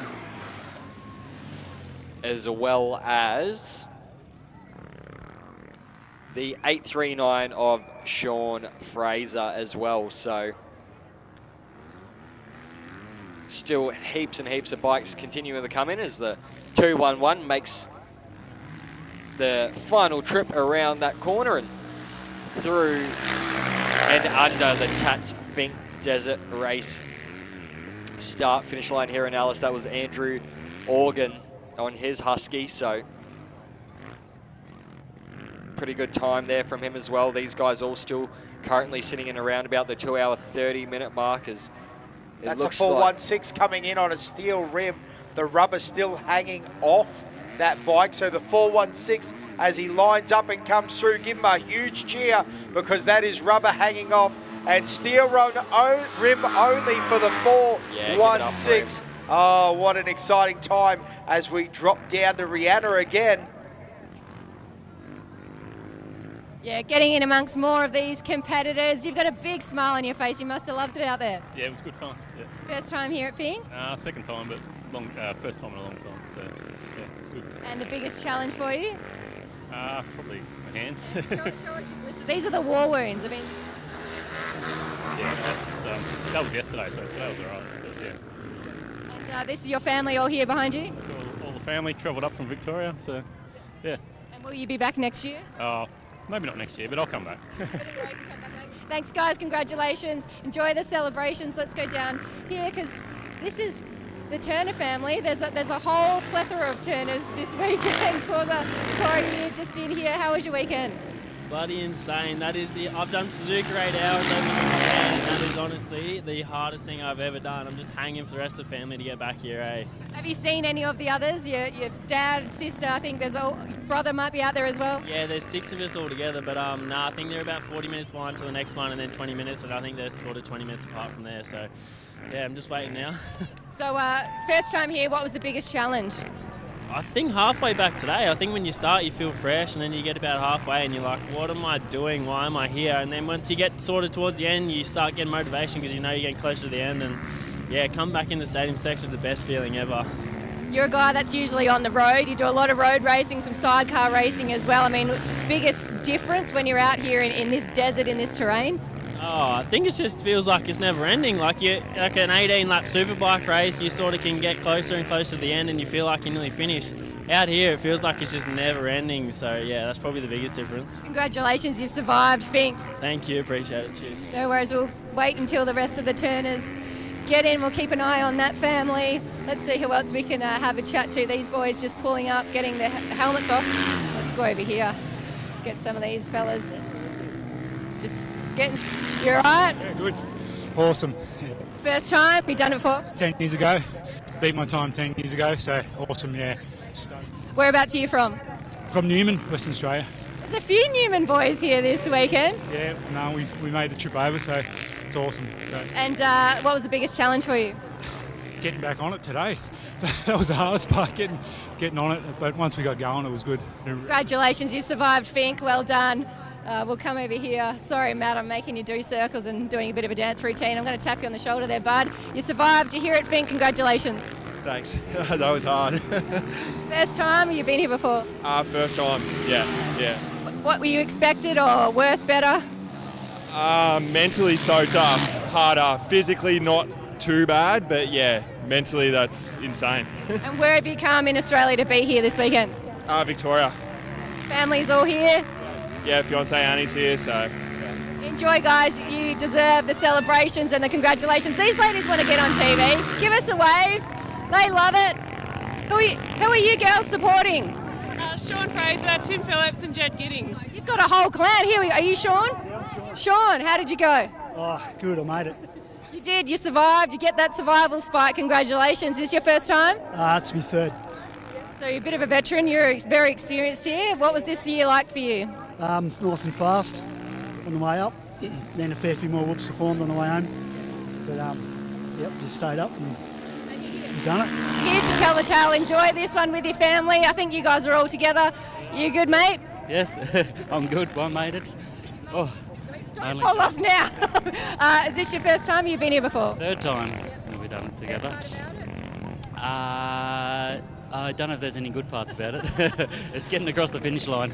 Best part is being here, seeing your family, have a beer with your mate. Congratulations. Enjoy. Now we've got D. Murphy, 697. How are you? Feeling a lot better now. First time or have you been here before? Second time. So I did it last year, so it's good to finish it properly this time. Full way. What was it like last night down there at Fink? It's good.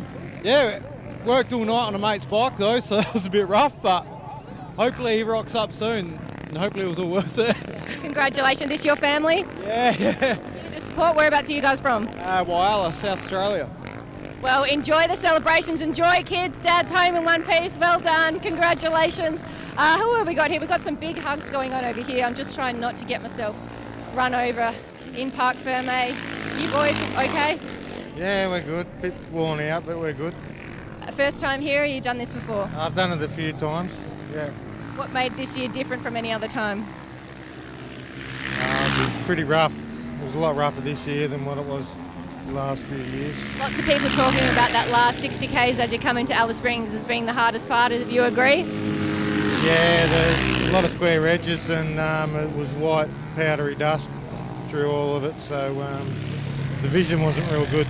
You're here though, you survived to tell the tale. Enjoy the celebrations with your mate. Just make sure you're okay, buddy. Yeah, I'm all good, thanks. Yeah. Got a beautiful tan on right now. Oh yeah. I feel like I've got a bit of yeah, you've split your chin as well. You've survived though, you're here. Yeah, it's all good, so got there and back. Yeah, I did it twice, so I haven't done a crash-free run yet. That was my goal and I didn't achieve it. Are you okay though physically? Good. Yeah, all good, so just very dusty and very whoopy. So it's pretty harsh. harsh. Get some water into your rest up. Congratulations, you've survived. Fink, it's just so cool to be down here and see all these reactions. The families as well cheering. And as you can see, some of these guys, I mean, they've just done it so bloody tough out there, and it's awesome. We cannot congratulate them enough for surviving, Fink. Yeah, that is just simply amazing footage. And again, it's great to see, because this is the thing about Fink Desert Race. Like, yep, you know, there's some big names here. David Walsh, you know, all those guys that are, and Jacob Smith and Jack Simpson all deserve their dues, but they deserve their dues all the way through. We've got family here, we've got partners here, we've got kids here. You know, there's people listening along on the live stream, waiting for their number to come through. There's people looking at the finkdesertrace.com page.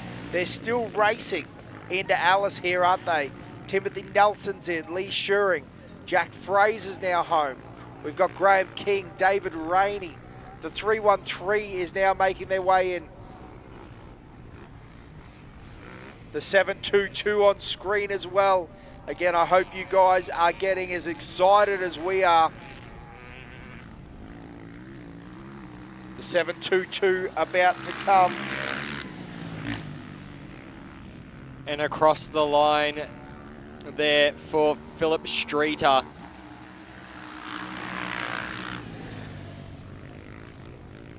Brock Fry on the X68.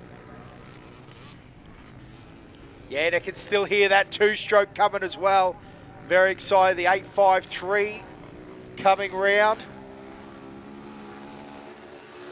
Using every last bit of track.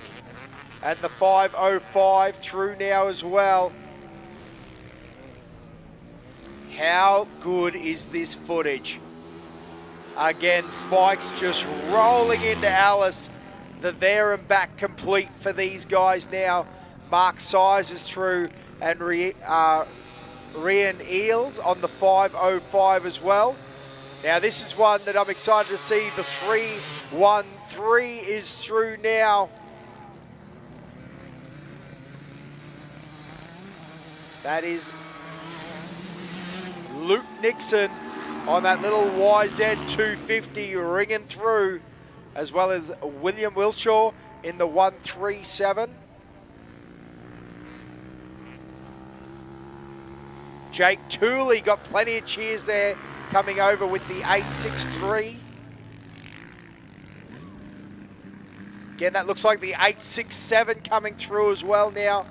On screen, that bright yellow helmet. The big ball four-stroke. Brendan Summerfield back home safely in Alice. Again, another one of our Class 3 bikes. Now, I tell you what. That thing's loose. Is there an issue It is. there? I was going to say, I reckon there's something mechanically going on there, like it's got a flat tire. I reckon yeah. that would be what's going on at the moment, the 343. Again, you can see every time he accelerates, he's got the weight right over forward, the front here. But this is it. He's going to make it because he's on the finish line straight. Give him a huge cheer. The 343 across the line. And I tell you what, that would be a great feeling to know that you're that close to a mechanical failure for Cooper Van Velt. Sorry, that's Van Vliet. So that's one of the Van Vliets coming across on the 343, the little YZ250 as well. And David Duncan right behind them on the 818. Yeah, bikes streaming through now, and it's great to see all these competitors making their way home or back to civilization for most of these riders, getting back into the way of things, and they'll go home and prepare themselves for this evening and get ready to have a good time at the presentation night. And then for some, it's back to work tomorrow, and then for others, it's a long drive home. So I was going to say, I reckon most people will be resting their weary heads just long enough to get in that car and make the trek home to wherever they've got to go. It's going to be a long day of driving tomorrow with some of the aches and pains that these boys are going to be feeling. But again, Matthew Woodward on the X62 safely home in Alice Springs, as well as Grant Pryor on the H85. Good wheel stand here. He's got her up on one hand with a balance with one hand going on. I tell you what, Jacob Horn throwing it down the X93. Looked like he had a hard run though. Yeah, it did. Looked a little bit beat up. But again, the 5.63 through now as well.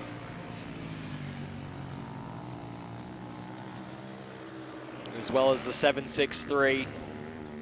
Yeah, Hayden Moran through now on that 5.63. And as you said, 7.63.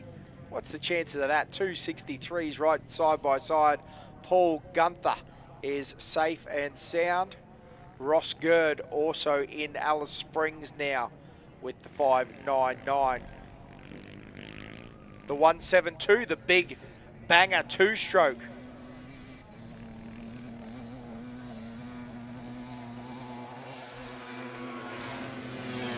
What a noise coming across the start-finish line here in Alice Springs.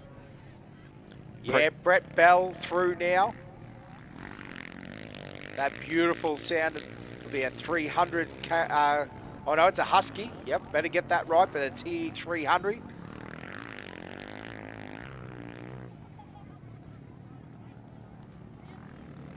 The smell of two-stroke filling the air once again here in the Alice as the bikes continue to fly on through.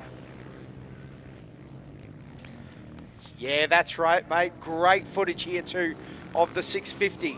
Now, what I want to know, mate, and I might have missed it in all the chaotic action, but where is that XR 600 of Matty McFerrin? I don't believe I've seen it yet, but hopefully he's home safe and sound. Hopefully Rhiannon can get a interview with him. Not only is he completely unprepared, he's on a bike that most would say is no longer acceptable for it, but I tell you what, he looked good as he left Finke this morning. Wow, they're still racing here right at the end. Still Daniel Damaris, sorry mate, Daniel Damaris and Jeremy Hart through now, as well as Jason O'Brien and Justin Malarick. Justin was the man trying to make that pass right at the end.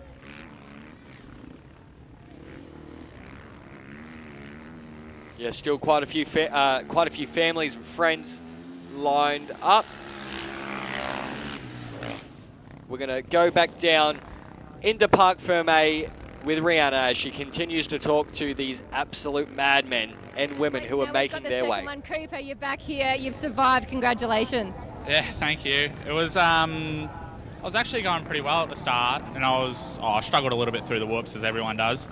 And then 150 k's out of the finish line, I got a flat, and I didn't have a spare at the second fill stop on the way home, so I was just thought I may as well just, instead of trying to find something, just press on, go as fast as I can. There was a few sketchy moments, that chattery stuff, the rear end wants to go every single time. So the other guy that's probably in second place now.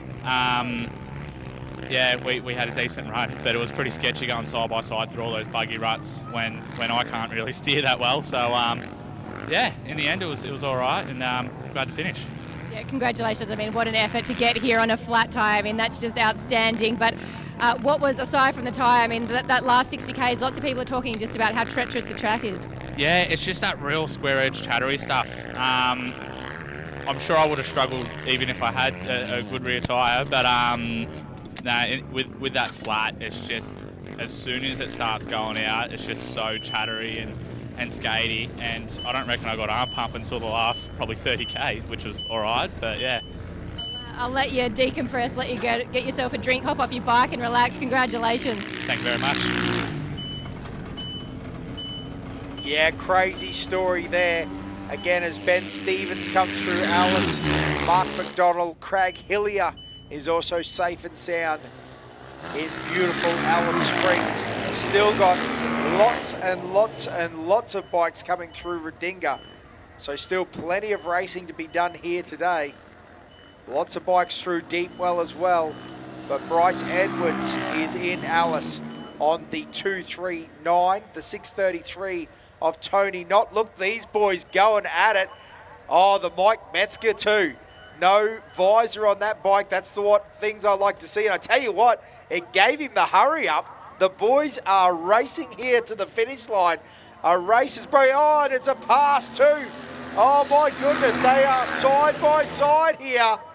How good is that, ladies and gentlemen? Again, a race is broken out for essentially 170th position there. Bo Close and Harrison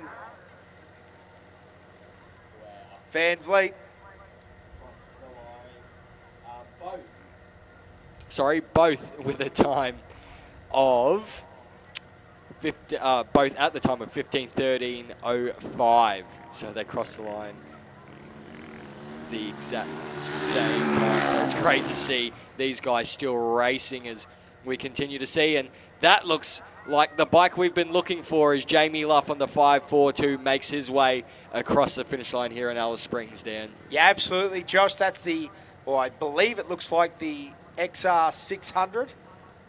We'll check that it's got a 2 on it, because there's two crazy men out here. There's also a 250 out here, which is completely nuts. But I reckon that's Matty McFerrin on the 600, if it's got a 2 on the front as the number. And we talked about it. One thing I knew, without a shadow of a doubt, is there was no way that XR 600 didn't know its way home. Great wheel stand there again. Kai Twigden on the 580, having a great run there as we shoot down to Keziah in Park for May. Thanks, guys. Well, I found Dave Duncan. Now, Dave's gone there and he's come back, but the story isn't in this year's race. It's actually in last year's race. So, Dave, talk us through what got you back here and what you had to go through. Yeah, so came up to race it with my son, who was 17 at the time, Riley, and just cruised up and got let out of COVID, obviously. So managed to worm my way up in about 24 hours, jumped on the bike at about the 68k or something, thought I'll go for a spin back to Alice, and just absolutely binned it over the 40k jump. Busted a few bones up, busted arm, collarbone, 4 or 5 ribs, punctured lung. So worked really hard and just got back here this year, pretty emotional. Heaps of people to thank, and obviously, but yeah, just got a really good vibe from it over the last few years and just really enjoy it, yeah. Well, great job getting back here. How was the run today? Yeah, it was really good, was clean, bike went good. Shep motorcycles, they're always awesome to buy a bike off, and Jonesy set the suspension up, so went really well. Yeah, couldn't fault it really, just a bit dusty. If they could have sent the water truck out a bit earlier, that would have been nice. But don't quite get those luxuries at Fink, but you weren't only back racing in January, which I think is a really awesome effort to go through that recovery and be here. Congratulations. Get some water into you, maybe some pizza as well.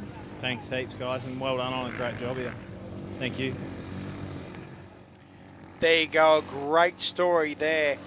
And again, that is one of those things, sometimes the track bites very hard, and to come back and get that win against the track, that is amazing. Again, as we were talking about before, Matty McFerrin did come in. Yeah, so we'll try to grab an interview with him once he becomes available downstairs. And we have a massive information dump of Rodinga checkpoints throughout the day, so it looks like that Rodinga checkpoint is just updated with everyone. But Rhett Gibson on the 646 has made his way into Alice Springs under the start-finish line, so he gains his Survivor spike as the H91 makes the way towards the start-finish line in that awesome retro-looking Fox gear. It is very retro, isn't it? It's great style. So again, a nice ride from him, as well as the 551. So Philip Marini on that H91, and now the 551. Luke Morrison also in the 226. The 551 of Jerry Insler, the KX 450. Again, the Class 5 bike there. Troy Stevens is also home in Alice Springs, the 821. Nice ride there on the Honda CRF 450, running a sub 3 hour time. The 740, a little bit of head shake there. You can tell he's done a lot of tough kilometres here. And Simon Sweeney on his FE 501, home safe and sound. The 789 also working through, but the 844, Andrew Bespolov, also home now. Ah, look at that. One hand off, a little pump to the air. Those boys would be very happy to be home. And that was the 789 of Simon Rumble.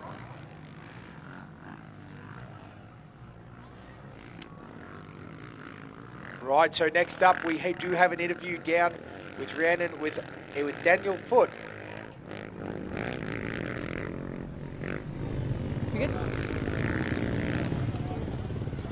And down here, she's just come in to Parc Fermé. Danny Foote, congratulations, you've done it.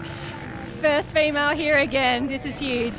Yeah, it's really great. I mean, everything, all the accomplishments and everything is nothing to be compared to just doing that double. Like, going in that helicopter on the way back, I was like, do I really need to do this? Like, we can pull out now, but it's the biggest accomplishment I've ever done. So, yeah. So for those who haven't followed your story, you did the navigating seat with your dad in the Can-Am, and then you did it on the bike as well. I mean, it is just a huge achievement. What was the biggest challenge for you?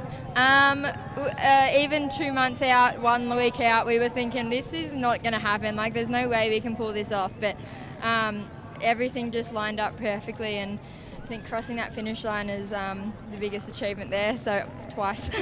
It's unreal. Dad's over here. Dad, how proud are you of this young lady? Crazy. Like I said, when she came up with the idea, I went, you got to be kidding. I'm not Toby Price for a start. I've only done Fink once before. We're in a Can-Am, not in a trophy truck. I said, you're going to be starting at the back. You're going to be eating dust all day, Dale. You can't do that. So, but no. She's amazing. Pretty proud family here. Dad, you've done a great job as well. I was going to try to get Mum, but she's full of tears too. Mum, how proud are you? I'm so proud of her. She's just done awesome. Really awesome. Go and hug your daughter. Go and celebrate. This is amazing. Another one that I just want to jump in and say congratulations to, Maddie McFerrin. This boy is usually up in the air doing all the tricks, and you've just completed your first Fink. I mean, how are you feeling? I should have prepared more, at least something. I can only ride for 10 minutes ever. I don't even know how I did it. You were pretty emotional as you came in here to Parc Fermé. I'm not going to lie, you had a couple of tears in those eyes. I mean, what does this mean, mate? Did do it. No. I know that April will be at home with your boys watching, and they'll be so proud of you. I mean, this is a huge accomplishment for you, mate. Thank you, guys. Cheers. Enjoy those beers. I mean, such an emotional scene down here in Parc Fermé. So many stories and so much success for all of our competitors. Yeah, amazing shots down there. And I think, again, Maddie shows it so well. What we were talking about time and time again. It doesn't matter where you finish, what you've done in your life. There's something about crossing under that banner, Josh. I don't know what it is. I know exactly what he's talking about, and it doesn't seem to matter how many times I've done it. I cross under there and I get that same absolute feeling of flood of emotion, this joy.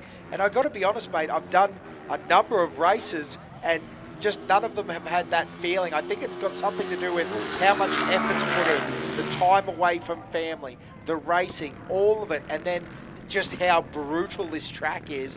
And then, you know, to be able to get there, you've had this defrag dump of time. And I tell you what, it's just absolutely brilliant to see that. And again, very proud. And I tell you what, huge high five on the XR600 too, because that's something that I'm pumped about. But again, all the way through, they deserve a huge high five of these guys that are now working their way through Alice Springs, because I tell you what, it is no joke getting here. Simon Bromble on the 789, John Jackson 509, Mark Humble on the 5.45 has also come through. Michael Tacker, 7.44 is through. Ben Heisthausen on the 2.52 is home. Robert Newton on the 7.33 is also home. Alex Swan on the X59. Daniel Kester on the X65 is home. Jake Verham is also on the 4.02. David Greaves on the 7.09, safely home in Alice. Patrick Jacobs, the X44, has come across the finish line. Jonathan Ippel, the 7.78, congratulations, safely home in Alice Springs. Sean Cheatham, 7.74, as well as David MacArthur on the H74. Glenn Chambers on the 7.83 has made it safely home, as Samuel Carell, also the X54. Again, that feeling, this crossing of the line. You can see these bikes, they've made it there and back.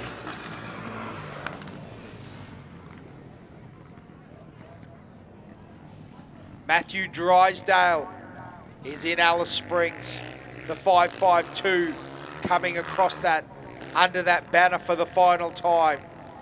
Tane Stevens, the 2.53. The KTM 500 doing the kilometres. 452. It's rough. It's racing. It's a crazy day out here in Alice Springs as the X46 pins the ears back and heads for home. He's got it on the throttle stop, and that's a happy man. The X46 of Tyrone Marcus. Again, crowd still cheering as these guys are rolling in. Daniel Shower in the X86 in now. Ian Downey on the H45, the X35 also across the line on our live feed. That's Royce Cotter. The two-bagger, beeping the horn, getting the crowd pumped up. That is the 767 of Dean Mogridge. The H70, I think that was a 6. I apologise if it wasn't. But again, another great ride all the way home from Brett Manuel. Again, the H76. Rodney Keogh on the 7.53 across the line as well. A sub 3 hour.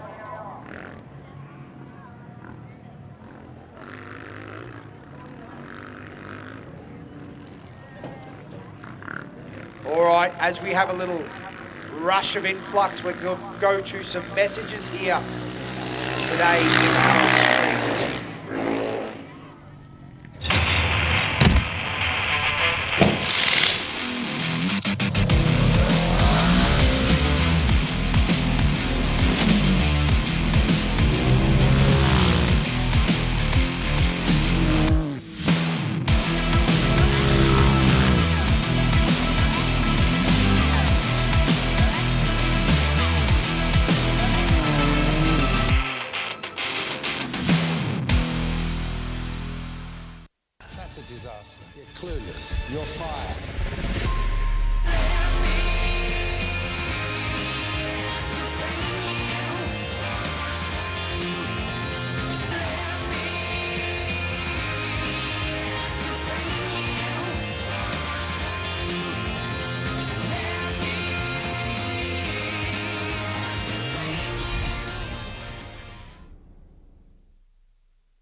This year in the top end, trackside pride is set to ignite at the Merlin-Darwin Triple Crown with the first official Indigenous round of the Supercars Championship. It's heart-pounding fun for the whole family and a proud Aussie motorsport first not to be missed. The Merlin-Darwin Triple Crown Indigenous round, June 17 to 19. Hearts will race. Book now at darwinsupercars.com.au. We're here to race. We're here to win. We're not here to watch you. We're travelling at speeds up to 180 kilometres per hour. That's 50 metres per second. If we hit you, we're both gone. The facts are simple. Another serious spectator injury could end the race for good. Don't stand on the outside of corners. Read and observe all safety signs. And stay at least 20 metres back from the trackside at all times. Don't be the reason. Don't be the reason. I've always kind of been drawn to bugs. I've always wanted a bug, and the first bug I ever got was actually a shell. That sparked the OG bug, and since then, I guess I've never really strayed away from the bug platform, the look, the vibe, the feel. It's just something, I guess, from being from San Diego has always kind of hooked me since day one, and I don't think there's no turning back.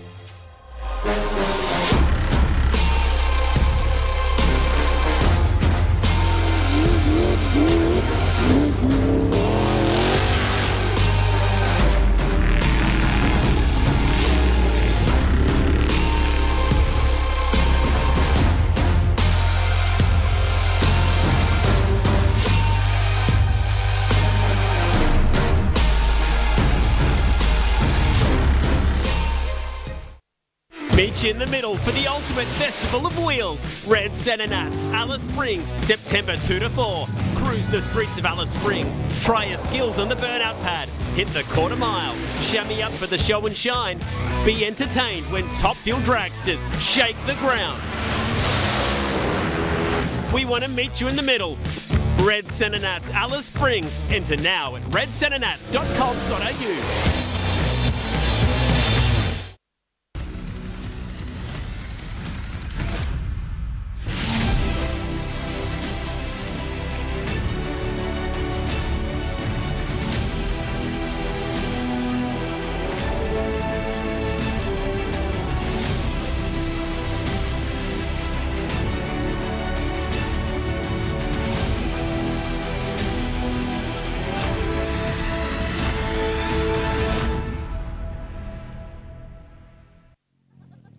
Well, there's some pretty gnarly stories that come out of the Finke Desert Race, but I'm not sure if this really could give you the picture, to be honest. I had a quick look at Luke Morrison's hands a little bit earlier, and if I can get him to show the camera, this is the toll that Finke takes on the riders. It is pretty gruesome. We might get that to pop down because almost might be a little bit too rough for the audience out there.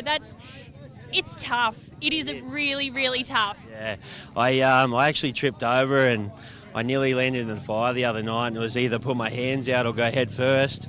But I come all the way out here and I had to ride. So I taped them up yesterday, so I rode all the way there like this and all the way back. So it was pretty savage, but I'm glad I made it in one piece. So yeah. It's all about getting there and back, and I can't even look at it. I think it's that gruesome. Absolutely. So you're happy with the ride? Yeah, it was good. First time. So we're from the Gold Coast, so we drove through the desert to come here and everything, and made a big trip of it. So yeah, it's been awesome. It was good. Yeah. Have a bit of a support crew? Yeah, got everyone. They're all camped halfway. They're all yahooing and having a heap of fun. So I just have to wait for them to come get me now, and can't wait to have a beer. Amazing. Well, you enjoy that and you cool down. There are just some awesome stories as the riders keep coming in. These guys are so tough just getting the ride done.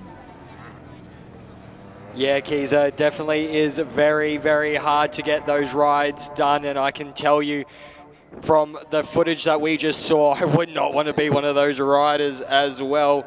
So Dan, as we can say, as we've been saying all weekend, these riders are, you've got to take your hats off to them. They've done a fantastic job this weekend. Yeah, exactly right, mate. Hey, look at this.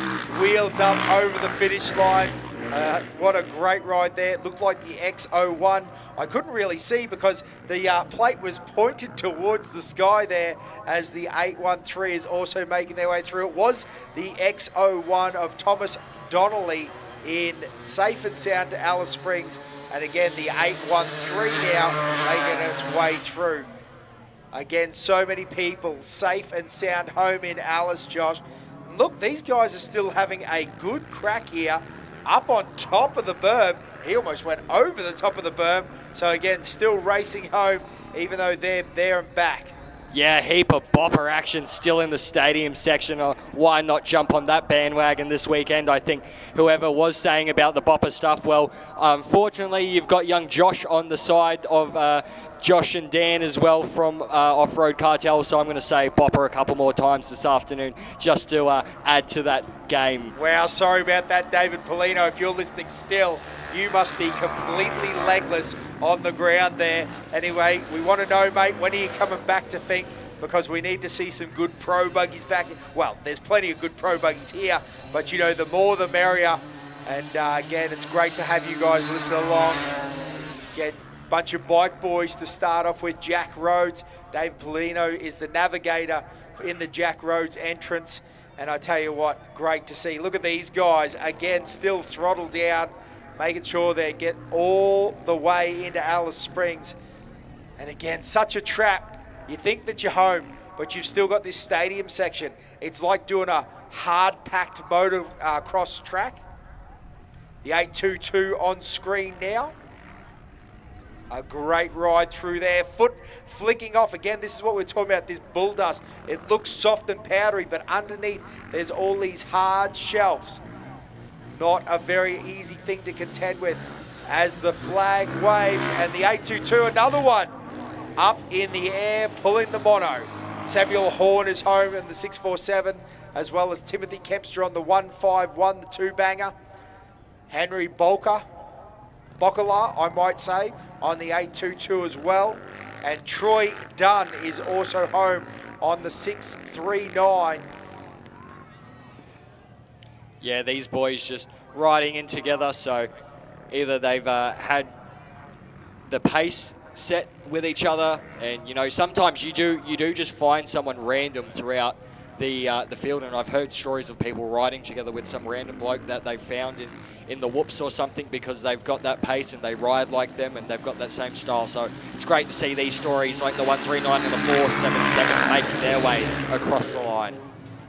Yeah, absolutely, mate. A drag race to the finish there for the H77 of Andrew Taylor and the 739 of Matthew Wheatley, I apologise. So a great ride there. Looks like Medley on the back of that jersey. Obviously that number will not be a Finke number. I think it looks like maybe an 816, possibly, on a Husserberg there. But yes, 816. Nice ride there. Looks a little bit squirrely there. I wonder if he's dealing with a little bit of a flat tire or something along those lines. But I tell you what, he is all the way home. Checkered flag is out, and the 286 behind them, as well as a drag race to the finish there. I'm not sure. I think that might have been the X. I'll wait for a second. Samuel Nelson through on the 286 anyway. Ashley Janssen on the 539. James Morris on the 738. All running all the way through.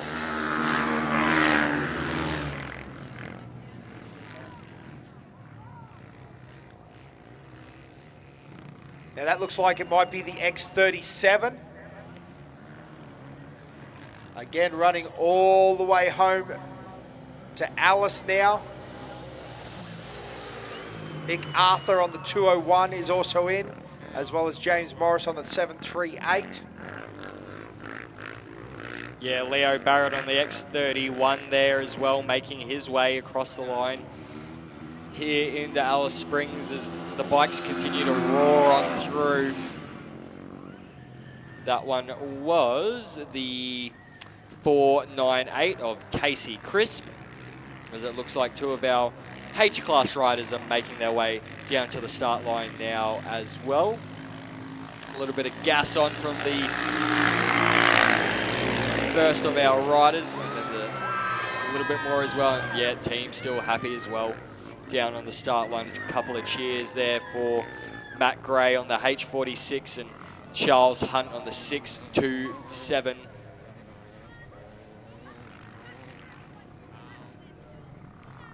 So we've got the X09.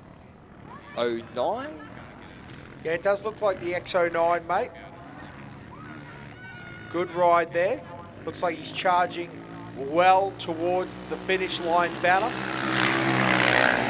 Yet another huge shout out to Tatts for being our major sponsor for so many years and putting so much towards this race. Again, Mark McGannon, home safe and sound now, as well as Charles Hunt. And it was the 184 of Christopher Hood, that big two-banger we could hear coming through.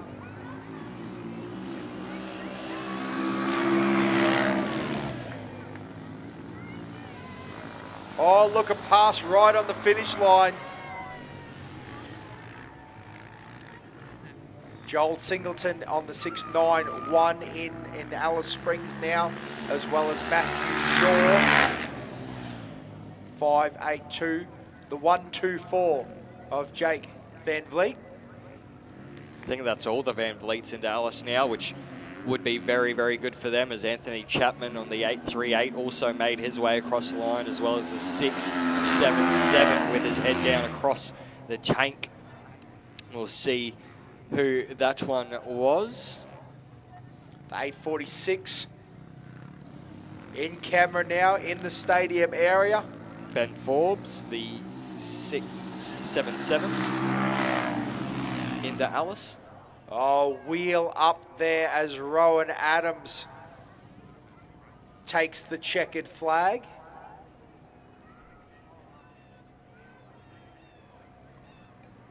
Again, what an absolutely gorgeous day we have here in Alice Springs.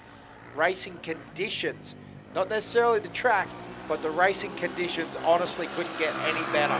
Light breeze pushing, moving the dirt, blue skies, very nice temperature. Again, I'm sure if you've never been here before, you're saying it's freezing, but I can absolutely guarantee you that this is not freezing for Alice in June. If you've got ice on your swag, that's when it's freezing in Alice in June. Yeah, if you haven't had the frostbite over your windows over this weekend, please don't tell me that you've had a cold weekend here in the Alice, because I can tell you, unless you got that frostbite over that front window of yours or the rear window, whatever one it is, it ain't been cold on Alice. That's how you can tell it's real cold. Well, I tell you what, the other thing that can get Alice at Fink time every now and then, and probably just Alice in general, is when it starts blowing. Yeah. Sometimes it's only 6 degrees, but the wind chill feels like about -2. It just cuts through you and you can't stay warm. So again, it's been a beautiful Tatts Fink race this year. Almost jumper weather, jeans and jumper. That's beautiful, I'm telling you. Oh, and the rev limiter just cracking across the line there for Mark. It would have been Jacob Russell, I apologise, the 555, but Mark hanging also across the line in Alice. Rowan Adams safe and sound on the 846.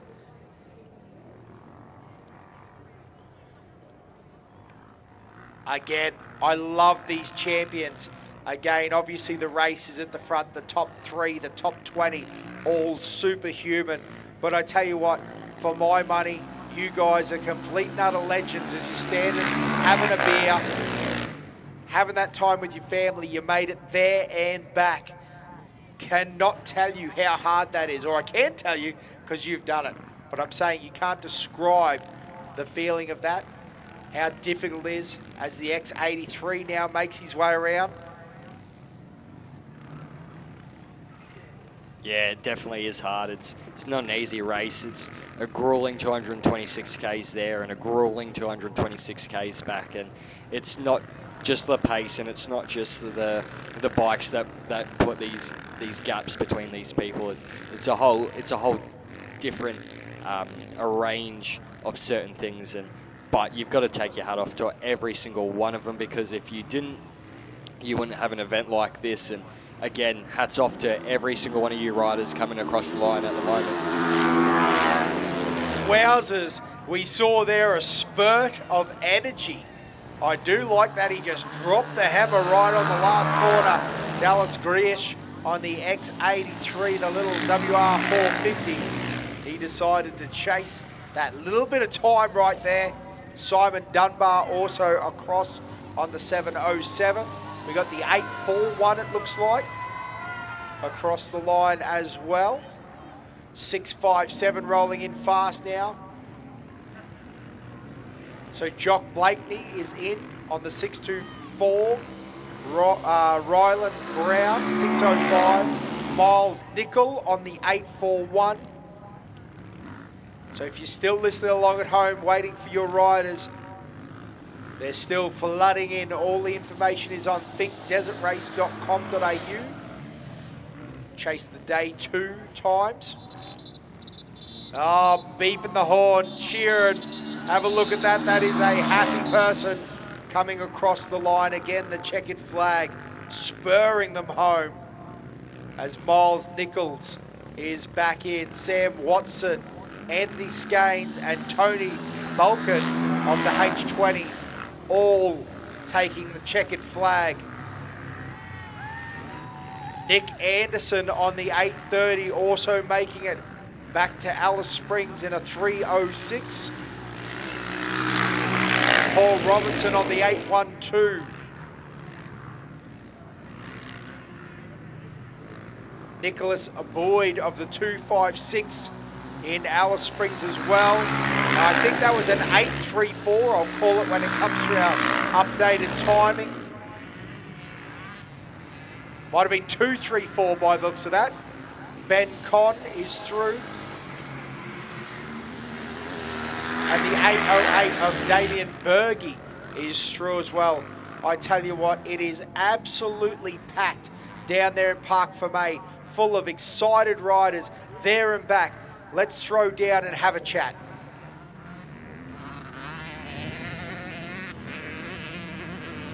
Yeah, we've had a whole bunch of riders come in here just behind me, so I might just grab a couple of them, mate.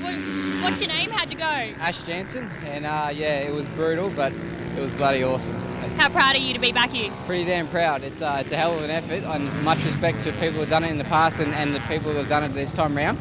Absolutely phenomenal track, and really well run by the committee and all the volunteers and everything as well. Amazing. It's just a great job. We'll keep going for a walk. James Morris, how'd you go? Very well, made it back. That's the key, isn't it? But how was the ride? Yeah, great. Yeah, Dusty followed my old mate here for about 100 Ks. Had a great time on the way down, better time on the way back. Great. Awesome, and your family's all here supporting you? Yep. We all did the trip from Newcastle, so yeah, nice big road trip. Everyone's here, wife, kids, brother, little Flinny. Yeah. Amazing. We'll lean over here to your wife. How proud are you? Yeah, absolutely. Heaps. Just super proud. So glad he's home. No injuries, which is nice. That's always a great result. Well, guys, you keep celebrating. We might see if we can grab some of these other blokes up here. Mate, how'd you go? Amazing. Glad to be home. That's good. And rough out there?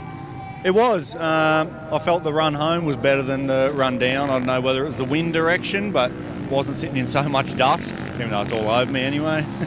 But it felt good. How far do you have to come to get here and do this? I live 6 hours west of Brizzy, so just short of 2,500 Ks. Amazing. Well, you've done a phenomenal effort to get back here.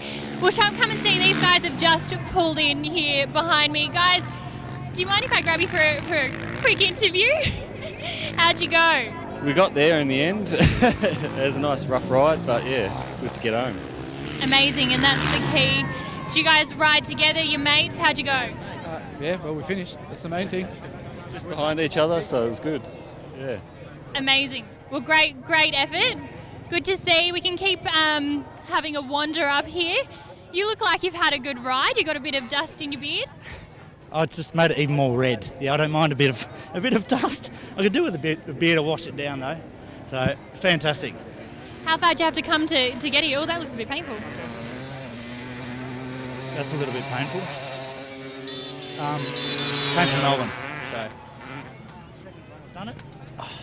Amazing. Well, great effort. Should we keep having a wander? How'd you go? First time for me. 3 years to get here, thanks to COVID. So, up yours, COVID. Great to tick it off the bucket list. How did it compare to your expectations? Oh, probably better. The ride there yesterday was awesome. Coming home today was really good. The dust is unbelievable until you've experienced it. The whoops aren't as bad as what everyone makes out, but the track doesn't give you much of an opportunity to sit down. Well done on making it back. Glad you finally got to do it, mate. How'd you go? Yeah, good. Kept it upright and got here on reasonable time. So yeah, it was good experience. Brilliant. Well, thank you so much. Congratulations. Go get a cold beer. We'll keep having a wander. There's so many more drivers coming in. We'll love to grab them for a chat. Yeah, as the bikes keep running through here. Again, William Hatton now safe and sound at home on the 510. Paul Elborn on the 834. Simon Everts on the H53. The 277 of Brad Leith. Adrian Herbson and the 833. Pierre Delary on the 771. Back in Alice Springs now. Lachlan Massey on the 131, the two-banger, all the way home. Jack Brumby on the 308, and Matthew Wines on the 683. Scott Shields through on the 862, and again, they just keep coming through here. The 756 on scene now, the two-stroke. Have a look at that, wheels up. Daniel Campbell also safe and sound on the 469 in Alice Springs. Adam Clark, the 617. I tell you what, Andy Noonan, that was the two-stroke that came past the KX 500, 756. Made it all the way to Alice Springs there and back. What a great ride. And you talk about trying not to stop that track and, forget that you've got to continue to go. But as this rider's making his way out, so the 577 and the 800 rider of before.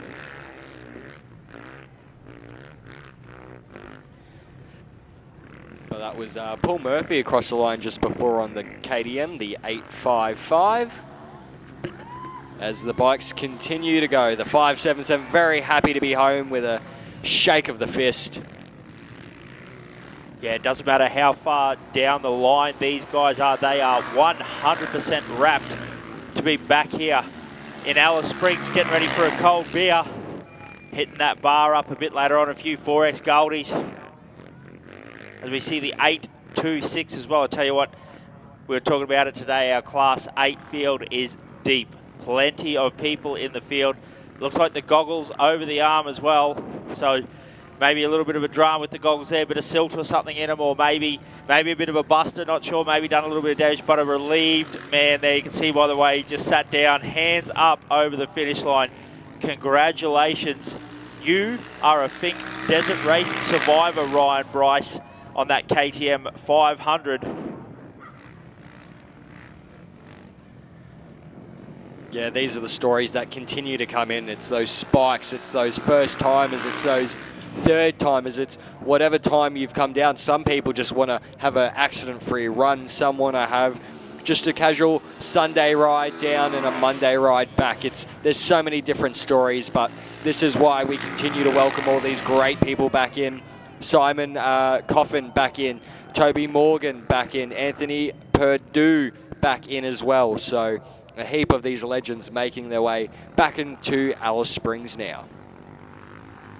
Also Alex McCarthy on the 203 in there as well, so not a bad run for him. As we see the 743 make his way across, I believe that was. 741, sorry, Daniel. I've set myself up there by having, I've just come back into the commentary tower after dropping the wife and kids off at the airport, and that is one of the first names I have to call out. Daniel Figueroa, Jonathan Egan, Jonathan Egan on the 795 is through deep well. We've seen Brenton Simpson on the 625. Philip Cornwell on the 861. Craig Saunders on the H84. I tell you what, these guys all doing an awesome job, and it's great to see that there is still heaps of people here cheering them on.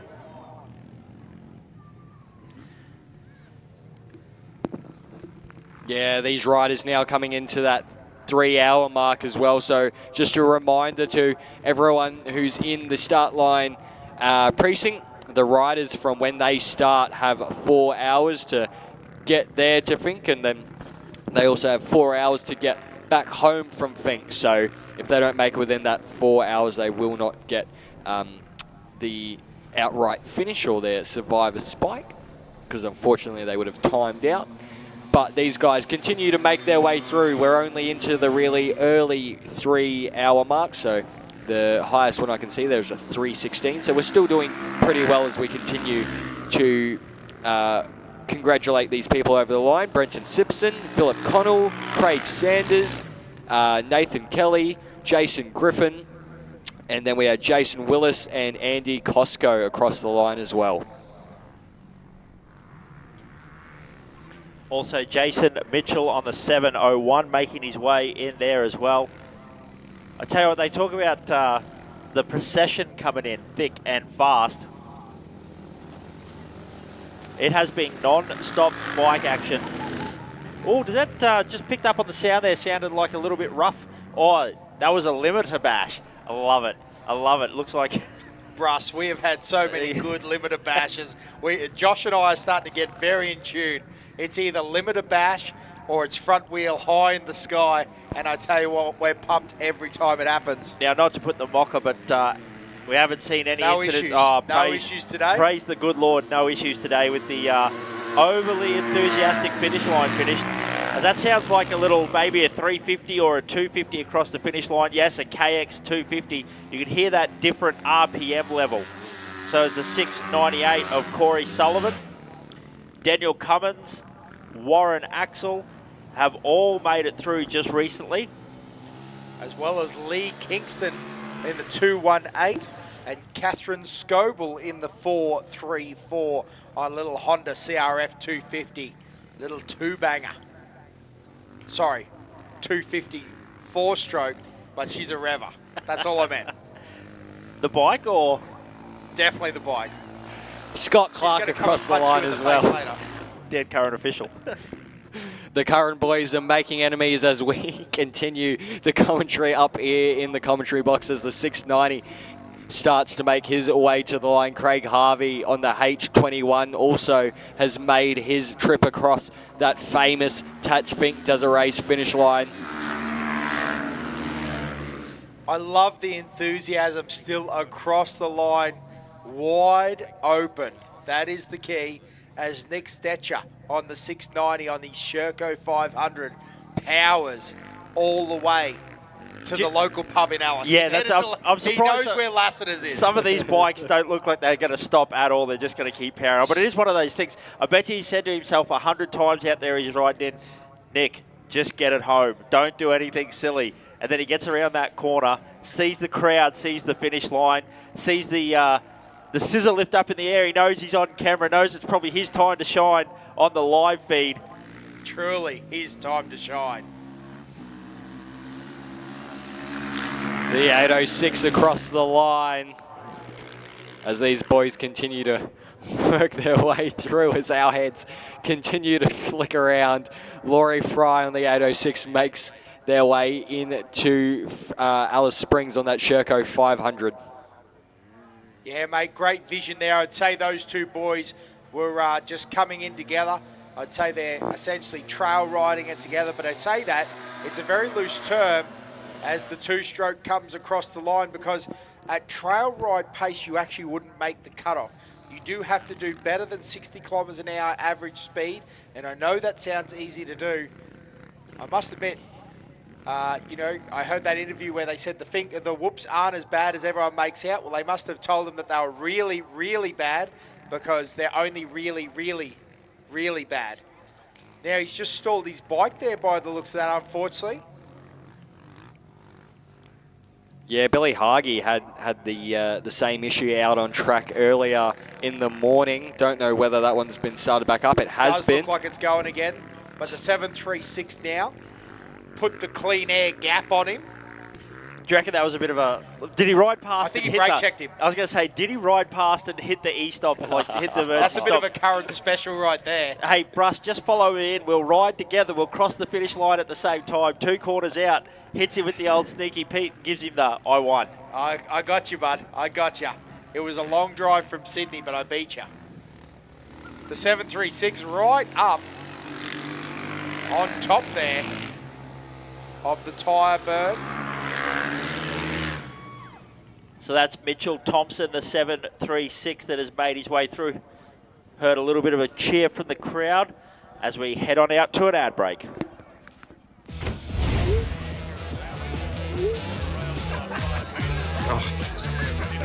Think your mate's a good value?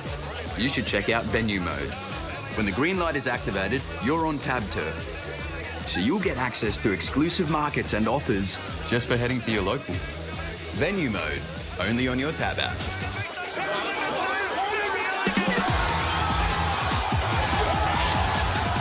Tab, long may we play.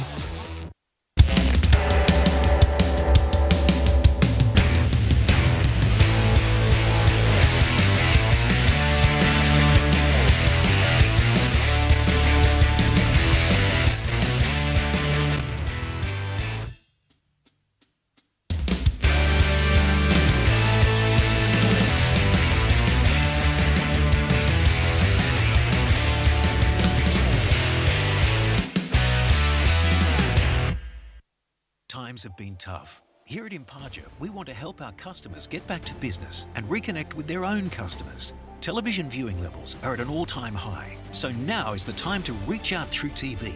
And to make it easy, we offer complete commercial production and airtime solutions tailored to your specific needs. Our advertisers have been advertising with us for years, and that says something. Whether you've used Imparja previously or are new to our station, give us a call. We'd love to help.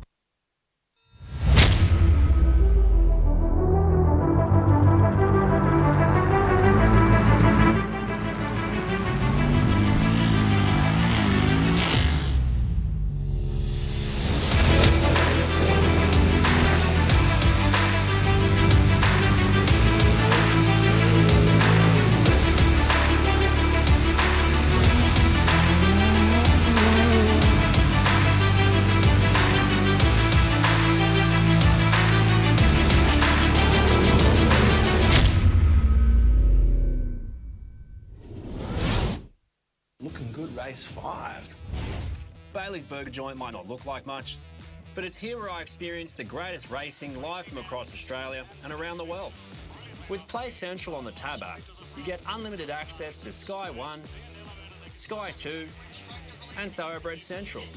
And you can bet whilst you watch, anywhere you like, even with a double patty and a side of fries. The special isn't bad either. Play Central, only on the Tab app. Tab, long may we play.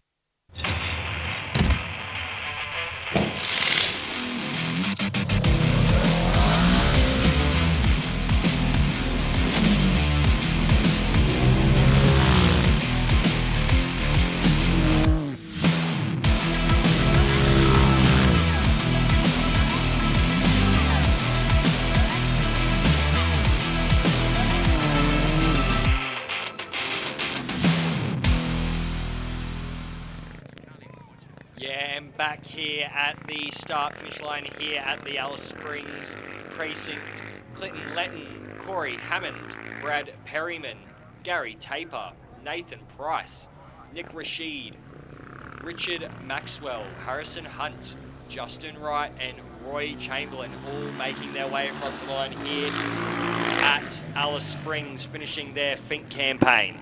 How good is that? If you're still waiting and cheering on your rider, well, we're right here with you as the 837 got a little loose, tried to pull him on here at the same time.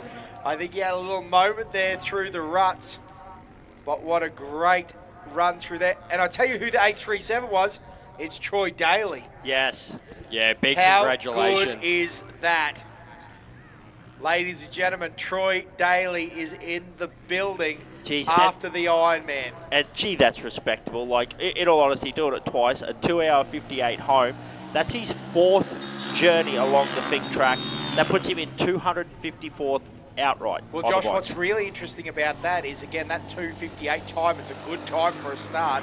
But second off, looking the fact that he wasn't in a trophy track, he was actually doing it in that side-by-side. He was only just coming in, and I mean moments before Walsh was off the line. So that's an interesting one because the time would have been very, very close for him to actually making it down.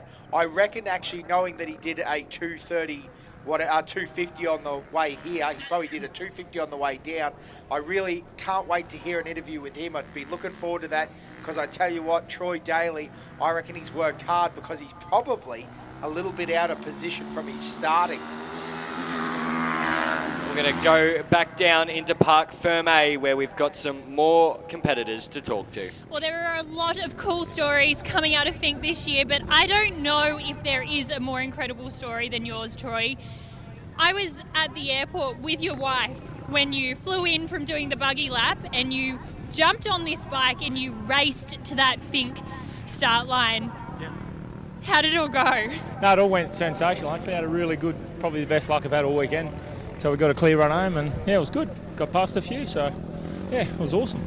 Clear run home, but it wasn't such a clear run to get there. You had a plane breakdown. Can you talk us through that whole ordeal? Well, what we did a front diff on the buggy.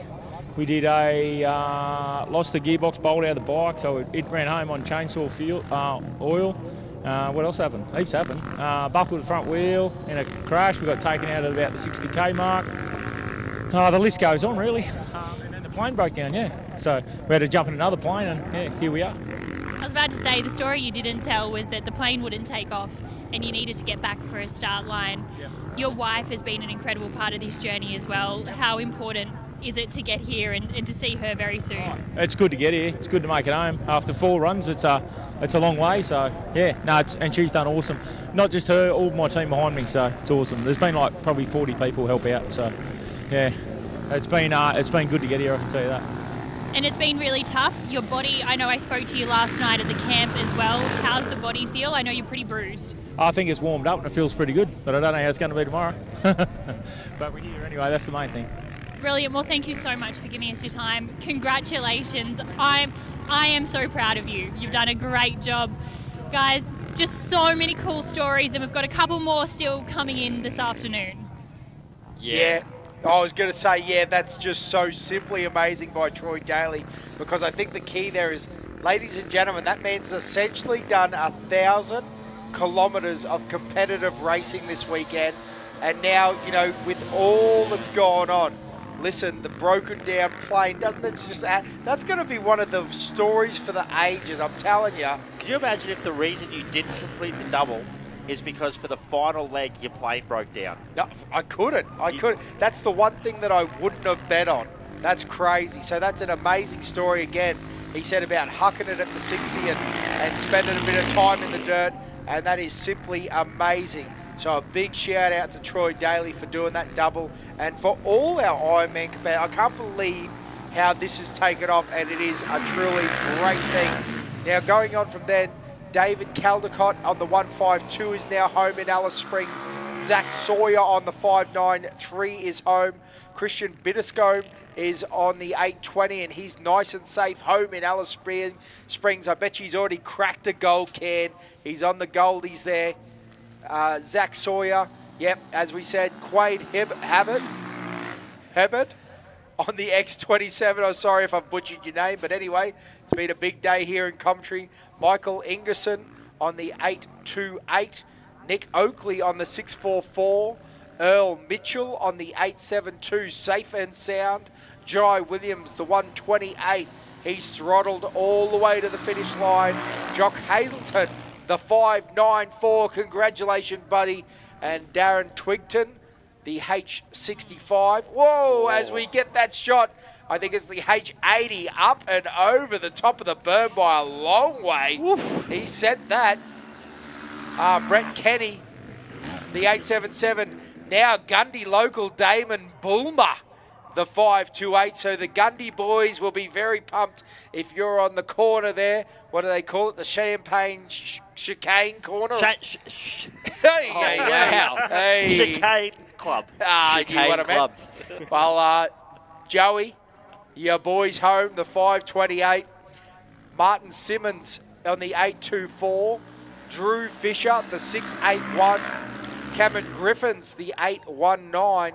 Peter Bedford is home as well with the 7-4-8.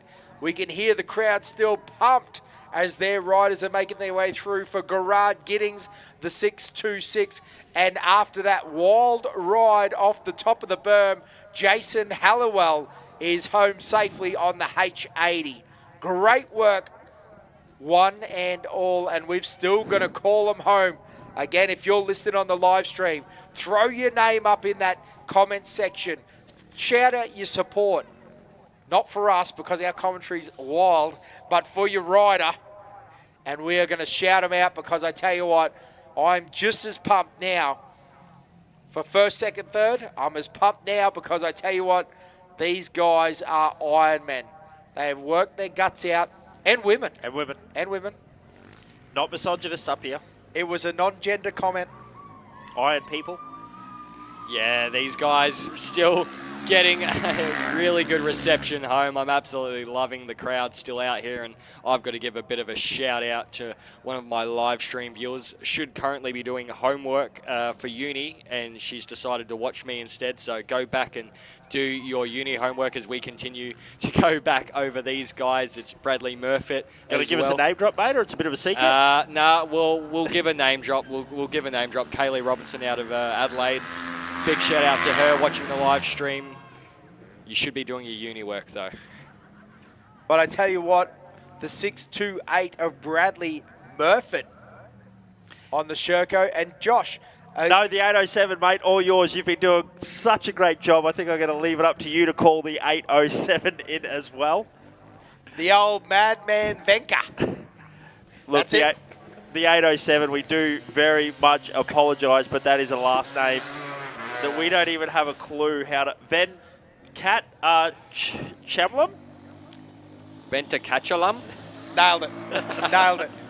If not, that's what he's changing his name to. Yep. Now, DC, what is this machine coming in? Well, that's what I was interested in. I saw your eyes just pop on that. It looks like it's going to be one of those, it might be a KTM Enduro bike. Now, it would be interesting to catch up with him for a chat, because that's a very unique and tough bike to do this track on. Again, that's more what do we want to call it, a long-distance touring enduro bike. Really, it's designed for, let's call a spade. It's long-distance dirt road touring, and he's decided to race Finke on it, and it is a KTM 890R Rally, Joshua. And, oi, what a great name, too. This is Michael Jackson. Now, we've got a few pictures here. Looks like a little bit of a drama. He's checking for fuel, I think. Yes, it looks like he's pulling something out of his bum bag there. We'll have a bit of a look. But we've also had Michael Ricketts on the H67, Matthew Gray on the 292, and then my man moonwalking his way across the finish line, Michael Jackson on the 869 on the KTM 890 Rally. We also look like we got the 725 making its way across. We'll try and see if we can catch a number of the bike that looks like they have broken down just around the corner. Now, they are literally a corner or two corners and a straight away from the finish line as well. So we're trying to keep up, see what's going on there. So that's the 725 of John Bruce across the finish line, as we also see another competitor making their way through and across. And that is the X11 of Eli Kelly.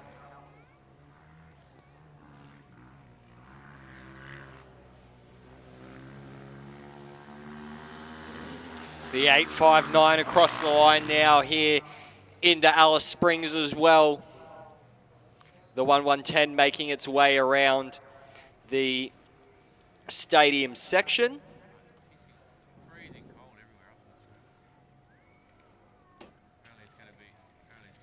The old 1-1-10, that is a common mistake. I've said that before. Don't feel bad. It is the 1-1-0. We had a mate, Sean Swaffield. He ran a pro light. His number was 1-1-0. For an entire Gundawindi race call, I called it the 1-1-10. Let's just say it was a tough call, I'm telling you. It was a rough day. If you thought we were a bit unprofessional here, well, you're in for a rude shock if you come to the Gundawindi 400 a bit later on in the year. Or the Don River Dash, Josh. Mate. These motorbike boys. Ladies and gentlemen, if you know a good race, come on down to the Don River Dash. You can stay in Bowen on the beachfront of the Whit Sundays and still come and have a good look. Trophy trucks, Billy, go get us. Slippery Muldoon will be there, and he'll be in flying form. Few caves to cave dive into down there. That's what I hear. So we've also had Sean Walters, the 3-3-3, and Brad Ashman on the 1-1-0 across the finish line as well. I tell you what, guys, head on straight over to the bar. Tell them Denny Curran sent you. Put it on my tab. They'll know exactly what to give you. Probably a cut-off, no more. Now, I'll tell you what, how good is this? The Yamaha still racing to the end, spraying the dirt. This is one thing I love about Finke, Dan. We're up here in the commentary tower, and we still quite regularly hear as a bike, 300, 350 come across the finish line, we hear cheers all the way down from the crowd. Like, that's the awesome thing about Finke. These guys have worked so hard all weekend. It's been a damn long weekend, a damn long race day, and their family, their friends have stuck around to support them. Josh, I think what's really cool, yes, you're absolutely right, and I don't mean to, but not just in the stadium either. Josh, you've been involved in it. You've been down there. Even at 4 o'clock, there's still guys out there on the track 40, 50 kilometres down. They've got fires going. They're cheering. They've probably got their shirts off because they've had a bit of, the Cane Cutters special champagne, and they're out there throwing their shirts around and cheering you on. Josh, you've got a great story about blowing over the top of the berm and getting a little bit of support from some of the locals down there. So again, I can't stress this enough, that even when you are, let's say, down the list a little bit, you're just there and backing it. Again, you're ticking the boxes. And I am telling you, if you've ever had the interest in riding this race, this is one you've just got to tick off the bucket list, because you will have stories. We're still telling stories from you, and the stories get longer, they get louder, they get wilder. They might get a little Lockie Nelson, a bit of a Ben Holgate, a little bit of, sugar and spice put on the top. There is a lot on the Lockie Nelson chat. There's a bit of sugar and spice on the top of the stories as we see the X98 Benjamin McCallis, 699 Seamus Reed off to the bar for a Jemison, and the X43 Liam Johnson also make their way in.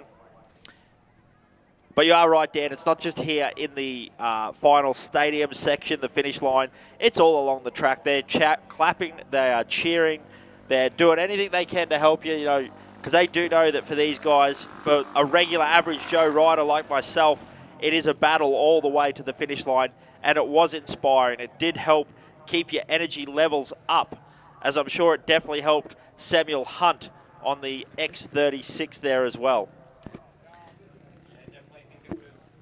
Definitely think it would have helped Samuel Hunt on the way home, and these competitors sort of having a look back and trying to see where other competitors are and whether they're going to get taken over. And here we go, a little bit of action still going on with some visors missing.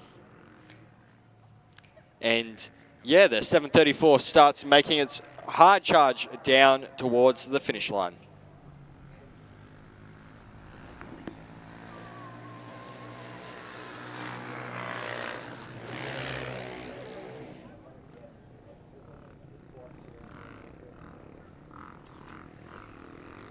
Ivo Var Metz on the 734 makes his way over the line on that TC 449. Very interesting. I saw the very unique front number plate on that. Yeah, that is a TC 449 when Husqvarna was in between BMW. Yep, very interesting bike, that one. Good to see Ivo in the 734 back and in. Have a look at this. We are drag racing to the finish again. I just love this. Although I feel like maybe other old mate went, nah, I don't need this sort of heat in my life. But a good ride there, all three bikes nice and close there as they all come through. 4:17.03, 4:17.04, 4:17.05, all 1 second apart for Robert Kennedy, the 747, Mitchell Patton, the 191, and Rodney Anthony, the H33. The 428 now making their way towards the line. Hard charge towards that start-finish line. Again, the stylised numbers, but that's the 428, I believe. So again, we'll call his name out as soon as he comes up on our time. It's actually Chloe Barton. So the 428. Again, those stylised numbers. Wow, look at this 163. That must be old Quacker. Yeah, absolutely, mate. Looks like it might be a KX 500 in Class 1, the 163. So again, another one of our riders, his hands is going to be numb basically from the tabletop down at the Apatula end. He hasn't had any feeling in his hands for the entire ride. Walknut over the line now as well in the 549.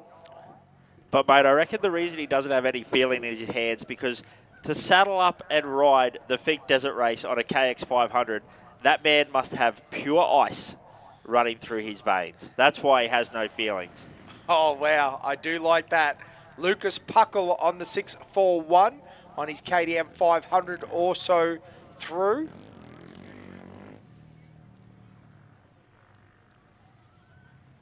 Yeah, what a classic look too. Yeah, definitely. That red and blue. I was going to say, Josh, it reminds me of J.N. Roberts out there racing through the desert of Baja, wearing that gear, that retro-style fast house gear. Looked like there was another classic bike coming into the stadium section, so we'll keep our eyes peeled on the big screen and on the live feed that we've got up here in the commentary boxes. Yeah, what a run there, and the Alice locals getting behind that one. We'll see who that competitor was. That was Gareth Hamill on that KX 500. I do believe he is one of our Alice locals, so congratulations to Mr. Hamill making his way home as the 550 makes a thundering run down through the start-finish line. Yeah, few bikes all making their way through now. That looks like the 565, so it was Jason McMillan on the 550. Made it through safe and sound. The 565 of Jared Smith in Alice Springs now. Oh, now that might be that XR 250 coming through there. Did look like the tail of an XR. Now what's going? We've got the KX. I think he's just trying to work out how to swing a leg off that KX 500 again. I'm pretty confident that he is completely numb from finger to toe. And that's just a normal KX 500 experience. Oh, the tank slapper from the 250. Blake Queen is across the line as well, the 209. And again, that was that 1989 XR 250. Kit Ballon, the 864, not only riding a 250, also running in that Class 8 group. What a complete and utter legend. Dave Harradine also through on the 708 on his Yami WR. And Alex Dre home as well on the 460, the Husqvarna. Great ride there from Alex. Oh, now look at this, now, sorry, very DC, bent set of handlebars. I do just have to jump in there. The 460 Alex Dre, or otherwise known as Betty. So that's one of the other people that was competing in the double. So another person that has made their way in. So Betty Dre, congratulations, in there and done the double. So those of you that were cheering her along at home, Betty Dre in and done for the double. So that is another one of our Iron Man, Iron Woman competitors. So close to 1,000, as you said before, Dan, close to 1,000 kilometres on the Finke track. Done and dusted in one weekend. That's just insane to think someone would put themselves through that much competitive stuff. And wow, look at this rider here, legs off the stags. And as we see that footage of young Betty, hoping she's okay. It looks like she's had a tough ride back to Alice Springs. Yeah, just enough time to gather your thoughts and get it all together again. The dump of emotion, the dump of energy, everything that's gone on in the past little while. But again, you can see the excitement, legs off the side. So again, we're going to throw down and have a quick chat to Betty down there on the 460.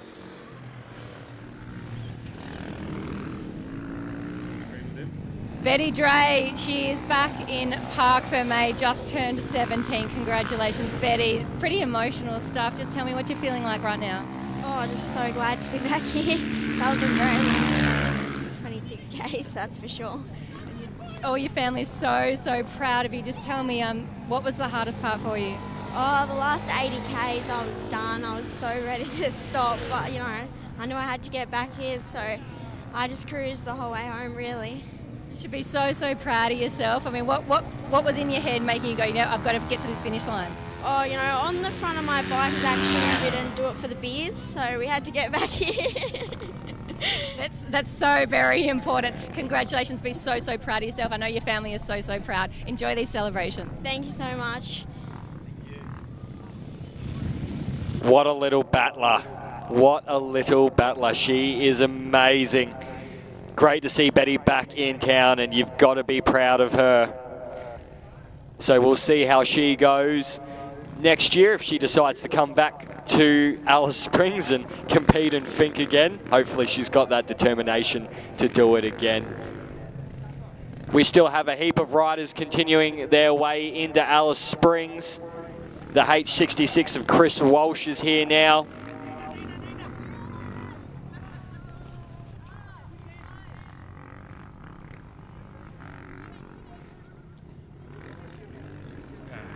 As these competitors continue to make their way down. A lot of these guys just cruising on in the 506 now, making their way across the line, as well as these two having a little bit of a fight back to the start line. That was Carl McCone and on the 506. And then we had Dylan Desbo on the H72. Yeah, now these guys are starting to run in that 325, 330 mark. So again, now these guys are starting to battle that cut-off, aren't they, Josh? They've got to start working through. You know, they're off the line. The 845's through now of Clark and James.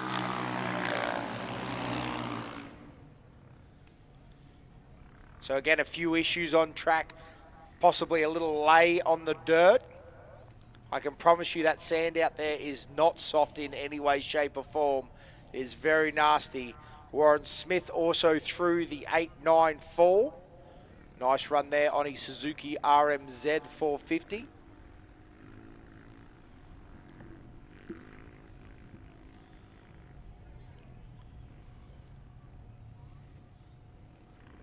Again, start to see a bit of a style change, though. We're not up on that berm.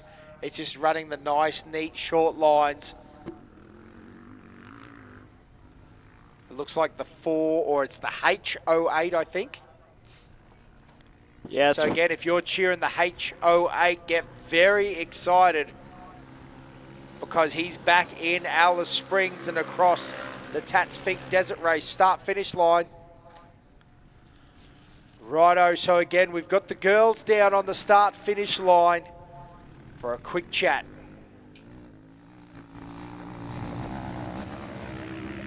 Well, what an amazing day it has been. Just a few more bikes coming into the finish line for the 2022 Tatts Finke Desert Race. Kazai, it's been our very first Finke together and I've absolutely loved it. What about you?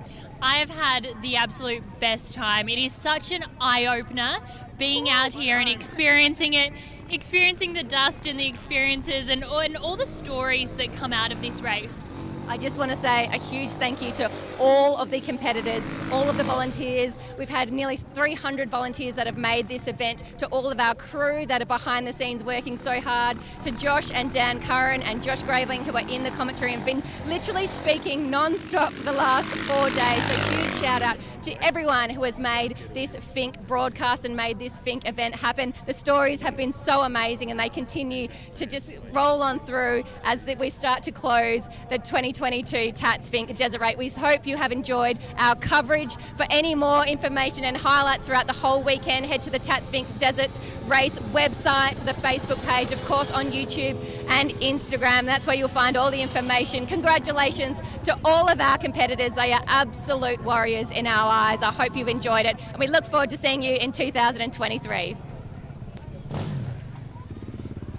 Thank you very much, Rihanna and Keziah. I hope you guys have had a great time here at your first Tatts Finke Desert Race. Thank you for the shout out as well. We have been talking all weekend, but I can tell you I have not enjoyed it. I have enjoyed it. I apologise. I have enjoyed it so much. And to have Dan Curran and Josh Curran up in the commentary box alongside me, these two boys, we really do appreciate it. I appreciate it as well. I was looking like I was going to be in here by myself, so a big shout out to the Method Race Wheels boys and the Off-Road Cartel boys as well. Yeah, had an absolute ball up here. It's been our first time. We've enjoyed it. Hopefully they ask us back. I'm not sure after some of that commentary, Josh. Some of my commentary or some of it just all in general. And Rihanna and Kaiser, if you guys ever want to come to an off-road race and join us in the commentary box, Gundy, Don River Dash, shoot us a message. We'll hook you up. We know some people. So you're more than welcome. Anytime you want to come and experience the world of off-road racing, it's a great place to be. There's great events like the Finke Desert Race. You got great people like Method Race Wheels who just do anything to make these races happen. So a mad shout out to the Race Wheels guys. They kept the live feed up and humming yesterday using their own personal equipment down at the overnight stop. So thanks to them, and that's just the kind of camaraderie that you experience and get to feel here in off-road racing. Now listen, there's still plenty of races coming in, boys. We can see it on the finkedesertrace.com.au. There's all the times, there's still all the action, and there's going to be plenty of photos and great information coming out about this race. It's been an absolute pleasure being involved with the Tatts Finke Desert Race in 22, and guys, I hope you enjoyed the coverage this year. Yeah, don't forget we still have the presentation tonight live from the Convention Centre at 6 p.m. My name's been Joshua Graveling. I've been joined alongside with Josh Curran and Dan Curran. What an absolute honour it has been to call this race this year. Thank you very much, ladies and gentlemen.